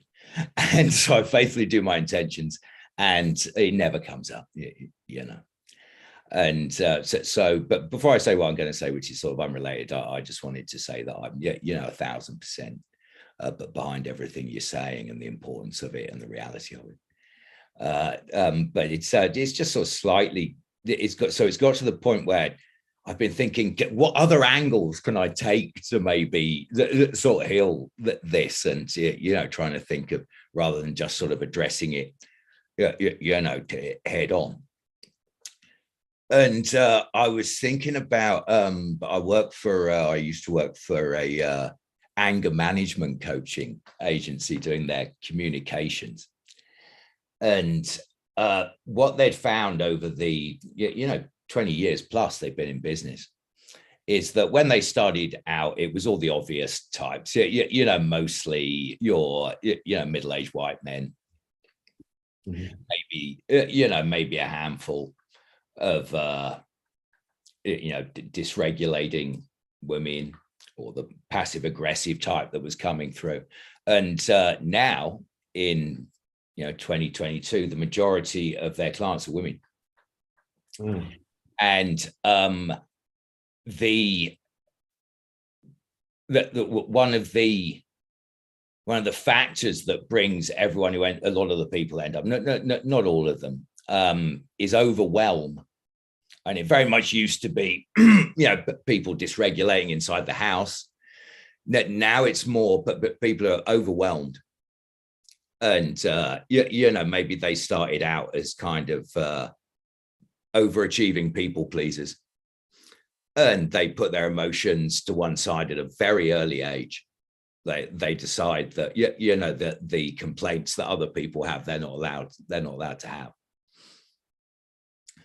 And, you know, eventually they get to middle age, and, you know, they're doing great in terms of earning badges, but they've got boss who isn't worried about people pleasing. They've got a partner who isn't worried about people pleasing. They got kids who aren't worried about people pleasing, and they got staff who aren't worried about people pleasing. They're the only person who's pleasing anyone, and before you know it, they end up in anger management. And so it's just interesting how this role that we think of as being masculine is becoming genderless almost. And I'm kind of minded of a lot of the research that comes out about how gay couples argue about housework and things like this. And gay couples have into partner violence, and these things that are more traditionally associated with traditional roles. So I think there's overwhelm there that's part of the pressure. And I was also thinking in terms of when you said but men have forgotten how to feel. And when people turn up at anger management, they have no, and I certainly didn't either, they have no emotional lexicon, no emotional language. There were only two emotions when I was growing up: approval and disapproval. And yeah, there was also, humor and affection too. But in terms of, a feeling that one was allowed to share with the world, it's just approval and disapproval. And eventually came across this book, which you may or may not have seen, called The Fantasy Bond. Is it not mirroring? Is my screen not mirroring? Anything with a forward by R.D. Lang, obviously read immediately. But this is the most hideous, and obviously it's in good company. This is the most hideous psychology book you have ever read. And it essentially is less about gender roles, less about anger or heritage trauma, and more about our craving for intimacy. And how we get so scared of having intimacy and then not having it that we'd rather just not engage at all. Mm-hmm. And there's, I can't find it right now, there's the most horrific illustration of a couple sat up in bed, having, progressed past the honeymoon period of the relationship, where they were both more than happy to be intimate with each other and be natural with each other and be themselves with each other. And after a while, they get so scared of losing that they begin to withdraw. And before you know it, they're not having sex. They're certainly not sharing intimacy, and contempt and alienation floods in instead. Mm-hmm. I have no punchline. That's the punchline. Yeah. Well, definitely overwhelm is the number one thing that my clients have, right? And it's because they're feeling all the repressed emotions of 7 generations of people that were in wars, famine, migration, perhaps, but war. Number one, it's war. And people didn't have time to feel. And now people do have time to feel. Almost too much time to feel, right? And feeling like, the repressed emotions of mom, grandma, great grandma, 100%, one of them was sexually violated, if you go back at least 3 generations, and probably nothing was done about it. Maybe it was even a family member. Hey, that's life, move on. That repressed trauma doesn't disappear. It stays, and people feel overwhelmed. Right. All the men, when I do this work, past generations look at their younger sons and say, you don't work hard enough. And the younger generations look and say, you don't have any emotions. You don't love me. And they say, yeah, I love you. That's why I go to work. I provide. But there's no emotional awareness. Now we live in a time where, to be a man and take care of your family means having some emotional awareness that isn't just, like you said, approval, disapproval, frustration, anger. No, right? And so some people don't even have the capacity for emotional depths I've seen, whether they're like kind of narcissistic tendencies or straight narcissism. Like there is not a spectrum of emotions that is going to flourish no matter how many psychedelics they take. They might get self-reflective for a little while, and then it goes back to this kind of narcissistic perspective of the world. And so yeah, it almost seems to me like we need various classifications of Homo sapien sapien, because we're so different. You know, there's some people that all they do is feel, right? And feel others. And like you were saying, you know, the people pleasing, you know, often those people are feeling the emotions of the other person as a child, and it's too much for them. It's overwhelming. So, hey, let me please this parent so I don't have to feel their repressed shit, you know? And also, yeah, this culture of, you know, subjugation of women that's gone on for a very long time, that can also awaken and create a lot of anger. And, you know, when I do the intergenerational work, I mean, yeah, there was no voice, you know, for women, for children, for, yeah, emotion. May I ask a question? Yeah. So I had asked earlier in the chat, if you look up, I had asked a question, but I don't see it right now, but I remember it was related to whether you thought talk therapy, traditional talk therapy, can be re-traumatizing for men or reinforcing a certain dynamic that doesn't necessarily help them, that perhaps like when you're able, if you could touch on how traditional talk therapy maybe isn't what a man might need. It all depends on the therapist, but definitely traditional talk therapy is just creating a codependent system. You know, therapist gets paid, and this client has somewhere to go for 1 hour a week, and it might be good for a little while, but that's not the way I work. And I have my clients, I've clients that have been with a therapist 7, 8, 10 years and never talked about their sexual trauma, never talked about incest, right? It's like, yeah, I don't, you know, and then, you know, therapists just want to do EMDR. Well, what the hell, man? How are you going to have someone visualize getting molested by their parent and then put a happy ending on that story? No, man, that's just that. I'm not traditional. I don't work in the US. I do intensives where I live with my clients for like a week, because you really have to see them in the course of a few days to see all these different personalities and behaviors and what's going on.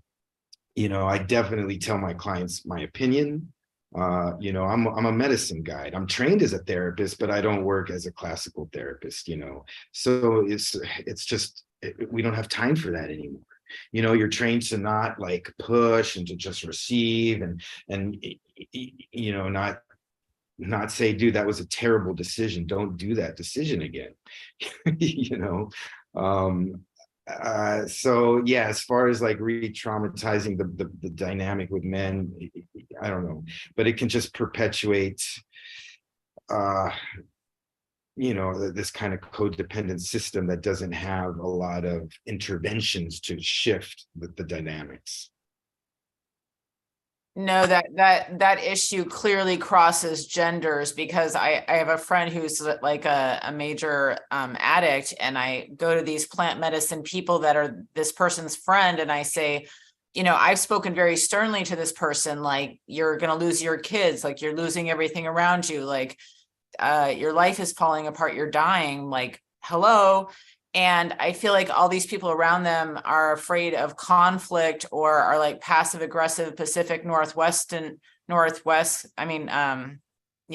people. And so I just feel like they struggle with stepping outside of their comfort zone and risking pissing people off. And I'm like, in my mind, I'm angry because these same fuckers are going to come to this person's funeral and be like, oh, you know, I wish we could have known what to do to help this person. And I'm like, you could have stepped outside of your comfort zone. You could have, you know, dragged their ass somewhere. Like, you could have done something other than just kind of send a text message that says, hope you're doing okay. Like, so I just see a certain coldness to the Western dynamic of interaction with people's issues. There's a certain kind of selfishness to it, perhaps. And I love that you get in the muck with people. And I do see therapists, as a trained therapist myself, I just see it as a culture of like maybe cultivating codependence and things like that. And it'll be very interesting to see how psychedelics impact the therapeutic realm, just because I think it helps people to do plant medicine with their clients, or to participate on some level, even if it's a microdose, because I feel like it's an entity, or I feel like you're interacting with, a spiritual realm, and that it's good to be in touch with that current. And so I feel like there's a huge disconnect in our culture in terms of the therapist not exposing themselves and doing this kind of Rogerian bullshit. And I really don't think it really helps anyone. I had also asked earlier in the thread about entities and your concept of entities and how they interact with humans in this spiritual plant medicine realm. I know that those are two different topics, but I just wanted to throw that in there too. Okay, right. This, the most important thing is not feeling our emotions, but setting boundaries in life. And setting boundaries requires, maybe some conflict, right? But it means standing up for yourself, saying, no, you can't talk to me like this. No, this dynamic doesn't work. And that's it. If you continue to do that, I will remove you from my life. And it's that simple. People don't have the conviction to set boundaries and then maintain them. The other thing, in America, you'll get sued, when someone, I work with sometimes people in LA. I'll fly to LA, put them in my car, and we drive to Mexico, right? Because, you can't sue me down here for whatever you think I did or didn't do, right? But yeah, the legalities, the medical industry. I have friends that were doctors in other countries. They go to the US to become a doctor, and they're like, it's 80% law and pharmacology, right? Everything comes down to that on one level. And on the other level, like this friend you talked about, you can't always help someone that doesn't want the help. You can bring the horse to the water, can't make them drink.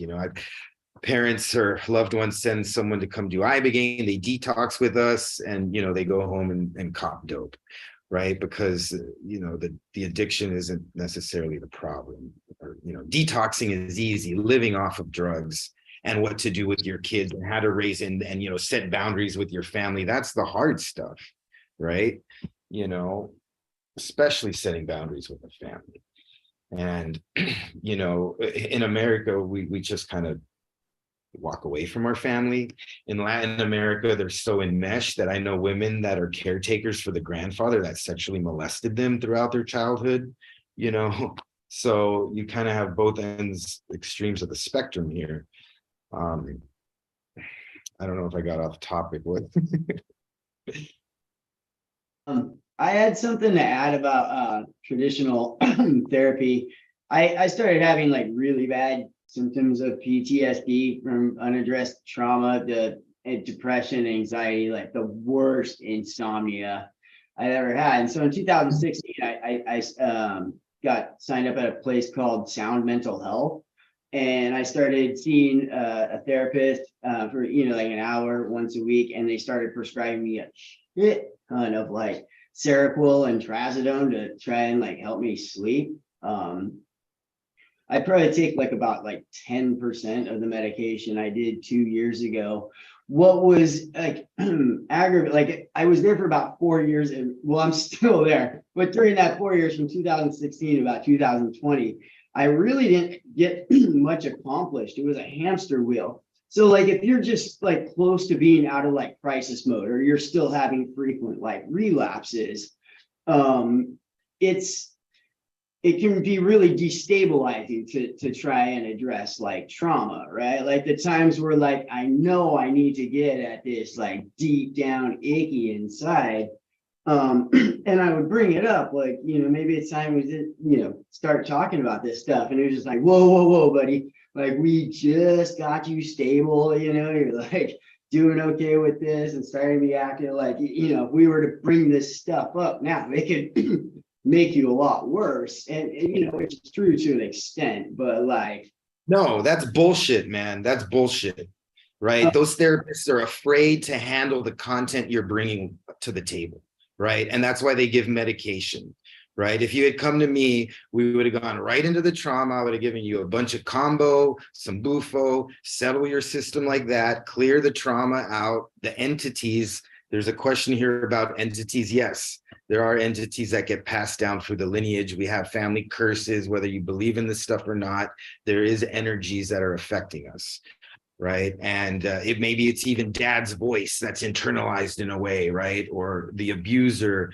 You know, there's different ways to you know, look at these things that feel like external influences. yeah. But yeah, man, I get clients the same time that always say something like this, like they mention, you know, a childhood trauma, and then the therapist kind of brushes it over and they never talk about it again. It's like they're afraid to handle that content.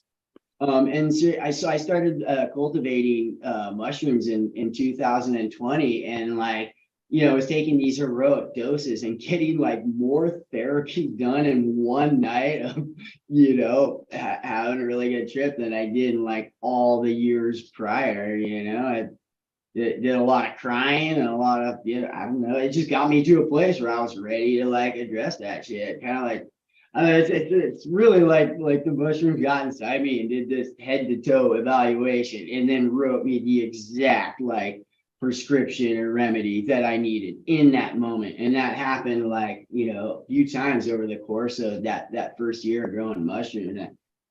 I mean, it was, yeah.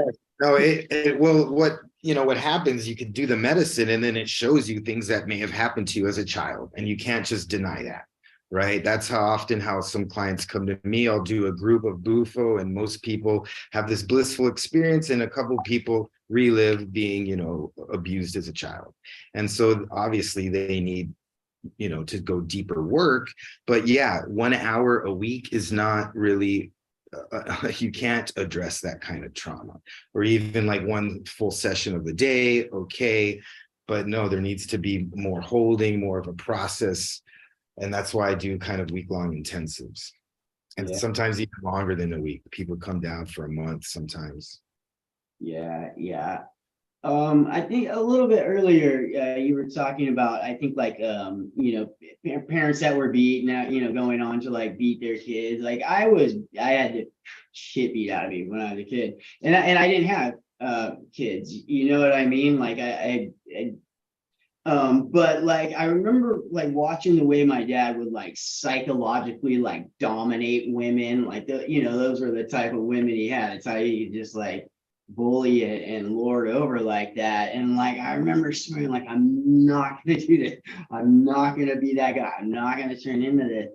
And like it took me, my ex, it really took me like going to couples therapy and having a like a therapist like make me aware that I like had actually started doing that you know, in the relationship I had with my wife. So that I gotta say, like couples therapy was extremely beneficial for me. I learned a lot about myself during that, and like it was just like, holy shit, he's right. I have been doing that. I did turn into this, like, you know, so it gave me like something, right?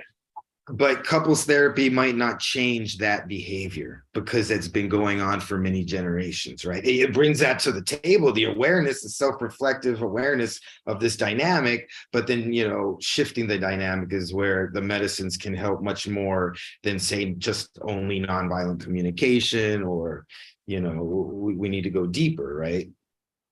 Yeah. No, my current relationship is like my first healthy relationship, and it's because of the like growth and development I've been able to get out of plant medicine. Yeah, right. It's just made me the kind of dude that can actually have healthy relationships now. It's fucking awesome.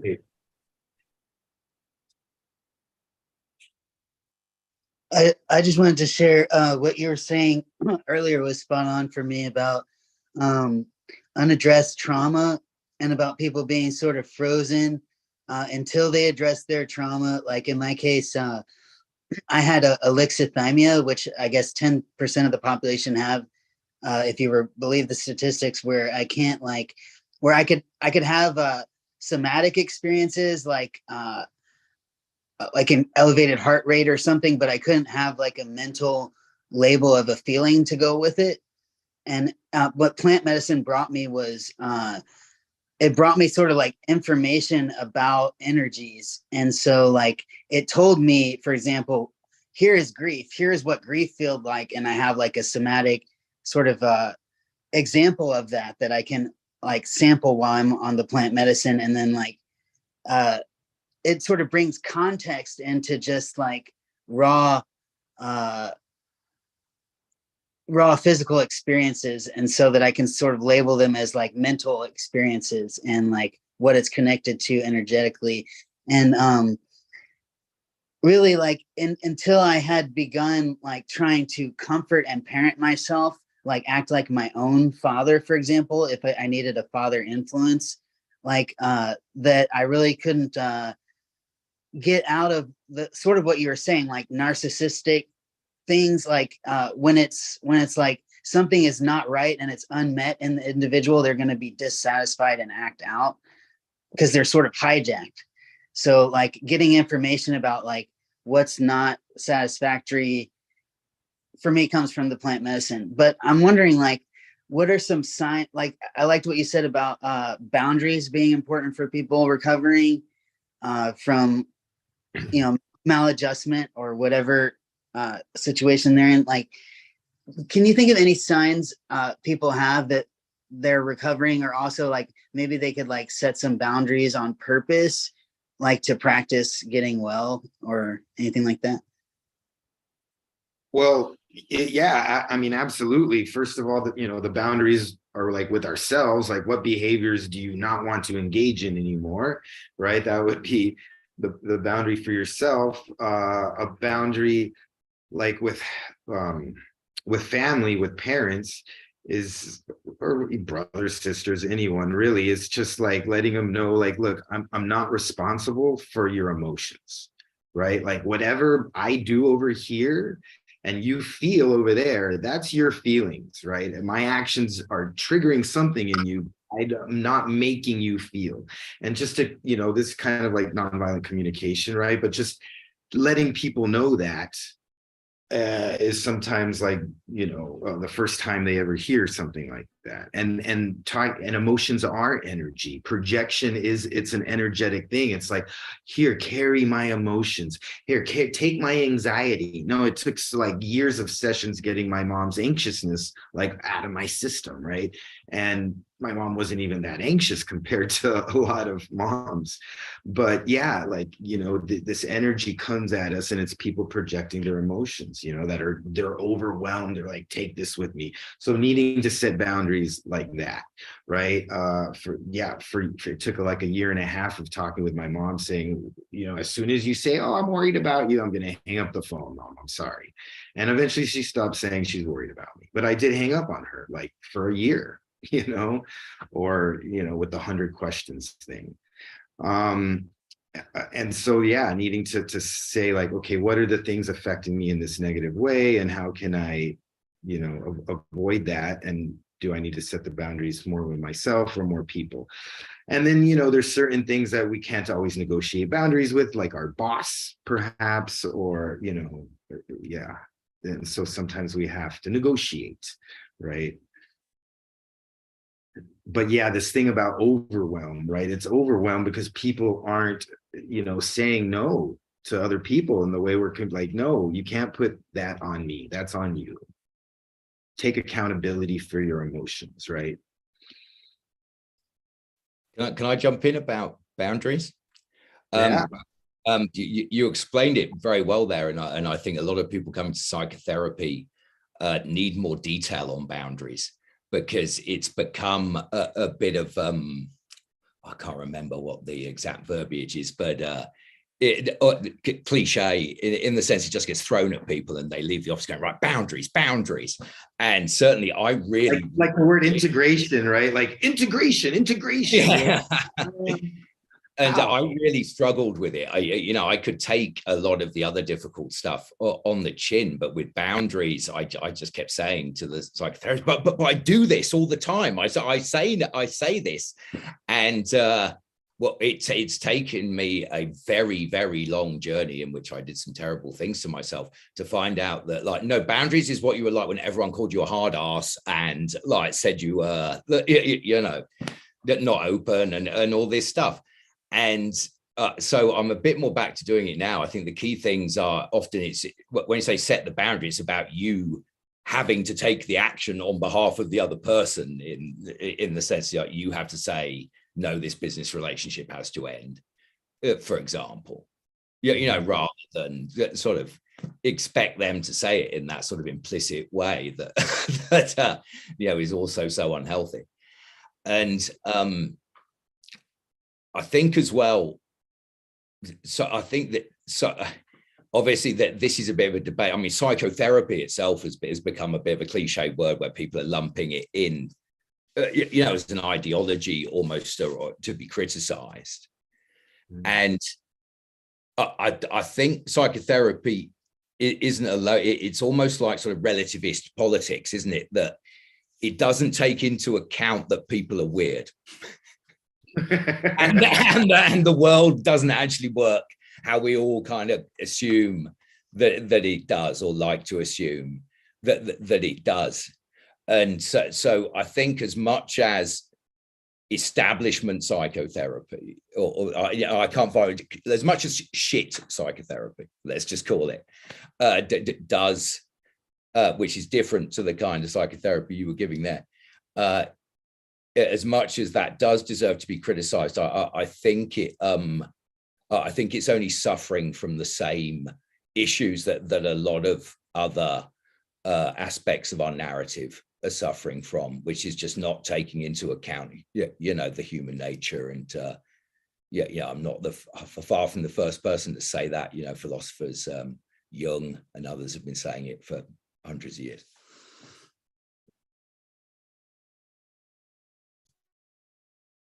Yeah, I do, little boundary exercises, right? Because we need to see things. I just even put a rope around someone as they stand there. Hey, here's your boundary. Feel your energy. I do Qigong with my clients so they can feel you have an energy field. Like, this is hard science, right? Be aware of it, and then I mean, you don't, but you can have more of a sense of a feeling of when something's coming in that isn't yours, right? But often setting boundaries with people, they're going to think you're a dick and you're going to lose friends, and most of my clients, I say, if you really want to change in a transformational experience in a year and a half from now, like, you're not going to talk to maybe but a handful of people you talk to now, right? Because things are going to shift. You're going to stop hanging out with people that are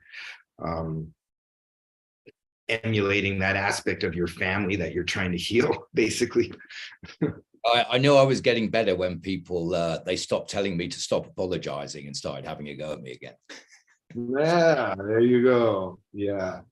So there's kind of the passive aggressive, this culture of just, wanting to take care of the other person or needing to, manage their emotions, be careful what I say. And like, I didn't grow up like that, man. I'm from Texas. I'm from the border, and we just chastise people all the time, and that's a show of affection.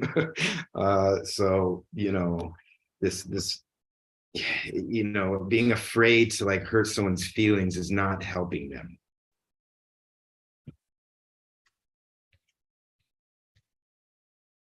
But also, right, in the psychotherapy dynamic and in the healing dynamic, right, we have to build the alliance, right? And that's where the Rogerian, holding someone's emotion, witnessing, you start there and you build this alliance and then some trust to then be able to,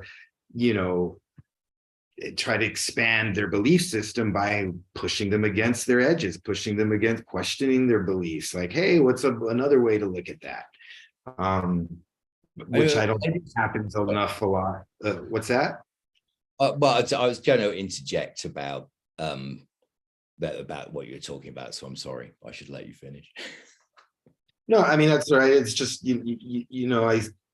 from listening to a lot of my clients that have done long-term therapy, it seems like there's not very much push, not very many interventions, not so much questioning people's beliefs and actions on the part of the therapist. The one thing, it's collusion, right? It can be collusion with the client, right? And it's a seductive art form. And if we are not, as a therapist, seducing them into health, they're seducing us into their world, right? And the psychedelics, don't just psychedelics exemplify and amplify everything. So it can make your collusion with the therapist even tighter, and you can energetically merge with your therapist. And I've seen this with, I think, therapists that are not very well trained, or that are just starting to do psychedelics and unleashing dynamics that are bigger than they're aware of. And so, yeah, psychedelics aren't just going to help everyone automatically. They could right at first, but in the long run, to do like extended and sustainable growth and transformation, you can't be working with someone who's going to collude with you in your misery. I think it's possibly, I think your culture is a bit more therapy literate in the United States, and here it's a bit like getting an accountant for the first time or a lawyer for the first time. You just like you pick whatever your mate recommends, or whatever's first on Google that's down the road, you and the therapist have this conversation, and you don't go straight in with all the hardcore stuff, do you? And the therapist, they might be good enough, or experienced enough, knowledgeable enough, wise enough to say, actually, I only do this stuff. What you're talking about, I don't really do. And right. And that would be easy for someone like me to criticize, say, some of the psychotherapists I'm on the psychedelic training course with, when they say, oh, I don't want to do like highly traumatized people. But actually, it's kind of fair enough, isn't it? If they just want to do like posh married couples, but something, it's actually fair enough. There's all kinds of nasty work I don't want to do. So but if you work with just any couple and you go into the intimacy wound, because we all have an intimacy wound, it just depends how deep it is. And if you trace it through the lineage, it will take you to some traumas that you don't want to deal with. And so, or not you, but those certain therapists.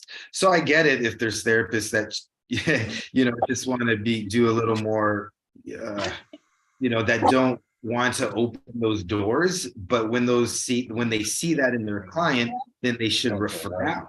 Right. And that I like working with clients that have their therapists, because like I said, I'm more of a medicine guy. So they have their normal therapist that they'll continue with. And then they come and work with me and really do all this kind of stuff a therapist you can't do in 1 hour a week. That model just doesn't get at all this other stuff. Here we have to pay for therapy. So, it's quite a privileged thing, or you have to go. Yeah. And I think maybe at least if you're angry or you've got a substance use issue, you go and you think, right, I have to take it on the chin here. I've got to sort myself out. Whereas I do hear people on the phone, maybe over lockdown, to their therapist, and you just think, oh God, you're just feeding them a line, dude. You're just like, you're really not going there. You're not. You're just telling, you're saying it's all okay, and it's kind of not. And so it's I think it's another thing that's confused by our own human issues. And it's when it's necessary, it is when it can be the most powerful.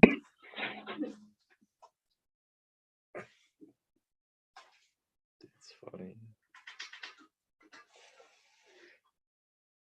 Is that it?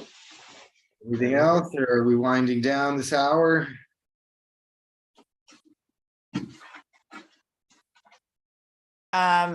For folks that are just joining us, or who have been here for the full 20 something hours or 19 hours or wherever we're at, because we're going until 10 a.m.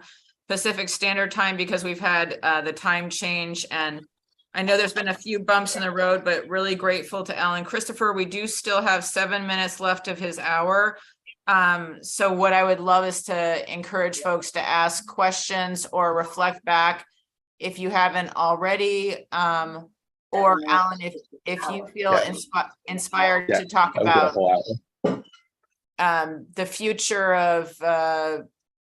the future of men's like as they look for identity, as they look for role models in our new society. Like maybe there's Joe Rogan as far as the psychedelic movement, but why we keep bringing this motherfucker up?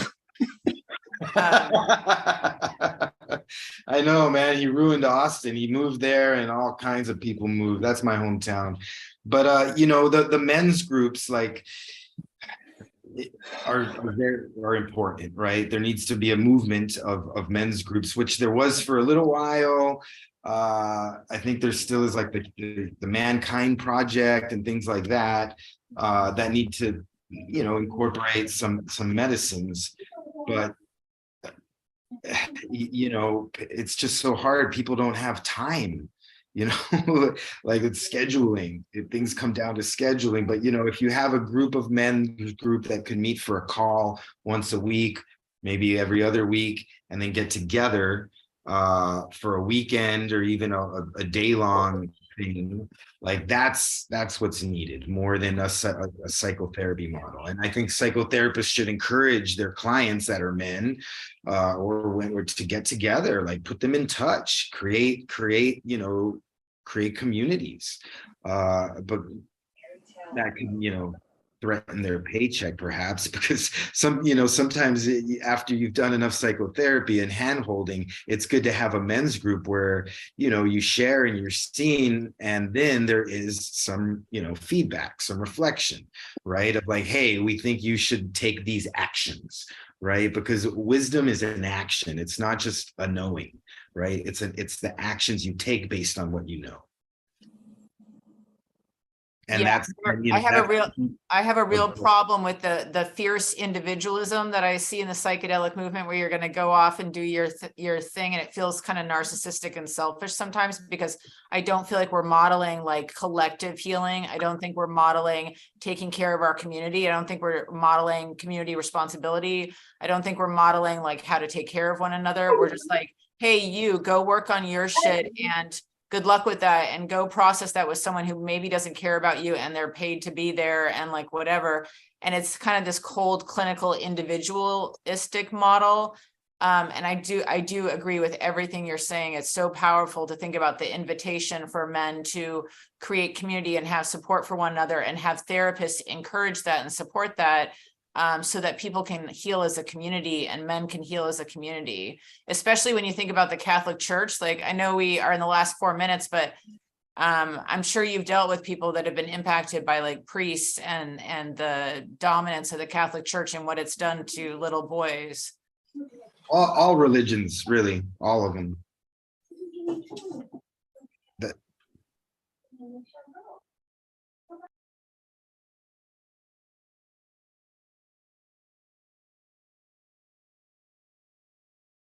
If you just joined us, Hyun, I'm not sure if I'm saying your name correctly, but Alan Christopher has been speaking quite a bit. I don't know if you have any questions for him.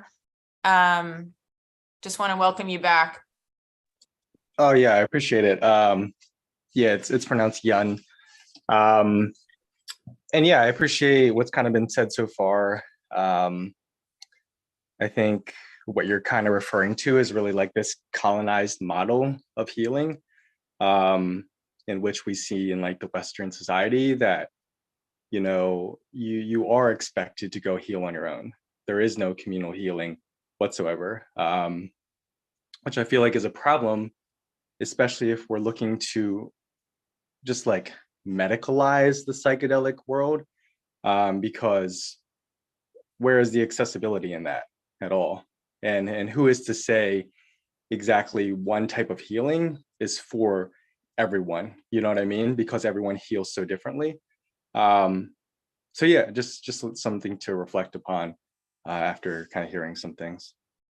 Yeah, the community aspect is very important, you know, and I think it's more important maybe with people with a background you know, that isn't just, you know, Western, where it's more of a collectivist, you know, culture.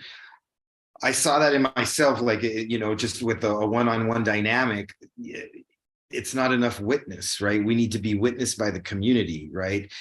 In the return, and be witnessed as a transformed person, right? That is a huge part of healing, is, you know, having the witness you from where you were to where you are now and where you're going, right? And the community to welcome you back as a transformed individual, right? This is the very, you know, foundations of ritual as laid out by all kinds of, you know, Durkheim and, you know, whatever, whoever else, sociologists, and, you know, a lot of you know, needing to take the journey, cross the threshold, right? Go into the underworld and return and be witnessed by the community. And that's why I think, yeah, you know, psychotherapists should create, you know, or at least encourage their clients to create groups, especially with psychedelics, because in a psychedelic session, there's so much to talk about. Like, you can't do a 1-hour integration session with your therapist and get everything and then not even move the energy, right? You're just hearing about, you know, a mushroom journey. There's a lot, sometimes a lot of content, right? And so this is, you know, when I was in San Francisco at Erie, we started these kind of peer integration groups. And, you know, people just eat more psychedelics and more psychedelics to integrate their last psychedelic. And yeah, they're on their own doing it. And, or even with, you know, yeah, it's not, yeah, I don't know exactly how everyone does it, but I know a lot of people are just eating medicine on their own, which is great. But then when you encounter these, you know, maybe traumas or, you know, dynamics that you don't know how to explain or integrate, this is when you need, you know, a professional. Or even peers that have been through it. Yeah, no, I totally agree with that. I know we don't probably have a lot of time left in this, but I had a question more so on like this cancel culture we continue to see, and like pushing people out of the circle when they've created harms, and like moving away from like calling people in and supporting them. And obviously I understand that, you know, there is a certain level and limit and boundary to the type of harm enacted on a community. But like, where do we draw that line? Because again, that's that's a colonized way of thinking, of pushing people out. You know what I mean? So I don't know if you had any thoughts on that. I mean, you know, this is about rupture and repair, and there's no repair. You know, it's just rupture, and people cancel and go the other way, right? Because they never learned to rupture and repair in their own family, in their own dynamic. It was never modeled, and that's kind of the main premise of psychotherapy, right? You build the therapeutic alliance through rupture and repair. You need small ruptures that can be repairable, and then, you know, the person, you know, realizes, oh, wow, we can change, we can heal, we can grow. It doesn't have to stay the same all the time. Not every man is angry dad. Not every woman is the pushover mom, or whatever the dynamic was of the family. And yeah, so that's what it is. There's no repairing. And then to repair, you know, you have to take accountability. Again, people are losing the ability to admit they're wrong, or to even self-reflect critically and be like, or then there's the other end of the spectrum where it's like, oh, it's all.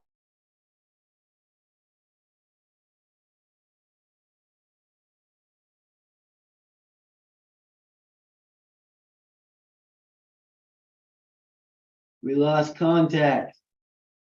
Bummer. It was really great listening to. No, he was at the crescendo. It's almost like someone just didn't want his beautiful words getting out there. So Yeah. I just want to do him the honor of having him jump back on to say goodbye for his hour, and then we'll pass it over to Matthew. Another shout out to Rick, who has been here during those midnight hours. And we know that those hours can be hard when there's a time change. I want to apologize officially to Steve Beal just because his hour got missed. And there's been a couple folks where we've had some miscommunication, and just kind of crazy, wonky stuff. So really appreciate everyone. It's been a very moving and transformational time. Yeah, I there's so much to share and so much to talk about. What I've really appreciated the most, I think, in the last 24 hours are the moments of silence, where I think it's really beautiful when people can hold moments of silence that happen naturally and organically, and no one rushes to fill the space. And so I've seen moments in the last, since yesterday, where people just naturally have a lapse in discussing whatever. And those moments have happened so organically. And it's just beautiful because I didn't see people rushing like in that kind of competitive fashion of talking. Like I didn't see people rushing to fill the space. And I just thought, like, how beautiful to witness like this man that's talking, just kind of pause and give himself a moment of just honoring silence, or getting his breath, or, just relaxing for a second and contemplating what he just said. And that there was like a space for just contemplation and silence. And I think that can be beautiful when we have like a meditation or a moment in our 24-hour events where we allow the spirit of contemplation or the spirit of quiet to be kind of a holy moment that we're embracing together, in terms of not always trying to be in our heads, not always trying to be talking, not always trying to be thinking about what we want to say with the English language, which has so many limitations. So I've just thought, for some reason, those have touched me the most. And also men talking about sexual abuse and incest, for me, that's been a huge, just emotional thing to kind of witness. So I don't know if Alan's like getting back on. It's a little awkward to just kind of let him go and say goodbye like that. Maybe someone else could just pick up the talking stick for a second. Astaria, do you want to say something? And then if he doesn't hop back on, we'll hand it over to Matthew. Yeah, I'll jump on for just a moment. He inspired me by something that he shared about, just bringing up the integration circles. And yeah, I think it would be great to bring in a monthly integration circle into the Entheo Society platform.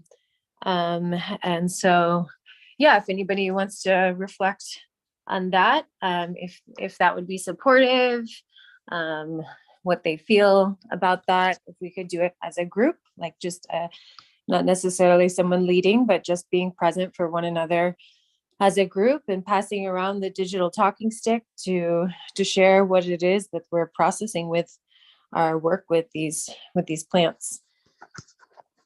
See if anyone wants to reflect on if that's a yes, if they have a vision of that. Love to hear. I think that's a really beautiful idea. I love that just kind of comes about organically. I think that's just gorgeous. That idea is gorgeous. And I love the fact that it wouldn't be based on a hierarchy, and that it would just be people supporting one another. So yeah, I think that would be wonderful and beautiful. I think it's just, someone in the organization just picking up the mantle to do that and organize it. So, you guys, I really don't think that Alan is coming back. So I think we should hand it over to Matthew once people have weighed in on Astaria's idea.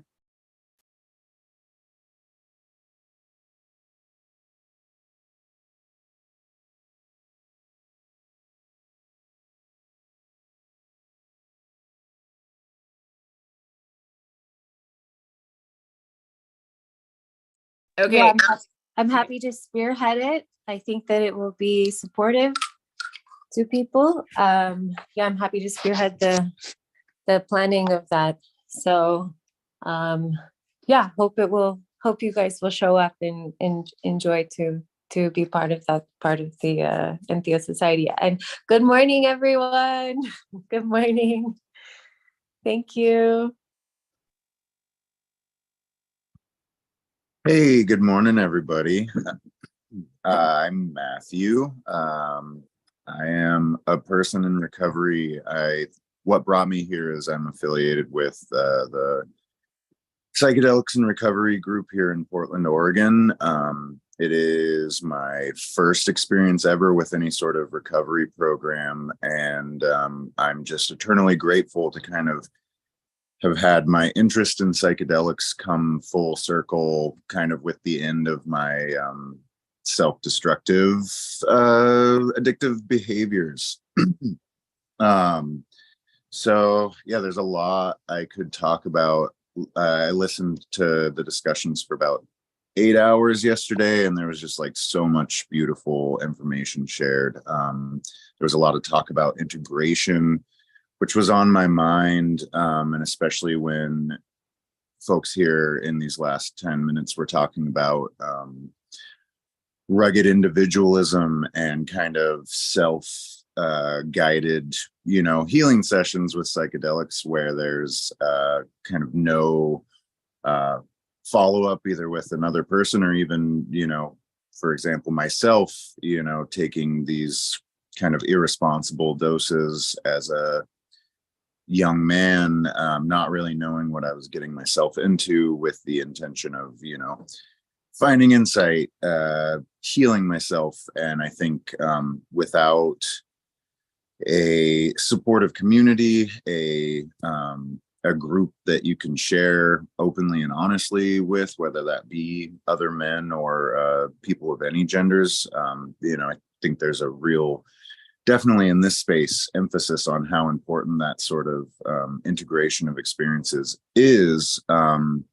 But yeah, I mean, I think it was the previous speaker was talking about, people going off and taking doses by themselves. And I mean, my first time with psilocybin was like 14 years old, taking a gram of mushrooms on a school night at like midnight, and it was terrifying, as you can imagine. In retrospect, of course, I would have never done that, and definitely wish I would have had any figure in my life at the time who could have potentially told me, hey, like, why don't you hold off on that, or even if you're going to do that, I want to create this space for you and help you internalize what you're experiencing. Yeah, so I'm going to kind of mull around on the topic of just masculinity and my own personal experience with psychedelics, whether that be with abuse or now kind of in my present life healing, which I'm very thankful for. So yeah, I was raised in a pretty socially progressive, vaguely household, but largely conservative. There was acceptance for others kind of just on surface level, but a lot of judgment that kind of was ingrained in me at a very early age. And I was lucky to have and still have like a pretty large group of men who I think all found solace in community of drug use. And I think a lot of us were sensitive guys who, could talk to each other about how we're feeling for the most part. But everyone there kind of had their own traumas and was self-medicating in various different ways. And a lot of the time it was psychedelics. And I hate to say it, but like back in the 90s when we were doing this, we didn't really take it upon ourselves to actually treat these medicines with the reverence that they deserve. And so there was a lot of situations where a bunch of kids, doing this, it wasn't even perceived as like healing or work at the time, but going out and even though in a group, really going through this stuff on their own, because no one can really be a good like guide or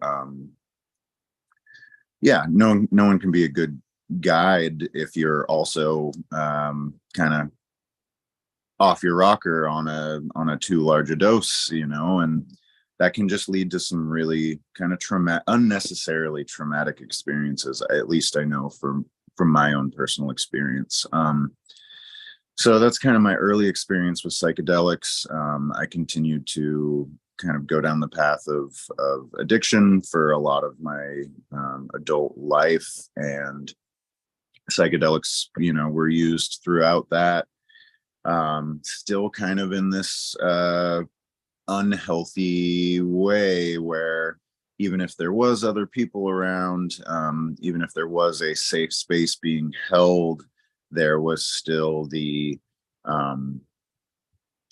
still an environment of everyone kind of being on that same wavelength, and in turn being off on their own little individual journeys, maybe meeting up to share, like, oh, look at you seeing what I'm seeing, but nothing deep enough as far as like processing what we're actually feeling. So I ended up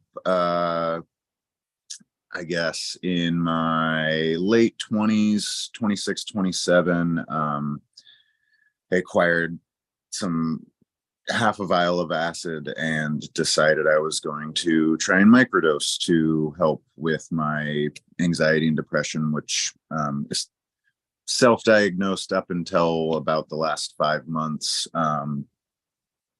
And at first it was great. I was not abusing the substance. I was really taking it seriously and dosing, I think 25 micrograms, pre-measured in a syringe every couple days. Was really feeling the, added empathy and kind of insight or openness to receive insight from, kind of daily interactions, or more immersive experience into art or whatever it was that I found myself doing. But as an addict, I kind of quickly fell into a pattern of abuse where I was taking acid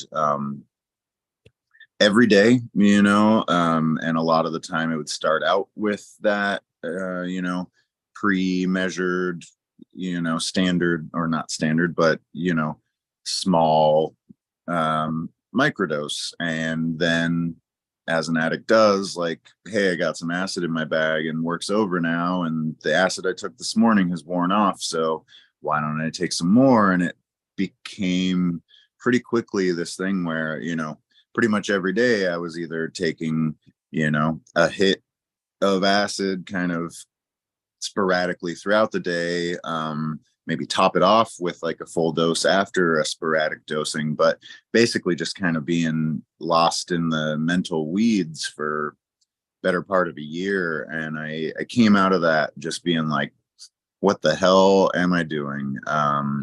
I definitely didn't want to continue using psychedelics after that point. I think I was kind of disillusioned. I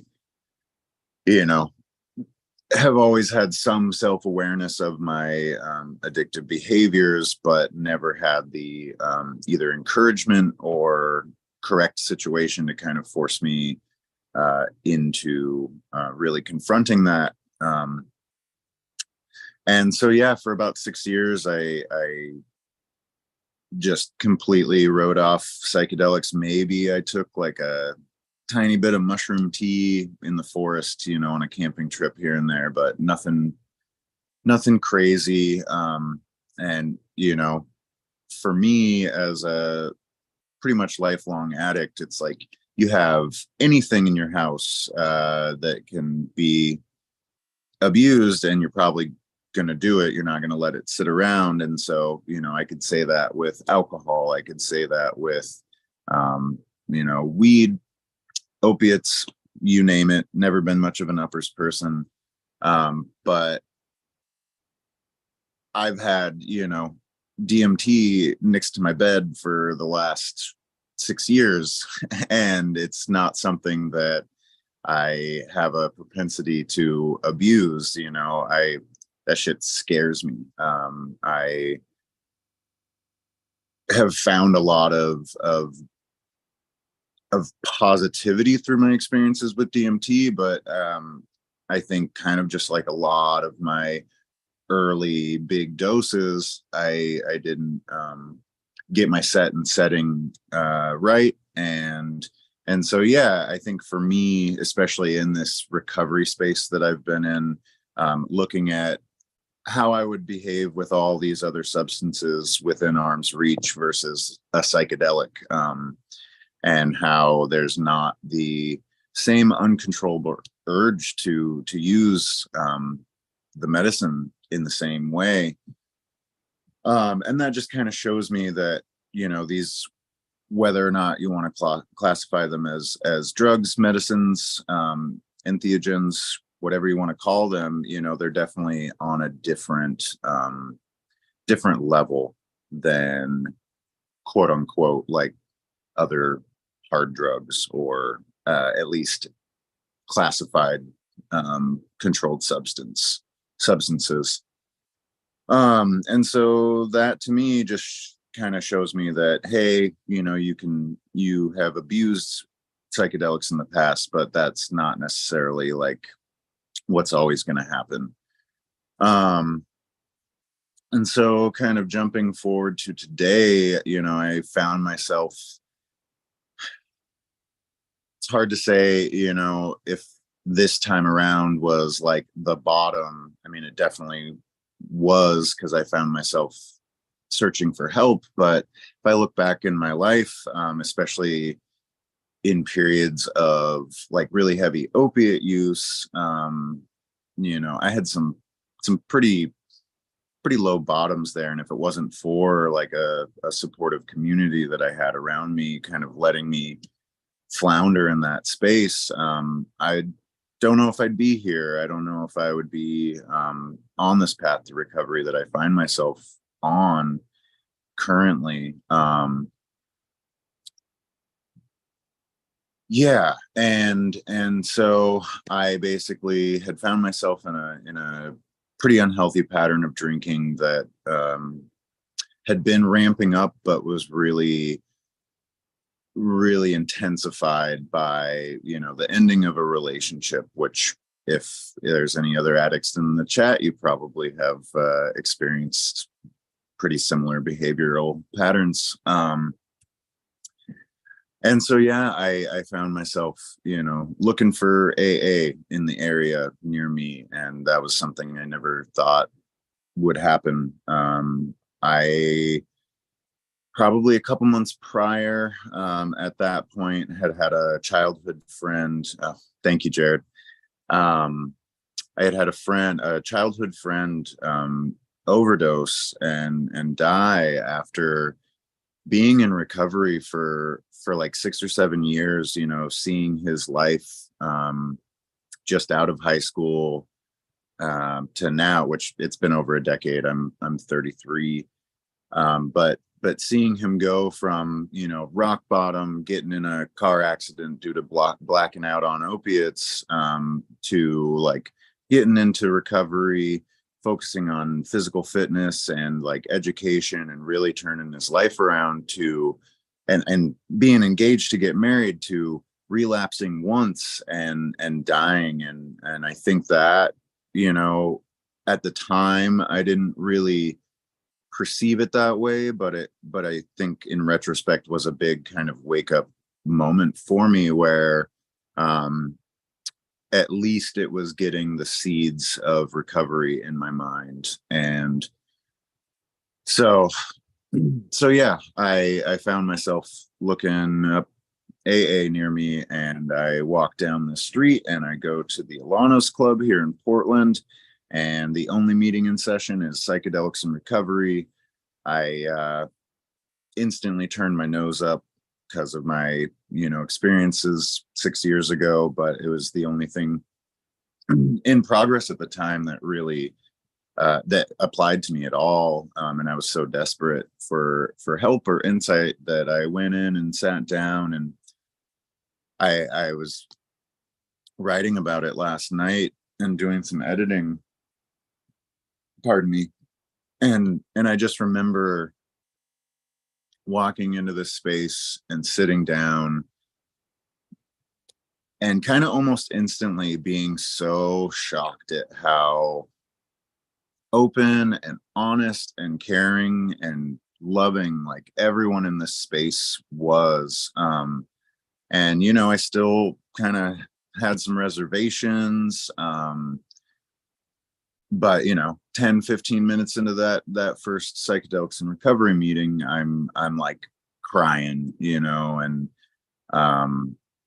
upon reflecting after the session, I'm still kind of like, what's up with this place? I continued going back to the psychedelics and recovery meetings, checked out some other meetings available at the Alanos Club, and like none of them were really making me feel as safe and accepted as the psychedelics and recovery meeting was. And so I found myself there week after week, just coming back and really gaining so much insight from all these people who had such a unique but very similar experience to myself. And I found so much power in that. I think it really showed me that I wasn't this rugged individual like alone in the world, having to figure out day by day what I'm doing, but that I could really lean on and embrace the power of community and the information that comes within open and honest spaces of community like that. And yes, since that's about 5 months ago now. I haven't drank in like 143 days, I think, at this point. I incorporate the use of cannabis, psilocybin, LSD kind of in my recovery process now. I think at this point I haven't microdosed in like 2 months. But when I did first microdose again for the first time after like 6 or 7 years of not, I just remember the headspace I was in. It was one of like just extreme positivity, and for the first time in my life, kind of just seeing that shadow of depression within myself, but going, I'm not going to focus on that, and really just like using that experience of reintegrating microdosing into my life to just better myself, to have self-reflection, and in that moment, positive self-reflection, where I'm going like, hey, look at these actions you've taken in recent time, like, isn't that great? And I think something like psychedelics are one of the few things in this world that can kind of remove ourselves from our egos and allow us to look at ourselves objectively and pat ourselves on the back, or just say like, hey, good job, like, you deserve to be healthier, and everyone does. And so I'm very thankful to have like found myself in this at the other end of the Ouroboros, just coming back around to kind of this world that I have always looked at with intrigue, even from an early age, to now having it be kind of the catalyst for one of the most important changes that I've experienced in my life. And yeah, to I'm so grateful to even have this opportunity to sit in on this talk, have a moment to speak. I attended an event a couple months ago, and Leo was moderating, and I just shared my experience, I think, with abusing acid and finding myself in this new iteration of my life. And she asked me if I wanted to do a moderation spot, and I said yeah. I didn't really know what she wanted from me, but I hope I'm sharing some good information. Every person here has just brought such a oh, thank you, Leo, such a great insight into just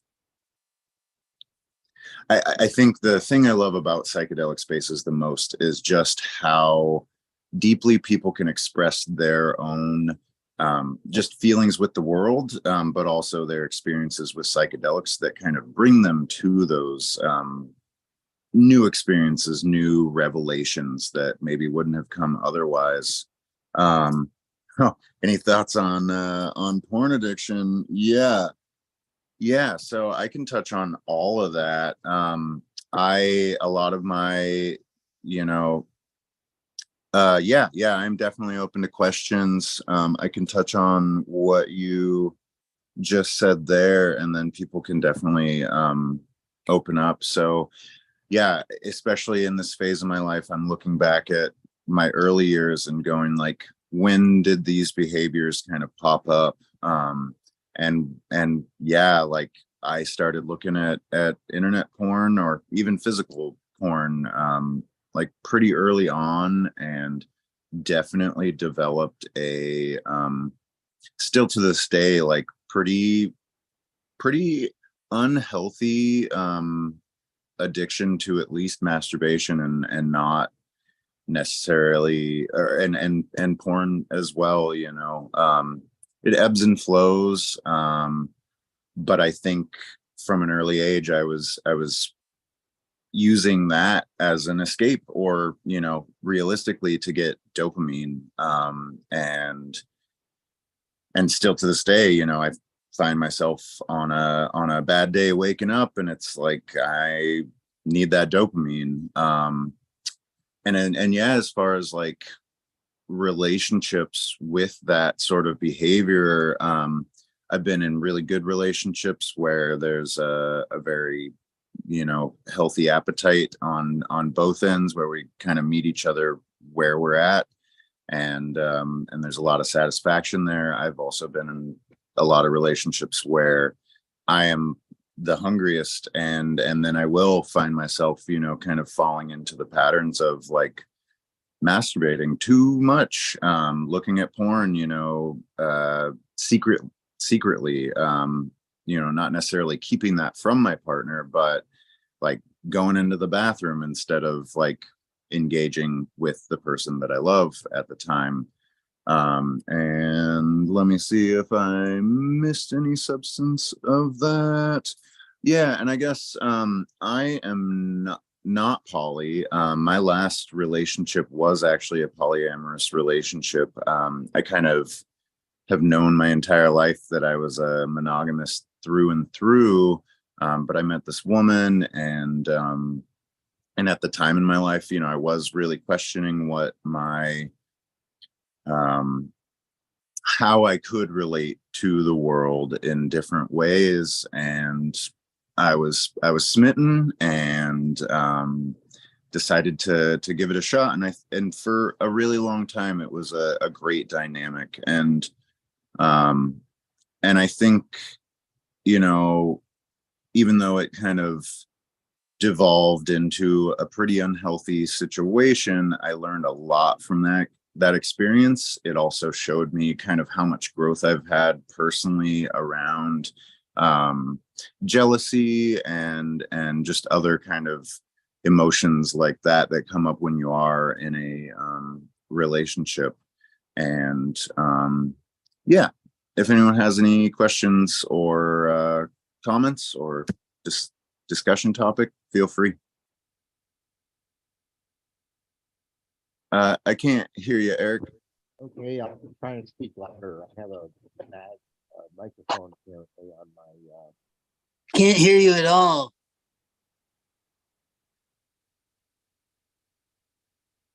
It's very muffled. Yeah, maybe I can't. If you can't hear me now, That's a little bit better. Okay. Well, I'm shouting. I think it's a bad computer microphone. If you can't hear me now, it's really difficult because I'm shouting, and let me try and get this out. Yeah, we can. Okay. For me, I just accepted that if I'm going to have sex, it's going to be with me, pretty much. In that I'm 80, and there aren't a lot of people my age who I care to have relations with, and just managing to um, uh, set something up for the like. So I've kind of uh, accepted that if I'm going to have sex, it's probably going to be by masturbation. But Yeah.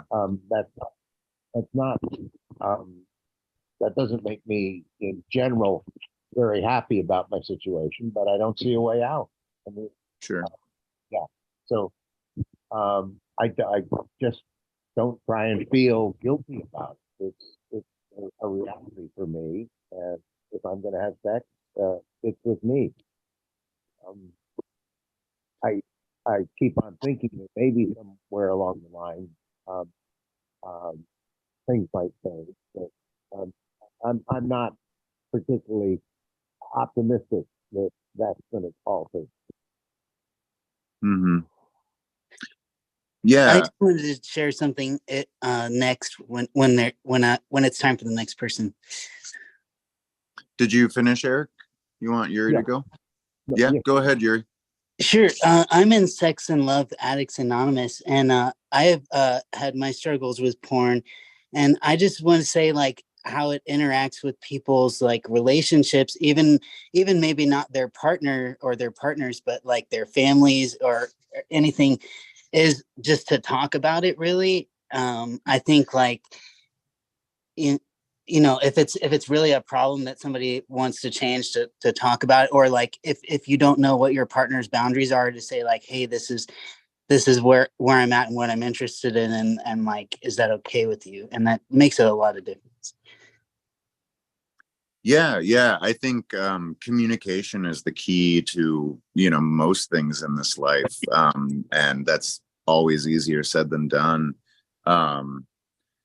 And yeah, I think for me, it's like, I don't think masturbation itself is unhealthy. I think for me personally, speaking on my experience, it's the compulsive behavior that surrounds that, where, like I said, wake up in the morning feeling drained. And I mean, we'll be vulnerable in this safe space that we've created here. There are some days, even now, especially, that I don't have kind of my main coping mechanism, which was alcohol, where before I can even really get started as a functioning human, I've masturbated like 2 or 3 times, and maybe that'll be it for the day.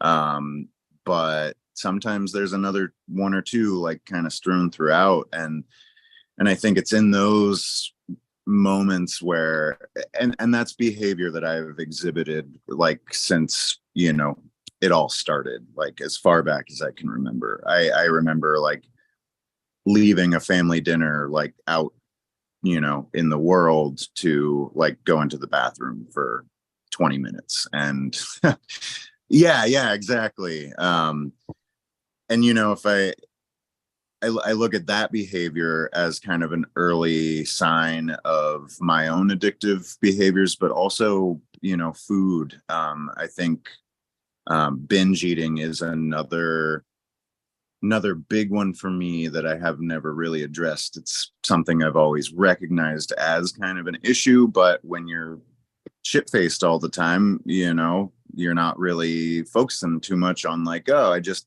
ate 4,000 calories in 45 minutes. I'm really starting to come to terms with I think probably binge eating disorder, which I heard detailed as periods of uncontrollable bouts of eating that usually lead to feelings of guilt, or like physical pain, uncomfortableness. And when I heard that definition, it was actually the Psychedelic Therapy Frontiers podcast, which has been an amazing resource for me lately. It's a psychotherapist and a psychiatrist who have been involved in a lot of clinical trials with MDMA and ketamine. But but one of them had a focus in eating disorders early on in their career. And just hearing about that, you know, I think part of like these healing spaces is just like hearing something named and said out loud can resonate so much with you that you find out like, oh my God, that's me. I am seen now, you know. And once you can identify a problem, that's when you can start to address it, take steps to change. And so, yeah, I think, you know, in America, largely, you know, with food, we have a really unhealthy relationship. And for me, it's like, if I'm not binge eating, I'm focusing very heavily on not eating bad foods or having an unhealthy, you know, pattern of eating. It's like yesterday, for example, I had 2 smoothies, and at one point, you know, I ate an entire box of cereal and some chocolate oat milk, which, like, the smoothies are great, but I ate that entire box of cereal, mind you, not having like almost any money in the bank, but I had to go get some toilet paper, and I was like, well, I'm gonna get this sugar that I'm craving right now. And yeah, it was like 15 minutes, ate an entire box of cereal, oat milk, and you know, my binge eating is getting better, but it's so easy for me to just like lose that control for a moment, like when I'm at the store, and instead of buying all the things that I came there for and want to buy, I'm always ending up buying a, you know, thing of ice cream or a thing of cereal, and no matter what sweet treat it is, it's gone in 10 minutes. Yeah.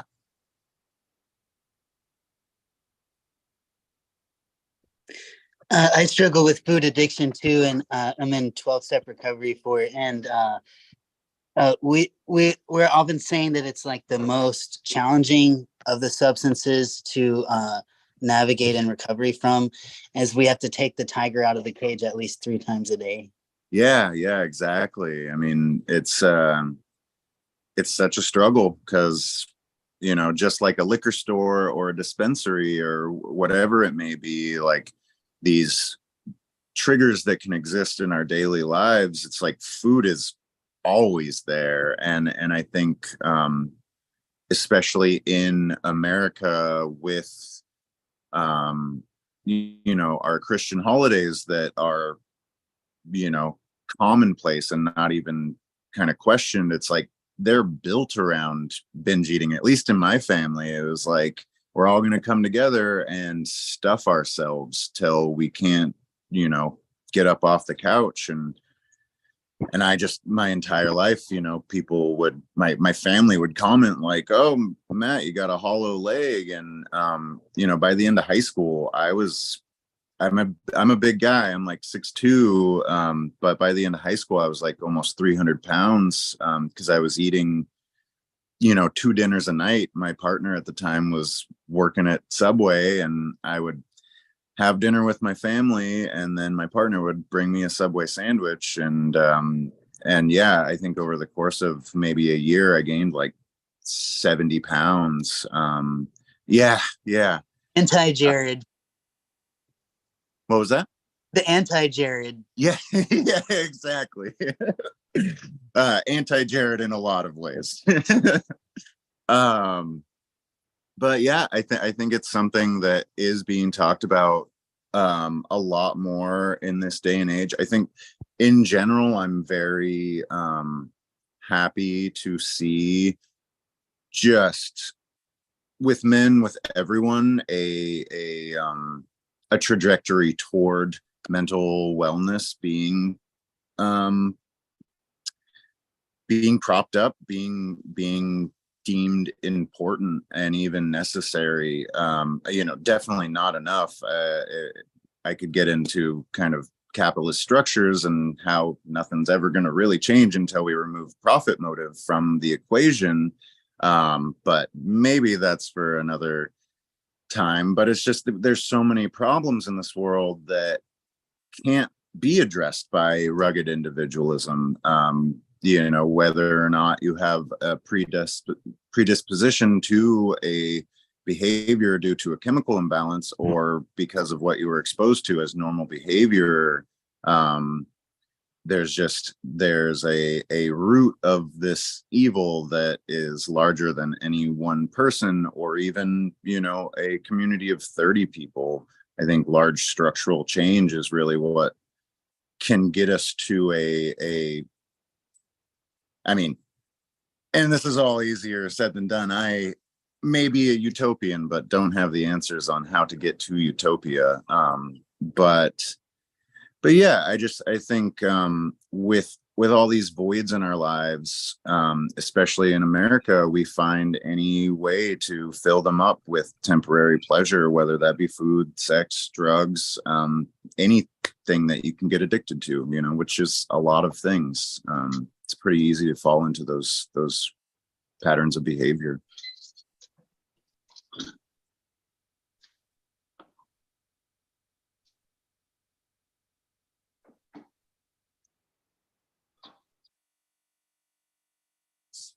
Hi, Matt. This is Kevin, and I was something you spoke to about the pornography and whatnot touched me.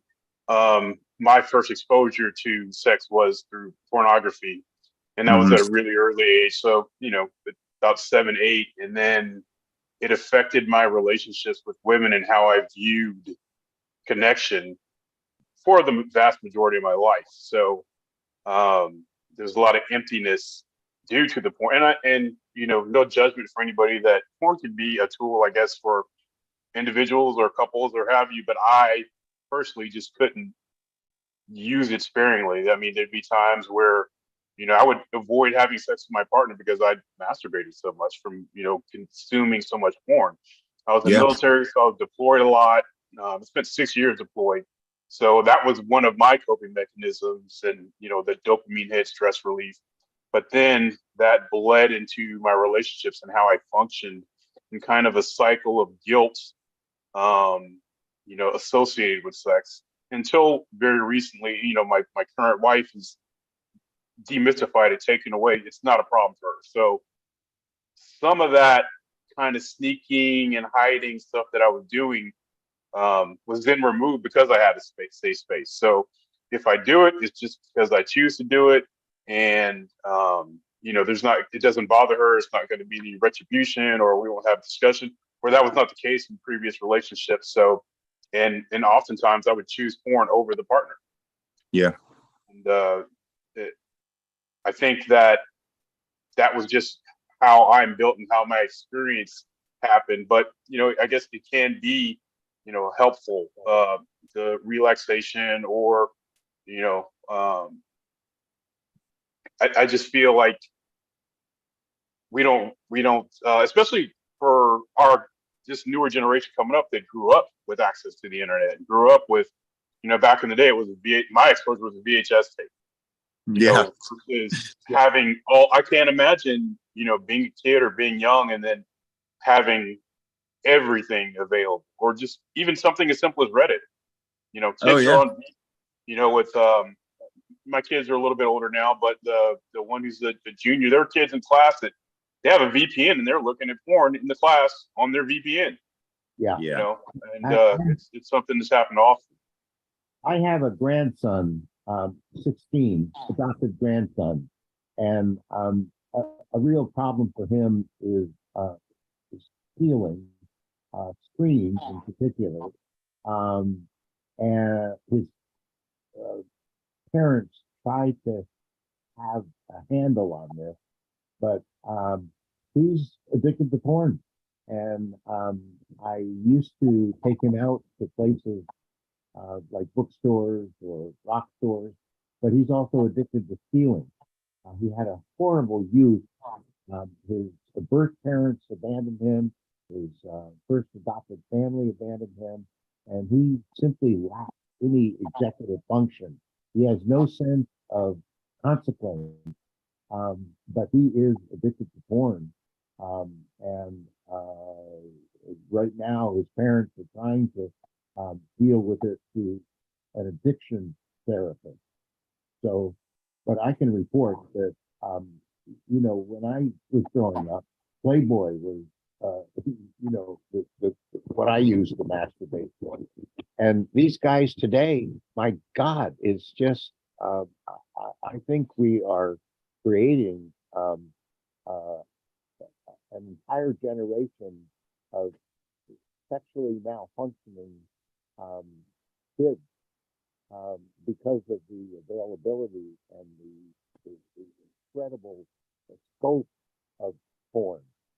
What perversion, to use that word, are you interested in? You can find it on the internet. No problem. So I'm there's some ways in which I'm pretty glad I'm 80 and don't get to see how this turns out. But I think we're in for quite a bout of dealing with sexually odd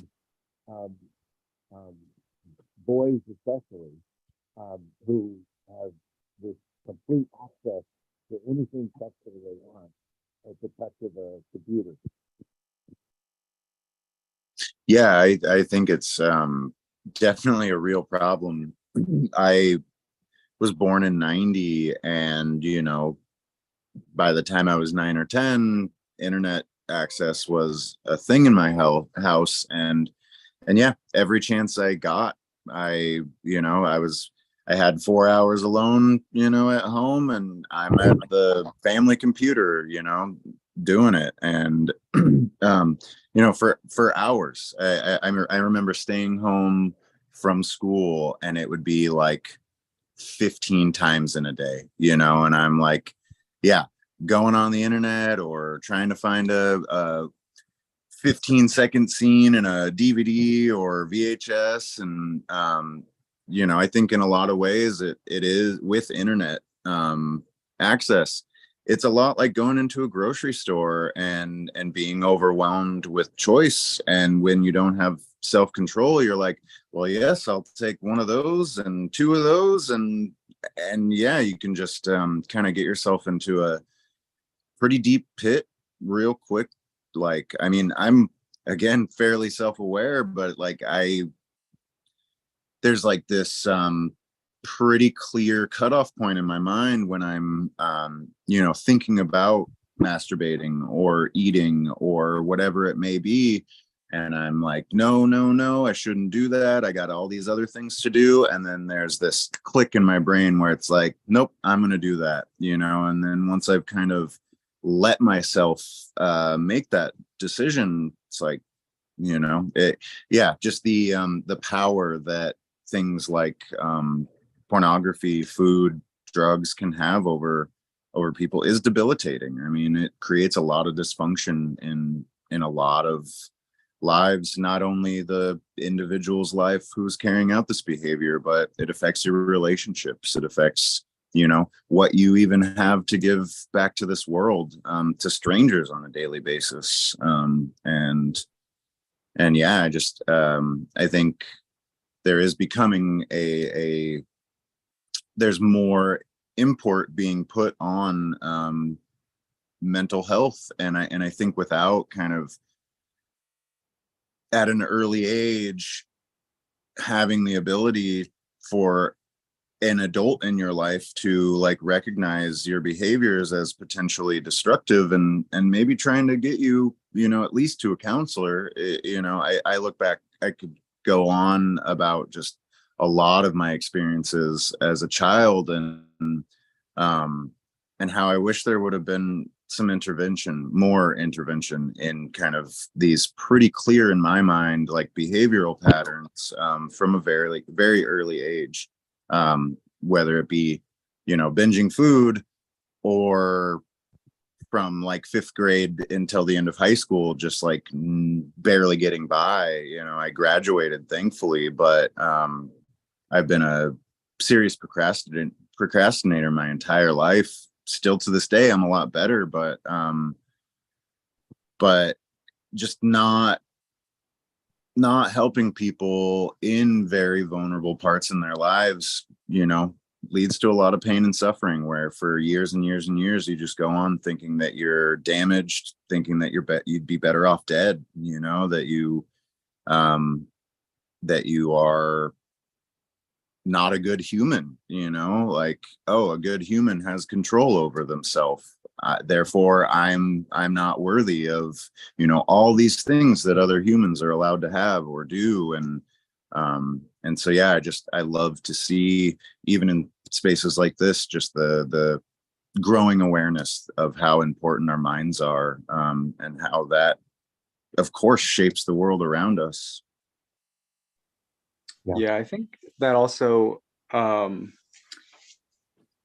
definitely I see it a lot in men specifically, this internalized shame, for everything, and shame being external, obviously, it being thrusted upon us. So, and we can't do, like, there are times where I feel as though I can't really do anything right, or everything is wrong, and really breaking these patterns and cycles of shame, like that has ultimately been probably the most important thing for me, and then like the men I help, as well. But I wanted to really speak on the level of vulnerability and awareness that I've seen within this group, and I really appreciate, especially you, Matthew, and kind of what you shared. And I don't bring this up as like semantics, but I've been hearing the word addict thrown around a lot, a word in which I'm like really getting away from using, because it can be very stigmatizing for people who do struggle, with addictions. And me myself, dealing with alcohol, opiates, benzos, anything of that nature. And then I come from the harm reduction field, in which I'm serving people who use drugs every single day or are Yeah. homeless. So really trying to kind of like break that barrier. But again, also meeting people where they're at, you know what I mean? But yeah, I just appreciate, everything that's kind of been shared. And, I feel as though everything can be abused, like everything. Yeah. But it's about our relationship and how we shift that relationship to whatever it is. And by shifting that relationship, like, I can still take opiates in my leisure recreationally, but it's not controlling me anymore. You know what I mean? Like, I've been able to release whatever grief that I couldn't release before, which is why I was numbing out and using, whatever it is I could possibly find, because those were the coping mechanisms and tools that I had at the time of. So yeah, I appreciate everything so far, and thank you for the space. Yeah, thank you, Jan. I was hoping Yeah. comment on what he said real quick. I have heard, like, in psychedelics in recovery, we say person in recovery instead of an addict or an alcoholic. Yeah. And we have bottom lines. So like as adults, we get to define our own behavior. Like, for example, somebody may be able to use stimulant and alcohol, but can't use cocaine or like I think there's a lot to be said for like positive reinforcement instead of negative. And thanks for sharing. Yeah. I appreciate that. I don't know why I gravitated towards the word addict over person in recovery. I am like pretty new to this, and I think on some level I chose what label to emulate. And I think person in recovery is a much more like soft, positive way of saying the same thing. I think the only reason I chose addict is because it felt so all encompassing of the things that I've struggled with. But yeah, person in recovery, I think is a much better way of phrasing that, especially to maybe, but I don't know about being dogmatic. Like I can't stop someone from identifying as an alcoholic, for example, if that speaks to them, and I can't stop them from using the words about God that speak for them. Yeah.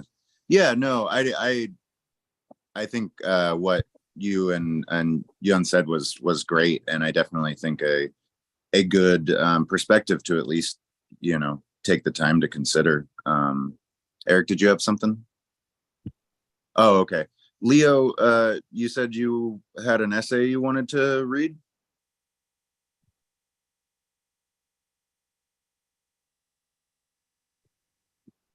Well, Leo stepped away. Oh, let's see. Oh, Leo, you want to read essay? Do we have time for that?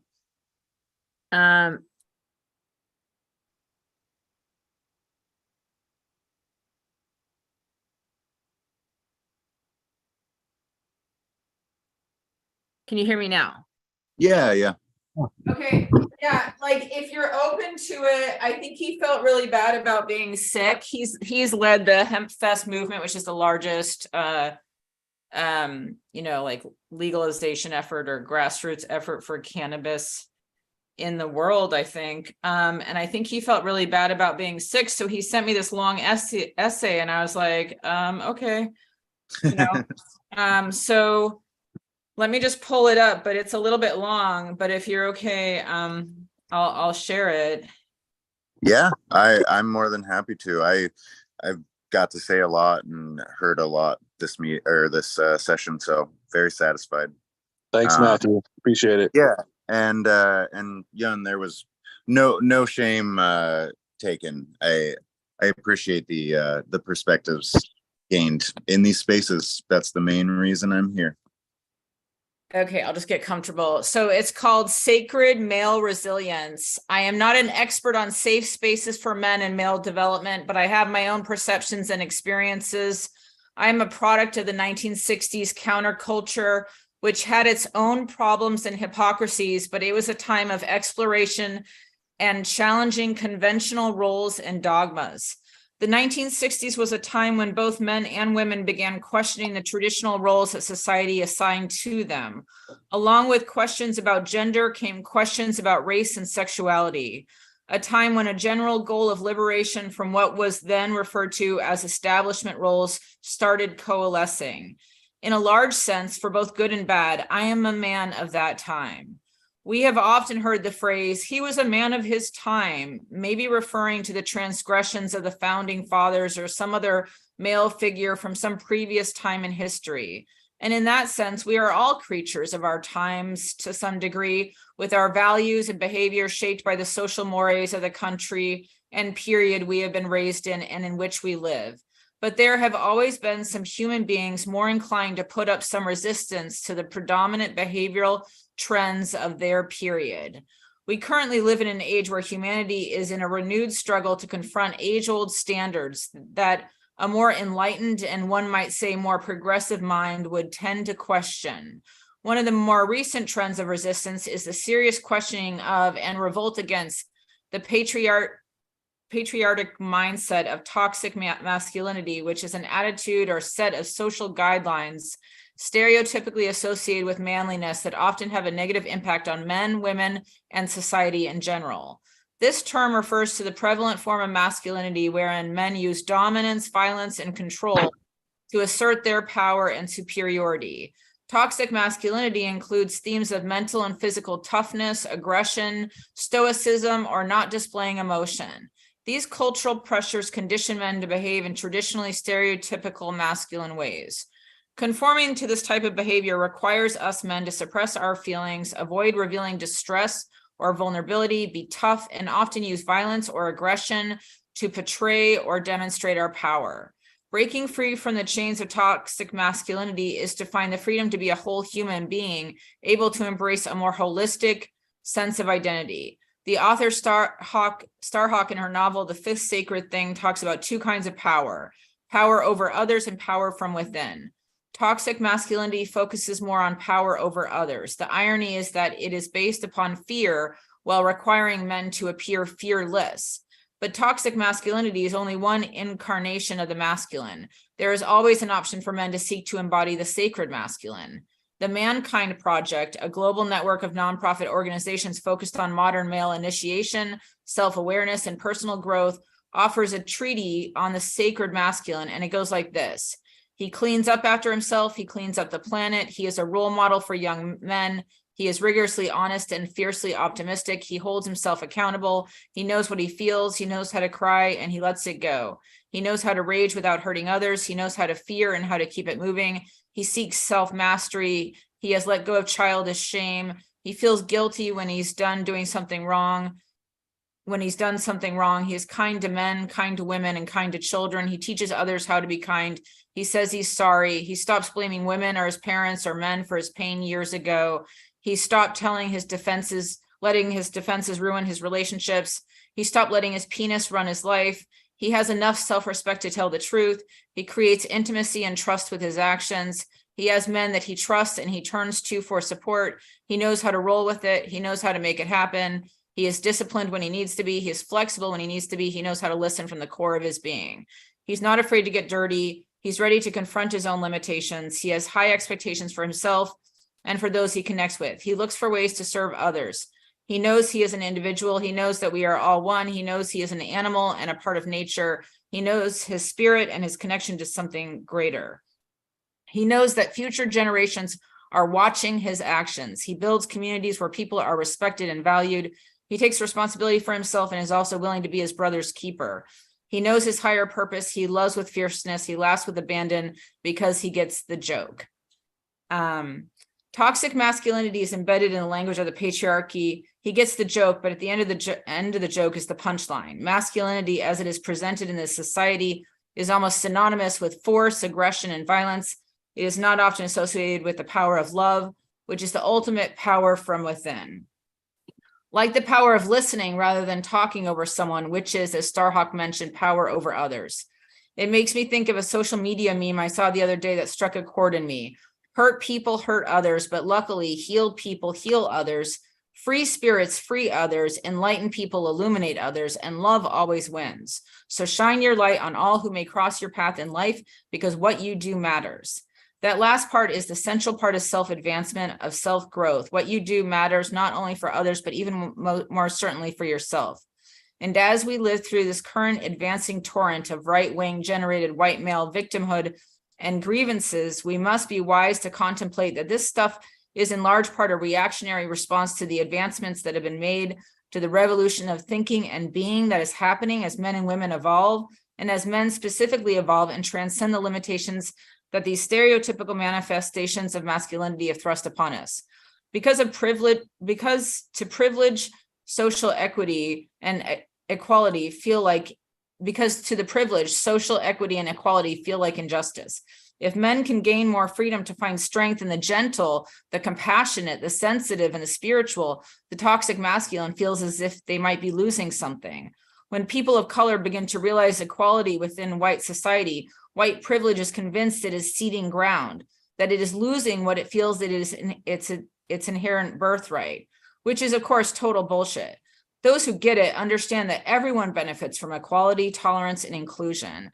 The toxic alpha male thinks he is losing his identity if women advance, or more importantly, if men expand their potential for self-identity and explore new expressions of maleness.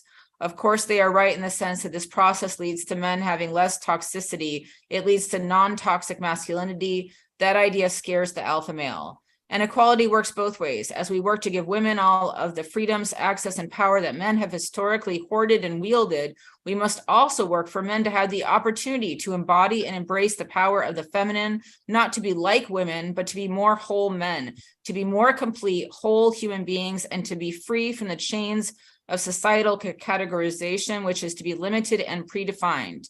Men must find the path to liberating themselves from societal expectations without the baggage of shame and guilt over the historical atrocities that men have committed with the oppression, domination, and subjugation of women, while acknowledging and even owning that history and committing themselves to the transformation necessary not to repeat it. But where does plant medicine come into this picture? As I see it, plant medicine can play an essential role in transformation, evolution, self-examination, and personal growth.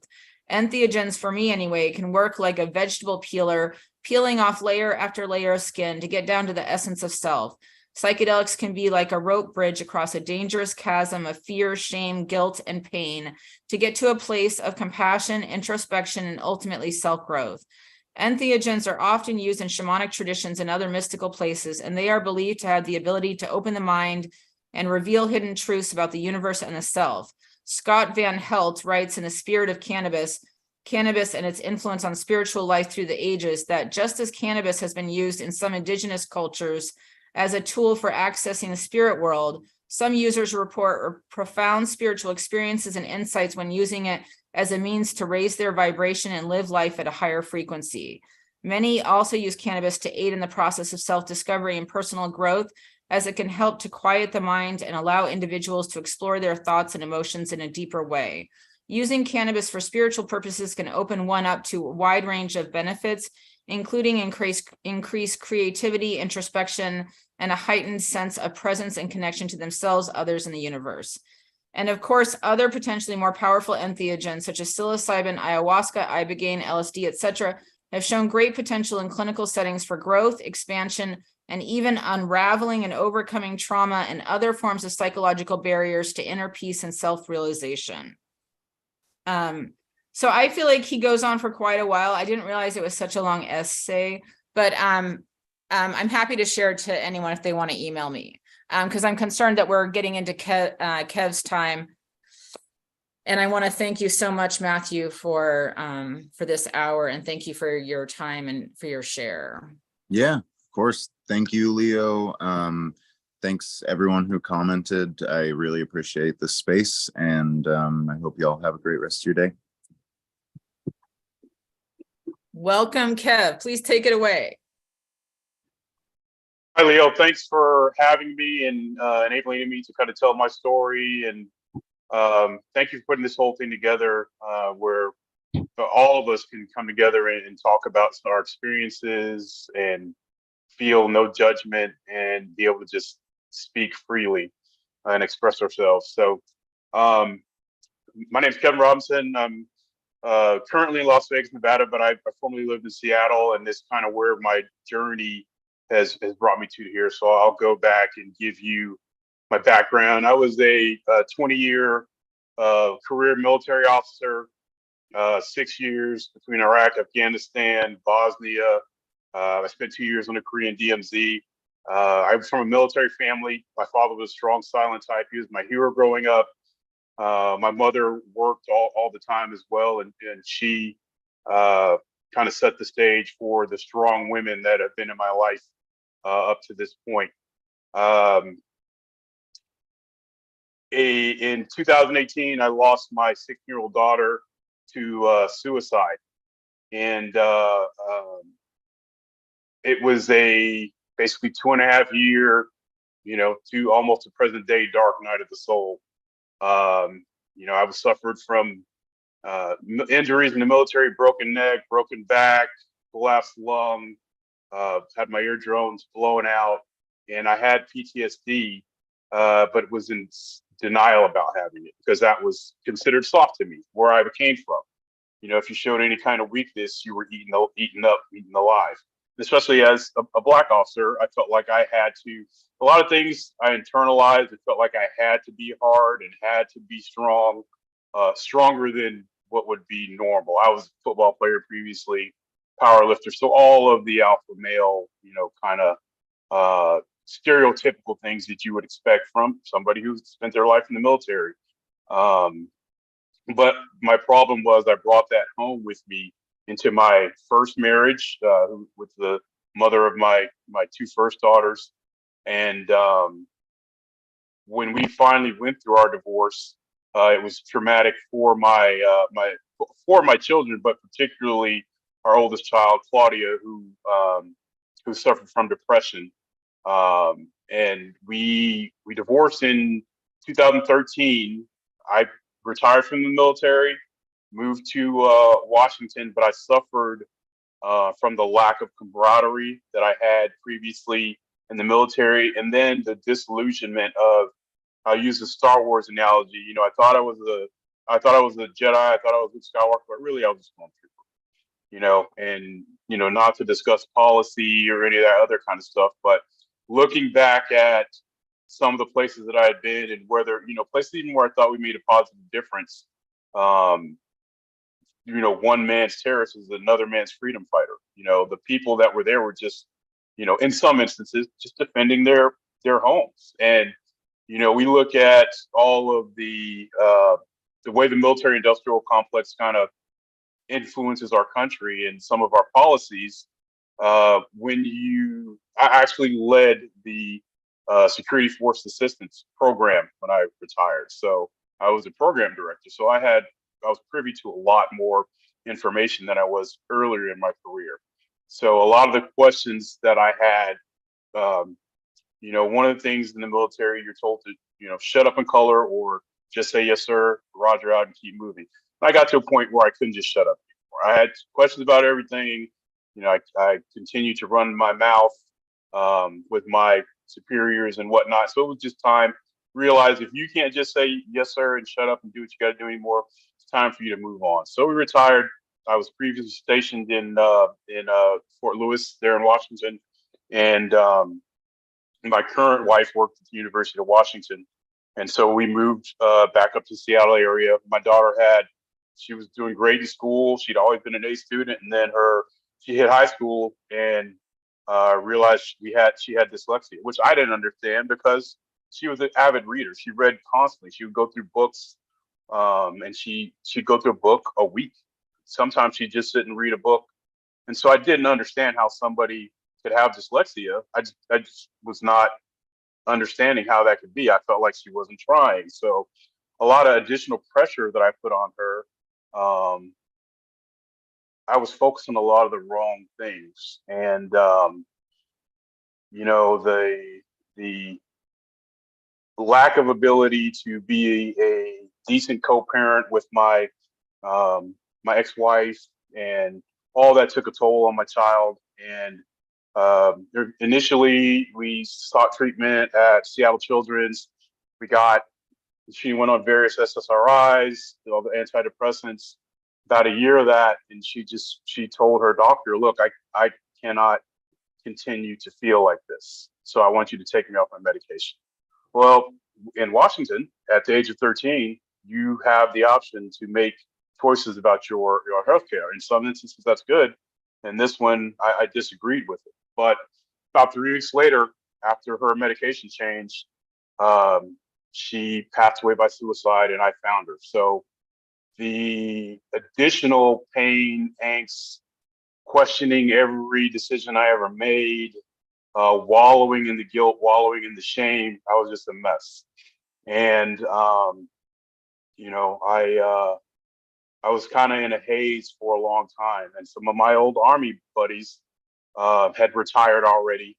And, they would come to try to help me. And we were redoing research about treatment for depression. And so I started to explore psychedelics.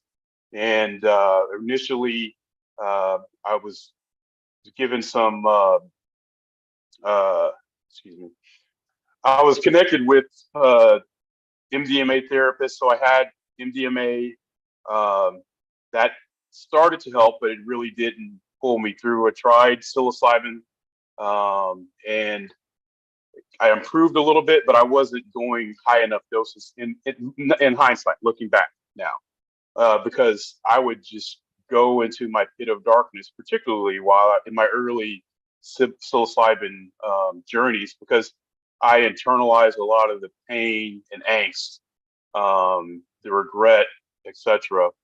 And so I self-medicated with alcohol. I was, binge drinking anything to numb myself, the food, the sex, the masturbation, I tried anything that could help me to try to see daylight. And thankfully, I had a large support system, from my family to my Army buddies to folks I knew in the area. And so they got me set up for a ceremony for ayahuasca.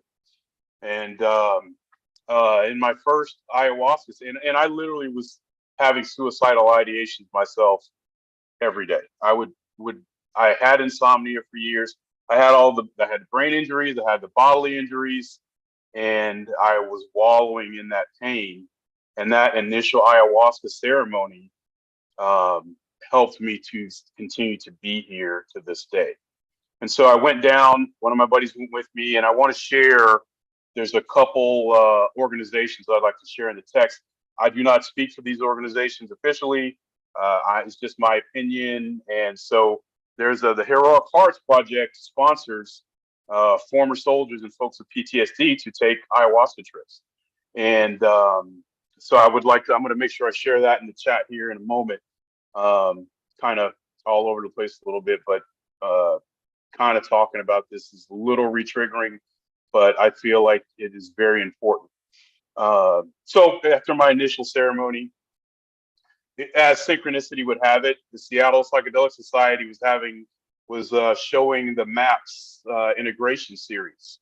And so I was able to connect with all of these people that surrounded me with love and helped me to process my integration.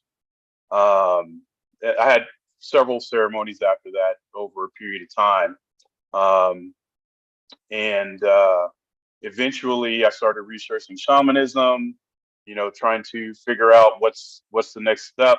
And I was connected with therapists I connected with a therapist that was a shaman, one's a druid.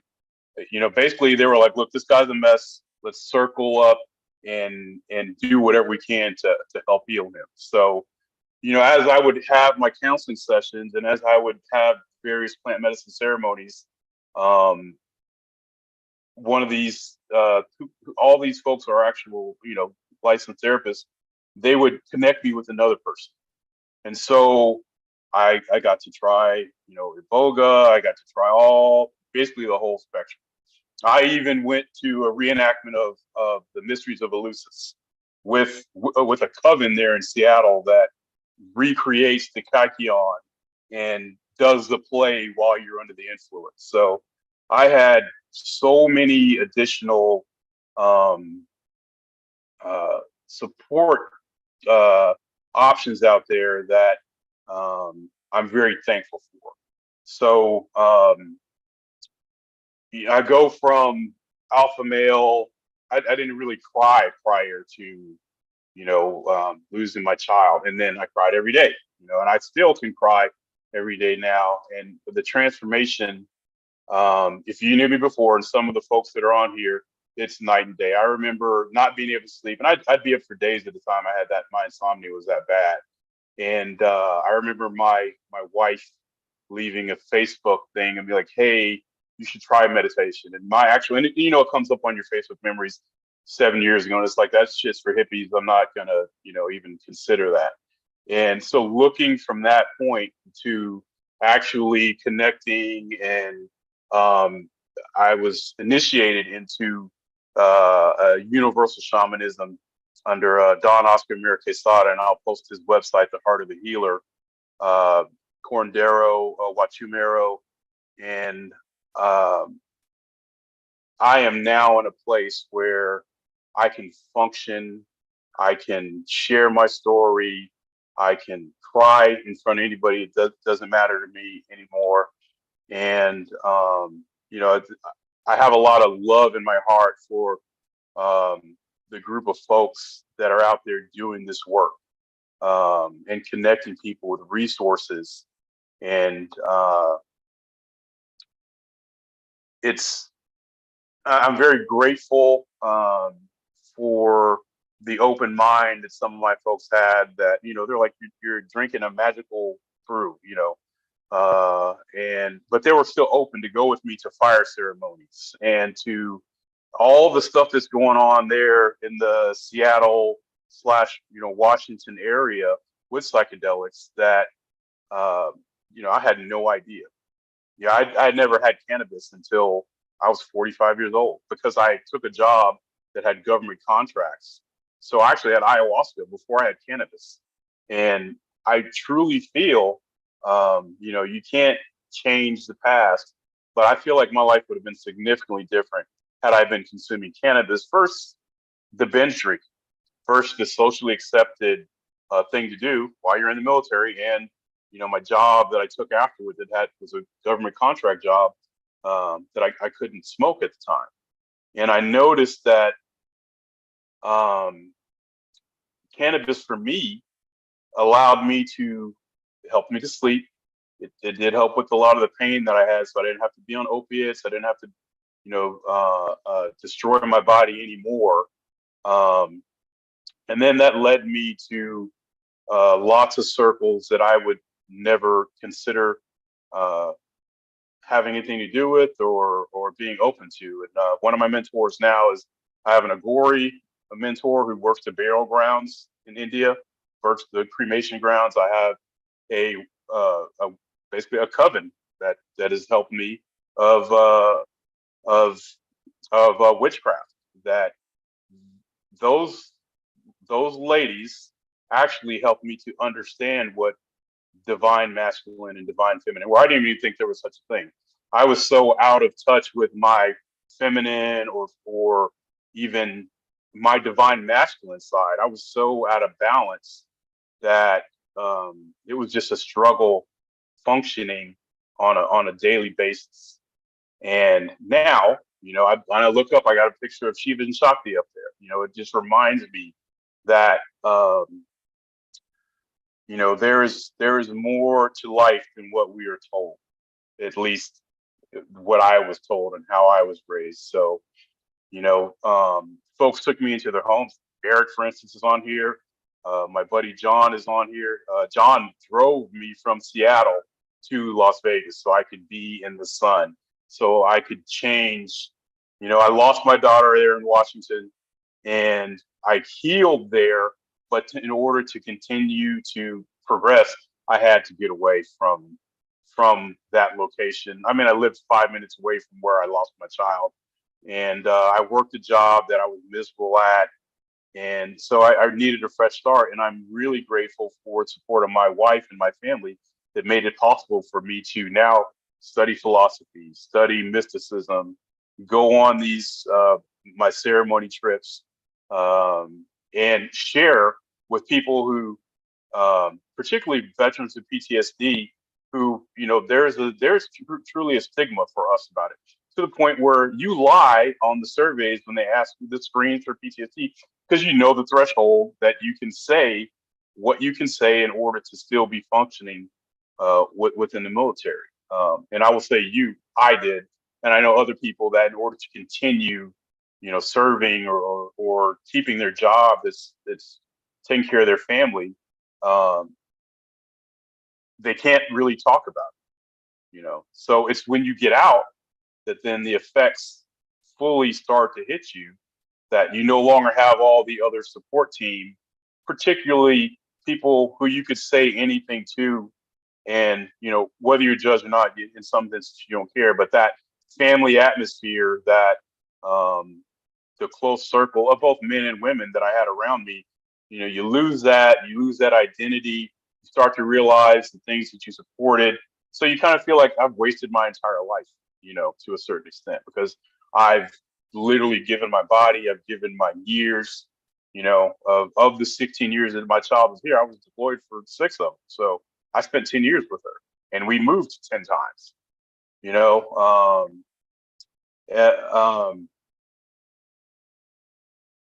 sorry. Anyway, let me get back to Mother Ayahuasca. So Mother Ayahuasca told me that if I do the work, I'm going to be all right one day. It didn't say it was going to be immediate, and I probably had 30 ceremonies, and that started in 2019 till 2020. Within that time, I probably had 30 ceremonies. I mean, I was going after it pretty hard, and I haven't had ayahuasca up until very recently for a few years. But mushrooms are a part of my practice. Tropane alkaloids are part of my practice, and that's something that it's not really. It was a unique experience for me. I had a challenging tropane experience, which left me with severe cramps, abdominal cramps, which then made me think, to myself, how do our spouses and our daughters function for those who have severe cycles? Because I've had a broken back, and those cramps were worse to me than a lot of my injuries. And so it started to make me really connect with the women in my life and women in general on a different basis, that, start to have a little more empathy and start to try to ask questions versus assuming. And I think plant medicines has helped me to open my mind to be okay with being vulnerable, to be okay with crying when I need to, with telling people, hey, I am not okay, which is not something I was capable of doing previously, you know? And I never felt as at home as being in the woods at a pagan festival. And it was the strangest thing to me. I was able to open up and let literally years of pain just let it out, just crying, crying, crying. And, you know, no judgment, no strange looks, just people patting me on my back and trying to take care of me. And I'm really grateful for the movement that you all have up there. And it has been instrumental in actually saving my life and softening me up, making me an actual functional human being versus, you know, when I look back at the simple things, all the times when I cussed and fussed about whether it was grades with my daughter or cleaning a room, you know, a lot of times the simple answer just should have been no, or, you know, that's it. But I was so hell bent on, you're going to follow the rules, this, that, and the other. And none of that shit mattered in the end. You know, I have come to, my personal opinion is, we are brought here to learn to love. The earth is, you know, in my opinion, earth is a school for love.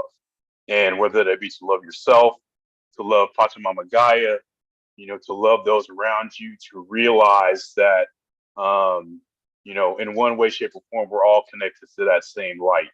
And that is something that I cherish, and that I'm really grateful for all of you that surrounded me with love.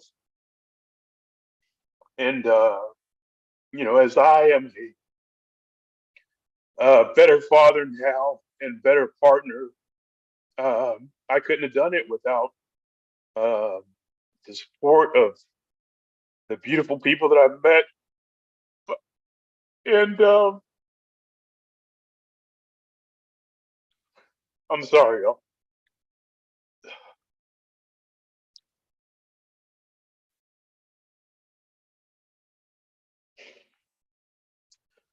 Being able to connect with source, being able to connect with love, being able to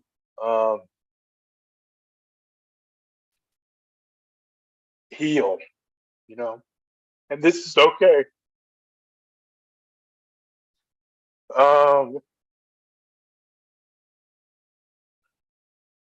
And thank you for holding this space to allow me to express that, to let that go. And you know, I kind of jumped all over the place because it's a lot to deal with as I express it. But I remember sitting in my office with the pistol to my head, and I got a text, you know, and I was thinking it was you know, from my wife or somebody. So I'm like, well, before I do this, let me try to see what this is. And it was an Audible notification for a book called Healing Light. And it was the guy I mentioned, Don Oscar Mira Quesada. And he's a psychologist. He's a curandero. He's taken a Andean tradition and connected it with an Amazonian tradition, and that's his version of shamanism.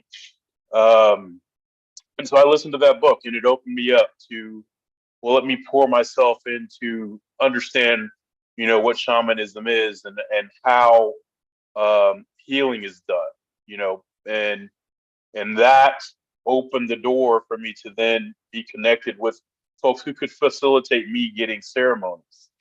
And that was all at the same time as when Shock and Awe came out. So that was all around that same time frame. And I appreciate, you know, MAPS, all of the organizations that are doing the good work out there to legalize these medicines. And, you know, SSRIs aren't for everybody. Antidepressants aren't for everybody. they put me on everything you could think of, from to benzos to everything, and nothing worked for me. I actually had an adverse reaction to the antidepressants. I started having panic attacks. I literally have been blown up, and didn't have a panic attack. I'd be sitting in my office and shaking and freaking out while on my antidepressants, and I just didn't understand how that was, possible, how it would change your brain chemistry, and it made me think more about my daughter, because I didn't understand. I'm like, hey, you've got everything you need. You've got a roof over your head. You don't lack for anything. I didn't understand how she could be depressed, and I didn't understand how the antidepressants made her feel worse. I just, I listened to the doctor. That's what you're supposed to do. And I know that if given the opportunity again, if I run into somebody, and even the people that I've talked to, I would rather you try with mushrooms than lose somebody. If you've tried everything and it is not working, for an adult. But had I had the chance to do it all over it, I would have microdosed with my child. I'll just straight up say it. I would have given that shot just to see, anything that I could do. I would trade my life for hers, and psychedelics and the people who are making it available and doing the integration work. And that's really been the toughest part for me. I've had a lot of challenging trips, but the integration and having somebody to put their arms around you and say, look, some of these things are coming up for this reason, and adding breath work in there. So I started some of the standards of holotropic breath work, and I realized you can change your stress level with your actual breath, and these are tools that, I didn't believe, first of all, even existed or would work. But now I attempt to share that with other veterans, particularly people who knew me and knew that how I was. They see the change, and I try to, psychedelics aren't for everybody again, but I tell them what has worked for me. And being accepted in circles all over the world with the people that are doing this work has just been instrumental in me still being here. And so I want to thank all of you for connecting with people, those of us that are struggling, those of us that have addiction issues. I'm just grateful, and I wish I could have been more articulate today and given you guys, a better layout of my story and journey. But I'm here today because of psychedelics and the people that are making it available, whether it be, some of the legalized therapies, but underground therapists are really doing the work. They are holding space for people, at their worst moments, and there's opportunities. I don't know where things are going to go as corporations take over, so that's something that concerns me. But I feel like the people who are doing the work now will continue to do it, and I'm grateful for that. Yeah. Well, Kevin, I want to say right off the bat, no apologies needed. You are an eloquent spokesperson for what you have achieved, and it's inspirational for others who are struggling with their issues. Thank you. Thank you. And I'm so glad we are friends. Yeah, I just really wanted to take the time to acknowledge a lot of things. First of all, thank you for your service, Kevin. Thank you for everything you shared today, your willingness to be so vulnerable, your willingness to do this work. I really wanted to touch on the fact that you just showing up here today, like, that right there is breaking the culture and breaking cycles that people in the military face, in which they can't talk about anything. They can't release shit. You know what I mean? So you just being here today, you doing this, like that's what the fucking work is all about. You know what I mean? So thank you. Thank you for that. You know, I don't know what it's like to lose, you know, a family from suicide, but having lost my best friend from suicide, you know, I can empathize, you know, on that level. And you know, I love just how like you've seen like you've been doing a lot of work really up until this point, and I really have to like harp on this fact, and I think you did too, that like the work is just never over. You know what I mean? Like the work is never ending and no one is completely healed and no one is perfect. But when we can recognize that, and when we can get to the space of understanding that, you know, I have grown, I have grown from everything that I've experienced and I'm here now, you know, we have more tools, you know, we're in a different place. Um, and, you know, I feel like we can only continue to grow from here. So yeah, thank you. Thank you for everything, Kevin. Thank you. And psychedelics and grief processing with some counseling therapy work, I think can really help a lot of people that are out there. You know, one with the feeling of connectedness to kind of feeling, you know, knowing that, especially if you had an out of body experience, you know that, well, I'm more than just this body here. I love the body. I appreciate it, but it's a vehicle for our souls. And having some of those uh, deep mystical experiences while in the throngs of grief helped me to understand that we are more than just this bit physical body. We are a soul that has a body. That's how I see it. You know, how I interact. And you know, Eric brought me out into his garden in Seattle, and the peace that I felt out there, I was like, you know what? I'm gonna make a freaking Buddhist. You know, I'm not Buddhist, but I did research. So I started studying comparative religion. I started studying philosophy. You know, I connected with folks just all over the place, and you know, that's one of the things that therapies for me is working in my garden, working with my. I probably got 60 plants in the house. You know, the house is jungle now, and that connection of bringing a little jungle back with me has helped kind of remind me. And in a ceremony, I was bawling and just in deep agony, almost the. You know, we talked in one of the other sessions about how women are allowed to grieve and rip their garments and all that.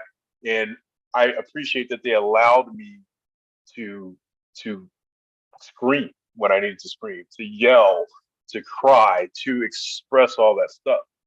And a hummingbird came and just sat down with me. A little hummingbird came and sat on the ground. And this is not the hallucinated hummingbird. This is an actual hummingbird. Came and sat down and waited for me to stop crying. And then he flew off. And it was one of the most beautiful experiences that I ever had in my entire life. And I'm just glad to still be here. And that's not something I could have said very long ago. You know, I was just tired, you know, tired we've all lost somebody. You know, that's part of life. The one thing that is guaranteed is we're all going to pass from this dimension, from this world. And psychedelics have been instrumental in me understanding there's more to it than the outer layer that we see and experience every day. And you know, I think you know, a lot of bullshit could be cut out if more folks had even a small taste of what really is out there for us. You know, and I'd like to open it up for any comments or to facilitate some discussion. I'm going to add a couple links in here. The Hero of Hearts, particularly if you guys know any veterans that that need to connect with medicine and they fly them all the way down to Peru or Costa Rica, just depending on, they take people to legal spaces where they can then connect with the medicine. And they have psilocybin therapies. They have I I was connected with Iboga as well. So there are options out there for different folks. So I am going to. Does anybody have anything they'd like to share while I add these? I think Aaron was willing to jump in. Aaron, are you able to share?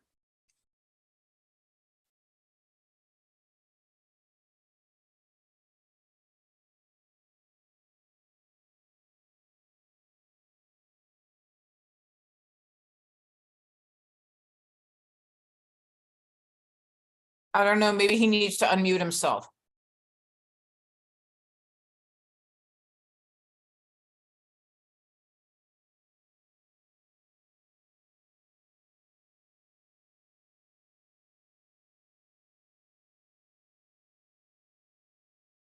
Okay, I would just move on, and if he unmutes himself, then he can talk at his leisure.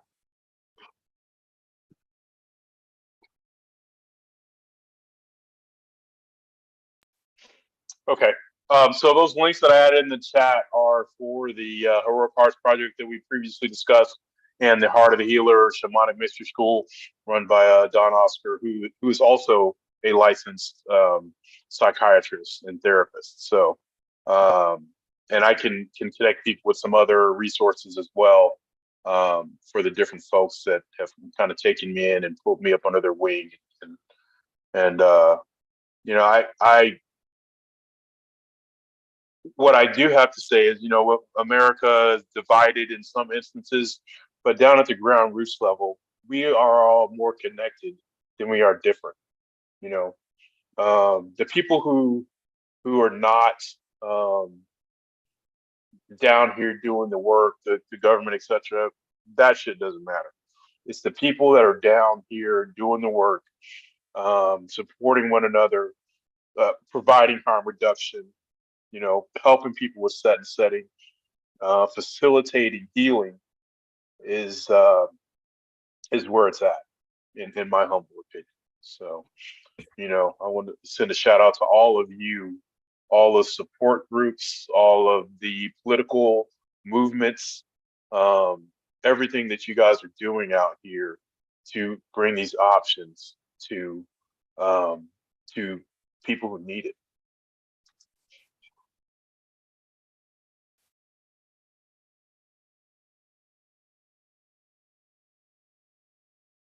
Just really quick, Kevin, thank you. That was such a moving story. I think it's really important to hear about dad's stories. You said a lot of things that really hit me. So thank you so much for being here.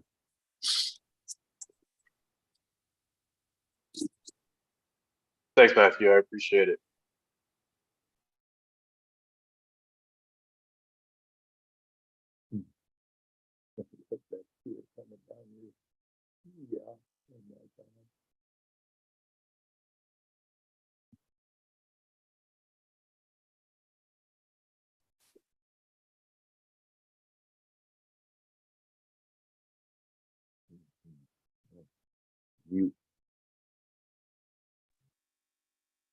I hate to keep talking so much, but I feel like there is just a lot that you said that really resonated with me.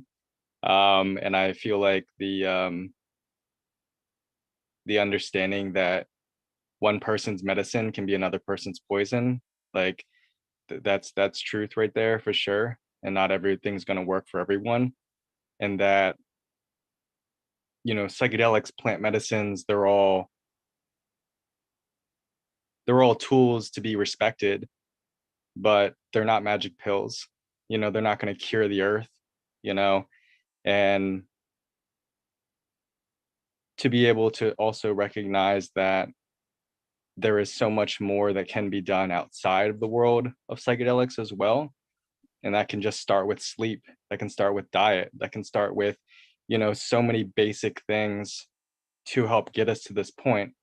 I feel like psychedelics in general, at least in my experience, have helped me to break down walls and release a lot of grief, physically move out trauma from my own body, like shaking for hours on end through experiences like physical purging as well, things that really needed to come out.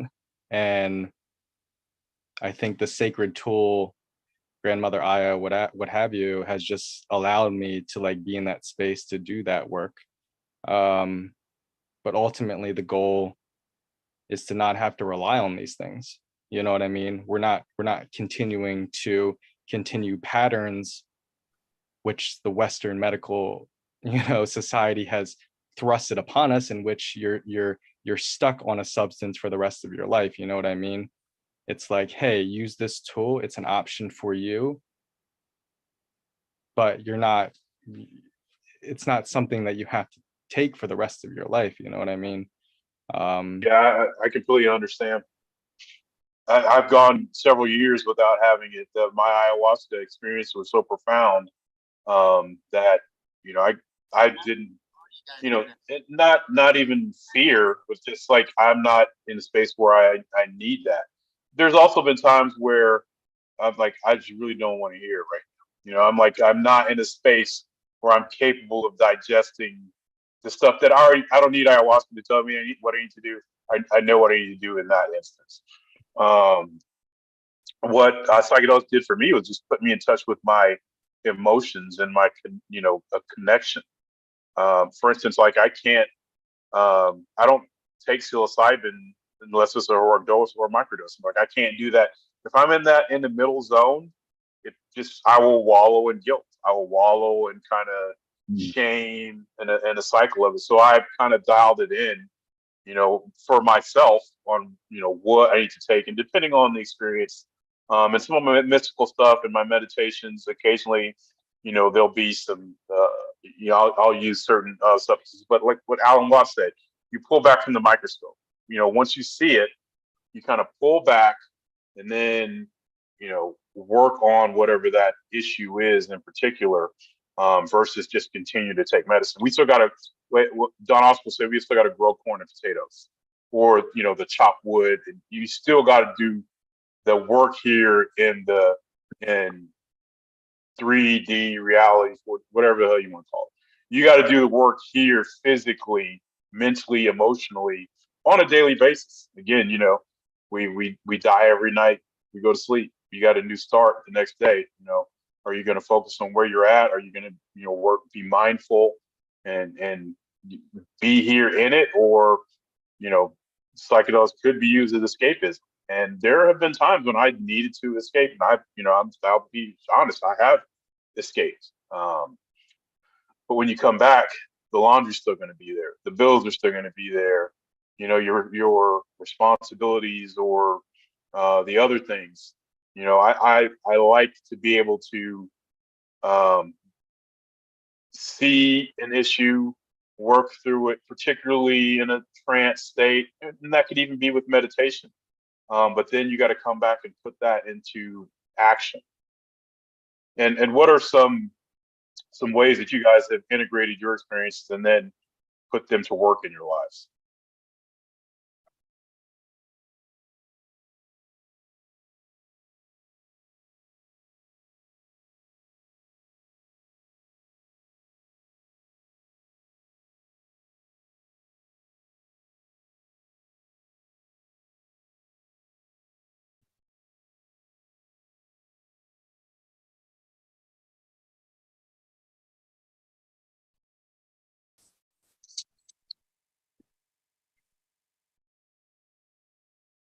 Yuri, did you have something? For me, I disconnected, but I heard, I missed the prompt. What are some ways about integration? Yeah, some of the lessons you've learned with psychedelics that you have taken and applied in your life while sober, if you will, while in normal consciousness. Yes. Recently, I've been reviewing material by Tom Campbell, and he's doing research on consciousness, and he's talking about being able to sort of like use our mind like as a quantum computer in a way. And like so he was talking about moving towards love instead of moving towards fear. And so like some of the things that I mentioned like yesterday on this broadcast, that I do this work where I separate.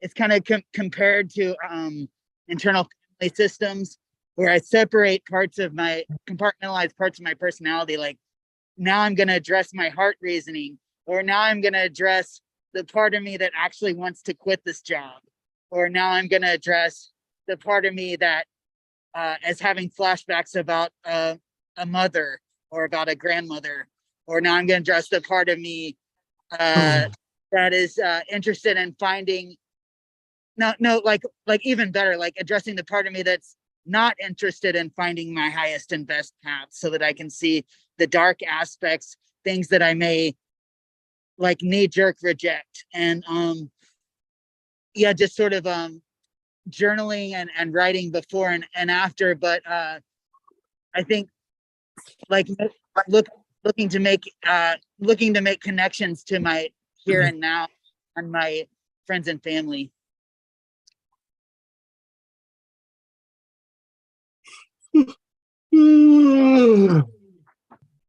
That's awesome. Thanks for sharing that.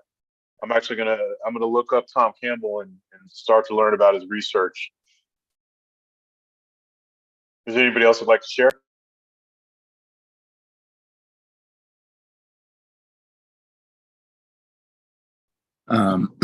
I can share. It's something I've already touched on a couple times throughout the session, but through my period of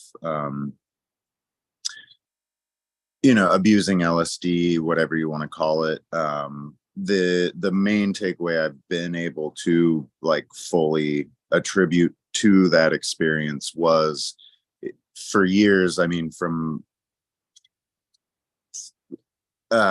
years I was finding myself experimenting with my sexuality, finding myself in a lot of different circumstances and never being able to incorporate that into my identity within like my friend group or familial units. And it was after periods of time while being on acid and being in those same experiences that I really came to terms with, like, this is a part of me. This has been a part of me for a decade.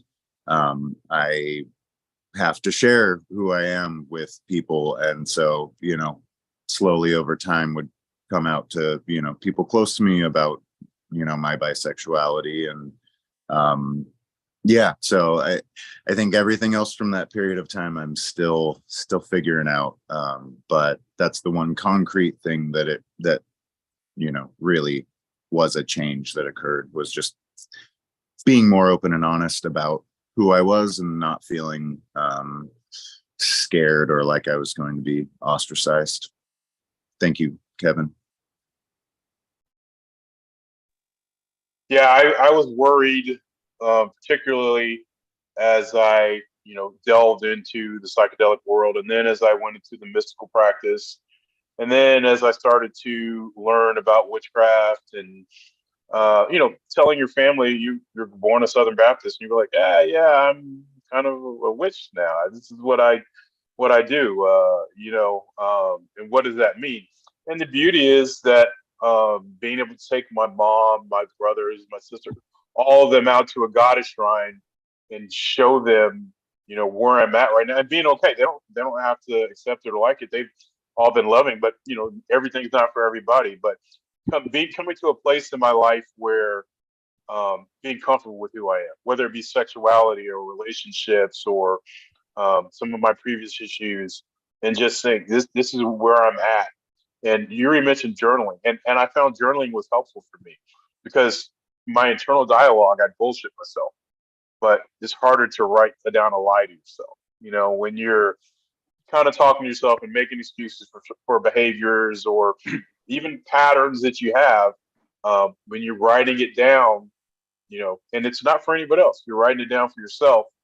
At least in my experience, it's been really helpful for me to kind of go back over my day, what I actually accomplished. Did I do what I was supposed to do, or did I spend 4 hours fucking masturbating and not getting anything done? Did I exercise today? Did I eat well today? You know, am I sleeping?